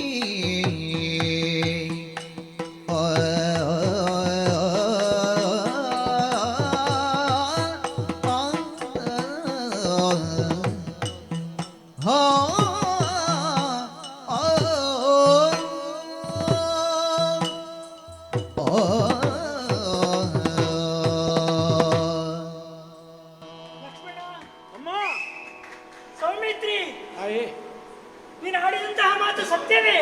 ನಿಜವಮ್ಮ. ದಿಟವೇ ಹೌದು. ನನ್ನನ್ನೇ ನನಗೆ ನಂಬುವುದಕ್ಕೆ ಸಾಧ್ಯವಾಗುತ್ತಿಲ್ಲ. ಯಾಕೆ? ಕಾರಣವಿಷ್ಟೇ, ಒಂದೊಂದು ದಿನ ಉದ್ಯಾನವನದಲ್ಲಿ ಹೀಗೆ ಮಾತನಾಡುತ್ತಾ ಕುಳಿತಿದ್ದಂತಹ ಹೊತ್ತಿನಲ್ಲಿ ನಿನ್ನ ಮನಸ್ಸಿನ ಆಸೆ ಏನು ಸೀತಾ ಎಂಬುದಾಗಿ ನನ್ನವರು ಕೇಳಿದಾಗ ಈ ರೀತಿಯಾಗಿ ನಾನೊಂದು ಮಾತನ್ನು ಆಡಿದ್ದೆ ಅವರಲ್ಲಿ. ಪ್ರಜಾ ಜನರಿಗೆ ಬೇಕಾದ್ದನ್ನು ಕೊಡುವವ ಹೆಂಡತಿಯಲ್ಲಿ ಏನು ಬೇಕು ಅಂತ ಕೇಳದೆ ಇರ್ತಾನೆಯೇ? ಅದೇ ನನಗೆ ಆಶ್ಚರ್ಯವಾದದ್ದು. ವಿಶಾಲವಾದಂತಹ ವ್ಯಾಪ್ತಿಯಲ್ಲಿ ನಾವು ರಾಮನ ಬಗ್ಗೆ ಆಲೋಚನೆ ಮಾಡುವುದಿದ್ರೆ ರಾಜಾರಾಮನಾಗಿ ವ್ಯವಹರಿಸುವಂತಹ ನನ್ನ ಪತಿ ಈ ಸೀತೆಯ ಮನಸ್ಸಿನ ಅಭಿಪ್ರಾಯವನ್ನು ನೆನಪಿನಲ್ಲಿಟ್ಟುಕೊಂಡು ಸೀತಾರಾಮನಾಗಿ ಸೀತೆಯ ಮನಸ್ಸಿನ ಆಸೆಯನ್ನು ನಡೆಸಿಕೊಡುವುದಕ್ಕೆ ಸಿದ್ಧರಾಗಿದ್ದಾರೆ. ಅದನ್ನು ನಿನ್ನಲ್ಲಿ ತಿಳಿಸಿದ್ರೆ ಆ ವಾಕ್ಯವನ್ನು ಅಥವಾ ಆ ಮಾತನ್ನು ಕೇಳಿದಂತಹ ನೀನು ಅವರ ಮಾತನ್ನು ನಡೆಸಿಕೊಡುವುದಕ್ಕಾಗಿ ಈ ಅತ್ತಿಗೆಯ ಆಸೆಯನ್ನು ನಡೆಸಿಕೊಡುವುದಕ್ಕಾಗಿ ಕಟಿಬದ್ಧನಾಗಿಯೇ ಬಂದಿದ್ದೀಯಾ? ಸಿದ್ಧತೆ ಮಾಡಿಕೊಂಡೆ ಬಂದು ನಮ್ಮ. ಹೌದಾ? ಅದಕ್ಕಾಗಿ ಯಾಕೆ ಗೊತ್ತೇ, ಎಷ್ಟು ಬಾರಿ ಕೇಳಿದ್ರು ನನಗೆ ನನ್ನನ್ನೇ ನಂಬುವುದಕ್ಕೆ ಸಾಧ್ಯವಾಗುತ್ತಿಲ್ಲ. ನಿಜವೇ? ಹೌದೇ? ಸತ್ಯವೇ? 100 ಬಾರಿ ಕೇಳಿದ್ರು ಅದುವೇ ಉತ್ತರ. ಹೌದಮ್ಮ, ಹೌದು, ರಾಜಾರಾಮನಾಗಿ ಯಾಚನೆ ಮಾಡಿದ. ಹಾಗಾದ್ರೆ ಇಂದು ನಾಳೆ ಎಂಬಂತಹ ದಿನ ಲೆಕ್ಕ ಮಾಡ್ಲಿಕ್ಕಿಲ್ಲ. ಈ ಗಳಿಗೆಯಿಂದಲೇ ನೀನು ಸಿದ್ಧತೆಯಿಂದಲೇ ಬಂದಿದ್ಯಾ ಅಂತಿದ್ರೆ, ರಥವನ್ನು ಸಿದ್ಧಪಡಿಸಿಕೊಂಡೇ ಬಂದಿದ್ಯಾ ಅಂತಿದ್ರೆ, ಹಾಗಾದ್ರೆ ಹೋಗುವುದಕ್ಕೆ ಸಿದ್ಧನಾಗಿ ಬಂದವನಲ್ವೇ? ಹೊರಡೋಣ ತಾಯೇ, ಕಾಡಿಗೆ ಹೋಗುವುದಕ್ಕೆ. ಅಣ್ಣನ ಆಜ್ಞೆ ಪಾಲಿಸಬೇಕಾದ ಕರ್ತವ್ಯ ಪ್ರಜ್ಞೆ ನನಗೆ. ಅಯ್ಯೋ, ನಾನು ಸಿದ್ಧಳಾಗಿದ್ದೇನೆ. ಆದ್ರೂ ಒಂದು ಮಾತುಂಟು. ಏನಮ್ಮ? ನಾನೊಬ್ಬಳೇ ಹೋಗುದೇ. ಜೊತೆಯೊಳಾರೈತಹರು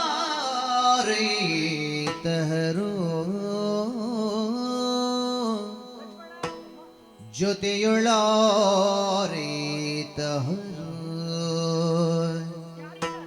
ನಿನ್ನಯ ಸತಿಯೋ ಭರತನ ಭಾರ್ಯೆಯೋ ಎನಗತಿ ಸಲುಗೆಯ ತಂಗಿಸುತ ಕೀರ್ತಿಯಳೋ ಮಾತೆಯರೋ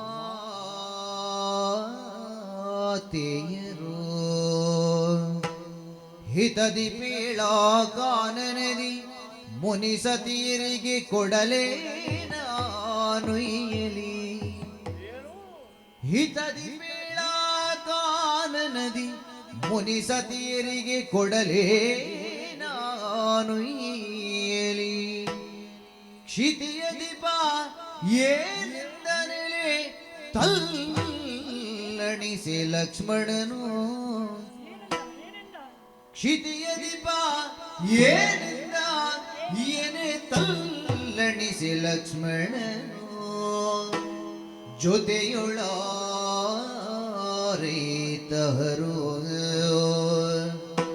ಲಕ್ಷ್ಮಣ ಮೈದುನ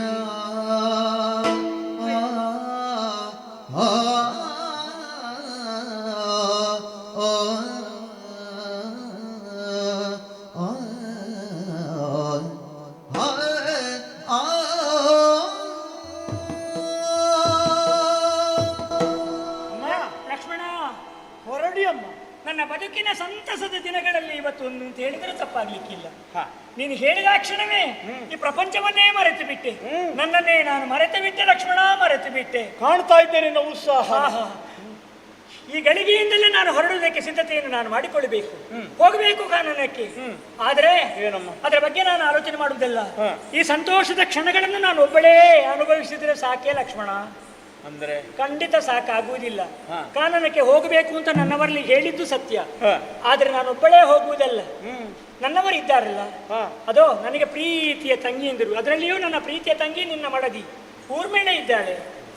ಹಾಗಾಗಿ ಕಾನನಕ್ಕೆ ಹೋಗುವಂತಹ ಈ ಹೊತ್ತಿನಲ್ಲಿ ಅಕ್ಕನ ಜೊತೆಯಲ್ಲಿ ತಂಗಿಯಾದಂತಹ ನಿನ್ನ ಸತಿಯಾದಂತಹ ಊರ್ಮಿಳೆ ಬರ್ತಾಳೆ, ಭರತನ ಮಳದಿಯಾದಂತಹ ಮಾಂಡವಿ ಬರ್ತಾಳೆ. ಇಲ್ವಮ್ಮ, ನನಗತಿ ಸಲುಗೆಯ ತಂಗಿ ಶತ್ರುಹರನ ಹೆಂಡತಿ ಶ್ರುತಕೀರ್ತಿ ಬರ್ತಾಳೆ. ಅವರೆಲ್ಲರೂ ನಿನ್ನಂತೆಯೇ ಗರ್ಭಿಣಿಯರೇ ಅಲ್ವೇ? ಪೂಜ್ಯರಾದಂತಹ ಮಾತೆಯರು ಕೌಸಲ್ಯ, ಕೈಕಾ, ಸುಮಿತ್ರಾದೇವಿಯರು ಅವರು ನನ್ನ ಜೊತೆಯಲ್ಲಿ ಕಾನನಕ್ಕೆ ಹೊರಟು ಬರ್ತಾರೆ. ವಯೋ ಸಹಜವಾದ ಬಳಲಿಕೆಯಲ್ಲಿದ್ದಾರೆ ಅವರೆಲ್ಲ. ವನವಾಸಕ್ಕೆ ಹೋಗುವಂತಹ ಸ್ಥಿತಿ ಅವರ ಆರೋಗ್ಯದ್ದಲ್ಲ. ಹಾಗಾದ್ರೆ ಅವರು ಯಾರು ಬರುವ ಸ್ಥಿತಿಯಲ್ಲಿ ಇಲ್ವೇ? ಇಲ್ವಮ್ಮ. ಲಕ್ಷ್ಮಣ ಅಮ್ಮ, ಏನು ಮಾಡೋಣ ಹೇಳು? ನೀನೇ ಹೇಳಿದ ಹಾಗೆ ಅವರೊಬ್ಬರೊಬ್ಬರ ಅನಿವಾರ್ಯತೆ ಅಥವಾ ಅಗತ್ಯತೆ ಅವರ ಜೀವನದಲ್ಲಿ ಉಂಟು ಅಂತಾದಾಗ ಒತ್ತಾಯಿಸುವುದು ಅಷ್ಟು ಒಳ್ಳೆಯದು ಅಂತ ನನಗೆ ಅನ್ನಿಸ್ತಾ ಇಲ್ಲ. ಆದ್ರೆ ನಾನು ಒಬ್ಬಳೇ ಹೋಗುವುದಾದ್ರೂ ಸಾಕೇತ ಸಾಮ್ರಾಜ್ಞಿಯಾಗಿ ಇಲ್ಲಿಂದ ಅಲ್ಲಿಗೆ ನಾನು ಹೋಗುವಳಲ್ವೇ? ಋಷಿ ಮುನಿಗಳನ್ನು ವಧುಗಳನ್ನು ಕಾಣುವಾಗ ಬರೇಗೈಯಲ್ಲಿ ಹೋದ್ರೆ ಅದು ಶೋಭೆ ಅಂತ ಅನ್ನಿಸ್ತದೆ. ಅವರಿಗೆ ಕೊಡಬೇಕಾದ್ದೇನಲ್ಲ ಇದೆಯೋ? ನಾನು ಮಹಾರಾಣಿಯಾಗಿ ಬೇಕು ಬೇಕಾದಂತಹ ವ್ಯವಸ್ಥೆ, ಅವರಿಗೆ ಬೇಕು ಬೇಕಾದಂತಹ ಸಿದ್ಧತೆಗಳನ್ನು ನಾನು ಮಾಡಿಕೊಡಬೇಕು. ಅದಕ್ಕಾಗಿ ನಾರುಡೆ, ಕರಿಬಳೆ, ಬೇಕಾದ ಎಲ್ಲವನ್ನು ಇನ್ನುಳಿದಂತಹ ವಸ್ತುಗಳು ಸಿದ್ಧಪಡಿಸಿಕೊಳ್ತೇನೆ. ಹೌದೇ? ಹಾಗಾಗಿ ಈಗಿಂದೀಗಲೇ ಅರಮನೆಯನ್ನು ಸೇರ್ತೇನೆ, ಹಿರಿಯವರ ಆಶೀರ್ವಾದವನ್ನು ಪಡೆದು ಬೇಕು ಬೇಕಾದಂತಹ ಸಿದ್ಧತೆಯೊಂದಿಗೆ ಬರ್ತೇನೆ. ರಥವನ್ನೆಲ್ಲ ಸಿದ್ಧಪಡಿಸಿ ಸಿದ್ಧವಾಗಿ ಈಗ ಬರ್ತೇನೆ.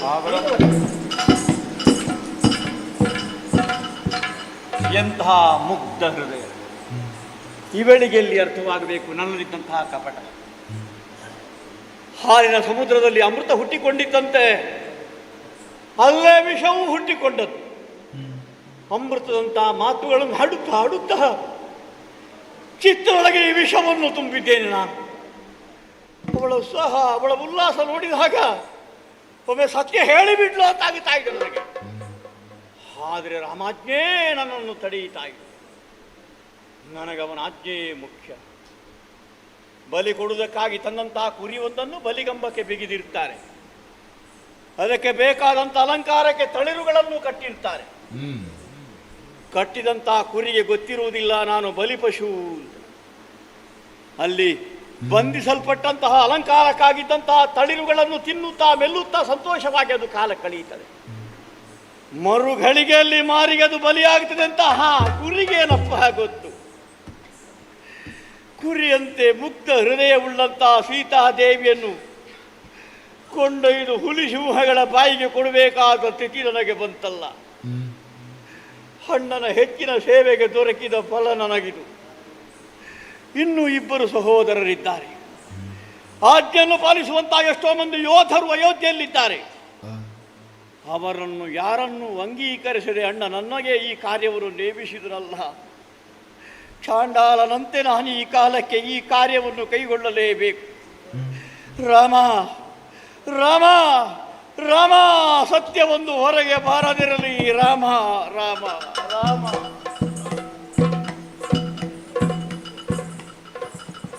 ಲಕ್ಷ್ಮಣ, ಸಿದ್ಧತೆ ಎಲ್ಲ ಮಾಡಿದ್ದೆ ತಾಯಿ?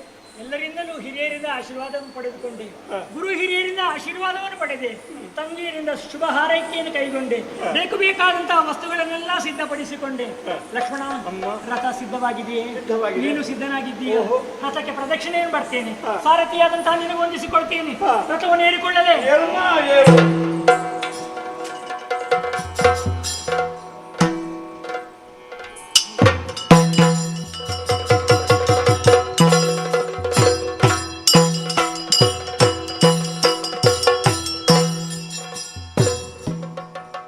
ಒಂದು ಪುಂದೆ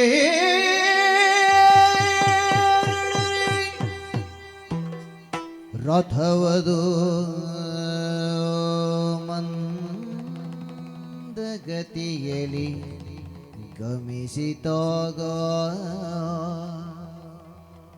ಬಂದು ಪುಂದೆ ರಥವದು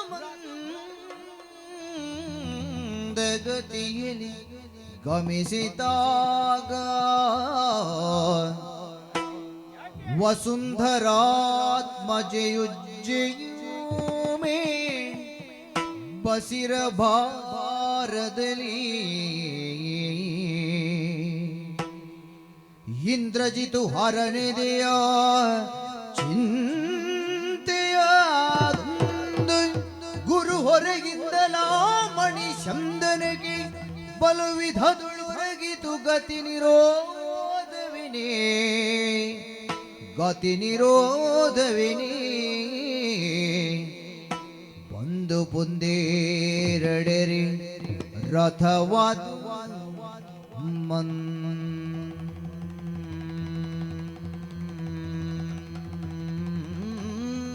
ಗತಿಯಲ್ಲಿ ಗಮಿಸಿದಾಗ ರಾಮ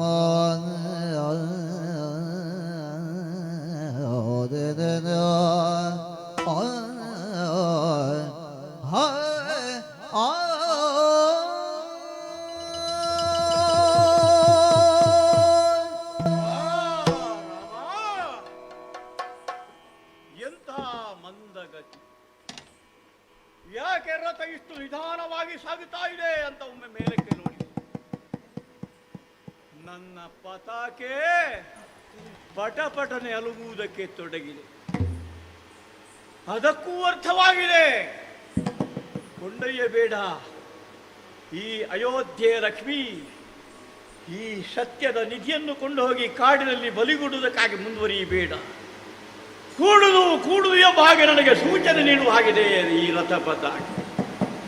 ಅದು ವೇಗವಾಗಿ ಸಾಗುತ್ತಿದ್ದಂತಹ ನನ್ನ ರಥ ವಿರೋಧಿಗಳಲ್ಲಿ ಕಾಳಗವನ್ನು ಎಸಗುವುದಕ್ಕೆ ನಾನು ಹೊರಟೆ ಅಂತಾದ್ರೆ ರಭಸವಾಗಿ ಸಾಗಿ ವಿರೋಧಿಗಳ ಎದೆ ಬಿರಿಯುವಂತೆ ಮುಂದುವರಿಯುತ್ತಿದ್ದಂತಹ ನನ್ನ ರಥ ಯಾಕೆ ನಿಧಾನ ಗತಿಯಿಂದ ಸಾಗುತ್ತಾ ಇದೆ? ರಥಕ್ಕೂ ತಿಳಿಯುತ್ತೆ ಹೇಗೆ?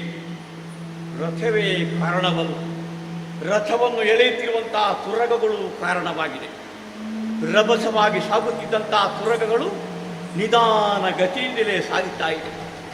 ಮೂಕ ಪ್ರಾಣಿಗಳಾದರೂ ಆ ತುರಗಗಳಿಗೂ ಅರ್ಥವಾಗಿದೆ. ಕಣ್ಣೀರನ್ನು ಸುರಿಸುವುದಕ್ಕೆ ತೊಡಗಿದೆ. ಈ ಮಹಾ ತಾಯಿಯನ್ನು ಈ ಕಟುಕ ಕಾಡಲ್ಲಿ ಬಿಡುವುದಕ್ಕಾಗಿ ಕೊಂಡು ಹೋಗುತ್ತಾ ಇದ್ದಾನೆ ಅಂತ ತುರಗಗಳಿಗೂ ಅರ್ಥವಾಯಿತು. ಅದಲ್ಲ, ತುರಗಗಳಿಗೂ ಎಳೆಯುವುದಕ್ಕೆ ಸಾಧ್ಯವಿಲ್ಲದಂತಹ ಒಂದು ಭಾರವಾಗಿರಬಹುದೇ ನನ್ನ ರಥ ಈ ಕಾಲಕ್ಕೆ. ಭೂದೇವಿಯೇ ತಡೆಯನ್ನೊಡ್ಡುತ್ತಾ ಇದ್ದಾಳೆ. ರಥಚಕ್ರವನ್ನು ಹಿಡಿದು ನಿಧಾನವಾಗಿ ಸಾಗುವುದಕ್ಕೆ ಅವಳೇ ಅವಕಾಶ ಮಾಡಿಕೊಡುತ್ತಿರುವುದು. ಯಾಕೆ? ಅವಳ ಮಗಳಾದಂಥ ಈ ಸೀತೆಯನ್ನು ನಾನು ಕೊಂಡೊಯ್ಯುತ್ತಾ ಇದ್ದೇನೆ. ಅವಳು ಮಾತ್ರವಲ್ಲ, ಅವಳು ತುಂಬು ಗರ್ಭಿಣಿ.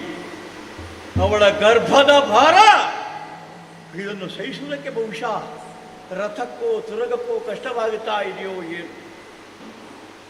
ಇದು ಯಾವುದೂ ಅಲ್ವಪ್ಪ, ನನ್ನ ಭಾರವೇ ಕಾರಣ ಅಂತ ತಿಳಿಯುತ್ತೇನೆ ನಾನು. ಲಂಕೆಯನ್ನು ಸೇರಿದಂತಹ ಕಾಲದಲ್ಲಿ ದುಷ್ಟನಾದಂತಹ ಇಂದ್ರಾರಿಯಲ್ಲಿ ಕಾಳಗವನ್ನು ಕೊಟ್ಟು ಅವರನ್ನು ಸಂಹರಿಸಿದವರು ನಾನು. ವರಬಲಾನ್ವಿತನಾದ ಎಷ್ಟೋ ವಿಧವಾದಂತಹ ಅಸ್ತ್ರಗಳನ್ನು ಹೊಂದಿದಂತಹ ಮಹಾವಿಕ್ರಮಿಯಾದ ಇಂದ್ರಜಿತುವನ್ನು ಕೊಂದಿದ್ದೆ. ಮೈಗೆಲ್ಲ ಬಾಣ ನಾಂಟಿತ್ತು ಆ ಕಾಲಕ್ಕೆ. ದೇಹಕ್ಕಾದ ಆಘಾತ ಮುಖ್ಯವಲ್ಲ, ನನ್ನ ಮನೋಬಲ ಆ ಕಾಲಕ್ಕೂ ಸ್ಥಿರವಾಗಿದ್ದ ಸುದೃಢವಾಗಿದ್ದ ನನ್ನ ಮನೋಬಲವನ್ನೇ ಕುಗ್ಗಿಸಿದಂತಹ ರಾಮನಾಜ್ಞೆ. ಈ ತಾಯಿಯನ್ನು ಕೊಂಡೊಯ್ದು ಕಾಡಲ್ಲಿ ಬಿಡುವಂತಹ ಒಂದು ಆಜ್ಞೆ. ಇದರಿಂದಲಾಗಿ ನನ್ನ ಚಿತ್ತ ಭಾರವಾಗುವುದಕ್ಕೆ ತೊಡಗಿತು. ಆ ಚಿತ್ತದ ಇಂದ್ರಜಿತು ಹರನಾದಂತಹ ನನ್ನ ಚಿತ್ತದ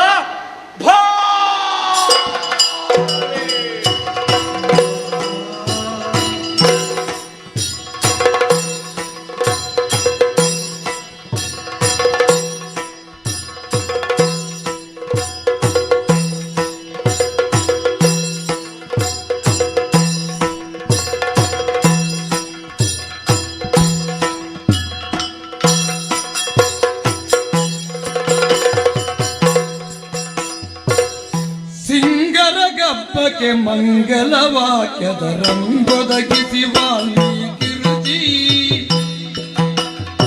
ಸಂಗಡಿಗರು ರಂಗತಾನದೀಗಿ ಸಂಗಡಿಗರು ರಸಗಂಗಾ ತಾನದಿ ಮಂಗಲವಡೆ ಕೃತಿ ರಚಿಸಿ ಸಿಂಗರಗಪ್ಪಕ್ಕೆ ಮಂಗಲವಾಕ್ಯದ ರಂಗೊದಗಿಸಿ ವಾಲ್ಮೀಕಿ ಋಷಿ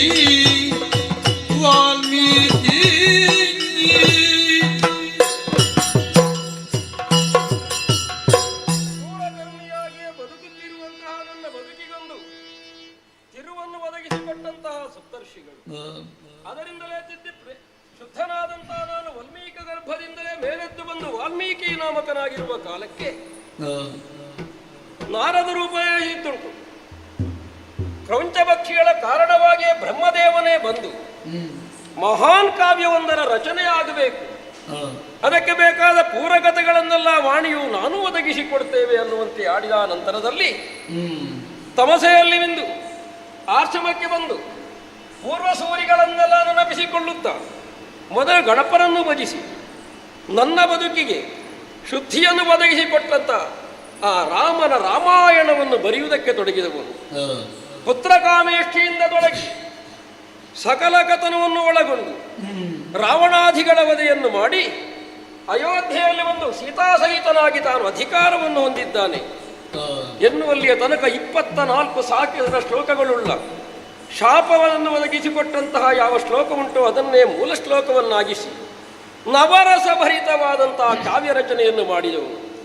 ಶೃಂಗಾರದ ಕಾವ್ಯಕ್ಕೆ ಮಂಗಳ ವಾಕ್ಯದ ರಂಗನ್ನು ಒದಗಿಸಿದಾಗ ಏನು ಸಂತೋಷ.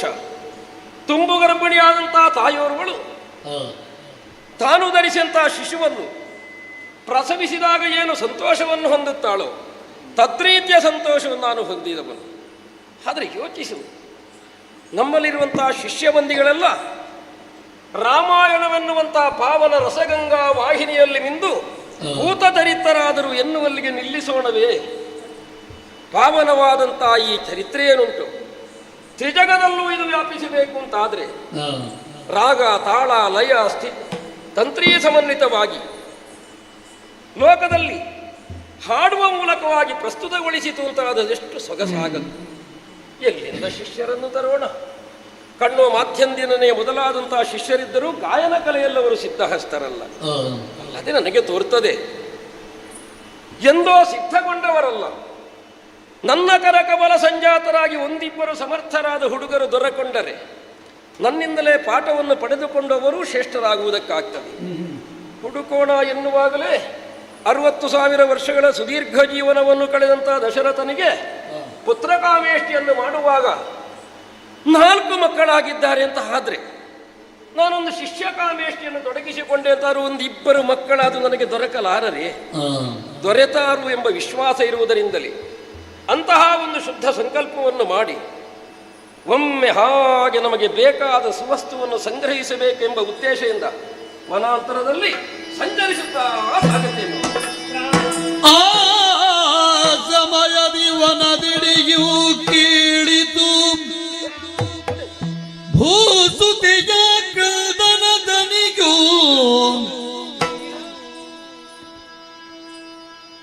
ಕೋಸಲಪತಿಯ ನಾಮದ ಕೀರ್ತನ ಬೇಸು ಮಧುರ. ಕೋಸಲಪತಿಯ ನಾಮದ ಕೀರ್ತನವೇಸು ಮಧುರ. ಏತು ಮಧುರವಿನುದಲಿ ಮುನಿಯೋ ಅರರಿ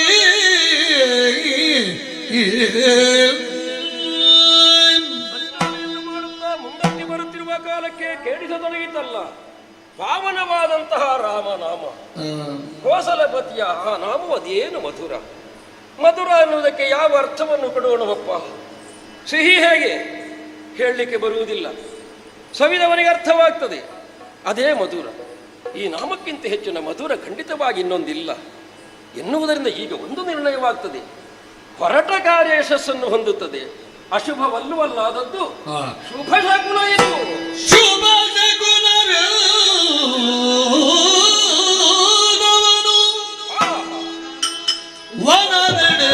ವನದೆಡೆಯರತಿ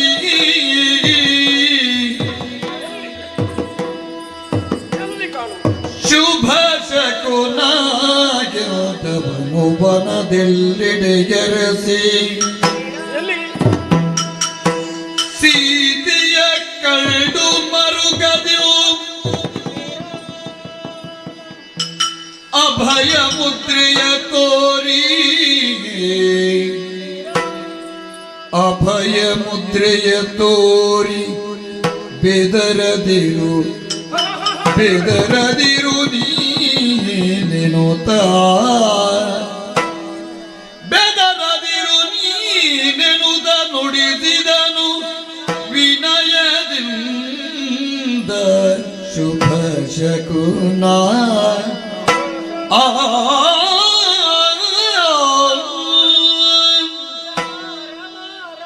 ತಡೆಯಮ್ಮ ತಡೆ, ಭಯ ಹೊಂದಿದ್ದೆ ನೀನು ಎನ್ನುವುದು ಖಂಡಿತವಾಗಿ ನನಗೆ ಅರ್ಥವಾಗ್ತದೆ. ಭೀತಿಕಾರಕನು ನಾನು ಖಂಡಿತವಾಗಿ ಅಲ್ಲ. ಆದ್ದರಿಂದಲೇ ಇದು ಅಭಯ ಮುದ್ರೆಯನ್ನು ನಾನು ಒದಗಿಸಿದ್ದೇನೆ. ವಾಲ್ಮೀಕಿ ಎನ್ನುವಂತಹ ಹೆಸರುಳ್ಳವನು ನಾನು, ಎನ್ನಭಿಧೇಯ ವಾಲ್ಮೀಕಿ ಎನ್ನುವ ಹಾಗೆ.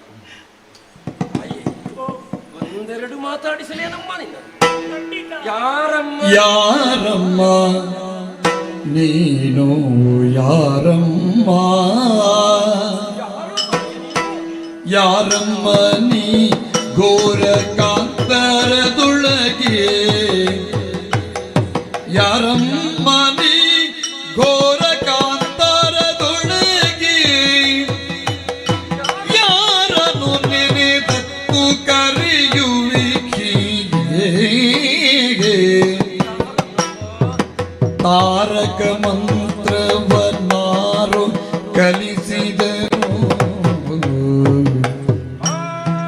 ತಾರಕ ಮಂತ್ರವನ್ನಾರು ಕಲಿಸಿದರು ಈ ರೀತಿ ತುರಿದಿಲ್ಲಿ ಹೋದವರಾರು ಅಮ್ಮ ಯಾರಮ್ಮ ನೀ ಘೋರ ಕಾತರದೊಳಗಿ ಯಾರನ್ನು ನೆನೆದತ್ತು ಕರೆಯುವಿಕೆ ಯಾರಮ್ಮ ನೀನು ಯಾರಮ್ಮ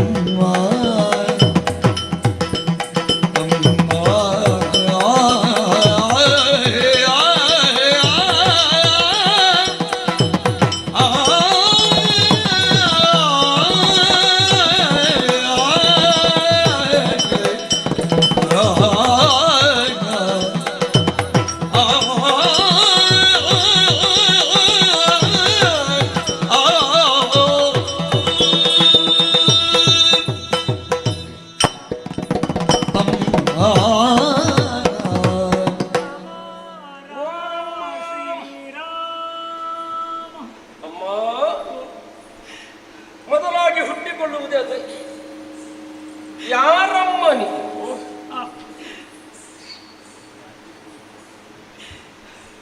ಸಣ್ಣ ಮಕ್ಕಳನ್ನು ಕಂಡಾಗ, ಹೆಣ್ಮಕ್ಕಳನ್ನು ಕಂಡಾಗ ಅಮ್ಮ ಅನ್ನುವ ಹಾಗೆ ಉಂಟಮ್ಮ. ನಮ್ಮ ಸನಾತನವಾದಂಥ ಉತ್ತಮ ಸಂಸ್ಕೃತಿಯ ಹಾಗೆಂದು ನಿನ್ನ ಇರುವಿಕೆಯನ್ನು ಹಡಿಯಿಂದ ಮುಡಿಯ ತನಕ ನೋಡಿದೆ ಅಂತಾದ್ರೆ ಮಾತೃತ್ವವನ್ನು ತುಂಬಿಕೊಂಡದ ಮಹನೀಯಳು ನೀನು ಎನ್ನುವುದನ್ನು ನಾನು ಅರ್ಥ ಮಾಡಿಕೊಳ್ಳುವುದಕ್ಕೆ ಸಾಧ್ಯವಾಗ್ತದೆ. ಈ ಕಾಲಕ್ಕೆ ನೀನು ಹೇಗಿರಬೇಕು ಅಂತ ಯೋಚನೆ ಮಾಡಿದ್ರೆ ಗಂಡನ ಬಳಿಯಲ್ಲಿ, ತಂದೆ ತಾಯಿಗಳ ಬಳಿಯಲ್ಲಿ, ಬಂಧು ಮಿತ್ರ ಆರೈಕೆಗೆ ಒಳಪಟ್ಟು ಅದು ಕಾರುಣ್ಯ ಎಂದು ಸಲಹಬೇಕಾದಂತಹ ಸ್ಥಾನದಲ್ಲಿ ಉಳ್ಳವಳು ನೀನು. ಹಾಗೆಲ್ಲ ತಾಯೇ, ನಮ್ಮಂಥವರನ್ನು ಬಿಡಮ್ಮ. ನಿರ್ಜನವಾದಂತಹ ಕಾಂತಾರ ಅನ್ನಲಾರೆ, ಘೋರ ಕಾಂತಾರದ ಮಧ್ಯದಲ್ಲಿ ನೀನೊಬ್ಬಳೇ ಇದ್ದು ಅತ್ತು ಕರೆಯುವುದಕ್ಕೆ ತೊಡಗಿದೆ. ವಿರೋಧವೇ ಕಾಣ್ತದೆ ಅಲ್ಲಮ್ಮ. ಯಾಕೆ? ನಾಲಿಗೆಯಿಂದ ಹೊರಹೊಮ್ಮುತ್ತಿರುವುದು ತಾರಕ ಮಂತ್ರ. ಆ ಮಂತ್ರದ ಮಹಿಮೆಯನ್ನು ಮನೀಷಿಗಳು ಆಡಿತು. ಆ ಮಂತ್ರೋಚ್ಚಾರ ಮಾತಿನಿಂದ ಸಕಲ ಸಂಕಟಗಳು ದೂರವಾಗ್ತದೆ. ಅವನಿಗೆ ಭದ್ರತೆಯ ಆಶ್ವಾಸನೆಗಳು ತಾನು ಒದಗಿ ಬರ್ತದೆ. ಮಂತ್ರವನ್ನು ಹೇಳುತ್ತಿರುವಂತಹ ನೀನು ದುಃಖಿತೆಯಾಗಿದ್ದಾದ್ರೆ ಏನು ವಿಚಿತ್ರವ? ಘೋರ ಕಾಂತಾರದಲ್ಲಿ ನೀನು ಹಾಕಿದ್ದಿ. ಯಾರನ್ನು ಒತ್ತು ಒತ್ತು ಒತ್ತು ಮತ್ತೆ ಕರೆಯುತ್ತಿದ್ದಿ ನೀನು. ಈ ತಾರಕ ಮಂತ್ರ ನನಗೆ ಬೋಧಿಸಿದ್ದವರು ಯಾರು? ಎಲ್ಲ ಪ್ರಶ್ನೆಗಳು ಮುಂದಾಗ್ತದೆ. ಹೇಳಬಹುದೇನಮ್ಮ? ವಾಲ್ಮೀಕಿ ಮಹರ್ಷಿಗಳೇ ತಾವು ಮುನಿಯ ಮಾತನು ನಂಬಿ ಜಾನಕಿ, ಮುನಿಯ ಮಾತನು ನಂಬಿ ಜಾನಕಿಯೇ ಮನಸ್ಸಿನ ಗಣಿತ ಶೋಕ ಮೌಕ್ತಿಕ ಮಣಿಗಳು ಓಡಿಸುತ್ತ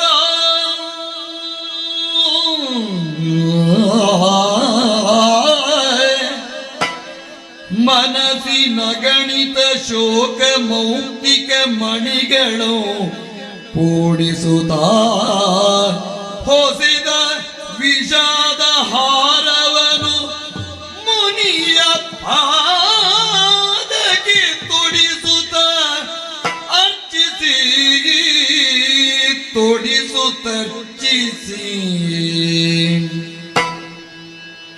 ಜನಪನಪವಾದ ಕಳುಕಿಯೇ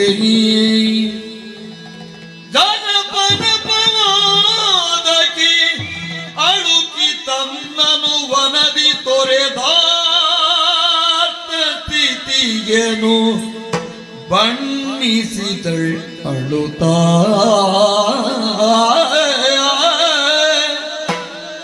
ತನ್ನನು ವನದಿ ತೊರೆದಾರ್ಥ ಸ್ಥಿತಿಯನ್ನು ಬಣ್ಣಿಸಿದಳು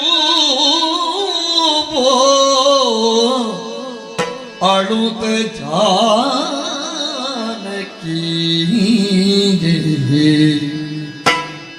ಮುನಿಯ ಮಾತನು ನಂಬಿ ಜಾನಕಿ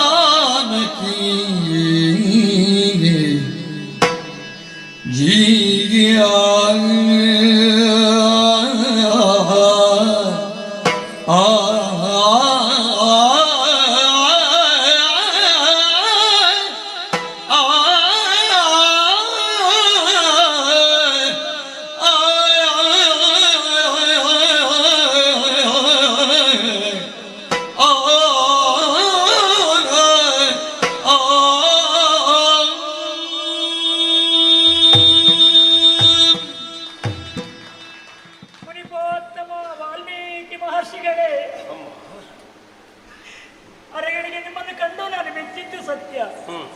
ನಿಮ್ಮನ್ನು ಕಂಡು ಹೆದರಿದ್ದು ಸತ್ಯ. ನನ್ನ ಬದುಕಿನಲ್ಲಿ ಗತಕಾಲದಲ್ಲಿ ನಡೆದಂತಹ ಒಂದು ಘಟನೆಯನ್ನು ನನ್ನ ನೆನಪಿಗೆ ಬಂದು ಆ ಮೂಲಕವಾಗಿ ನಿಮ್ಮ ಈ ಸ್ಥಿತಿಯನ್ನು ಕಂಡಾಗ ನಾನು ಬೆಚ್ಚಿದೆ, ನಾನು ಬೆದರಿದೆ. ಆದರೆ ಮುಕ್ತವಾಗಿ ನಿಮ್ಮ ಬಾಯಿಂದಲೇ ನೀವು ಹೇಳಿದಿರಲ್ಲ, ವಾಲ್ಮೀಕಿ ಮಹರ್ಷಿಗಳು ಎಂಬುದಾಗಿ. ನಿಮ್ಮ ಮಾತಿನ ಮೇಲೆ ವಿಶ್ವಾಸವನ್ನು ತಳೆದೆ. ಹಾಗಾಗಿ ಧೈರ್ಯ ಮನಸ್ಕಳಾದೆ. ಮುನಿಪೋತ್ತಮರೇ, ಅದೋ ಪೂರ್ವಾಶ್ರಮದಲ್ಲಿ ನಾನು ಇದ್ದಂತಹ ಹೊತ್ತಿನಲ್ಲಿ ನೀವು ಅರಮನೆಗೆ ಬರುತ್ತಿದ್ದರೆ ತಮ್ಮನ್ನು ವಿಧವಾಗಿ ಅರ್ಚಿಸುತ್ತಿದ್ದೆ, ತಮ್ಮನ್ನು ಪೂಜಿಸುತ್ತಿದ್ದೆ. ಆ ಮೂಲಕವಾಗಿ ಕೃತಾರ್ಥತೆಯನ್ನು ನಾನು ಪಡೆದುಕೊಳ್ಳುತ್ತಿದ್ದೆ. ಆದರೆ ಅಂತಹ ಯೋಗ ಭಾಗ್ಯದಿಂದ ವಂಚಿತಳಾದವಳು. ಮನಸ್ಸಿನ ಮೂಲೆಯಲ್ಲಿ ಹುದುಗಿದಂತಹ ಆ ನೋವುಗಳೆಲ್ಲವೂ ಕಣ್ಣಿನಿಂದ ಅಶ್ರುಗಳಾಗಿ ಒಂದೊಂದೇ ಹನಿಗಳಾಗಿ ಕೆಳಗಿಳಿಯುತ್ತಾ ಇದೆ. ಇಳಿತಿರುವಂತಹ ಅಶ್ರುಧಾರೆಯನ್ನು ಒಂದೊಂದನ್ನೇ ಪೋಣಿಸಿ ಅದೋ ಹಾರವನ್ನಾಗಿಸಿ, ವಿಷಾದದ ಹಾರವನ್ನಾಗಿಸಿ ಈ ಹೊತ್ತಿನಲ್ಲಿ ತಮ್ಮನ್ನು ಪೂಜಿಸುವುದಕ್ಕೆ ತಮ್ಮ ಪಾದಕ್ಕೆ ತೊಡಿಸಿ ಆ ಮೂಲಕವಾಗಿ ನಾನು ಪೂಜಿಸುತ್ತಿದ್ದೇನೆ, ಅರ್ಚಿಸುತ್ತಿದ್ದೇನೆ. ಸ್ವಾಮಿ, ಕೃಪೆ ಮಾಡಬೇಕು. ತಾವು ಯಾರು ಅಂತ ತಾವು ಕೇಳಿದಿರಲ್ಲ. ಆಗುವುದಕ್ಕೆ ಸಾಕೇತ ಸಾಮ್ರಾಜ್ಯದ ದಶರಥ ಚಕ್ರವರ್ತಿಯ ಸೊಸೆ ನಾನು. ಮರ್ಯಾದ ಪುರುಷೋತ್ತಮ ಎಂಬಂತಹ ನೆಗಳಿಕೆಯನ್ನು ಪಡೆದಂತಹ ರಾಜ ರಾಮನ ಮಡದಿ ನಾನು. ಅದು ರಾಜ ಋಷಿಯಾದಂತಹ ಜನಕನಂದನೆ ಜಾನಕಿ ನಾನು. ಜನಪರ ಅಪವಾದ ಕಂಜಿದಂತಹ ಶ್ರೀರಾಮ ಈ ಘೋರಾರಣ್ಯದಲ್ಲಿ ನನ್ನನ್ನು ಪರಿತ್ಯಜಿಸಿದ್ದಾನೆ. ಸ್ವಾಮಿ, ನನ್ನನ್ನು ಪರಿತ್ಯಜಿಸಿದ್ದಾನೆ ಶ್ರೀರಾಮ. ಜನಕನಂದನೆ ಜಾನಕಿ ನಾನು. ನಿಜವೇ ಕನಸೋ ಭಾವದ ಭ್ರಮೆಯೋ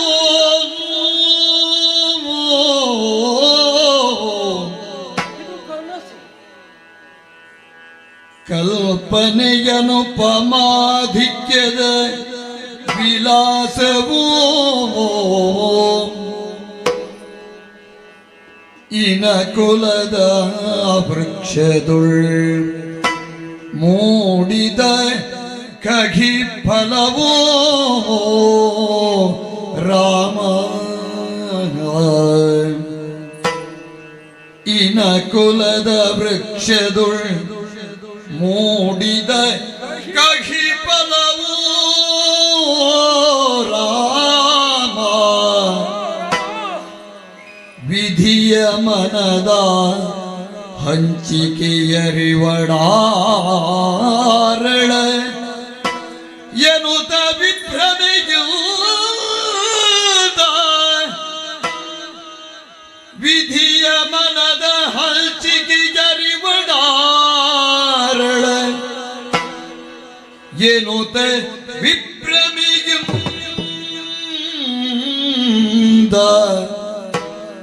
ಪುಳಕಿತ ತನುವಿನ್ ಎದುರಿಪ್ಪ ವಾತ್ಸವವನ್ನು ನುಡಿಸಿದನು.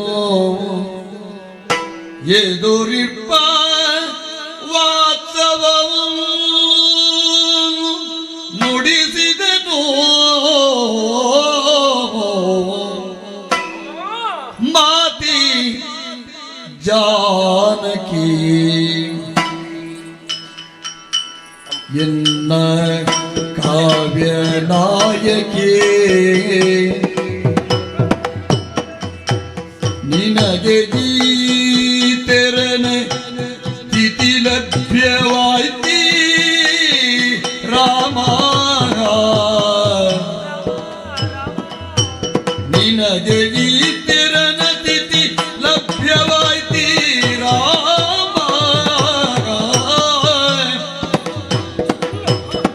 ಏತಕೀರ್ತಿ ತಗಿದನು ಧರ್ಮಜ್ಞನಾದ ರಘುನಾಥ.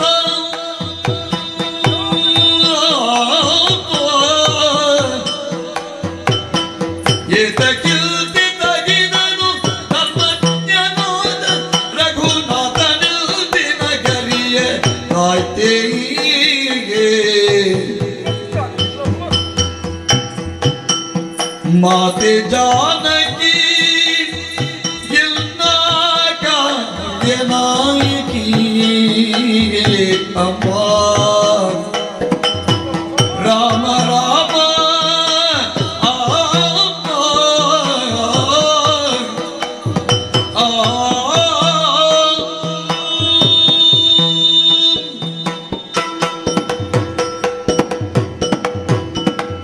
ರಾಮ ರಾಮ ರಾಮ.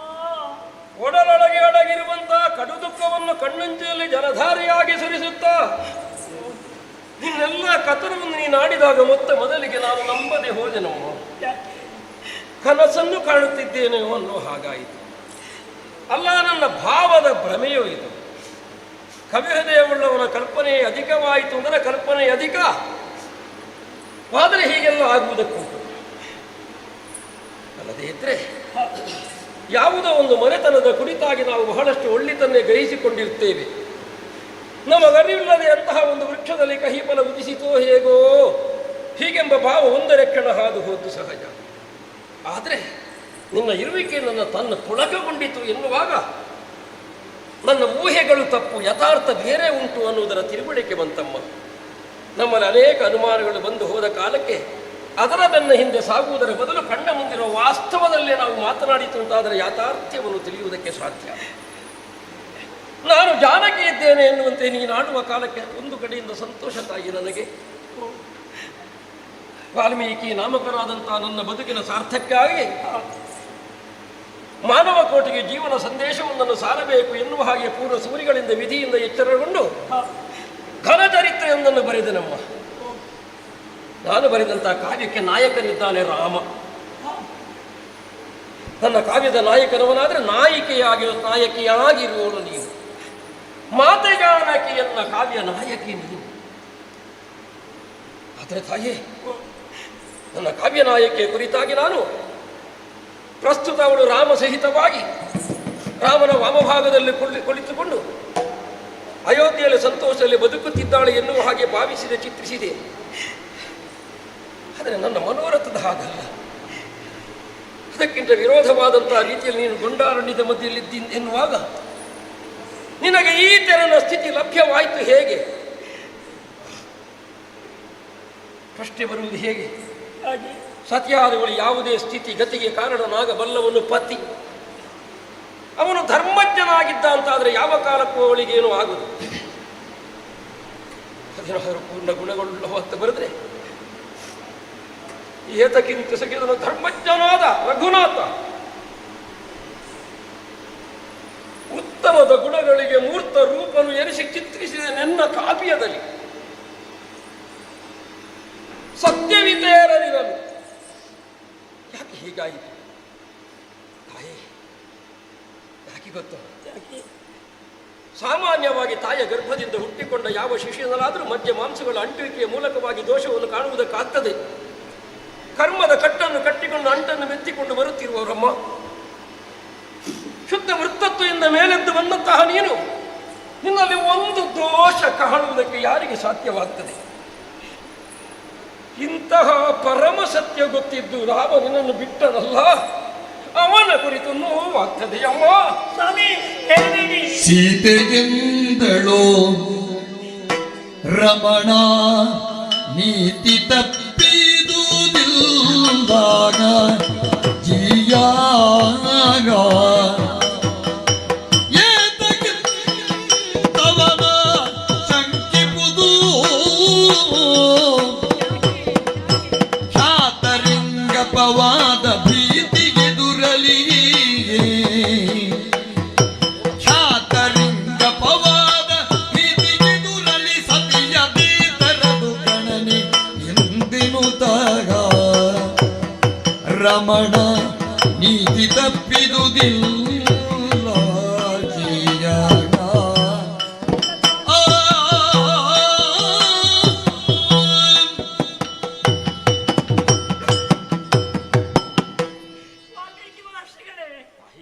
ಕೈ ಮುಗಿಯುತ್ತೇನೆ.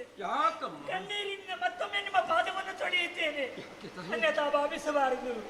ಅದು ನನ್ನ ಸ್ವಾಮಿಯಾದಂತಹ, ನನ್ನ ಪ್ರಭುವಾದಂತಹ ಶ್ರೀರಾಮಚಂದ್ರ ಅವರ ಬಗ್ಗೆ ಅಲ್ಲದ ಒಂದು ಮಾತನ್ನಾಡಿದ್ರು ಅದನ್ನು ಕೇಳಿ ಸಹಿಸುವಂತಹ ತಾಳ್ಮೆ ನನಗಿಲ್ಲ ಸ್ವಾಮಿ, ನನಗಿಲ್ಲ.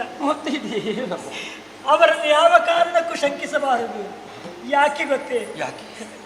ಕರುಣಾಳು ರಾಘವನಲ್ಲಿ ತಪ್ಪಿಲ್ಲ, ಕಡುಪಾತಕವಂಗೆ ಇದು ಹೆಣ್ಣಾಗಿ ಹುಟ್ಟಿದರೆ ಎನ್ನೊಳ ಅಪರಾಧವಿದೆ ಹೊರತು ರಾಮನಲ್ಲಿ ಖಂಡಿತವಾಗಿಯೂ ಅಪರಾಧವಿಲ್ಲ ಸ್ವಾಮಿಗೆ, ಅಪರಾಧವಿಲ್ಲ. ಸತಿಯಾದಂತಹ ನನ್ನ ಮುಂಭಾಗದಲ್ಲಿ ನನ್ನ ಪತಿಯಾದಂತಹ ಶ್ರೀರಾಮನನ್ನು ನೀವು ನಿಂದಿಸಿದರೆ ಬದಲಾಗಿ ನನಗೆ ನೋವೇ ಹೆಚ್ಚಾಗುತ್ತದೆ ಹೊರತು ಅದರಿಂದ ಸಂತೋಷ ಖಂಡಿತವಾಗಿಯೂ ಆಗುವುದಕ್ಕೆ ಸಾಧ್ಯವಿಲ್ಲ. ರಾಮನಲ್ಲಿ ತಪ್ಪಿಲ್ಲ ಸ್ವಾಮಿ. ಯಾಕೆ ಗೊತ್ತೇ? ಖ್ಯಾತರಾದವರಿಗೆ ಅದು ಈ ಅಪವಾದ ಭೀತಿಯ ಮುಂಭಾಗದಲ್ಲಿ ಸತಿಯಾದಂತಹ ನಾನು ಎಷ್ಟರವಳು. ಹಾಗಾಗಿ ಲೋಕ ಅಪವಾದಕ್ಕೆ ಅಂಜಿದಂತಹ ಶ್ರೀರಾಮಚಂದ್ರ ಸತಿಯಾದಂತಹ ನನ್ನನ್ನು ಸತಿ ಎಂಬ ನೆಲೆಯಲ್ಲಿ ಪರಿತ್ಯಜಿಸಿದ್ದಾನೆ ಸ್ವಾಮಿ. ಆತನದು ತಪ್ಪಿಲ್ಲ, ಖಂಡಿತವಾಗಿಯೂ ಆತನನ್ನು ದೂಷಿಸಬೇಡಿ. ಆತನನ್ನು ಮತ್ತೆ ಆಡದಿರಮ್ಮ. ನಿನಗಾದಂತಹ ಈ ದೀನ ಸ್ಥಿತಿಯನ್ನು ಕಂಡ ಕಾಲಕ್ಕೆ ರಾಮ ತಪ್ಪಿದನೋ ಇಲ್ಲ ಎನ್ನುವಂತಹ ಒಂದು ಭಾವ ನನ್ನಲ್ಲಿ ಹಾದು ಹೋದದ್ದು ಸಹಜ. ಇಲ್ಲ, ನನ್ನ ರಾಮ ಯಾವ ಕಾಲಕ್ಕೂ ತಪ್ಪಲಾರ. 16 ವಿಶೇಷ ಗುಣಗಳನ್ನು ಅವನಲ್ಲಿ ನಾವು ಕಾಣಿಸುವ ಕಾಲಕ್ಕೆ ಸತ್ಯವೃತನೂ ಹೌದು, ದೃಢವೃತನೂ ಹೌದು ಅಂತ ಆಡಿ. ಕುಲದ ಕೀರ್ತಿಯನ್ನೇ ಹೆಚ್ಚಾಗಿ ಕಾಣುವಂತ ಆತ ಯಾವುದನ್ನಾದರೂ ತ್ಯಾಗ ಮಾಡುವುದಕ್ಕೆ ಸಿದ್ಧನಿರ್ತಾನೆ ಎನ್ನುವುದನ್ನು ನಾನಾದರೂ ಯೋಚಿಸಬೇಕಿತ್ತು. ನನ್ನ ರಾಮನಿಗೆ ಮಾತ್ರ ಅಷ್ಟು ಮಾಡುವುದಕ್ಕೆ ಸಾಧ್ಯ. ಸತಿಯಾದಂತಹ ನೀನು ಬಂದ ಬೋಣೆಯನ್ನು ಸಾದರದಿಂದ ಸ್ವೀಕರಿಸಿ ಒಪ್ಪಿಕೊಂಡಿದ್ದಿ ಎನ್ನುವಂತಹ ಮಾತನ್ನಾಡಿದಾಗ ನನಗೆ ಒಂದು ತೆರನಾದಂತಹ ನೆಮ್ಮದಿ ಉಂಟಮ್ಮ, ತೃಪ್ತಿ ಉಂಟು. ಸರಿ, ಏನೋ ಪಕ್ಕನ ನಿನ್ನ ಮನಸ್ಸಿಗೆ ನನ್ನಿಂದ ನೋವಾದಿದ್ದರೆ ಅದನ್ನು ದೂರಗೊಳಿಸುತ್ತಾಯಿ. ಖಂಡಿತ ಇಲ್ಲ ಸ್ವಾಮಿ. ಹಾಗೆಂದು ಅನಾಥ ಸ್ಥಿತಿ ನನಗೆ ಒದಗಿ ಬರ್ತದೆ ಎಂಬಂತಹ ಭಾವವನ್ನು ನೀವು ಖಂಡಿತವಾಗಿ ಮಾಡಕೂಡದಮ್ಮ. ಅಂದ್ರೆ ಒಂದು ಭಿನ್ನಹ ಮಾಡಿಕೊಳ್ಳಲಿ. ಅಯ್ಯೋ ಧಾರಾಳ ಹೇಳಿ. ನನ್ನ ಮನೆಯತ್ತ ಬರ್ತೀಯನಮ್ಮ ನೀನು. ಅಂದ್ರೆ ಈ ಗರ್ಭಿಣಿ ಎನ್ನುವುದು ನನಗೆ ಅರ್ಥವಾಗ್ತದೆ. ಈ ಕಾಲಕ್ಕೆ ಬೇಕಾದ ಆರೈಕೆ ತಾಯಿ. ಆ ಮನೆ ನನಗಿಲ್ಲವಾಯಿತು ಅಂತ ಬೇಸರ ಮಾಡಬೇಡ. ಭೂಮಿಯಿಂದಲೇ ನಾನು ಮೇಲೆದ್ದು ಬಂದನು ವಲ್ಮೀಕದಿಂದ, ಅಲ್ಲಿಂದಲೇ ಹುಟ್ಟಿಕೊಂಡವಳು ನೀನು ಎನ್ನುವಾಗ ನಿನಗೆ ಅಣ್ಣನೋ ತಮ್ಮನೋ ಯಾವುದೋ ಒಂದು ಸಂಬಂಧಿಯಾಗ್ತೇನೆ.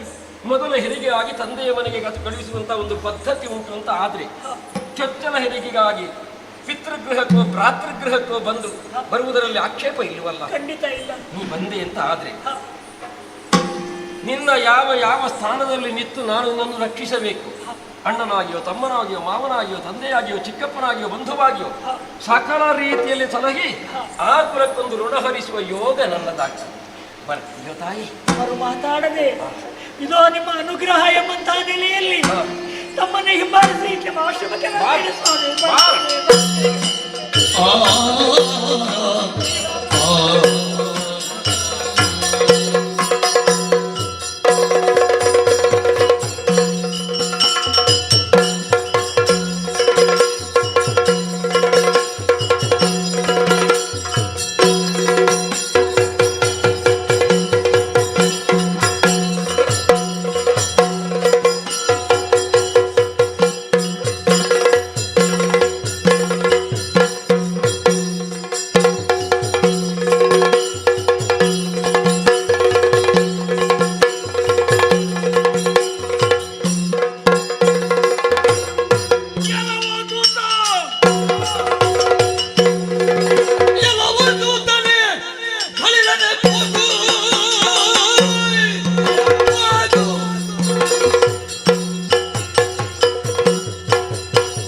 ಮಯನಿರ್ಮಿತ ಮಂಟಪದಲ್ಲಿ ನಾನು ಜಾರಿ ಬಿದ್ದಂತಹ ಸಂದರ್ಭ, ಪಾಂಚಾಲ ಮಾಡಿದಂತಹ ಪರಿಹಾಸ್ಯ, ಅರಿಯದೆ ಬಿದ್ದಿರ ಭಾವ, ಕುರುಡರ ಕುರುಕುಲ ದೇವ, ಪ್ರತೀಕಾರ ದಾಹ ದಿನದಿಂದ ದಿನಕ್ಕೆ ಹೆಚ್ಚಾಗುತ್ತಾ ಇತ್ತು. ಅದಕ್ಕಾಗಿಯೇ ತಂದೆಯವರ ಮೂಲಕ ಪಾಂಡವರನ್ನು ಬರಮಾಡಿಸಿದೆ, ಮಾವಯ್ಯನವರ ಮೂಲಕ ದ್ಯೂತವನ್ನಾಡಿಸಿದೆ, ಧರ್ಮರಾಯನನ್ನು ಸೋಲಿಸಿದೆ, ಎಲ್ಲವನ್ನು ಕಳೆದುಕೊಂಡ, ತಮ್ಮಂದಿರನ್ನು ಸೋತ, ತಾನು ಸೋತ, ಆಮೇಲೆ ಹೆಂಡತಿಯಾದಂತಹ ಪಾಂಚಾಲೆಯನ್ನು ಒತ್ತೆ ಇಟ್ಟು ಸೋತ. ಈಗ ಪಾಂಚಾಲೆ ನನ್ನನ್ನು ಪರಿಹಾಸ್ಯ ಮಾಡಿದ ದ್ರೌಪದಿ ನನ್ನ ಆಳಾಗಿದ್ದಾಳೆ. ನನ್ನ ಆಳು ಎಂದಾದ ಮೇಲೆ ನಾನು ಹೇಳಿದ ಹಾಗೆ ಕೇಳತಕ್ಕದ್ದು. ಹೋಗು, ಅಂತಃಪುರದಲ್ಲಿದ್ದಾಳೆ. ಕೌರವ ರಾಜಚಾವಡಿಗೆ ಬರುವುದಕ್ಕೆ ಹೇಳಿದ್ದಾನೆ, ಬರುವುದಕ್ಕೆ ಹೇಳು. ಬಾರದಿದ್ರೆ ಕುರುಬಿಗೆ ಕೈ ಹಾಕಿ ಎಳ್ಕೊಂಡು ಬಾ.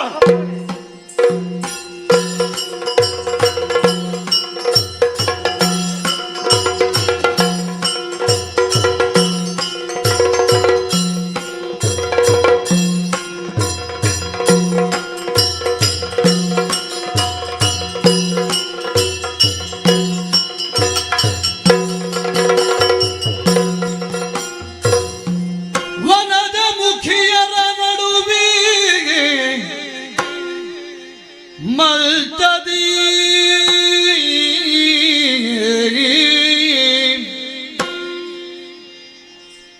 ಕನಕ ಪುತ್ಥಳಿಯಲ್ತಿರಂಜಿಪ್ಪ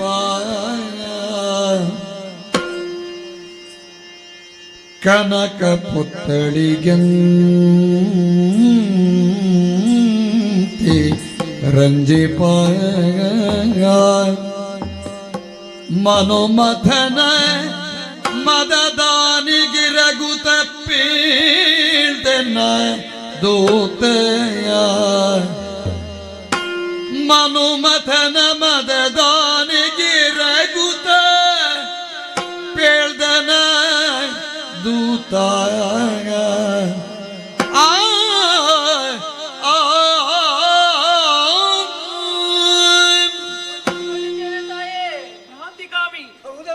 ನಮ್ಮ ಸಭೆಗೆ ನಿಜ ನನ್ನ ಅಂತಃಪುರದ ಬಳಿಗೆ ಯಾಕೆ ಬಂದೆ ಮಗನೇ? ದೇವಿ ನೀಲಾಲಿಸವ್ವ ನಮ್ಮಯ ಕುರು ಭೂವರ ನಿಲ್ದ ನಿಮ್ಮ ಅಮ್ಮ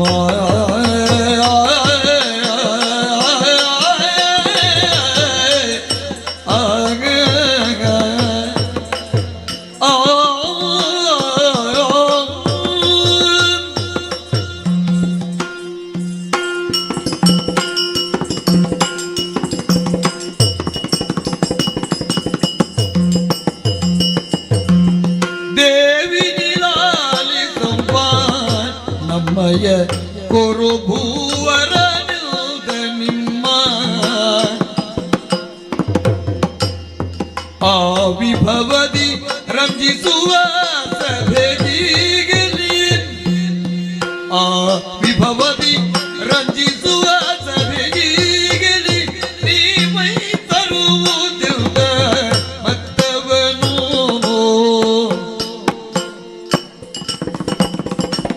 ದೇವಿ ನೀಲಾಲಿಸವ್ವ ನಮ್ಮಯ ಕುರು ಭೂವರ ನಿಲ್ದ ನಿಮ್ಮ ಅಮ್ಮ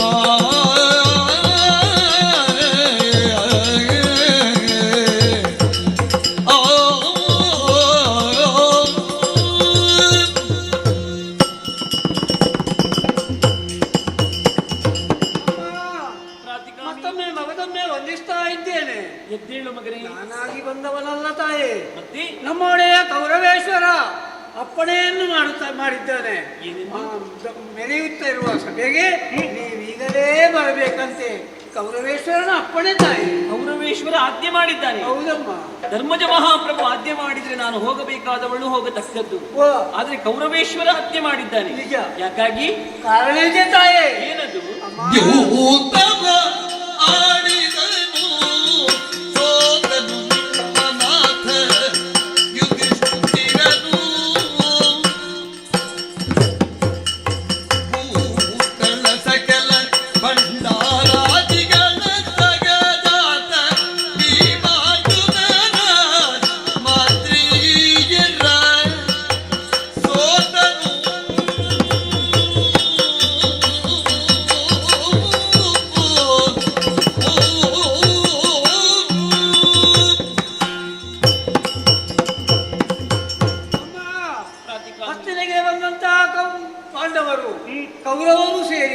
ಆಟವನ್ನಾಡಿದ್ರು ತಾಯಿ.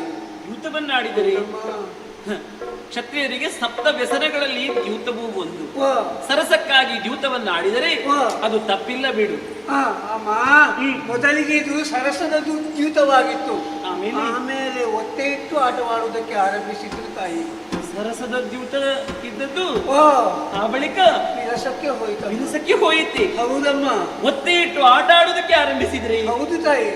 ಯಾವುದನ್ನೆಲ್ಲ ಒತ್ತೆ ಇಟ್ಟರು ಪ್ರಾಧಿಕಾಮಿ? ಅಮ್ಮ, ಮೊದಲಿಗೆ ಸಣ್ಣ ಸಣ್ಣ ವಸ್ತುಗಳನ್ನು ಇಟ್ಟು ಆಟವಾಡಿದ್ರು.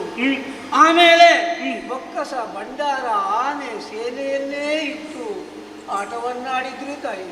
ಬೊಕ್ಕಸ, ಭಂಡಾರ, ಸೇನೆಯನ್ನಿಟ್ಟು ಒತ್ತೆ ಇಟ್ಟು ಆಟವಾಡಿದರೆ ಹೌದಮ್ಮ. ಪರಿಣಾಮ ಅದರಲ್ಲಿ ಯುಧಿಷ್ಠಿರ ಮಹಾಪ್ರಭುಗಳಿಗೆ ಸೋಲವಾಯಿತು ತಾಯಿ. ಸೋಲವಾಯಿತು. ಹೌದಮ್ಮ. ಆ ಬಳಿಕ ಆಮೇಲೆ ಇಂದ್ರಪ್ರಸ್ಥ ಸಾಮ್ರಾಜ್ಯವನ್ನೇ ಒತ್ತೆ ಇಟ್ಟು ಆಟವಾಡಿದ್ರು. ಇಂದ್ರಪ್ರಸ್ಥವನ್ನು ಒತ್ತೆ ಇಟ್ಟರೆ ಹೌದಮ್ಮ. ಪರಿಣಾಮ ಅದರಲ್ಲಿ ಯುಧಿಷ್ಠಿರ ಮಹಾಪ್ರಭುಗಳಿಗೆ ಸೋಲವಾಯಿತು ತಾಯಿ. ಪ್ರಾತಿಕಾಮಿ ಅಮ್ಮ, ಇಂದ್ರಪ್ರಸ್ಥ ದ್ವಿತೀಯ ಸ್ವರ್ಗ ಎನ್ನುವಂತಹ ನೆಗಳತೆ ಇದೆ. ಈ ಹಿಂದೆ ನನ್ನ ಪತಿದೇವರು ದಿಕ್ಕುಗಳಿಗೆ ಹೋಗಿ ದಿಗ್ವಿಜಯವನ್ನು ಮಾಡಿ ರಾಜಸೂಯಾತ್ವರದ ಸಮಯದಲ್ಲಿ ಸಂಪಾದಿಸಿದಂತಹ ಆ ಸಂಪತ್ತು ಏನುಂಟು, ಆ ಇಂದ್ರಪ್ರಸ್ಥ ಏನುಂಟು, ಅದನ್ನು ಒತ್ತೆ ಇಟ್ಟು ದ್ಯೂತವನ್ನಾಡಿದರೆ ಹೌದಮ್ಮ. ಅದರಲ್ಲೂ ಯುಧಿಷ್ಠಿರ ಮಹಾಪ್ರಭುಗಳಿಗೆ ಸೋಲವಾಯಿತು ತಾಯಿ. ನೀವು ಸೋಲವಾಯಿತೆ. ಹೌದು. ಆಟ ನಿಂತು ಹೋಯಿತು. ಇಲ್ಲಮ್ಮ. ಬಳಿಕ ತಮ್ಮಂದಿರಾದ ಭೀಮಾರ್ಜುನ, ನಕುಲ, ಸಹದೇವರನ್ನು ಒತ್ತೆ ಇಟ್ಟು ಆಟವಾಡಿದರು. ತಮ್ಮಂದಿರನ್ನೂ ಒತ್ತೆ ಇಟ್ಟು ಆಟ ಆಡಿದರೆ ಹೌದಮ್ಮ. ಅದರಲ್ಲೂ ಯುಧಿಷ್ಠಿರ ಮಹಾಪ್ರಭುಗಳಿಗೆ ಸೋಲವಾಯಿತು ತಾಯಿ. ಈಗಲಾದರೂ ಆಟ ನಿಂತಿರಬೇಕಲ್ವಾ? ಇಲ್ಲಮ್ಮ, ಇಲ್ಲ. ಬಳಿಕ ತನ್ನನೇ ಸೋತನು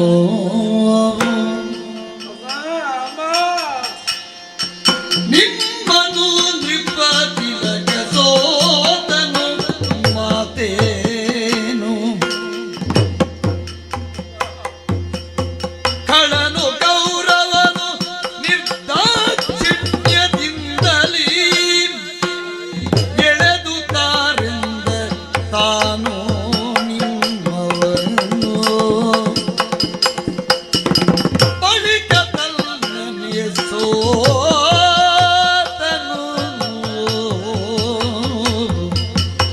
ದೇವಿ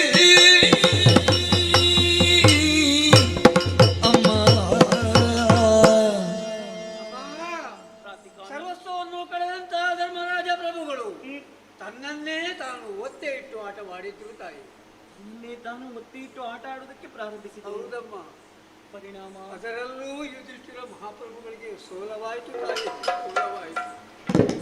ಅದರಲ್ಲಿಯೂ ಸೋಲವಾಯಿತೆ. ಹೌದಮ್ಮ. ಈಗಲಾದರೂ ಆಟ ನಿಂತಿರಬೇಕು. ಇಲ್ಲ ತಾಯೇ, ನಿಂತಿಲ್ಲ. ಎಲ್ಲವನ್ನೂ ಕಳಕೊಂಡಂತಹ ಯುಧಿಷ್ಠಿರ ಮಹಾಪ್ರಭುಗಳು ನಿಮ್ಮನ್ನೇ ಒತ್ತೆ ಇಟ್ಟು ಆಟವಾಡಿದ್ರು ತಾಯಿ.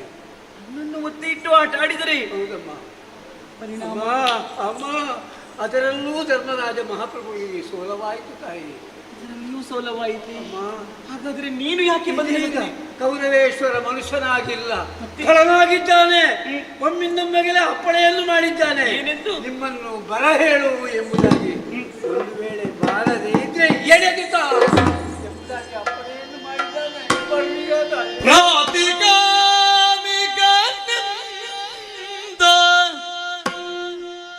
ನುಡಿ ಕೇಳಿ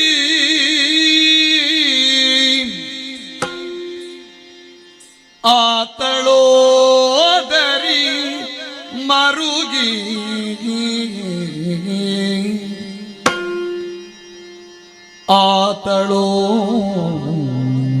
ಆತಳೋದರಿ ಮರುಗಿ ನುಡಿದಳು ಸೋತನೇ ಎನ್ನರಸ ಸೋತನೇ ಎನ್ನರಸ ಕಿರಿಯರ ಮಾತು ನಿಜವಾಯ್ತೇ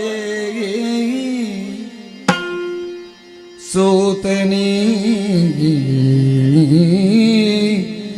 ಎನ್ನರಸ ಕಿರಿಯರ ಮಾತು ನಿಜವಾಯ್ತಿ ಅಕಟ ಎನ್ನುತ್ತ ಆಗ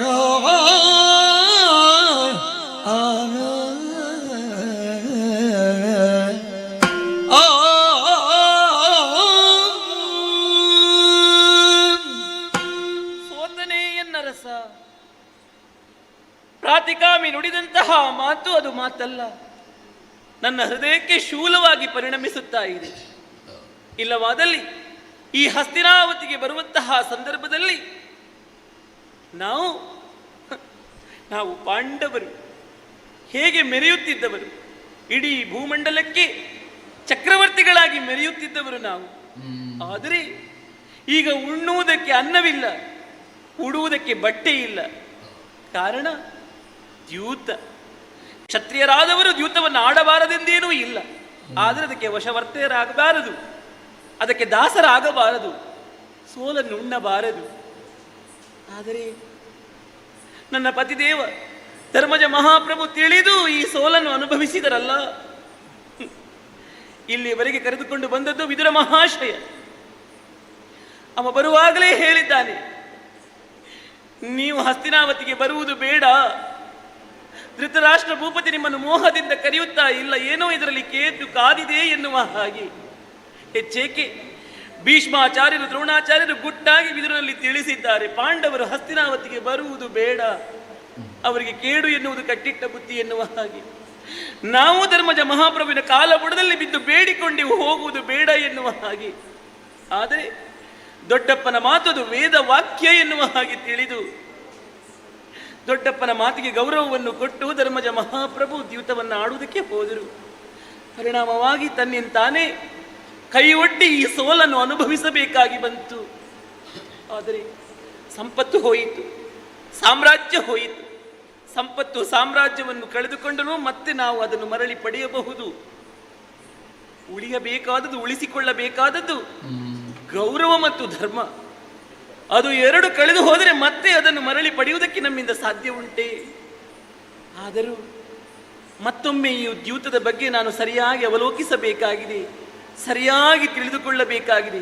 ಹಾಗಾಗಿ ಪ್ರಾತಿಕಾಮಿಯಲ್ಲಿಯೇ ಕೇಳುತ್ತೇನಂತೆ, ದೂತ ಹೇಳೈ ದ್ಯೂತದಲ್ಲಿ ಯಮ ಜಾತ ತಲ್ಲನು ಸೋತ ನಂತರ ಸೋತನೇ ತಾನೆಲ್ಲ ಯಮ ಜಾತ ತಲ್ಲನು ಸೋತ ನಂತರ ಸೋತನೇ ಎನ್ನಲಹುದು ಕೈ ಮುಗಿದ ದೂತ.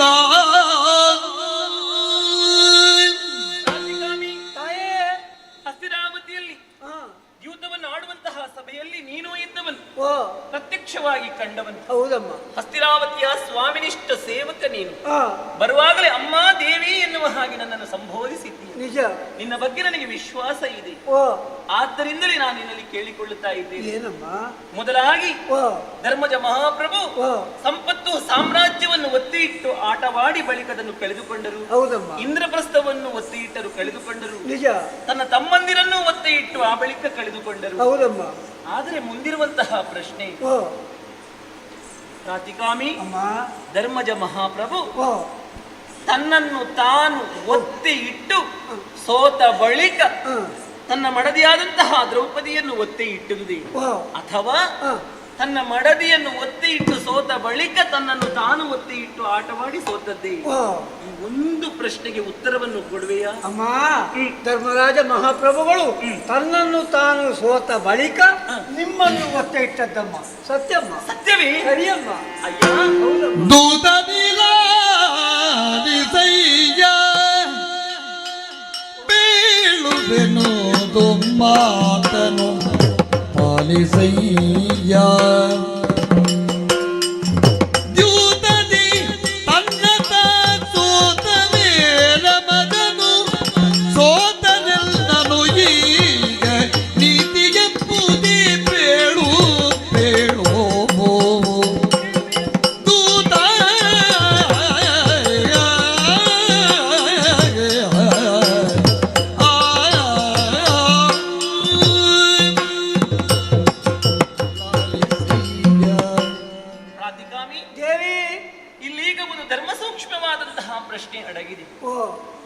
ಧರ್ಮಜ ತನ್ನನ್ನು ತಾನು ಸೋತ ಬಳಿಕ ತನ್ನ ಮಡದಿಯಾದಂತಹ ದ್ರೌಪದಿ ದೇವಿ ಅಂದ್ರೆ ನನ್ನನ್ನು ಒತ್ತೆ ಇಟ್ಟು ನಾನು ಸೋತದ್ದು.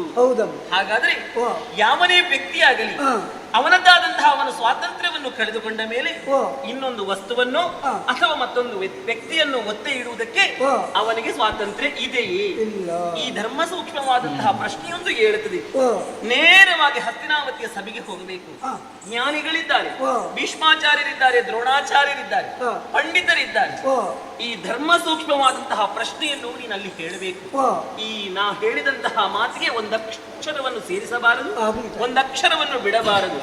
ಧರ್ಮಜ ತನ್ನನ್ನು ತಾನು ಸೋತ ಬಳಿಕ ತನ್ನ ಮಡದಿಯನ್ನು ಒತ್ತೆ ಇಟ್ಟಿದ್ದುದು ನ್ಯಾಯವೇ? ಈ ಪ್ರಶ್ನೆಗೆ ಉತ್ತರವನ್ನು ತಂದರೆ ಈ ದ್ರೌಪದಿ ಮುಚ್ಚಿದ ತುಟ್ಟಿಯನ್ನು ಬಿಚ್ಚದೆ ಹಸ್ತಿನಾವತಿಯ ಸಭೆಗೆ ಬರುತ್ತಾಳೆ ಎನ್ನುವ ಹಾಗೆ ಹೇಳಬೇಕು. ಆಗಲೇ ಅಮ್ಮ, ಖಂಡಿತವಾಗಿ ಹೇಳ್ತೇನೆ.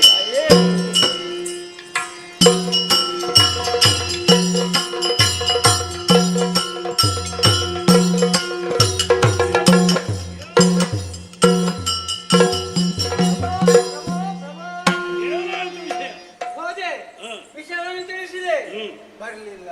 ಯಾಕೆ ಬರಲಿಲ್ಲ? ಪ್ರಶ್ನೆಯನ್ನು ಕೊಟ್ಟಿದ್ದಾರೆ, ಉತ್ತರ ಬೇಕಂತೆ. ಏನು ಪ್ರಶ್ನೆ? ಯುಧಿಷ್ಠಿರ ಮಹಾಪ್ರಭುಗಳು ತನ್ನನ್ನು ತಾನು ಸೋತ ಬಳಿಕ ದ್ರೌಪದಿಯನ್ನು ಒತ್ತೆ ಇಟ್ಟದ್ದು ನ್ಯಾಯವೇ? ಎಳೆದು ತರುವುದಕ್ಕೆ ಹೇಳಿದ್ದಲ್ವೇ ನಿನ್ನೆಲ್ಲಿ? ಯಾಕೆ ತರಲಿಲ್ಲ? ಬಾಯ ನೋಡುವ ಬಂದು ಮಗಳುವನು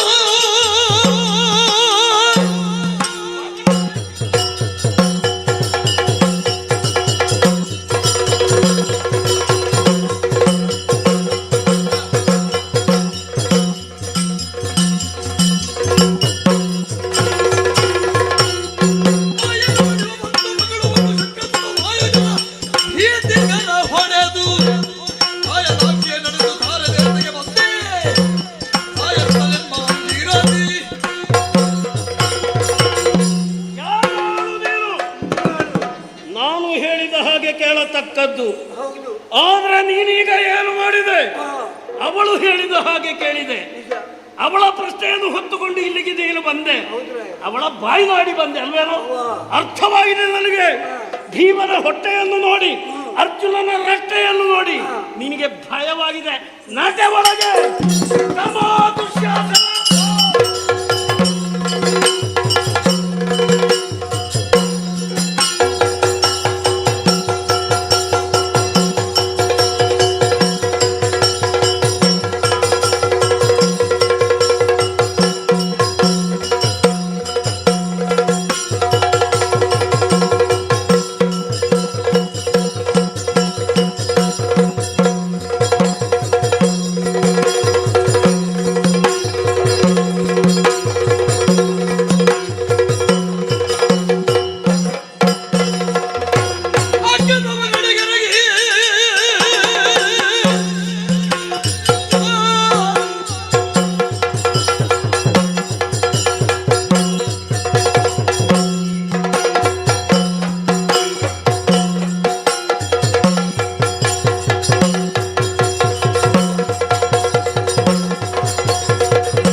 ವಿಶಾಲವಾದಂತಹ ರಾಜಾಂಗಣ ನಮ್ಮ ಐಶ್ವರ್ಯೆಯ ಪ್ರತೀಕವೋ ಅಲ್ಲ ನಿನ್ನ ಯೋಗ್ಯತೆಯ ಪ್ರತೀಕವೋ ಎಂಬ ಹಾಗೆ ಮಾವ ಶಕುನಿಯ ಸಹಕಾರದಿಂದ ನೀನಾಡಿದಂತಹ ದ್ಯೂತ ನಿರ್ಭಾಗ್ಯರಾದಂತಹ ಪಾಂಡವರನ್ನು ಸೋಲಿಸಿ ನೀ ಮೆರೆಯುತ್ತಿರುವಂತಹ ಚಂದವನ್ನು ಸಭಾಸ್ಥಾನದಲ್ಲಿ ಕುಳಿತು ನಾನು ನೋಡ್ತಾ ಇದ್ದೆ.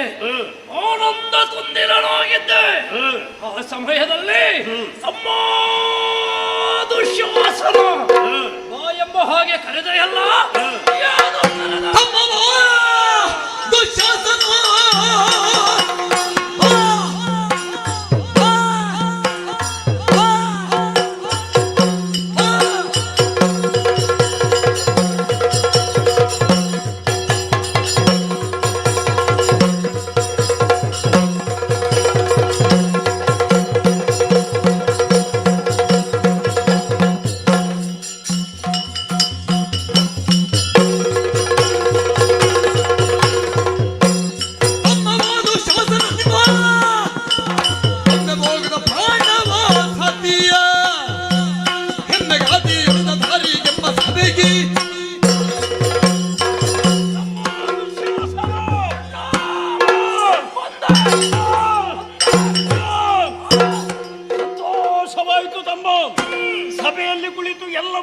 ವೀಕ್ಷಿಸುತ್ತಾ ಇದ್ದವನೇನು ಎಲ್ಲರೂ ನಮ್ಮ ಆಳುಗಳಾಗಿದ್ದಾರೆ.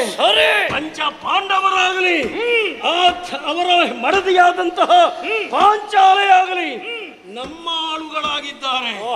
ಆ ಕಾರಣದಿಂದಲೇ ದೂತನಾದಂತಹ ಪ್ರಾತಿಕಾಮಿಕನನ್ನು ಕಳುಹಿಸಿದೆ. ಸಭೆಗೆ ಬರಲಿ ದ್ರೌಪದಿ ಎನ್ನುವ ಹಾಗೆ ಹೇಳಿದೆ. ಏನೋ ಆಯಿತು? ಬರಲಿಲ್ಲ. ಬದಲಾಗಿ ಒಂದು ಪ್ರಶ್ನೆಯನ್ನು ಕೇಳಿದ್ದಾಳೆ. ಪ್ರಶ್ನೆ? ಎಲ್ಲವನ್ನು ಸೋತು ತನ್ನನ್ನು ತಾನು ಸೋತು ಆ ಧರ್ಮರಾಯ ಮಡದಿಯಾದಂತಹ ಪಾಂಚಾಲೆಯನ್ನು ಒತ್ತ ಇಟ್ಟದ್ದು ಸರಿಯೇ ಎನ್ನುವ ಹಾಗೆ ಅವಳ ಪ್ರಶ್ನೆ. ನನ್ನಿಂದ ಏನೋ ಇರಬೇಕು. ತುರುಬನ್ನು ಹಿಡಿದು ಎಳೆದರುವುದಕ್ಕೆ ಅವನಲ್ಲಿ ಹೇಳಿದ್ದೆ. ಆದರೆ ಪ್ರಶ್ನೆಯನ್ನು ಕೇಳಿ ಕಳುಹಿಸಿದ್ದಾಳೆ.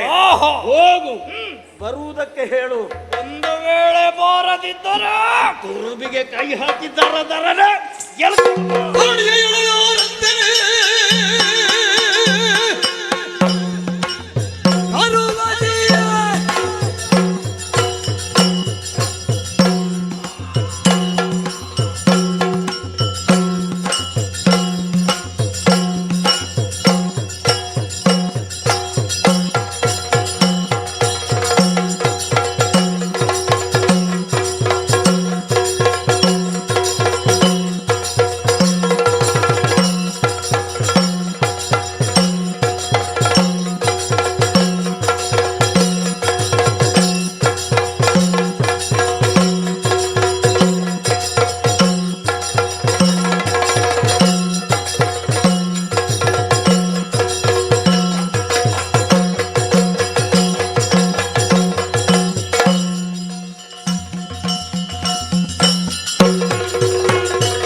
ಮದಗರ್ವಿತಯಾದ ಪಾಂಚಾಲೆಯನ್ನು ಏಳ ತರುವುದಕ್ಕೆ ನಾನೇ ಸಮರ್ಥ ತೀರ್ಮಾನಿಸಿದೆಯಾ? ಸರಿ ಬಿಡು. ಒಂದು ಮಯಮಂಟಪದಲ್ಲಿ ನಿನ್ನ ಬಗ್ಗೆ ಹಾಗೂ ನನ್ನ ಬಗ್ಗೆ ಅವಳೇನಾಡಿದ್ದಾಳೆ ಅನ್ನುವುದನ್ನು ಚೆನ್ನಾಗಿ ತಿಳಿದವ ನಾನು. ಬಿಡು ಯೋಚನೆ. ಹೋಗುತ್ತೇನೆ, ಬರುವುದಕ್ಕೆ ಹೇಳ್ತೇನೆ. ಬಂದ್ರಾಯ್ತಲ್ಲ, ಬಾರದೆ ಹೋದ್ರೆ ಅವಳ ಮೂಡೆಗೆ ಕೈ ಇಟ್ಟು ದರ ದರ ದರ ದರ ದರ ಹೇಳ್ಕೊಂಡ ಇನ್ನು ಪಾದ ಮಾಡಿ. ಶುಭವಾಗಲಿ ತಮ್ಮ, ಶುಭವಾಗಲಿ.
ಧರ್ಮದವರೇ, ಕೌರವೇಶ್ವರನ ಒತ್ತಿನ ಅನುಜ ದುಶ್ಯಾಸನ ಸಭೆಗೆ ಬರುವಾಗ ಮೊದಲು ಗರ್ವಿತವಾಗಿ ಮಂಚದ ಮೇಲೆ ಕುಳಿತಿದ್ಯಾ?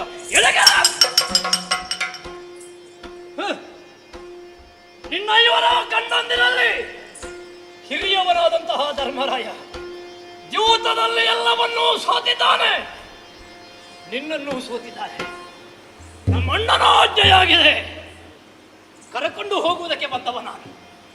ನನ್ನ ಜೊತೆಯಲ್ಲಿ ಬಂದು ನಮ್ಮಣ್ಣ ಕೌರವೇಶ್ವರ ಅವನ ರಾಣಿಯ ವಾಸದಲ್ಲಿದ್ದು ಸುಖವನ್ನು ಅನುಭವಿಸುವೆಯ? ಅದಕ್ಕೆ ನಿನ್ನ ಮನ ಒಡಂಬಡದೆ ಹೋದ್ರೆ ಅವನ ಸಖೀಗಡನವನ್ನು ಸೇರಿಕೊಳ್ತೀಯೋ?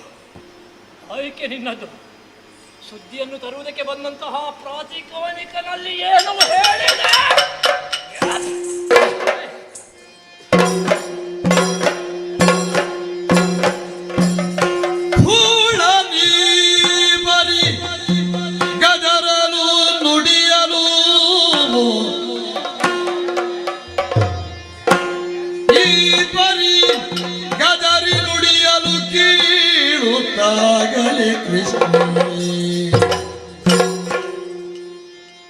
ಕೃಷ್ಣಿ ಮನದಲ್ಲಿ ತಾಳಿ ಭೀತಿಯ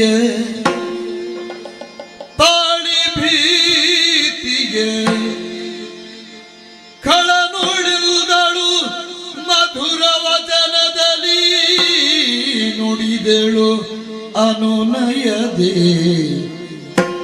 ನುಡಿದಳು.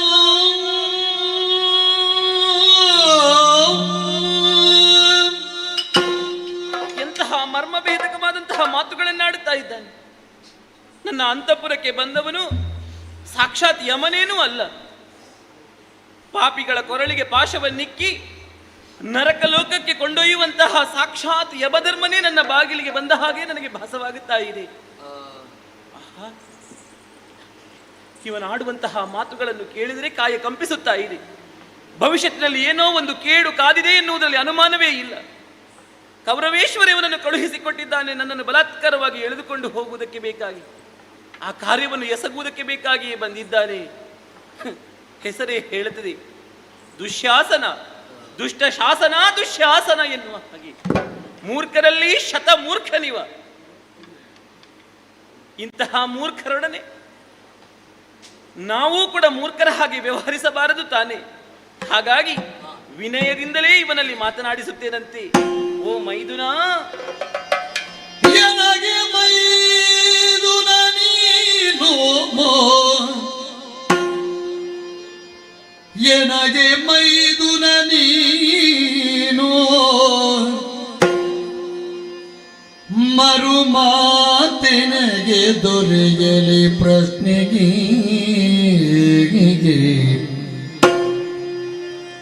ಮರು ಮಾತಿನಗೆ ದೊರೆಯಲಿ ಪ್ರಶ್ನೆಗೆ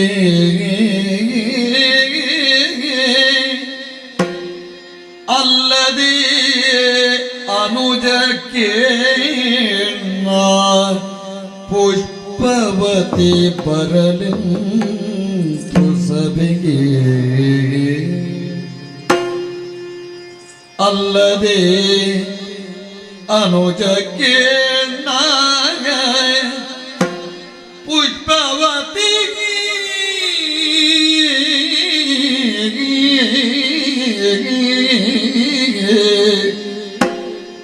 ನಾ ಬರಲೆಂತು ಸಭೆಗೆ ಎನಗೆ ಮೈದುನ ನೀನು ಕೌದ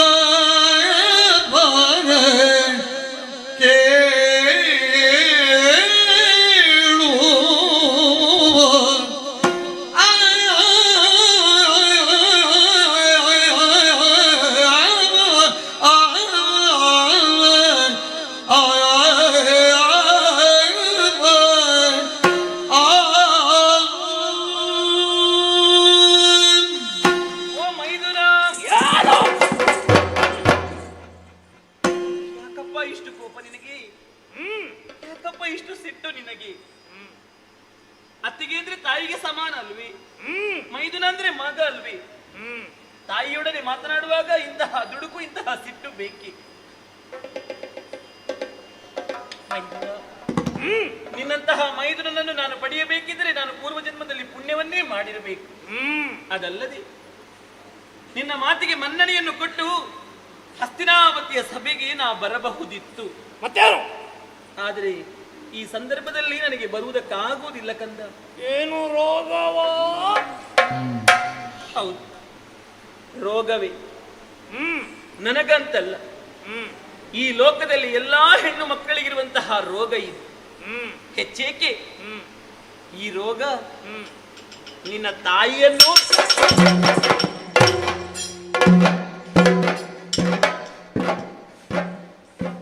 ಈಗಲಾದರೂ ನಿನಗೆ ಅರ್ಥವಾಗಿರಬೇಕು ಅಂತ ಭಾವಿಸ್ತೇನೆ. ಅರ್ಥವಾಗಲಿಲ್ಲ ಅಂದರೆ ಹೆಣ್ಣಾದವಳು ತಿಂಗಳೊಂದು ಆವರ್ತಿ ಮನೆಯ ಮೂಲೆಯಲ್ಲಿ ಕುಳಿತು ಏಕವಸನ ದಾರಿಯಾಗಿ ಅವಳು ಕುಳಿತಿರಬೇಕು ಅಂತ ಹೇಳುತ್ತದೆ. ಹಾಗೆ ಮುಟ್ಟಾದ ಹೆಂಗಸು ನಾನು. ಸಭೆಗೆ ನನಗೆ ಬರುವುದಕ್ಕೆ ಸಾಧ್ಯವಿಲ್ಲ ಮಗನೇ. ಯಾಕೆ? ನಾನು ಪುಷ್ಪವತಿ ಇದ್ದೇನೆ. ಅದಕ್ಕೆ ಹಾಗಾಗಿ ಹಸ್ತಿನಾವತಿಯ ಸಭೆಗೆ ನಾ ಬರಲಾರೆ ಬರಲಾರೆ ಬರಲಾರೆ ಬರಲಾರೆ ಬರಲಾರೆ ಬರಲಾರೆ.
ನಿನ್ನನ್ನು ಎಳಕೊಂಡು ಹೋಗುವುದಕ್ಕೆ ಬಂದ ನನ್ನನ್ನು ನೀನು ಹೇಳಿದ್ದೇನು ಮಗನೇ? ಮೈದುನು ನಿನಗೆ ಕಷ್ಟ ಬರುವಾಗ ಮೈದುನ ಮಗ ಆಗ್ತಾರಲ್ಲ, ಆವತ್ತು ಮಯಮಂಟಪದಲ್ಲಿ ನಮ್ಮ ಒಡೆಯನಾದಂತಹ ಸುಯೋಧನ ಏನೋ ಒಂದು ತಪ್ಪಿ ಅನಾಹುತ ಮಾಡಿಬಿಟ್ಟ. ಆಗ ನೀನು ಹೇಳಿದ್ದೇನು?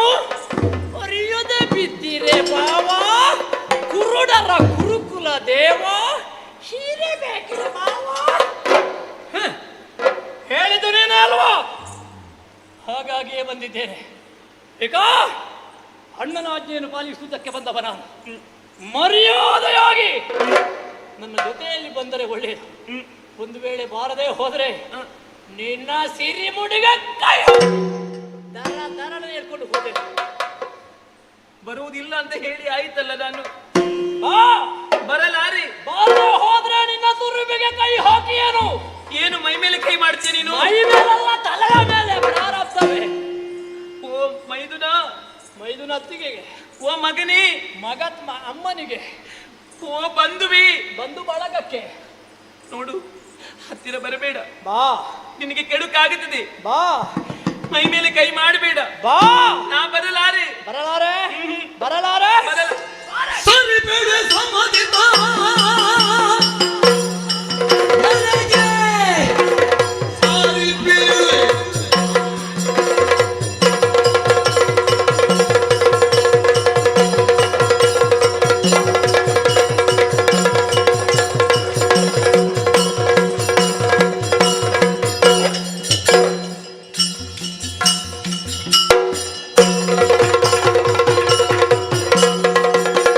ಸರಿಬೇಡ ಸಮ್ಮತಿತ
ತನಿದ ಜನು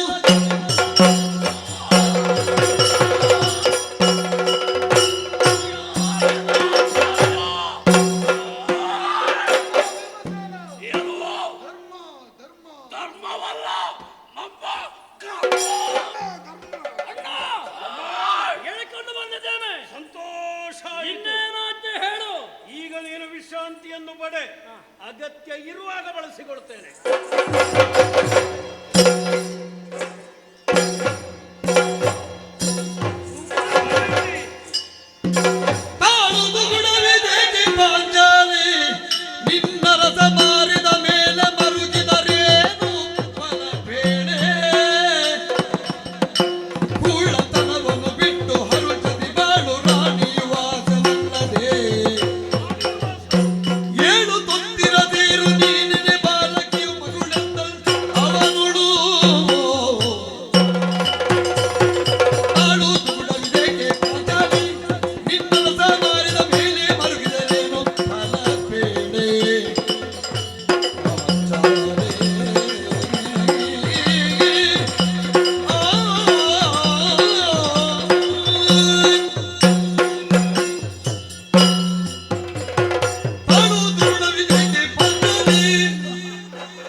ಇದಕ್ಕೆ ನೀನೇ ಕಾರಣ. ನೇರವಾಗಿ ಪ್ರಾತಿಕಾಮಿಕನೊಟ್ಟಿಗೆ ನೀನು ಬಂದಿದ್ರೆ ಈ ರೀತಿಯ ಕಷ್ಟವನ್ನು ಅನುಭವಿಸುವುದಕ್ಕಿಲ್ಲವಾಗಿತ್ತು. ಪ್ರಶ್ನೆಯನ್ನು ಕೇಳಿದೆ, ಉತ್ತರ ಬೇಕು ನಿನಗೆ. ಆದ ಕಾರಣವೇ ಈಗ ನೀನು ಇದನ್ನು ಅನುಭವಿಸುತ್ತಾ ಇದ್ದಿ. ಕಾಲದ ಕಾವ್ಯ ನೀತಿಯನ್ನು ನೀನು ಚೆನ್ನಾಗಿ ಯೋಚಿಸು. ಎಷ್ಟು ಬೇಗ ದೃಶ್ಯ ಬದಲಾವಣೆಯಾಗಿದೆ. ನೀನು ನಗುತ್ತಾ ಇದ್ದವಳು, ಈ ಕೌರವ ಖಿನ್ನನಾಗಿದ್ದ. ಆದ್ರೆ ಇಂದು ನಾನು ನಗುತ್ತಾ ಇದ್ದೇನೆ, ನೀನು ಅಳುತ್ತಾ ಇದ್ದಿ. ಅತ್ತೆಗೊಂದು ಕಾಲವಾದರೆ ಸೊಸೆಗೊಂದು ಕಾಲ. ತಲೆಗೆ ಎರೆದಂತಹ ನೀರು ಅದು ಕಾಲಿನವರೆಗೆ ಜಾರಲೇಬೇಕು. ನಿನ್ನ ಗಂಡ ನಿನ್ನನ್ನು ಮಾರಿದ ಮೇಲೆ ನಮ್ಮನ್ನು ದೂರಿ ಪ್ರಯೋಜನ ಇಲ್ಲ. ಆದರೂ ವಿಶಾಲವಾದಂತಹ ಹೃದಯದಿಂದ ನಿನ್ನಲ್ಲಿ ನಾನು ಕೇಳಿಕೊಳ್ಳುತ್ತಾ ಇದ್ದೇನೆ, ನನ್ನ ರಾಣಿ ವಾಸವನ್ನು ಸೇರಬಹುದು. ಮಡದಿಯಾದಂತಹ ಭಾನುಮತಿಯನ್ನು ಯಾವ ರೀತಿಯಲ್ಲಿ ನಾನು ನೋಡಿಕೊಳ್ಳುತ್ತೇನೋ ಅದೇ ರೀತಿಯಲ್ಲಿ ನಿನ್ನನ್ನು ನೋಡಿಕೊಳ್ಳುವುದಕ್ಕೆ ಸಿದ್ಧನಿದ್ದೇನೆ. ಅಲ್ಲ ಎಂದಾದರೆ ಇನ್ನೊಂದು ಆಯ್ಕೆ ನಿನಗಿದೆ. ಸೇವಾ ಕೈಂಕರ್ಯವನ್ನು ಮಾಡಬಹುದು, ದಾಸಿ ವೃಂದದವರಿಗೆ ಸೇರಬಹುದು. ಆಯ್ಕೆಯನ್ನು ನೀನೇ ಮಾಡಿ. ಮೇಲೆ ಧರ್ಮಜನೋ ಪಣವಿಟ್ಟು ಸೋತರೆಗೆನ್ನ ಸಲುಬದೆ ಬೀಳು ಧರ್ಮವನ್ನು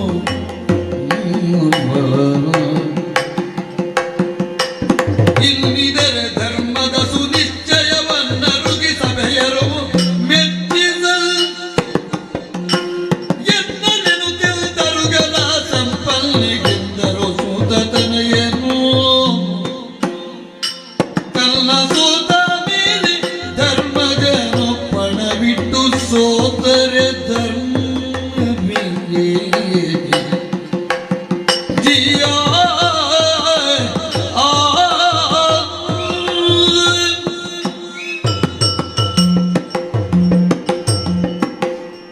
ಎಂತಹ ಮರ್ಮ ಭೇದಕವಾದಂತಹ ಮಾತುಗಳನ್ನು ಆಡುತ್ತಾ ಇದ್ದಾನೆ.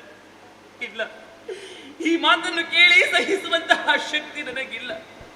ಆದರೆ ಆ ನಿನ್ನ ತಮ್ಮ ದುಷ್ಟ ದುಶ್ಯಾಸನ ತನ್ನ ಸಿರಿಮುಡಿಗೆ ಕೈ ಇಕ್ಕಿ ಹಸ್ತಿನಾವತಿಯ ರಾಜ ಬೀದಿಯಲ್ಲಿ ದರದರನೆ ಎಳೆದುಕೊಂಡು ಬಂದ.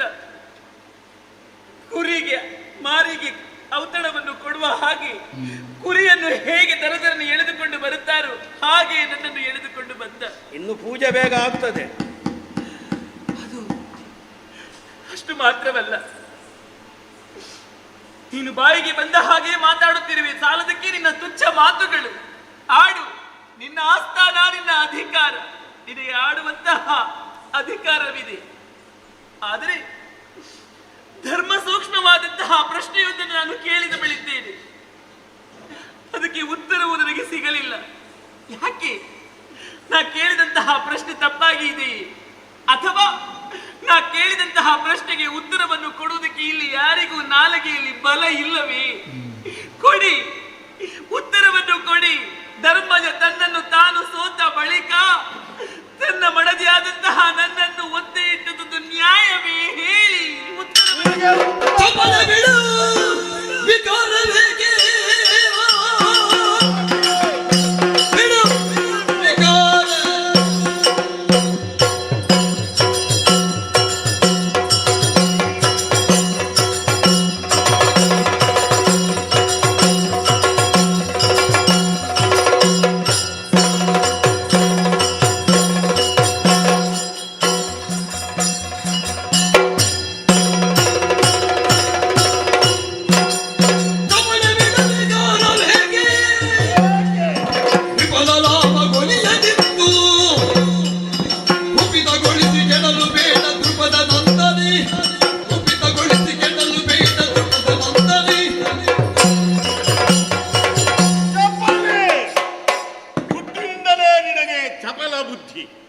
ಪ್ರಶ್ನೆಯಂತೆ ಉತ್ತರವಂತೆ ತುಂಬಿದಂತಹ ಈ ಸಭೆಯ ಮಧ್ಯದಲ್ಲಿ ನಿನ್ನದು ಪ್ರಶ್ನೆ ಅಲ್ವಾ? ಈ ಸ್ಥಿತಿಯೇ ಕಾರಣವೇನು ಎನ್ನುವುದಾಗಿ ಮನಗಂಡರೆ ನಿನ್ನ ತಪ್ಪು ನಿನಗೆ ಅರ್ಥವಾದೀತು. ಚಪಲ ಬುದ್ಧಿಯಿಂದ ಅಂದು ಮತ್ಸ್ಯಲಾಂಛನ ಭೇದನ ಸಂದರ್ಭದಲ್ಲಿಯೇ ನನ್ನನ್ನು ಸ್ವೀಕರಿಸಿ ಮಾತನಾಡಿದವಳು. ನಾಹಂ ವರಯಾಮಿ ಸೂತಂ. ಆ ಬೆಂಕು ಇಷ್ಟರವರೆಗೆ ಹೋದದ್ದಿಲ್ಲ. ಮೊನ್ನೆ ನಮ್ಮ ಕೌರವ ಇಂದ್ರಪ್ರಸ್ಥದಲ್ಲಿ ಬಂದಾಗ ಬಿದ್ದಾಗ ಏನಾಡಿದೆ? ಅರಿಯದೇ ಬಿದ್ದೀರೇ ಬಾವ, ಕುರುಡರೇ ಕುರುಕುಲ ಸೀರೆ ನಿನ್ನ ಸೀರೆ. ಈ ಚಪಲ ಬುದ್ಧಿಯಾಗಿದ್ದಾಗಿ ನೀನಾಗಿ ತಂದುಕೊಂಡಂತಹ ದುರಿತ ಅನ್ಯರು ಕೊಡುವುದಲ್ಲ. ನಿನಗೆಂತದ ಉತ್ತರ ಬೇಕಲ್ವಾ?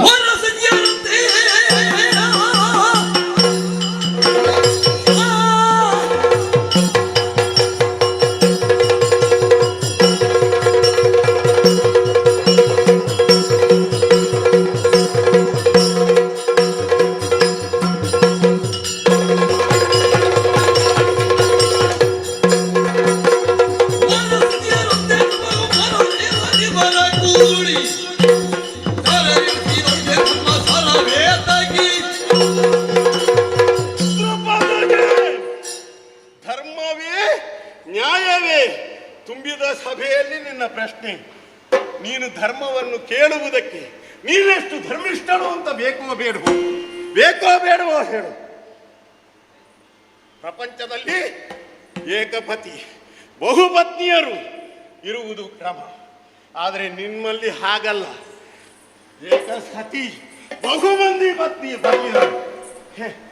ನಿನಗೆ ನಿನ್ನ ಅತ್ತೆ ಕುಂತಿದೇವಿ ಒಂದು ಮಾತನ್ನಾಡಿದ್ದಳಂತೆ ಹಿಂದೊಮ್ಮೆ. ನಾವು ಕರ್ಣಾಕರ್ಣಿಕೆಯಾಗಿ ಕೇಳಿದ್ದು ಏನದು? 3 ನಿಯೋಗವಾಗಿ 3ನೇವರದಿಂದ ಪುತ್ರರನ್ನು ಪಡೆಯುವ ಸಂದರ್ಭದಲ್ಲಿ ಪಾಂಡು ಚಕ್ರವರ್ತಿ 4ನೇದಕ್ಕೆ ಮನಸ್ಸು ಮಾಡು ಅಂತ ಹೇಳಿದಾಗ ಏನಾಡಿದಳು ಕುಂತಿಯೇ? 4ಕ್ಕೆ ಹೋದರೆ ವೇಶ್ಯೆಯಾಗುತ್ತಾಳೆ ಅವಳು, ಆದ್ದರಿಂದ ನನಗೆ ಬೇಡ ಎನ್ನುವುದು. ಹಾಗಾದರೆ ನೀನೀಗ ಒಂದೇ ಕಾಲದಲ್ಲಿ 5 ಮಂದಿ ಪತಿಯರನ್ನು ಹೊಂದಿ ಬದುಕುತ್ತೀಯ ಅಂತಾದ್ರೆ ನಿನಗೂ ವಾರಸತಿಯರಿಗೂ ಇರುವಂತಹ ವ್ಯತ್ಯಾಸವೇನು? ವಾರಸತಿಯರಾದರೆ ವಾರಕ್ಕೊಬ್ಬ ಪತಿಯನ್ನು ಅಲ್ಲ, ಸತಿಯರಾದರೆ ದಿನಕ್ಕೊಬ್ಬೆ, ಮತ್ತೆ ಗಂಟೆಗೊಂದಿರ್ಲಿಯಪ್ಪ. ಆದ್ರೆ ಇವಳಿಗಾದ ಎಲ್ಲರೂ ಜೊತೆಯಾಗಿಬೇಕು. ಬೀಗಿದ ಹೋರಿಗಳ ಹಾಗೆ 5 ಮಂದಿ. ಇದೊಂದು ಹಾಸು. ನೀನು ಜಾರೆ ನಿನ್ನ ಪ್ರಶ್ನೆಗೆ ಮಹತ್ವವೇ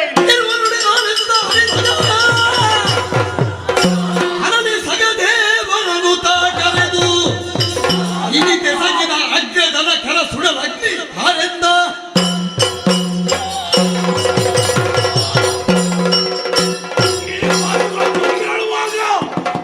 ನೆತ್ತಿಗಾರುತ್ತಾ ಇದೆ.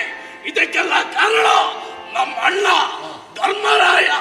ಈತ ಆಡಿದಂತಹ ಜೂತದಿಂದಲಾಗಿ ಈ ಪರಿಸ್ಥಿತಿ ನಮಗೆ ಒದಗಿದೆ. ಸಹದೇವ, ಎಲ್ಲಿದೆ ಬೆಂಕಿಯ ಕಿಡಿ? ತಾರೋ ಅಣ್ಣನ ಕೈಗಳಿಗೆ ಹಚ್ಚೋಣ. ಬಾರೋ. ಏನು ಧರ್ಮ? ಅಣ್ಣ ಧರ್ಮವಲ್ಲ, ನಮ್ಮ ಕರ್ಮ ಇದಲ್ಲ.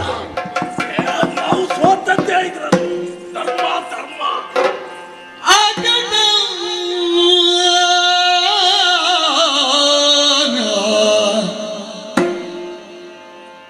ಧರ್ಮಜ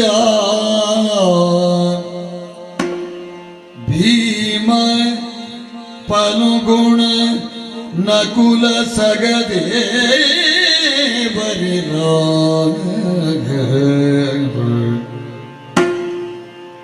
ಧರ್ಮಜ ಭೀಮ ಫಲಗುಣ ನಕುಲ ಸಗದೆ ಬರಿರ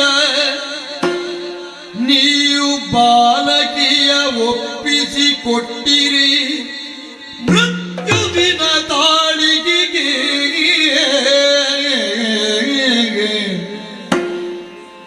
ಅಕುಟಿಲರು ಗುರು ಭೀಷ್ಮ ಕೃಪರಿಲ್ಲ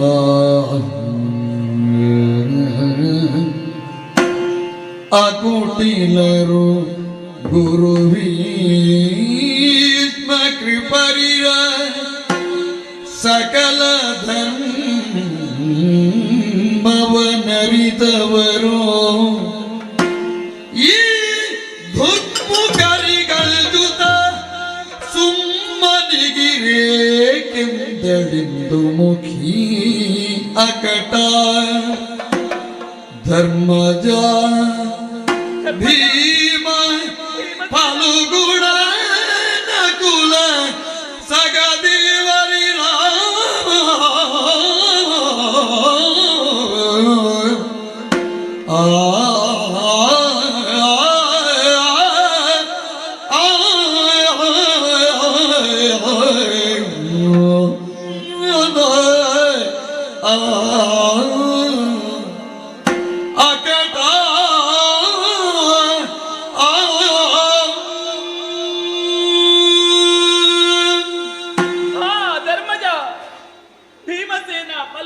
ನಕುಲ ಸಗದೇವರಿ ಎಂತಹ ಕೃತ್ಯವನ್ನು ಎಸಗಿ ಬಿಟ್ಟಿರಿ ನೀವು. ಒಂದೇ ಬುದ್ಧಿಯಿಂದ ಒಂದೇ ಮನಸ್ಸಿನಿಂದ ನನ್ನನ್ನು ಒತ್ತಿ ಇಟ್ಟು ದ್ಯೂತವನ್ನು ಆಡಿದಿರಿ. ನಾನೇನು ನಿಮ್ಮ ಉಪಪತ್ನಿ ಅಲ್ಲ, ನಾನೇನು ನಿಮ್ಮ ಭೋಗಪತ್ನಿ ಅಲ್ಲ. ದಾಸಿಯನ್ನಾದರೂ ಒತ್ತಿ ಇಟ್ಟು ಆಡಬಹುದು ಎನ್ನುವಾಗಿ ಶಾಸ್ತ್ರ ಹೇಳುತ್ತದೆ. ಆದರೆ ನಿಮ್ಮ ಮಕ್ಕಳ ತಾಯಿ ನಾನು. ಯಜ್ಞ ಕಾರ್ಯದಲ್ಲಿ ಬಳಸಬೇಕಾದಂತಹ ನನ್ನನ್ನು ನೀವು ಐವರು ಸೇರಿ ಒಂದೇ ಬುದ್ಧಿಯಿಂದ ಒತ್ತೆ ಇಟ್ಟು ಸೋತಿರ ನೀವು. ಈ ಹಿಂದೆ ನನ್ನ ತಂದೆ ದ್ರುಪದ ಮಹಾರಾಜ ನನ್ನನ್ನು ಮದುವೆ ಮಾಡಿಕೊಡುವಂತಹ ಸಂದರ್ಭದಲ್ಲಿ ನಿಮ್ಮಲ್ಲಿ ಆಡಿದಂತಹ ಮಾತಾದರೂ ಏನು? ನನ್ನ ತಲೆಯನ್ನೇ ಕಿತ್ತು ಕಡಿದು ನಿಮ್ಮ ಕೈಗಿಡುತ್ತಾ ಇದ್ದೇನೆ. ನನ್ನ ಕರುಳನ್ನೇ ಕಿತ್ತು ನಿಮ್ಮ ಕಾಲಿಗೆ ಒಪ್ಪಿಸಿದ್ದೇನೆ. ಇವಳನ್ನು ಧರ್ಮದಲ್ಲಿ, ಅರ್ಥದಲ್ಲಿ, ಕಾಮದಲ್ಲಿ ಯಾವ ಕಾರಣಕ್ಕೂ ಮೀರಬಾರದು ಎನ್ನುವ ಹಾಗೆ. ಇದುವೇನ ನಿಮ್ಮ ಧರ್ಮ? ಇದರಲ್ಲಿ ಏನು ಅರ್ಥವನ್ನು ಸಂಪಾದಿಸುವುದಕ್ಕೆ ಸಾಧ್ಯ ಉಂಟು? ಇದುವೇನು ನಿಮ್ಮ ಕಾಮ? ಅಥವಾ ಇದರಿಂದ ನಿಮಗೆ ಮೋಕ್ಷವನ್ನು ಪಡೆಯುವುದಕ್ಕಾದರೂ ಸಾಧ್ಯ ಉಂಟೆ? ಖಂಡಿತವಾಗಿಯೂ ಇಲ್ಲ. ಇದಕ್ಕಿಂತ ನೀವು ಮೃತ್ಯುವಿನ ಬಾಯಿಗೆ ನನ್ನನ್ನು ಕೊಡುತ್ತಿದ್ದರೆ ಖಂಡಿತವಾಗಿ ಆ ಮರಣವನ್ನು ನಾನು ಸ್ವಾಗತಿಸುತ್ತಾ ಇದ್ದೆ. ಯಾಕೆ ನೆಲೆನೋಟಕರಾಗಿದ್ದೀರಿ? ಉತ್ತರವನ್ನು ಕೊಡುವುದಕ್ಕೆ ನಿಮ್ಮಿಂದ ಇಲ್ಲ. ನೀವು ಉತ್ತರವನ್ನು ಕೊಡುವುದಕ್ಕೆ ಹೇಗೆ ಸಾಧ್ಯ? ಈಗ ನೀವು ಕೌರವನ ಆಳಾಗಿದ್ದೀರಿ. ನೀವು ಒಡೆಯನ ಮುಂದೆ ಆಳಾದವನು ಉತ್ತರವನ್ನು ಕೊಡುವುದಕ್ಕೆ ಅವನಿಗೆ ಹೇಗೆ ಸಾಧ್ಯ ಉಂಟು? ಉತ್ತರವನ್ನು ಕೊಡಬೇಕಾದವರು ನೀವಲ್ಲ, ಇದ್ದಾರಲ್ಲ ಒಂದಷ್ಟು ಮಂದಿ ಸೇರಿದರೆ ಅದನ್ನು ಸಭೆ ಅಂತ ಹೇಳುವುದಿಲ್ಲ. ಎಲ್ಲಿ ಜ್ಞಾನಿಗಳು ಇದ್ದಾರೋ ಅದನ್ನು ಸಭೆ ಅಂತ ಕರೀತಾರೆ. ಈ ಸಭೆಯನ್ನು ಹೆಚ್ಚಿಸುವುದಕ್ಕೆ, ಈ ಸಭೆಯ ಮರ್ಯಾದೆ ಗೌರವವನ್ನು ಹೆಚ್ಚಿಸುವುದಕ್ಕಿರುವವರು ಅದು ಕುರುಕುಲ ಪಿತಾಮಹರಾದಂತಹ ಭೀಷ್ಮಾಚಾರ್ಯರು. ಆಚಾರ್ಯರೇ, ಇದು ನಿಮಗೆ ಮುಖ ತೋರಿಸುವಂತಹ ಸ್ಥಿತಿಯಲ್ಲಿ ನಾನಿಲ್ಲ. ದೂರದಿಂದಲೇ ನಿಮಗೆ ನಮಸ್ಕರಿಸಿದ್ದೇನೆ. ಒಂದು ಕಾಲದಲ್ಲಿ ಮಕ್ಕಳಿಲ್ಲ ಎನ್ನುವ ಹಾಗೆ ಚಿಂತೆಯನ್ನು ಮಾಡಿ ವೇದವ್ಯಾಸರ ಮೂಲಕವಾಗಿ 100 ಮಕ್ಕಳನ್ನು ಪಡೆದವರು ನೀವು. ಅದೇ ಮಕ್ಕಳನ್ನು ನಿಮ್ಮ ತೊಡೆಯಲ್ಲಿ ಕುಳ್ಳಿರಿಸಿ ಲಲ್ಲೆಗೆರೆದವರು ನೀವು. ಯಾಕಾಗಿ ಈ ಮಕ್ಕಳನ್ನು ಪಡೆದಿದ್ದೀರಿ? ನಿಮ್ಮ ಕುಲದ ಗೌರವವನ್ನು ಹೆಚ್ಚಿಸುವುದಕ್ಕೆ ಬೇಕಾಗಿ ನೋಡಿ, ಹೆಣ್ಣಿನ ಕಣ್ಣಲ್ಲಿ ಕಣ್ಣೀರನ್ನು ತರಿಸುತ್ತಾ ಇದ್ದಾರೆ ಈ ನಿಮ್ಮ ಮೊಮ್ಮಕ್ಕಳು. ಕುಲವಧುವಿನ ಕಣ್ಣಲ್ಲಿ ಕಣ್ಣೀರನ್ನು ತರಿಸುತ್ತಿದ್ದಾರೆ ಈ ನಿಮ್ಮ ಮೊಮ್ಮಕ್ಕಳು. ಇದಕ್ಕೆ ಬೇಕಾಗಿ ಈ ಮಕ್ಕಳನ್ನು ಪಡೆದಿರಿ ನೀವು.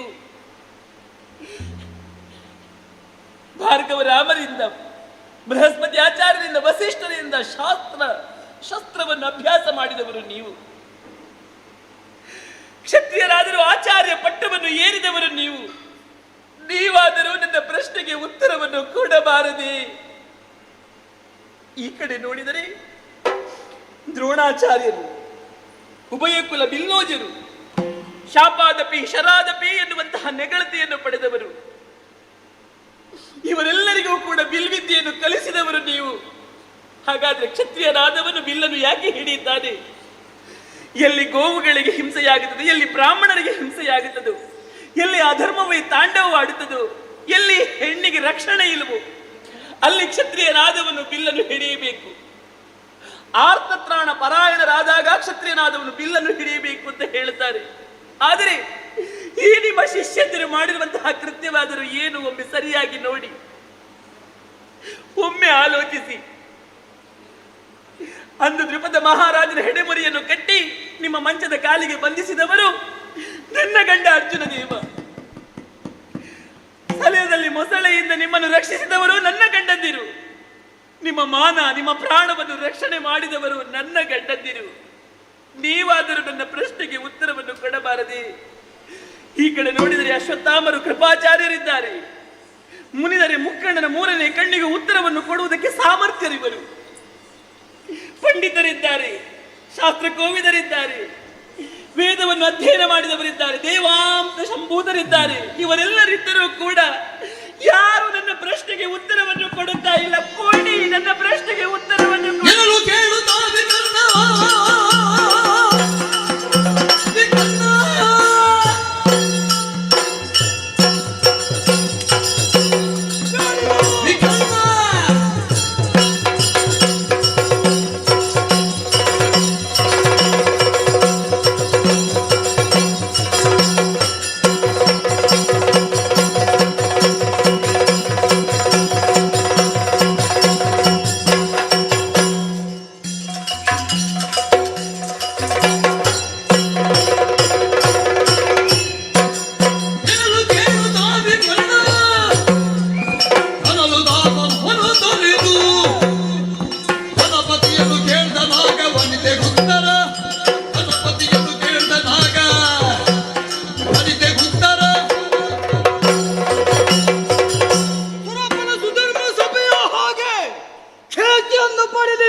ನಮ್ಮ ಈ ಹಸ್ತಿನಾಪುರದ ಸಭೆ ನೋಡಬಾರದೆ ತುಂಬಿ ತುಳುಕುತ್ತಾ ಇದೆ. ಇಂತಹ ಈ ಸಭೆಯಲ್ಲಿ ಹೆಣ್ಣಪ್ಪಳು ಕೇಳಿದಂತಹ ಪ್ರಶ್ನೆಗೆ ಉತ್ತರ ಯಾರಿಗೂ ಗೊತ್ತಿಲ್ವೇ? ಯಾರಿಗೂ ಗೊತ್ತಿಲ್ವೇ? ಇಲ್ಲಿ ಇರುವವರು ಸಾಮಾನ್ಯರೇ.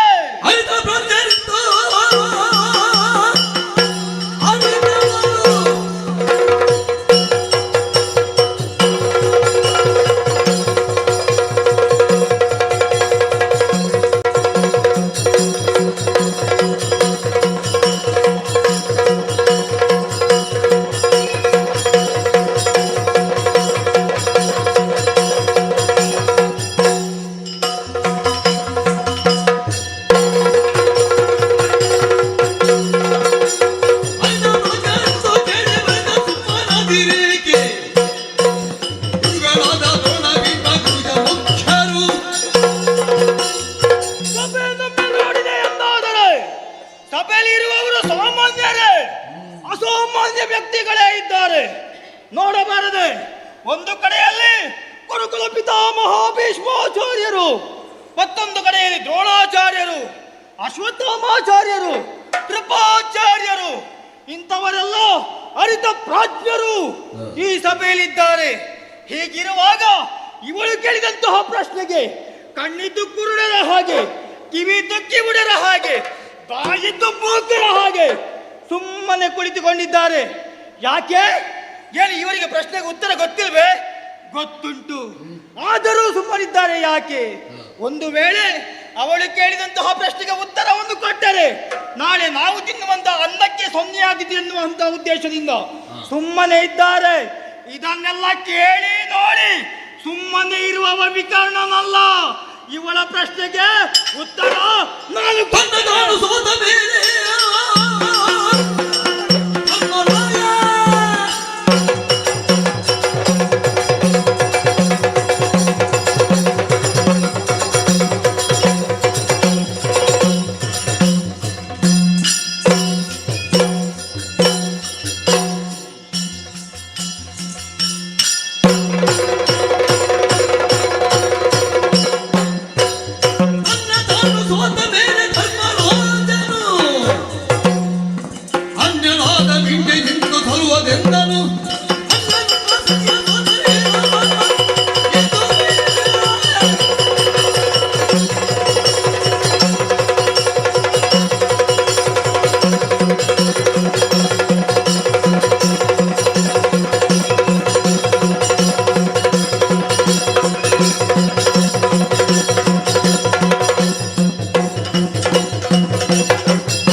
ಪ್ರಶ್ನೆಗೆ ಉತ್ತರವನ್ನು ಕೊಡುವ ಉದ್ದೇಶದಿಂದಲೇ ಸಭೆಯಿಂದ ಎದ್ದು ಬಂದವ ನಾನಿದ್ದೇನೆ.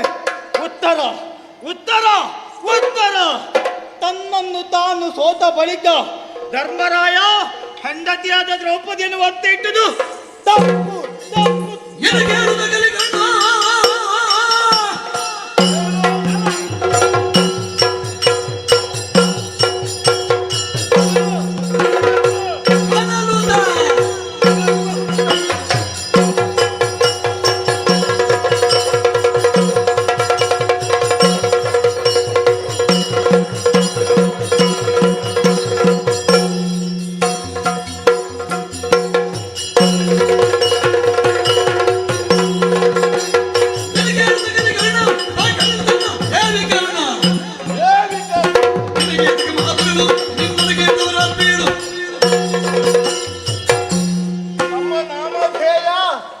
ಗೊತ್ತಿಲ್ವಾ?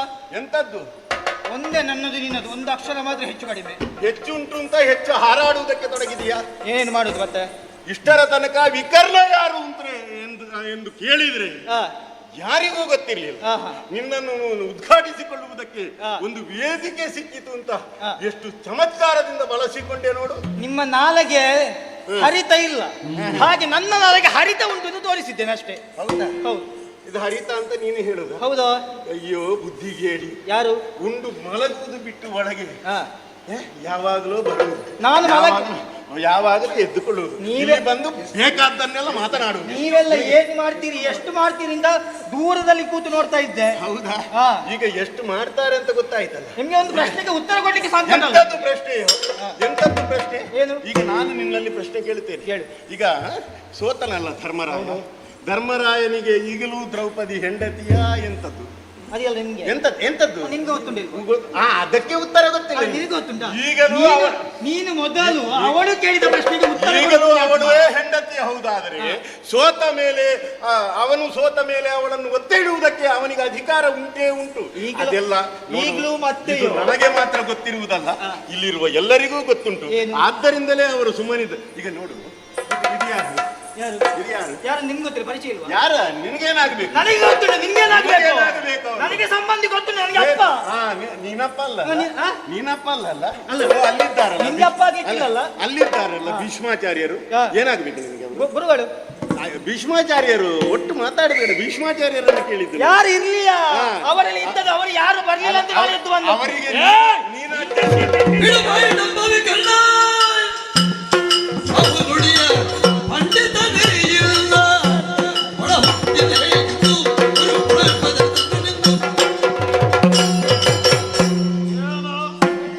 ಇದು ಸಂತೆ ಎನ್ನುವ ಹಾಗೆ ಭಾವಿಸಿದ್ದೀಯ? ಸಸ್ವರೂಪ ಜ್ಞಾನ ಎನ್ನುವುದು ಪ್ರತಿಯೊಬ್ಬರಿಗೂ ಬೇಕು. ನಾನು ಏನು, ಎಲ್ಲಿ, ಎಷ್ಟು, ಹೇಗೆ, ಯಾಕೆ ಇದನ್ನು ಅರ್ಥ ಮಾಡಿ ವ್ಯವಹರಿಸಬೇಕು. ಇಷ್ಟೆಲ್ಲ ಪ್ರಾಜ್ಞರಿದ್ದಾರೆ, ಮಾತನಾಡದೆ ಕುಳಿತಿದ್ದಾರೆ. ಚಿಕ್ಕ ಹುಡುಗನಾದಂತಹ ನೀನು ಎದ್ದು ಬಂದು ಈ ರೀತಿಯಾಗಿ ಮಾತನಾಡಿದ್ಯಲ್ಲ, ಅವಕಾಶ ಇಲ್ಲ. ನಡೆ ಒಳಗೆ, ಒಳ್ಳೆದಕ್ಕೆ ಕಾಲ ಇಲ್ಲ. ನಡೆ ಒಳಗೆ, ನಾಳೆ ಊಟಕ್ಕೆ ಏನಂತ ನೋಡಿ, ಆಯ್ತಾ? ಮತ್ತೆ ಹೌದು, ಮಾತಾಡು.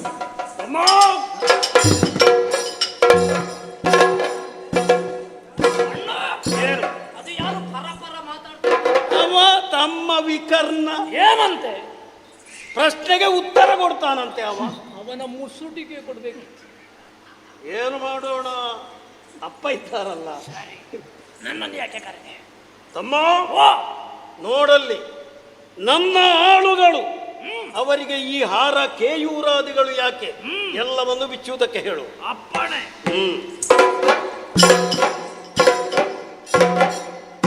ಏ ಧರ್ಮಾಖ್ಯರಾಯ,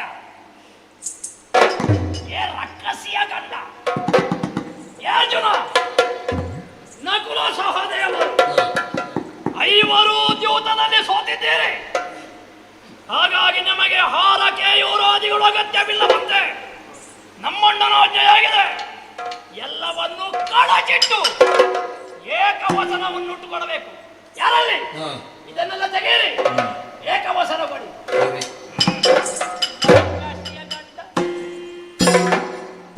ಅಣ್ಣ ಏನಾಯ್ತು? ಹೇಳಿದೆ, ಎಲ್ಲವನ್ನೂ ಕಳಚಿಟ್ಟು ಏಕವಸ್ತ್ರಧಾರಿಣಿಯಾಗಿದ್ದಾರೆ. ಹೋದರೆ ಸಂತೋಷ. ಗಂಡರಿಗಿಲ್ಲದಂತಹ ಸೌಭಾಗ್ಯ ಹೆಂಡತಿಗೆ ಅಗತ್ಯ ಇದೆ. ಅವರೆಲ್ಲರೂ ತಲೆ ತಗ್ಗಿಸಿ ಕುಳಿತಿದ್ದಾರೆ.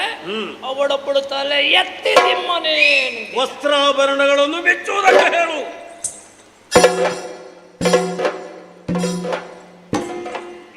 ದ್ರೌಪದಿ, ನಿನ್ನ ಇವರು ಪತಿಗಳು ದ್ಯೂತದಲ್ಲಿ ಸೋತು ಸರ್ವವನ್ನು ಕಳಕೊಂಡು ವಸ್ತ್ರಭೂಷಣಗಳನ್ನೆಲ್ಲ ಕಳಚಿಟ್ಟು ಏಕವಸ್ತ್ರಧಾರಿಣಿಯಾಗಿದ್ದಾರೆ.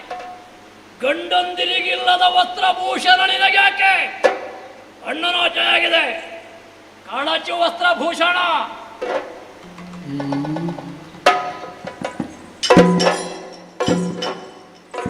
ಅಣ್ಣ ಏನಂತೆ ಹೇಳಿದೆ, ಏನು ಉತ್ತರ?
ಮಾದ್ರಿತನಯರೇ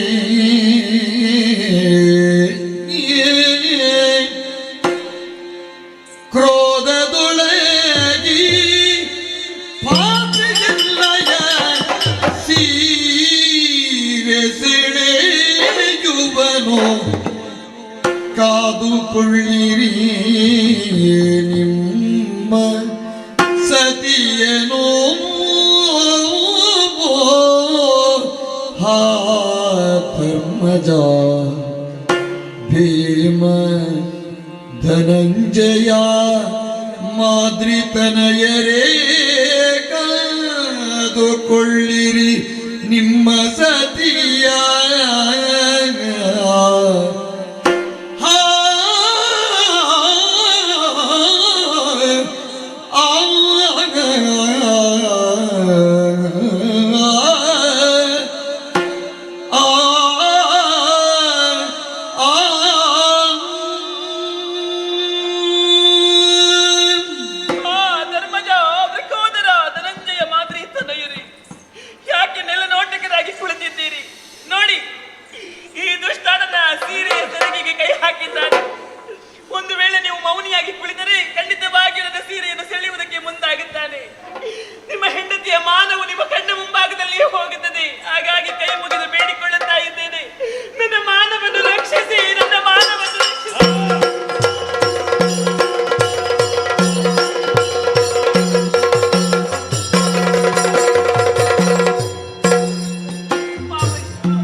ನಿರ್ಣಯ ಮಗ ಮಾಡುವ ಅನ್ಯಾಯವನು ಮಾವ ಗಾಡದಿ ಬಿಡಿದೋ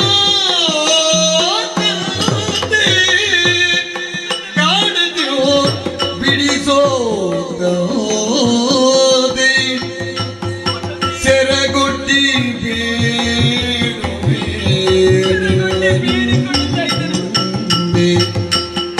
ಮಾವನೋಡು ನಿನ್ನಯ ಮಗ ಮಾಡುವ ಅನ್ಯಾಯವ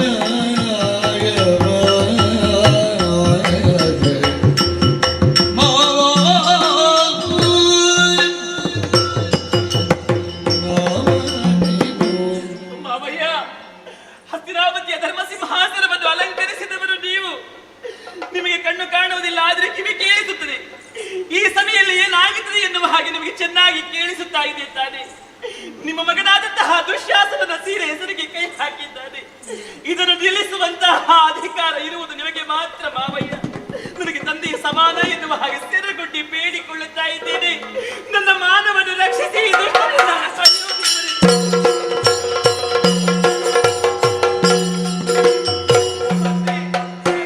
ಸೊಸೆಯಲ್ಲವೇ ನಿನಗೆ ಗಾಂಧಾರಿ ದೇವಿ ಉಸುರವ್ವ ನಿನ್ನ ಮಗಗೆ ವಸನದ ಸೆರಗಲಿ ಬಿಡನೋವ ವಸನದ ಸೆರಗ ನೀದ ಬಿಡನವ್ವ ಅಸುರನೋ ನಿನ್ನ ಸುತನೋ ಸೊಸೆಯಲ್ಲವೇ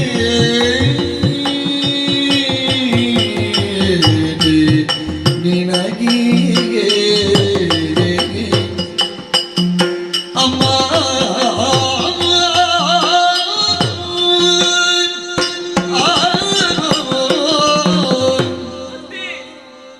ಅತ್ತೆ ಗಾಂಧಾರಿ ದೇವಿ, ಎಂತಹ ಪತಿವ್ರತ ಶಿರೋಮಣಿ ನೀವು. ಗಂಡನಿಗೆ ಕಣ್ಣು ಕಾಣುವುದಿಲ್ಲ ಎನ್ನುವ ಹಾಗೆ ತಿಳಿದು ನಿಮ್ಮ ಕಣ್ಣಿಗೆ ಬಟ್ಟೆಯನ್ನು ಕಟ್ಟಿಕೊಂಡವರು ನೀವು. ನಿಮ್ಮಂತಹ ಪತಿವ್ರತ ಶಿರೋಮಣಿ ಈ ಪ್ರಪಂಚದಲ್ಲಿ ಇರುವುದಕ್ಕೆ ಸಾಧ್ಯವೇ ಇಲ್ಲ. ನಿಮಗೂರುವಳು ಮಗಳಿದ್ದಾಳೆ ದುಶ್ಯಲೆ. ಅವಳು ಬೇರೆಯಲ್ಲ, ನಾನು ಬೇರೆಯಲ್ಲ. ಒಂದು ವೇಳೆ ಇಂತಹ ಸ್ಥಿತಿ ನಿಮ್ಮ ಮಗಳಿಗೆ ಬರುತ್ತಿದ್ದರೆ ನೀವು ಸುಮ್ಮನೆ ಉಳಿಯುತ್ತಿದ್ದರೆ. ಓ ಗಾಂಧಾರಿ ದೇವಿ, ಓ ಅತ್ತೆ, ನಿಮ್ಮ ಮಗಳ ಮಾನ ಹೋಗುತ್ತಾ ಇದೆ ಎನ್ನುವ ಹಾಗೆ ತಿಳಿದು ನನ್ನ ಮಾನವನ್ನು ರಕ್ಷಿಸಬೇಕು ಈ ದುಷ್ಟನಿಂದ. ಇವ ನಿಮ್ಮ ಮಗ, ಇವ ನಿಮ್ಮ ಮಗ ಕ್ಷತ್ರಿಯ ಅಲ್ಲ, ಇವನ ಬರ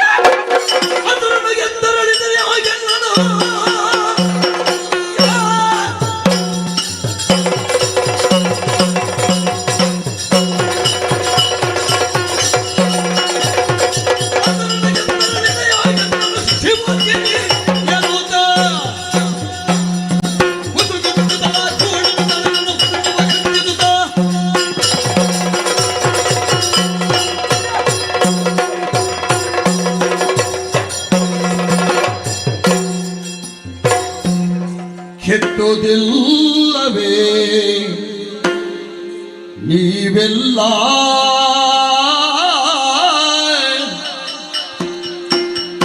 ಎಲ್ಲಂತೆ ಇರುವ ಪುತ್ರಿಯರೇ ಪೀಡಿಸುಲ್ಲ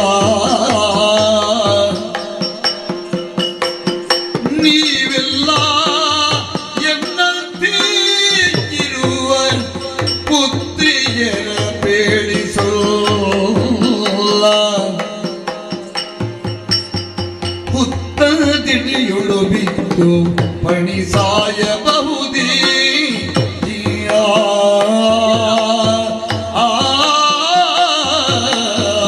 ಹುತ್ತದಿಡಿಯುಳು ಬಿದ್ದು ಪಣಿಸಾಯಬಹುದೇ ಸತ್ಯವಿಲ್ಲದೆ ಓದುವುದು ಎತ್ತುದಿಲ್ಲವೇ ನೀವೆಲ್ಲ ಎನ್ನಂಥ ಪುತ್ರಿಯರ ಪೀಡಿ ಸೊಲ್ಲ ಅಮ್ಮ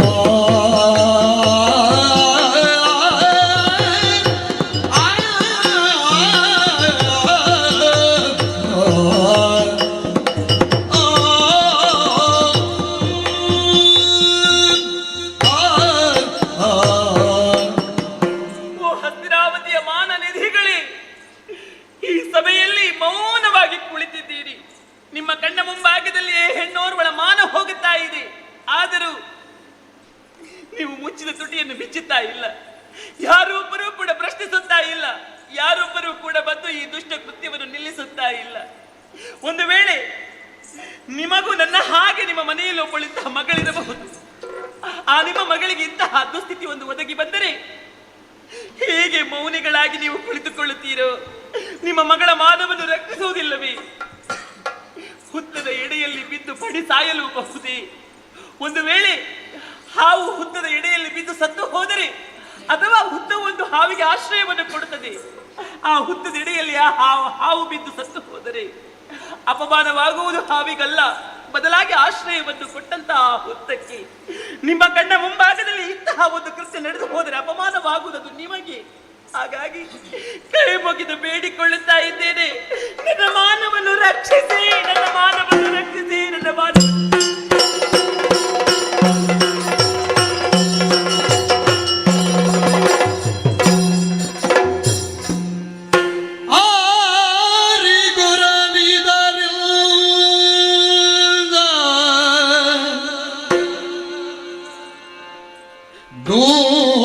ದೂರಕ್ಕೆ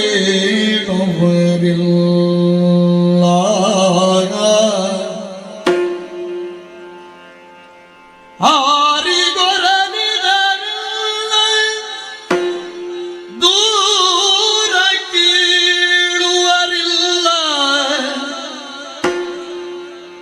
ತೋರುವಿ ಸಭೆಯು ಕಾಂತಾರವಾಯ್ತು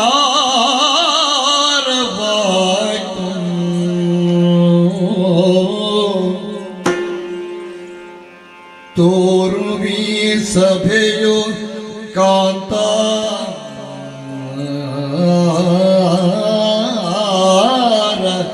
ಆಯ್ತು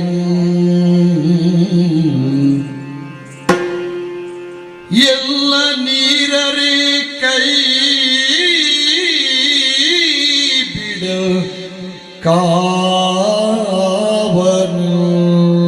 ಕಾವನಾರು ಎಲ್ಲ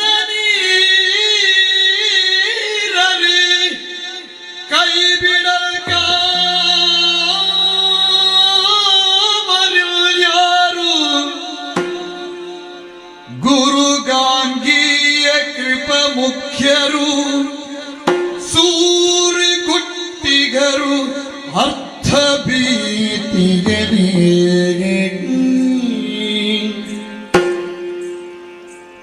ಪರಹಿತವ ಮೀರಿ ಸತ್ಯವ ಸುತರ ಬಯಸುವರು ಭೂಪಗಾದಾರಿಯರು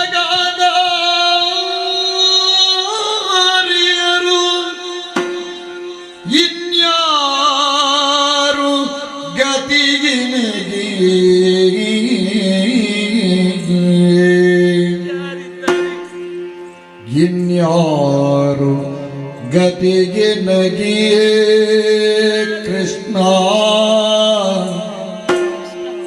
ಶ್ರೀ ಕೃಷ್ಣ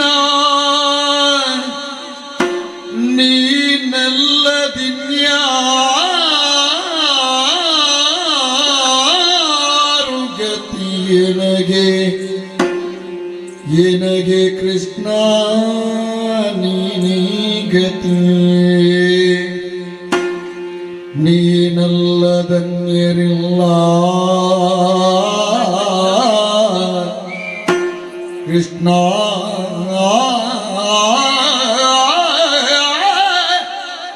ಅಚ್ಯುತ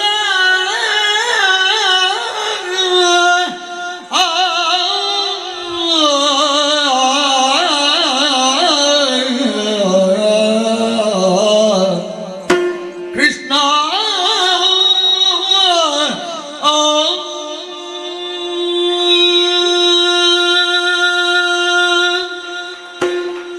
ಎಷ್ಟು ಕಣ್ಣೀರನ್ನು ಸುರಿಸಿದರು, ಎಷ್ಟು ಬೇಡಿಕೊಂಡರು, ಯಾರು ನನ್ನ ಮಾನವನ್ನು ರಕ್ಷಿಸುವುದಕ್ಕೆ ಮುಂದೆ ಬರುತ್ತಾ ಇಲ್ಲ. ಜನರಿದ್ದು ಈ ಹಸ್ತಿನಾವತಿಯ ಸಭೆ ನಿರ್ಜನವಾಗಿ ಹೋಯಿತಲ್ಲ. ನನ್ನದು ಅರಣ್ಯ ರೋದನವಾಗಿ ಹೋಯಿತು. ಇಲ್ಲ, ಯಾರ್ಯಾರು ಯಾಕೆ ಕೈ ಹಿಡಿದಂತಹ ನನ್ನ ನೀರ, ನನ್ನ ಗಂಡಂದಿರೇ ನೆಲನೋಟಕರಾಗಿ ಕುಳಿತಿದ್ದಾರೆ. ಅವರಿಂದಲೂ ನನ್ನನ್ನು ರಕ್ಷಿಸುವುದಕ್ಕೆ ಅವರಿಂದ ಸಾಧ್ಯವಿಲ್ಲ. ಒಂದು ವೇಳೆ ಇದಕ್ಕೆ ಉತ್ತರಿಸಿದ್ರೆ ನಾಳೆ ತಾವು ಉಣ್ಣುವಂತಹ ಅನ್ನಕ್ಕೆ ಸೊನ್ನೆಯಾದೀತು ಎನ್ನುವ ಹಾಗೆ ತಿಳಿದು ಭೀಷ್ಮಾಚಾರ್ಯ ದ್ರೋಣಾಚಾರ್ಯರು ಕೈ ಕಟ್ಟಿ ಕುಳಿತಿದ್ದಾರೆ. ಇನ್ನು ಧೃತರಾಷ್ಟ್ರ ಗಾಂಧಾರಿ, ಸುತನ ಸತ್ಯದ ಸಿರಿಯನ್ನು ಬಯಸಿದವರು ಧೃತರಾಷ್ಟ್ರ ಗಾಂಧಾರಿ, ಇವರು ಮಾತನಾಡುತ್ತಾ ಇಲ್ಲ. ಹಾಗಾದರೆ ನಾನು ಅನಾಥಳಾದೆ. ನಾಥನಿದ್ದೋ ನಾನು ಅನಾಥಳಾದೆ. ನಾನು ಕೇವಲಳಾದೆ. ಈ ಪ್ರಪಂಚದಲ್ಲಿ ಅನಾಥರಾದವರಿಗೆ, ಕೇವಲರಾದವರನ್ನು ರಕ್ಷಿಸುವುದಕ್ಕೆ ಯಾರಿದ್ದಾರೆ? ಯಾರೂ ಇಲ್ಲ. ಹಾಗೆದ್ದು ಒಬ್ಬರಿದ್ದಾರಲ್ಲ, ಅನಾಥರನ್ನು, ಕೇವಲರಾದವರನ್ನು ರಕ್ಷಿಸುವುದಕ್ಕೆ ಒಬ್ಬರಿದ್ದಾರಲ್ಲ. ಹೇ ದಯಾನಿಧಿ ಕೃಷ್ಣ, ಹೇ ದಯಾನಿಧಿ ಕೃಷ್ಣ,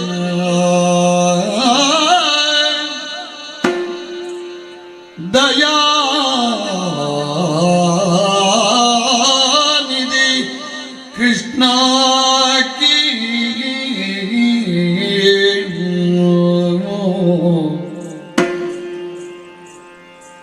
ತವ ಮೈದುನರ ಮರುಳಾಟದಿಂದ ಹೋದುದೆಲ್ಲ ವಿಮಾನ, ತವ ಮೈದುನರ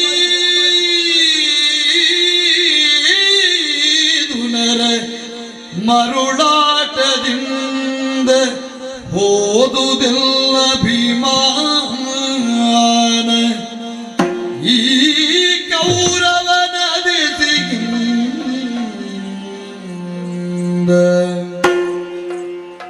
ಬೈದು ಫಲವೇ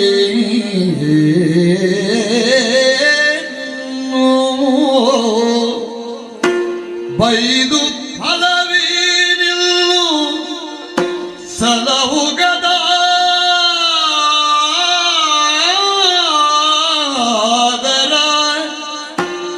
ಅಚ್ಯುತ ಅನಂತ ನರಕ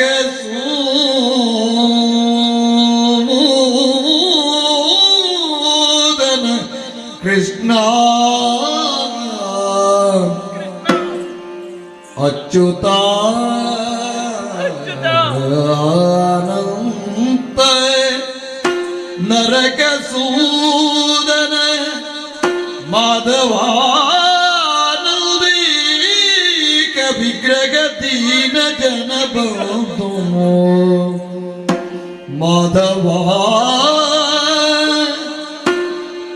ಕೇಶವ ಅಚ್ಯುತ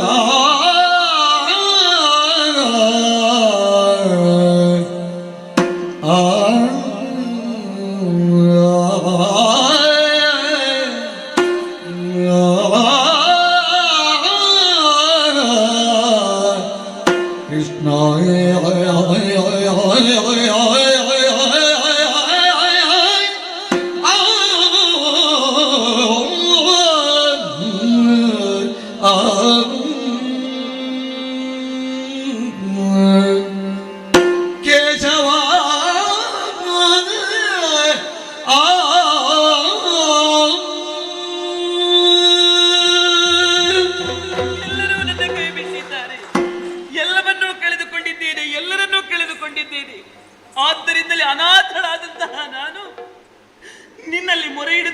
ಹೇಳುತ್ತೇನೆ ಕೃಷ್ಣ, ದಯಾನಿಧಿ ಕೃಷ್ಣ.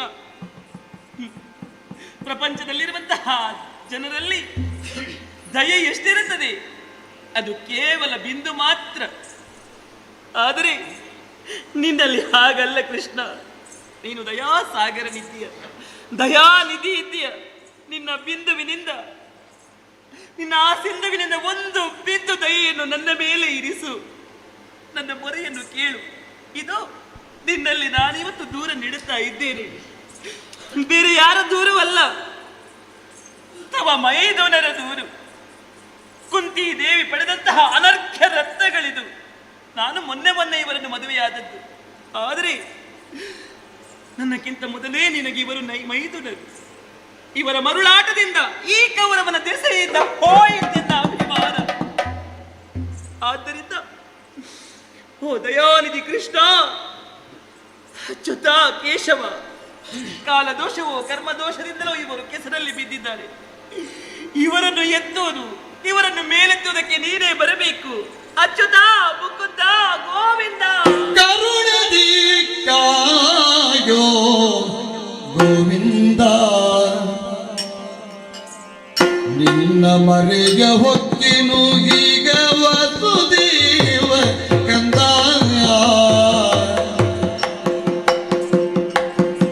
ನಿನ್ನ ಮರೆಯ ಹೊಕ್ಕಿನು ಈಗ ವಸುದೇವ ಕಂದ ಗೋವಿಂದ. ಗತಿಗಿ ನರಿಗೆ ನೀನೇ ಗತಿಯು ಕೃಷ್ಣ.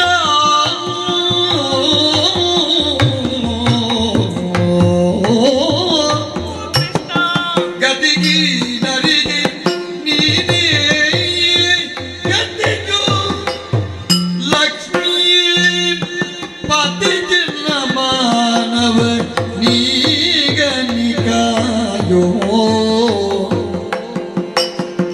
ಪತಿತ ಪಾವನ ಪಾಪ ದೂರ ಲಕ್ಷ್ಮೀಪತಿ. ಪತಿತ ಪಾವನ ಪಾಪ ದೂರ ರತಿಪತಿ ಪಿತ ಕಮಲಾಕ್ಷ ಭಕ್ತ ಮಂದಾರ.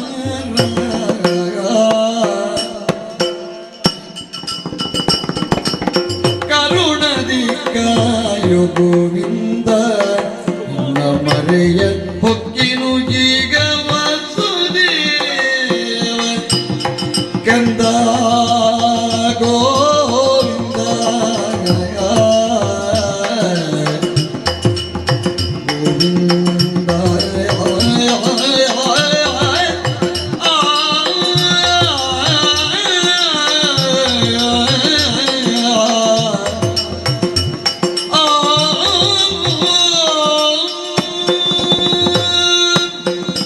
ಗೋವಿಂದ ಕೃಷ್ಣ, ನಿನಗೆ ಎಲ್ಲವೂ ಕೇಳುತ್ತದೆ, ಎಲ್ಲವೂ ತಿಳಿದಿದೆ. ನಾನು ಪ್ರತ್ಯೇಕವಾಗಿ ಯಾವುದನ್ನು ಹೇಳಬೇಕೆಂಬುದಿಲ್ಲವಲ್ಲ. ನೀ ಸರ್ವಜ್ಞನಿದ್ದೀಯ.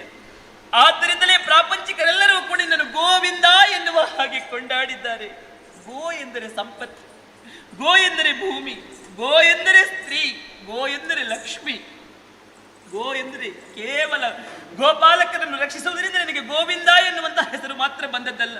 ಭೂಮಿಯನ್ನು, ಸ್ತ್ರೀಯನ್ನು ರಕ್ಷಿಸುವುದರ ಕಾರಣವಾಗಿ ಗೋವಿಂದ ಎನ್ನುವ ಹಾಗೆ ನಿನ್ನನ್ನು ಕೊಂಡಾಡುತ್ತಾರೆ. ಇದು ನಿನ್ನ ಕಣ್ಣ ಮುಂಭಾಗದಲ್ಲಿ ಹೆಣ್ಣೋರ್ವಳ ಮಾನ ಹೋಗುತ್ತಾ ಇದೆ. ನೀನಲ್ಲದೆ ಅನ್ಯರು ಯಾರೂ ಬಂದು ಇದನ್ನು ರಕ್ಷಿಸುವುದಕ್ಕೆ ಸಾಧ್ಯವೇ ಇಲ್ಲ, ಸಾಧ್ಯವೇ ಇಲ್ಲ.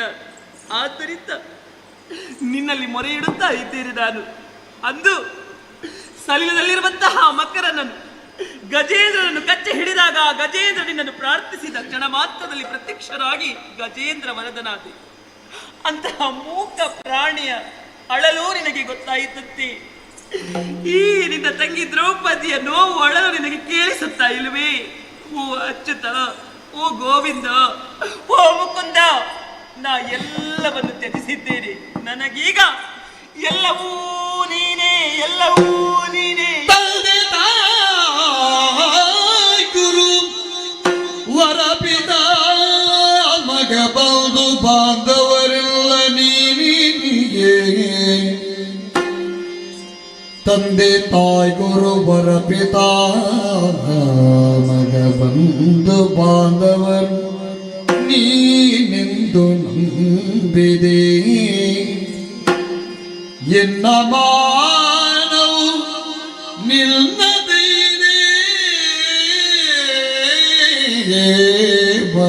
ಎನ್ನ ಮಾನವು ನಿನ್ನದೈದೇವ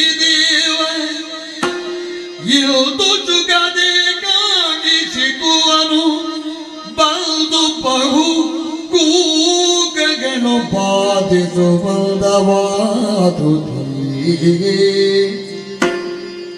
ಸಿಂಧು ಶಯನಾಗ ಸಿಂಧು ಶಯನನೆ ಸುಖದ ಪೋತವ ಬಂದು ಬಹು ಕೂಗಗಳು ಪೀಡಿಸುವಂದವಾದುದು ಬಾರದೆ ಕೈ ಕೃಷ್ಣ ಕೃಪೆ ನಿನಗೆ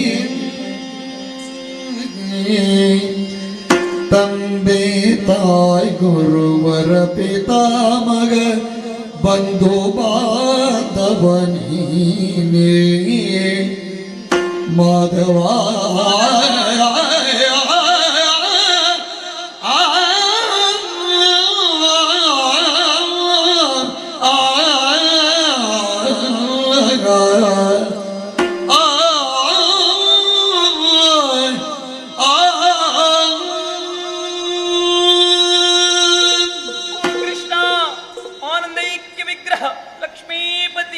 ಪ್ರತಿಪತಿ ಪಿತನೆ ಮಾಧವ ಅಚ್ಯುತ ಎಷ್ಟು ಬೇಡಿಕೊಂಡರೂ ಕೂಡ ನನಗೆ ಸಾಕ್ಷಾತ್ಕಾರಗೊಳ್ಳುವುದಿಲ್ಲ. ಹಾಗಾದ್ರೆ ಅದರ ಅರ್ಥವೇನು? ಹೌದು, ನಮ್ಮಲ್ಲಿರುವಂತಹ ಅಹಂಕಾರ, ನಮ್ಮಲ್ಲಿರುವಂತಹ ಮಮಕಾರವನ್ನು ಮೊದಲಾಗಿ ನಾವು ತ್ಯಜಿಸಬೇಕಾಗುತ್ತದೆ. ಯಾವಾಗ ಅದೆರಡನ್ನು ನಾವು ತ್ಯಜಿಸುತ್ತೇವೆಯೋ ಭಗವಂತನ ಸಾಕ್ಷಾತ್ಕಾರವಾಗುತ್ತದೆ ಅಂತ ಹೇಳುತ್ತಾರೆ. ನಾನು, ನನ್ನವರು, ನನ್ನ ಬಂಧುಗಳು, ನನ್ನ ಗಂಡಂದಿರು ಎನ್ನುವಂತಹ ಮಮಕಾರ, ಆ ಮಮಕಾರ ಇದ್ದುದರಿಂದಲೇ ನೀನು ಇಷ್ಟದವರೆಗೆ ಸಾಕ್ಷಾತ್ಕಾರಗೊಳ್ಳಲಿಲ್ಲ. ಅದಕ್ಕಾಗಿ ಇದೇ ಕ್ಷಣದಲ್ಲಿ ಆ ಮಮಕಾರವನ್ನು ತ್ಯಜಿಸಿಬಿಟ್ಟೆ ನಾನು. ಮತ್ತೊಂದು ಅಹಂಕಾರ, ನನ್ನ ಮಾನವನ್ನು ನಾನು ರಕ್ಷಿಸುತ್ತೇನೆ ಎನ್ನುವ ಹಾಗೆ ಇನ್ನೊಂದು ಕೈಯಿಂದ ಈ ಸೆರಗಿನ ತುದಿಯನ್ನು ಗಟ್ಟಿಯಾಗಿ ಹಿಡಿದಿದ್ದೇನೆ. ಇದು ಆ ಅಹಂಕಾರದ ಪ್ರತೀಕವಾದಂತಹ ಈ ನನ್ನ ಸೆರಗಿನ ತುದಿಯನ್ನು ಬಿಟ್ಟು ಬಿಟ್ಟೆ. ಓ ತಂದೆಯೇ, ಯತ್ಯ ಮುಖದಿಂದ ಹುಟ್ಟಿದವಳು ನಾನು, ಸಾಲಂಕೃತ ನವ ವಧುವಿನ ಹಾಗೆ ಕಂಗೊಳಿಸಿದವಳು. ನನ್ನ ಬೆತ್ತಲಿ ಶರೀರವನ್ನು ನನ್ನ ಗಂಡಂದಿರ ಹೊರತಾಗಿ ನನ್ನ ತಂದೆಯೂ ಕೂಡ ನೋಡಿದವರಲ್ಲ. ಒಂದು ವೇಳೆ ಈ ದುಷ್ಟ ದುಶ್ಯಾಸನ ನನ್ನ ಸೀರೆಯ ಸೆರಗನ್ನು ಸೆಳೆದ ಎಂದಾದರೆ ಈ ಬೆತ್ತಲೆ ಶರೀರವನ್ನು ಎಲ್ಲರೂ ನೋಡುವಂತಾಗುತ್ತದೆ. ಅಂತದಕ್ಕೆ ಮನ ಮಾಡುತ್ತೀಯ ಕೃಷ್ಣ.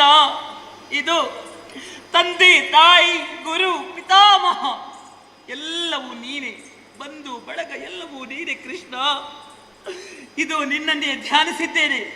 ನನ್ನ ಸೆರಗಿನ ತುದಿಯನ್ನು ಬಿಟ್ಟು ಹೋಗುತ್ತಿರುವುದು ನನ್ನ ಮಾನವಲ್ಲ, ಹೋಗುತ್ತಿರುವುದು ನಿನ್ನ ಮಾನ ಕೃಷ್ಣ. ಕೃಷ್ಣ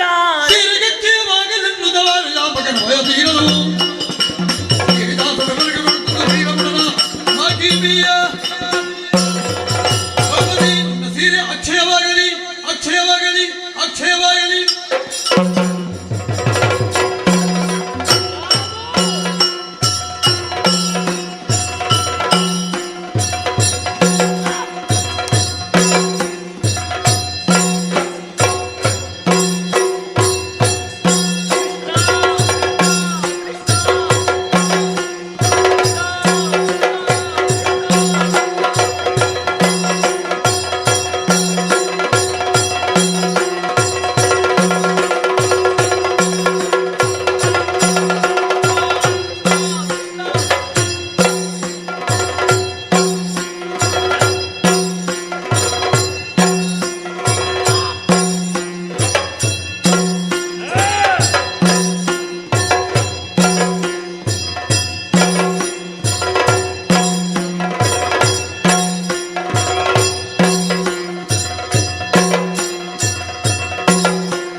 ಹೇಳು ದುಶ್ಯಾಸನ, ಹೇಳು.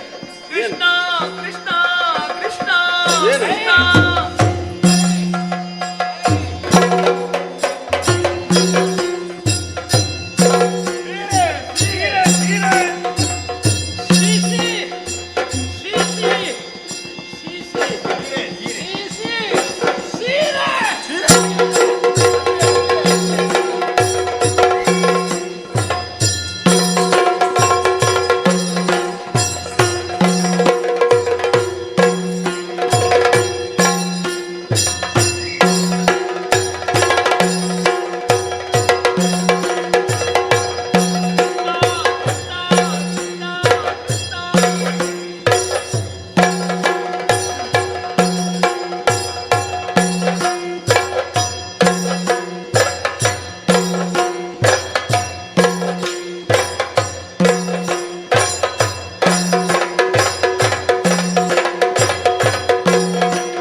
ಯಾರಲ್ಲಿ ನೀರು ನೀರು ನೀರು ನೀರು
ಭಂಡಾರವನ್ನು ಸೇರಲಿ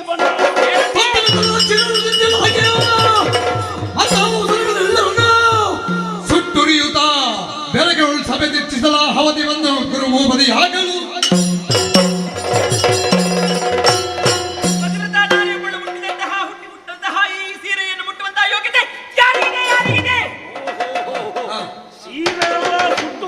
ಸುಟ್ಟು ಹೋಯ್ತು ಹೋಗ್ಲಿ ನೀನು ದಾಸಿ ದಾಸಿ ನೀನೆ ಮಗುದು ಕಾಸಿಗೆ ತಲೆ ಬೀಳು ದೇಶವನ್ನು ಹೊರಲಾಗಿ ವಾತವನ್ನು ಸೇರು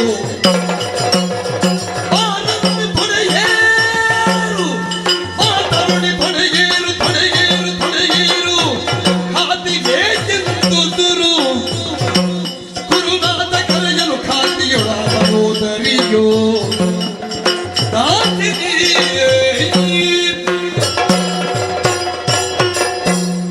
ನಡೆದಂತಹ ಎಲ್ಲ ಬೆಳವಣಿಗೆಗಳು ನಮಗೆ ಲಕ್ಷ್ಯವೇ ಅಲ್ಲ. ಇದಕ್ಕಿಂತಲೂ ವಿಶೇಷವಾದಂತಹ ಇಂದ್ರಜಾಲಿಕರು ನಮ್ಮ ಬಳಗದಲ್ಲಿಯೂ ಇದ್ದಾರೆ. ಆದರೆ ನಿನ್ನಲ್ಲಿ ಒಂದು ಮಾತು ಹೇಳುತ್ತಾ ಇದ್ದೇನೆ. ಆಗ ಹೇಳಿದಂತಹ ಮಾತುಗಳಿಗೆ ಈಗಲೂ ನಾನು ಬದ್ಧನಾಗಿದ್ದೇನೆ. ರಾಣಿವಾಸವನ್ನು ಸೇರಬಹುದು, ದಾಸಿ ವೃಂದದವರೊಂದಿಗೂ ಸೇರಬಾರದು. ಆದರೆ ಈ ಕ್ಷಣದಲ್ಲಿ ಒಂದು ವಿಚಾರ ನಿನ್ನಲ್ಲಿ ಹೇಳ್ತೇನೆ, ಮನ ಮಾಡಬೇಕು ನೀನು. ನೋಡಲ್ಲಿ ನನ್ನ ಬಲಿಷ್ಠವಾದ ತೊಡೆ ಏರು. ಕೃಷ್ಣ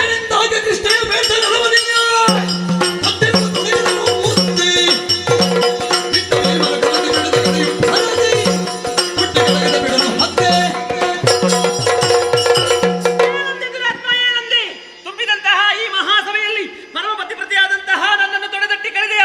ಮುಂಬರುವಂತಹ ಮಹಾ ಸಂಗ್ರಾಮದಲ್ಲಿ ನನ್ನ ಗಂಡನಾದಂತಹ ಭೀಮಸೇನ ಮಹಾಶಯ ನನ್ನ ಕರೆದ ಕಥೆಯಿಂದ ನಿನ್ನ ಬಲಿಷ್ಠವಾದಂತಹ ತೊಡೆಯನ್ನೇ ಹುಟ್ಟಿ ಕೆಳ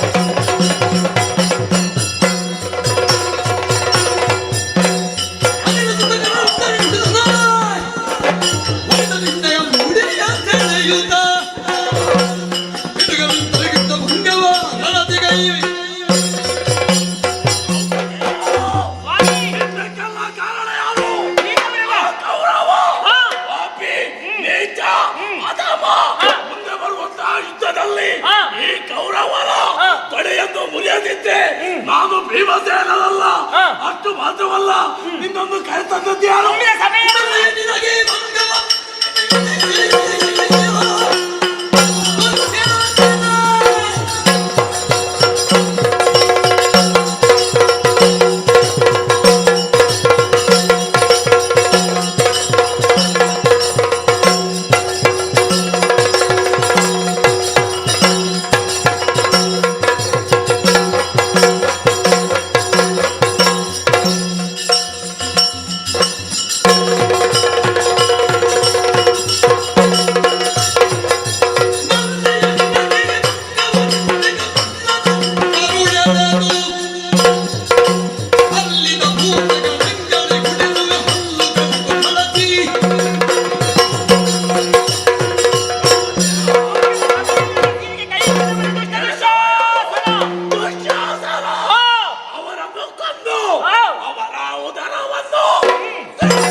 ಹೀಗೆ ಬಿಡುವ ಹಾಗಿಲ್ಲ. ಆತನ ರಕ್ತವನ್ನು ತೆಗೆದು ತೈಲದ ಹಾಗೆ ನಾನು ಉಪಯೋಗ ಮಾಡ್ತೇನೆ. ನನ್ನ ತಲೆ ಕೂದಲನ್ನು ಬಾಚಬೇಕು. ಬಾಚುವುದಕ್ಕಾಗಿ ಅವನ ಹಲ್ಲನ್ನು ನಾನು ಹೂವನ್ನು ಮುಡಿಯಬೇಕು. ಕಾಡ್ತಾ ಇರುವುದು ಕರುಳ ಬಳ್ಳಿ. ಕರುಳ ಬಳ್ಳಿಯನ್ನು ತೆಗಿತೇನೆ, ಹೂವನ್ನಾಗಿಸ್ತೇನೆ, ಭಾರಿ ದೇವತೆಗಳಿಗೆ ಆಹಾರವನ್ನಾಗಿಸ್ತೇನೆ. ಇದು ನನ್ನ ಶಪಥ. ತುಂಬಿದ ಸಭೆಯಲ್ಲಿ ನನ್ನ ಜಾರ ಎಂದು ಕರೆದವರು ದುಷ್ಟ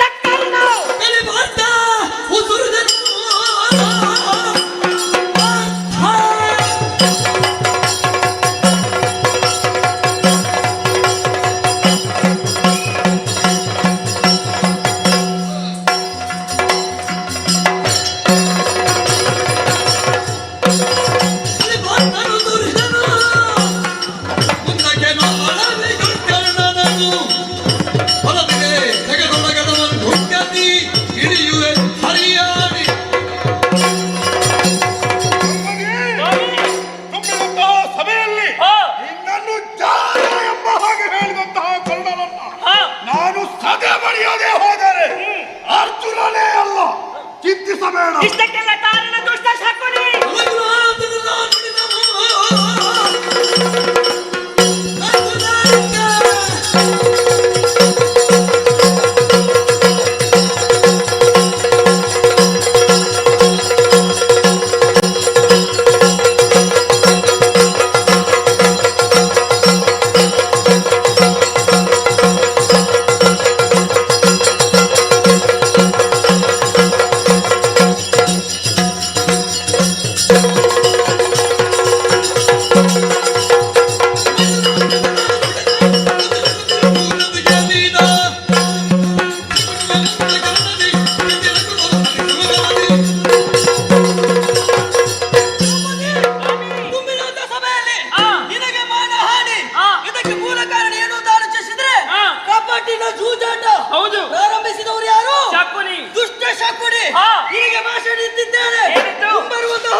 ಮಳೆ ಬರುವ ಲಕ್ಷಣ ಉಂಟು ಅಂತ ಮಳೆ ಬರುವಾಗ ಅದಕ್ಕೆ ಬೇಕಾದಂತಹ ಕೊಡೆಯನ್ನು ಸಿದ್ಧಗೊಳಿಸಲು ಮೇಳವೇನದ್ಭುತವ ಮೀರಿ ದೇಗುಲ ಕಲಜ ಬೀಳುತ್ತಿರಿ ಕಳಚು ತಿಳಿಗಿನಿತೋ ನರಿಗಳು ಹರದೊಳ್ಳಿಡಲು ನಾಥವ ಕತ್ತಲು ಕವಿದೋ ಉತ್ಪಾತಗಳು ನರಿಯುತ ಅಂಧ ನೃಪದಿ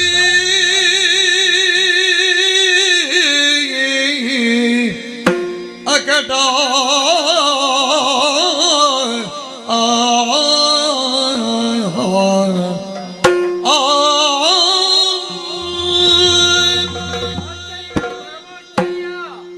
ಮಾತನಾಡುತ್ತಿರುವ ಮಾತುಗಳನ್ನು ಕೇಳುತ್ತಾ ಇರುವಾಗ ರೋಮಾಂಚನವಾಗುತ್ತಿದೆ. ಏನಂತೆ ದೇಗುಲದ ಕಲಶಗಳು ಕಳಚಿ ಬಿದ್ದವೆ, ಭೂಮಿ ಬಾಯಿ ಬಿಟ್ಟಿದೆ, ಜ್ವಾಲ ಪರ್ವತ ಉರಿಯುತ್ತಿದೆ, ಉಲ್ಕ ಮಾತುಗಳಾಗುತ್ತಿವೆ. ಏನದು ಹಗಲು ಹೊತ್ತಲ್ಲಿ ಕೇಳುತ್ತಿರುವುದು ನರಿಗಳ ಊಳಾಟ, ನರಿಗಳ ಊಳಾಟ. ಈಗ ಕೇಳುತ್ತದೆ ಏನು ಇಷ್ಟೇ. ಪತಿವ್ರತೆ ದ್ರೌಪದಿಯ ಕಣ್ಣೀರು ಭೂಮಿಗೆ ಬಿದ್ದುದೇ ಕಾರಣ. ನಮ್ಮ ಚಂದ್ರವಂಶ ಸರ್ವನಾಶ ಹೊಂದುವುದರಲ್ಲಿ ಸಂದೇಹವೇ ಇಲ್ಲ. ಇಲ್ಲ, ಅವಳು ಸಾಂತ್ವನಗೊಳ್ಳಬೇಕು. ಮಗಳೇ ದ್ರೌಪದಿ, ಯಾಕೆ ಮಾವ? ತಾಯೇ ದುಃಖಿಸಬೇಡ ಕಳರು ಪಂಥದೊಳಿಂತೋ ನೋಯದಿರಲ್ಲನು ನೋಡಿ ಈ ಜಗತ್ತಿಗೆ ತಂದ ಶಶಿಕುಲದ ರಾಯುವ ಉಳಿಸುವುದೆಂದೋ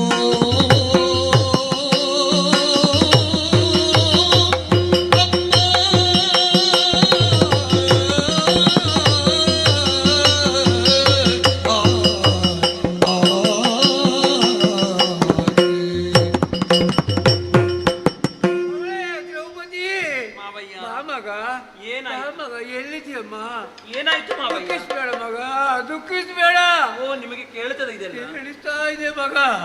ಇದಕ್ಕೆಲ್ಲ ಕಾರಣ ನನ್ನ ಮಕ್ಕಳು, ನನ್ನ ಮಕ್ಕಳು. ಓಹೋ, ಅವರಿಂದಾಗಿ ಹೀಗೆಲ್ಲ ಆಗಿ ಹೋಯ್ತು ಎನ್ನುವುದರಲ್ಲಿ ಸಂದೇಹವೇ ಇಲ್ಲ. ಅಮ್ಮ, ದುಃಖಿಸ್ಬೇಡ. ನನ್ನಿಂದಾಗಿ ನೀನು ಕಣ್ಣೀರಿಡಿಸ್ತಾ ಇದ್ದೀಯ, ಅರ್ಥವಾಗಿದೆ ನನಗೆ. ಇಲ್ಲಮ್ಮ, ಏನು? ಚಂದ್ರ ವಂಶ ನಾಶಗೊಳ್ಳಬಾರದು, ನನ್ನಿಂದಾಗಿ ಆಗಬಾರದು. ಉಳಿಸಿಕೊಡಮ್ಮ ಮಾವಯ್ಯ. ಮಾವ ನೀವೇ ಜನ್ಮ ಬಂದು ತೈದುವಿರಿ ನೋವಾಗೆ ನಿಮ್ಮಯ ಮನಗೆ ಕೇವಲ ಪಾಪಿ ಎನ್ನಯ ಸೀರೆ ಸೆಳೆವಾಗ ಕಾಮಡಿ ಮನವಿಲ್ಲದಾಗಿ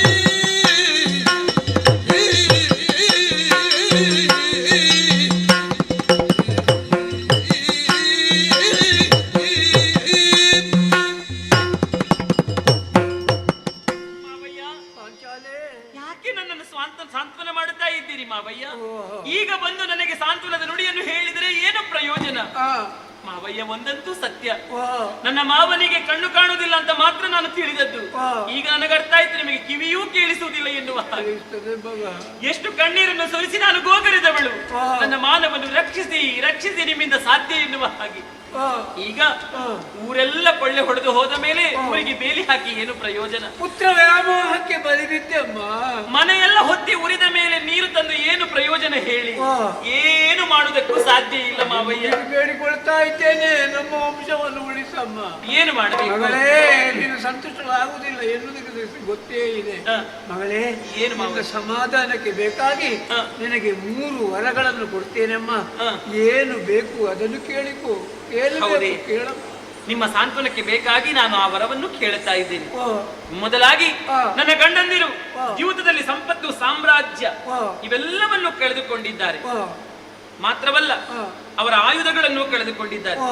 ಮೊದಲನೆಯ ವರವಾಗಿ ಆ. ಅವರನ್ನು ದಾಸತ್ವದಿಂದ ವಿಮೋಚನೆ ಮಾಡಬೇಕು. ಆಗಲಮ್ಮ, ಅವರ ದಾಸಿ ವಿಮುಕ್ತರಾಗಿದ್ದಾರೆ. ಎರಡನೆಯ ವರವಾಗಿ ವಾ, ಅವರು ಕಳೆದುಕೊಂಡಂತಹ ಆಯುಧಗಳನ್ನು ಮತ್ತೆ ಅವರಿಗೆ ನೀವು ಕರುಣಿಸಬೇಕು. ಆಗ್ಲಮ್ಮ, ಅವರ ಆಯುಧಗಳನ್ನು ಬಿಟ್ಟು ಕೊಟ್ಟಿದ್ದೇನೆ. ಮಗಳೇ, ಇನ್ನೊಂದು ವರ ಹಾ. ಕೇಳಮ್ಮ. ಏನು ಬೇಕು ಕೇಳು. ಇಲ್ಲ, ಹಾಗಾಗುತ್ತದೆ ಹೇಳಿ. ಯಾಕಮ್ಮ? ವೈಶ್ಯರಿಗಾದರೆ ಓ. 1 ವರ, ಆ. ದ್ವಿಜರಿಗಾದರೆ 100 ವರ, ಓ. ಕ್ಷತ್ರಿಯರಿಗೆ ಆ, ಬ್ರಾಹ್ಮಣರಿಗೆ 3 ವರ. ಓ. ಆದರೆ ಕ್ಷಾತ್ರಿಯಾಣಿಗೆ 2 ವರವನ್ನು ಕೇಳುವಂತಹ ಅಧಿಕಾರ ಇರುವುದು. ಓ. ಹಾಗಾಗಿ ಆ. 2 ವರವನ್ನು ಮಾತ್ರ ನಾನು ಕೇಳಬಲ್ಲೆ. ಓ ಮಗಳೇ ದ್ರೌಪದಿ, ನಾನು ಹೇಳಿದ್ದೇನೆ 3 ವರಗಳನ್ನು ಕೊಡ್ತಾ ಇದ್ದೇನೆ ಅಂತ. ನೀನು ಕೇಳದಿದ್ರು ನಾನಾಗೇ ಕೊಡ್ತಾ ಇದ್ದೇನೆ. ನಿನ್ನ ಗಂಡ ಧರ್ಮರಾಯ ಆ ದ್ಯೂತದಲ್ಲಿ ಏನೆಲ್ಲ ಸೋತಿದ್ದಾನೋ ಅದನ್ನೆಲ್ಲ ಹಿಂದಿರುಗಿಸಿದ್ದೇನೆ. ನೀವು ಸರ್ವತಂತ್ರ ಸ್ವತಂತ್ರರು. ಆ ಪ್ರದೇಶ ಇಂದ್ರಪ್ರಸ್ಥದಿಂದ ಇಲ್ಲಿಗೆ ಬರುವಾಗ ಹೇಗಿದ್ದೀರೋ ಅದೇ ಗೌರವದಲ್ಲಿ ನೀವು ಹಿಂದಿರುಗಿ ಹೋಗಬೇಕು. ಆಗಲಮ್ಮ, ಹೋಗಿ ಬನ್ನಿ. ಬನ್ನಿ ಮಾವಯ್ಯ. ಒಳ್ಳೆದಾಗಲಿ. ಅತ್ತೆ ಬನ್ನಿ. ಆ ಶ್ರೀಕೃಷ್ಣ ಪರಮಾತ್ಮ ನಿಮ್ಮ ಮಗನನ್ನು ಲೋಕಕ್ಕೆ ಮಂಗಳವನ್ನು ಮಗ ಅಂತೂ ಕರ್ಕೊಂಡು ಹೋಗ್ಲಿಲ್ಲ. ನಾನು ಅವನ ಕೆಲಸ ಮಾಡ್ತೀನಿ. ಗಾಂಧಾರಿ ಮಾಡಿದ್ದೀಯ.